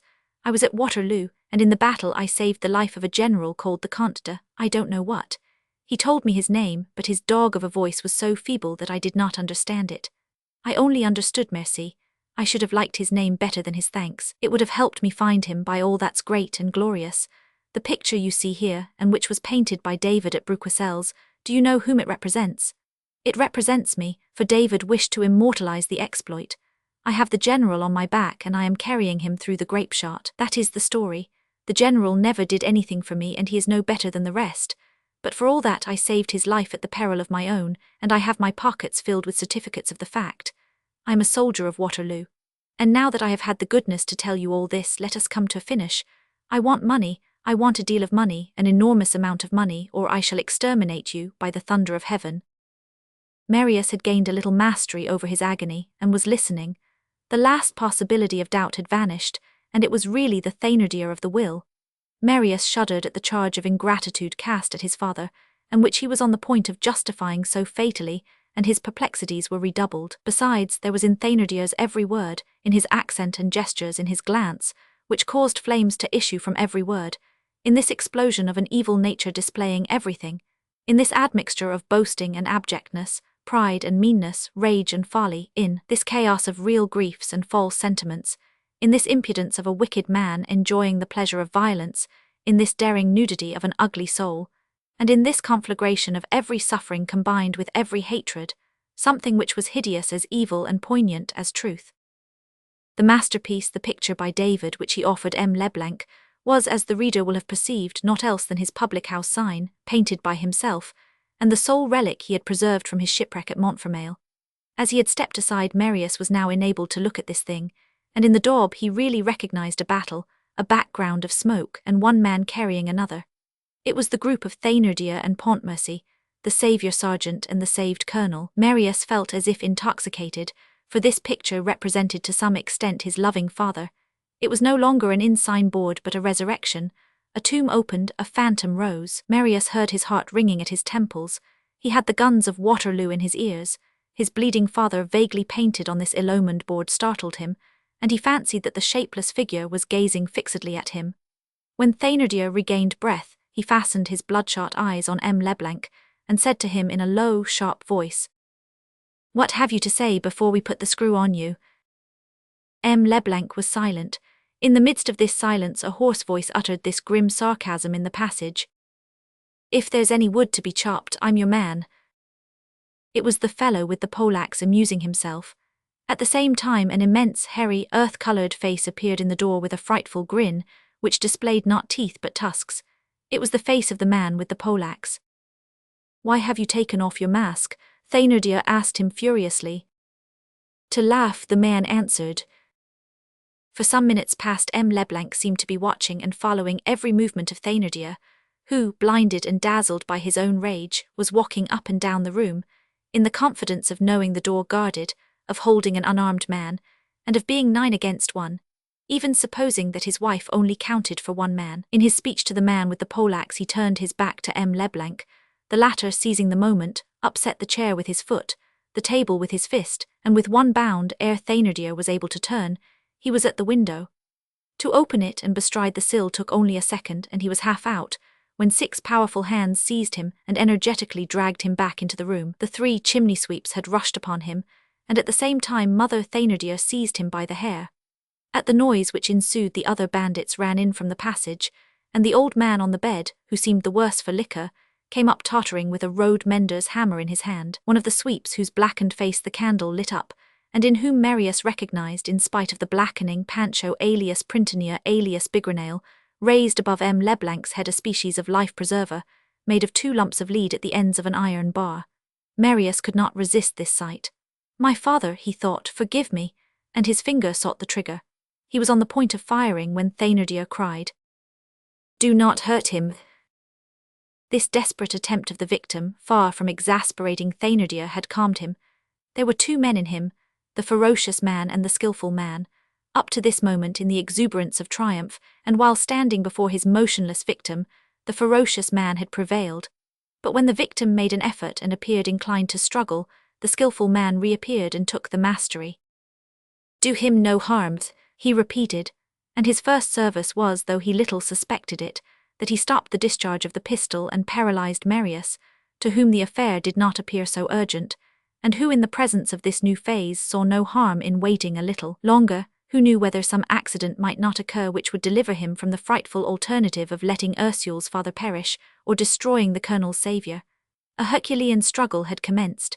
With one blow of his fist in the chest, M. Leblanc sent the old man rolling in the middle of the room, and then with 2 backhanders knocked down 2 other assailants, and held one under each of his knees. The villains groaned under this pressure as under a granite millstone, but the 4 others had seized the formidable old man by the arms and neck, and were holding him down upon the 2 chimney menders, thus master of 2 and mastered by the others, crushing those beneath him and crushed by those above him.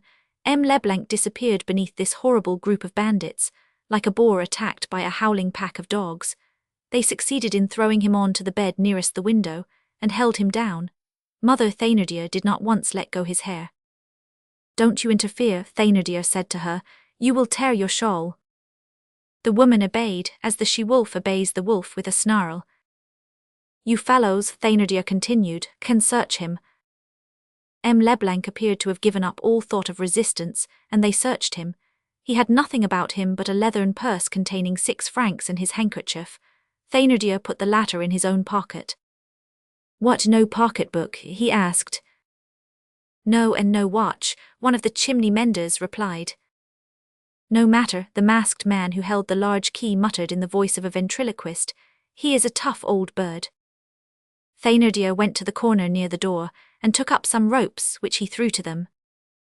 "Fasten him to the foot of the bed," he said, and noticing the old man whom M. Leblanc had knocked down still motionless on the floor, he asked, "Is Boulatruelle dead?" No, Bigrenail answered, he's drunk. Sweep him into a corner, Thénardier said. Two of the chimney menders thrust the drunkard with their feet to the side of the old iron. Babbitt, why did you bring so many? Thénardier said in a whisper to the man with the cudgel. It was unnecessary. They all wanted to be in it, the man answered, for the season is bad and there's nothing doing. The bed upon which M. Leblanc had been thrown was a sort of hospital bed, on 4 clumsy wooden legs. M. Leblanc made no resistance. The bandits tied him firmly in an upright posture to the end of the bed, farthest from the window and nearest the chimney-piece. When the last knot was tied, Thénardier took a chair and sat down almost facing the prisoner. He was no longer the same man. In a few minutes his countenance had passed from frenzied violence to tranquil and cunning gentleness. Marius had a difficulty in recognizing in this polite smile of an official the almost bestial mouth which had been foaming a moment previously. He regarded this fantastic and alarming metamorphosis with stupor, and he felt as a man would feel who saw a tiger changed into an attorney. Sir, said Thénardier, and made a sign to the bandits who still held M. Leblanc to fall back. Leave me to talk with the gentleman, he said. All withdrew to the door and he resumed. You did wrong to try and jump out of the window, for you might have broken a leg. Now, with your permission, we will talk quietly, and in the first place I will communicate to you a thing I have noticed, that you have not yet uttered the slightest cry.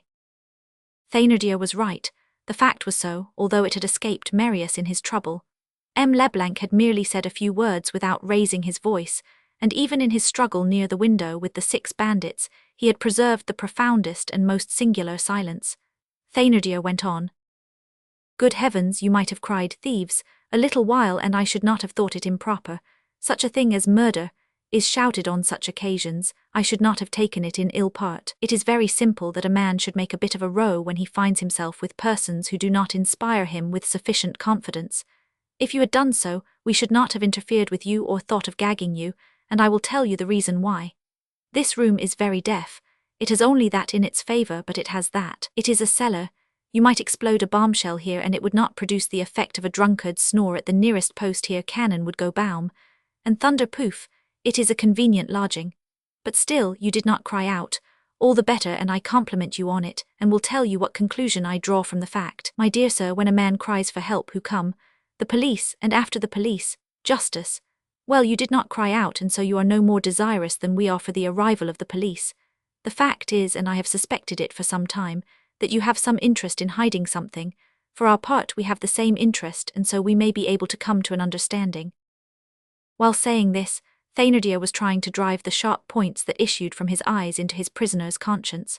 Besides, his language, marked with a sort of moderate and cunning insolence, was reserved and almost chosen, and in this villain who was just before only a bandit could now be seen, the man who had studied for the priesthood, the silence which the prisoner had maintained, this precaution which went so far as the very forgetfulness of care for his life, this resistance so opposed to the first movement of nature, which is to utter a cry, troubled and painfully amazed Marius, so soon as his attention was drawn to it. Thénardier's well-founded remark, but rendered denser the mysterious gloom behind which was concealed the grave and peculiar face to which Courfeyrac had thrown the sobriquet of M. Leblanc. But whoever this man might be, though bound with cords, surrounded by bandits and half-buried, so to speak, in a grave where the earth fell upon him at every step, whether in the presence of Thénardier furious or of Thénardier gentle, he remained impassive, and Marius could not refrain from admiring this face so superbly melancholy at such a moment. His was evidently a soul inaccessible to terror, and ignorant of what it is to be alarmed. He was one of those men who master the amazement produced by desperate situations. However extreme the crisis might be, however inevitable the catastrophe, he had none of the agony of the drowning man, who opens horrible eyes under water. Thénardier rose without any affectation, removed the screen from before the fireplace, and thus unmasked the heating pan full of burning charcoal, in which the prisoner could perfectly see the chisel at a white heat, and studded here and there with small red stars. Then he came back and sat down near M. Leblanc. I will continue, he said. We can come to an understanding, so let us settle this amicably. I did wrong to let my temper carry me away just now. I do not know where my senses were. I went much too far and uttered absurdities. For instance, because you are a millionaire, I told you that I insisted on money, a great deal of money, an immense sum of money, and that was not reasonable. Good heavens, you may be rich, but you have burdens, for who is there that has not? I do not wish to ruin you, for after all I am not an insatiable fellow. I am not one of those men who, because they have advantage of position, employ it to be ridiculous. Come, I will make a sacrifice on my side, and be satisfied with 200,000 francs. M. Leblanc did not utter a syllable, and so Thénardier continued. You see that I put plenty of water in my wine. I do not know the amount of your fortune, but I am aware that you do not care for money, and a benevolent man like you can easily give 200,000 francs to an unfortunate parent. Of course you are reasonable too.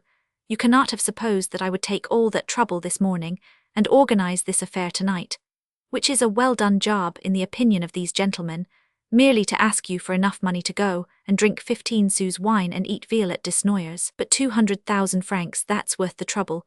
Once that trifle has come out of your pocket, I will guarantee that you have nothing more to apprehend.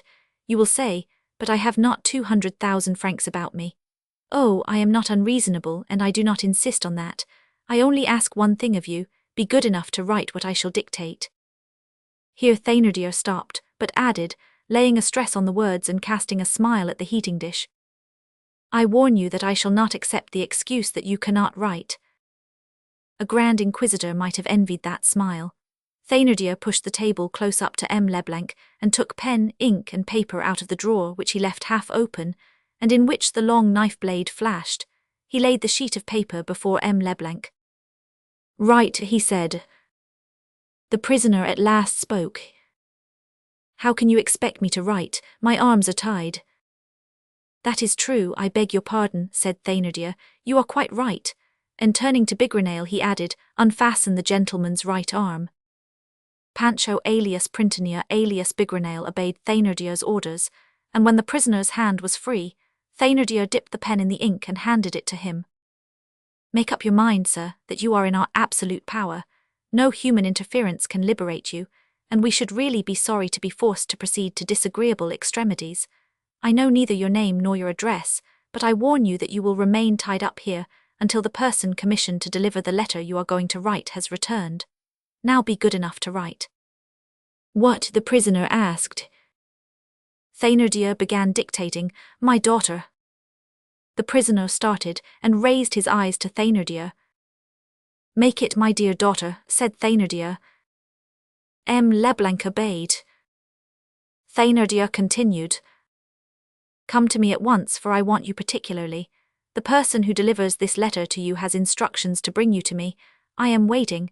Come in perfect confidence. M. Leblanc wrote this down. Thénardier resumed, By the way, efface that come in perfect confidence, for it might lead to a supposition that the affair is not perfectly simple and create distrust. M. Leblanc erased the words. Now Thénardier added, Sign it. What is your name? The prisoner laid down the pen and asked, For whom is this letter? You know very well, Thénardier answered, for the little one I just told you so. It was evident that Thénardier avoided mentioning the name of the girl in question. He called her the lark, he called her the little one, but he did not pronounce her name. It was the precaution of a clever man who keeps his secret from his accomplices, and mentioning the name would have told them the whole affair, and taught them more than there was any occasion for them to know. So he repeated, Sign it, what is your name? Urbain Faber, said the prisoner. Thénardier, with the movement of a cat, thrust his hand into his pocket and drew out the handkerchief found on M. Leblanc. He sought for the mark and held it to the candle. UF, all right, Urbain Faber. Well, sign it UF. The prisoner did so. As 2 hands are needed to fold a letter, give it to me and I will do it. This done, Thénardier added, Write the address, Mademoiselle Faber, at your house. I know that you live somewhere near here in the neighbourhood of St. Jacques du Haut Pass, as you attend Mass there every day, but I do not know in what street. I see that you understand your situation, and as you have not told a falsehood about your name, you will not do so about your address. Write it yourself. The prisoner remained pensive for a moment, and then took up the pen and wrote, Mademoiselle Faber, at M. Urbain Faber's, number 17, Rue Saint-Dominique d'Enfer. Thénardier seized the letter with a sort of feverish convulsion. Wife, he shouted, and the woman came up. Here is the letter, and you know what you have to do. There is a hackney coach down below, so be off at once and return ditto. Then he turned to the man with the poleaxe and said, "As you have taken off your muffler, you can accompany her. Get up behind the coach, you know where you left it." "Yes," said the man, and depositing the axe in a corner, he followed the woman. As they were going away, Thénardier thrust his head out of the door and shouted down the passage, "Mind and do not lose the letter. Remember you have 200,000 francs about you." The woman's hoarse voice replied, "Don't be frightened, I have put it in my stomach." A minute had not elapsed when the crack of a whip could be heard rapidly retiring. "All right," Thénardier growled, "they are going at a good pace, with a gallop like that she will be back in 3/4 of an hour." He drew up a chair to the fireside, and sat down with folded arms, and holding his muddy boots to the heating pan. "My feet are cold," he said. Only 5 bandits remained in the den with Thénardier and the prisoner. These men, through the masks or soot that covered their faces and rendered them, with a choice of horror, charcoal burners, negroes, or demons, had a heavy, dull look, and it was plain that they performed a crime like a job tranquilly, without passion or pity, and with a sort of ennui. They were heaped up in a corner like brutes and were silent. Thénardier was warming his feet. The prisoner had fallen back into his taciturnity. A sinister calmness had succeeded the formidable noise which had filled the garret a few moments previously. The candle, on which a large mushroom had formed, scarce lit up the immense room. The heating dish had grown black, and all these monstrous heads cast misshapen shadows upon the walls and the ceiling. No other sound was audible save the regular breathing of the old drunkard who was asleep. Marius was waiting in a state of anxiety which everything tended to augment. The enigma was more impenetrable than ever. Who was this little one, whom Thénardier had also called the Lark? Was she his Ursule? The prisoner had not seemed affected by this name of the Lark, and had answered with the most natural air in the world, "I do not know what you mean." On the other hand, the 2 letters UF were explained. They were Urbain Faber, and Ursule's name was no longer Ursule. This is what Marius saw most clearly. A sort of frightful fascination kept him nailed to the spot, whence he surveyed and commanded the whole scene. He stood there almost incapable of reflection and movement, as if annihilated by the frightful things which he saw close to him, and he waited, hoping for some incident, no matter its nature, unable to collect his thoughts, and not knowing what to do.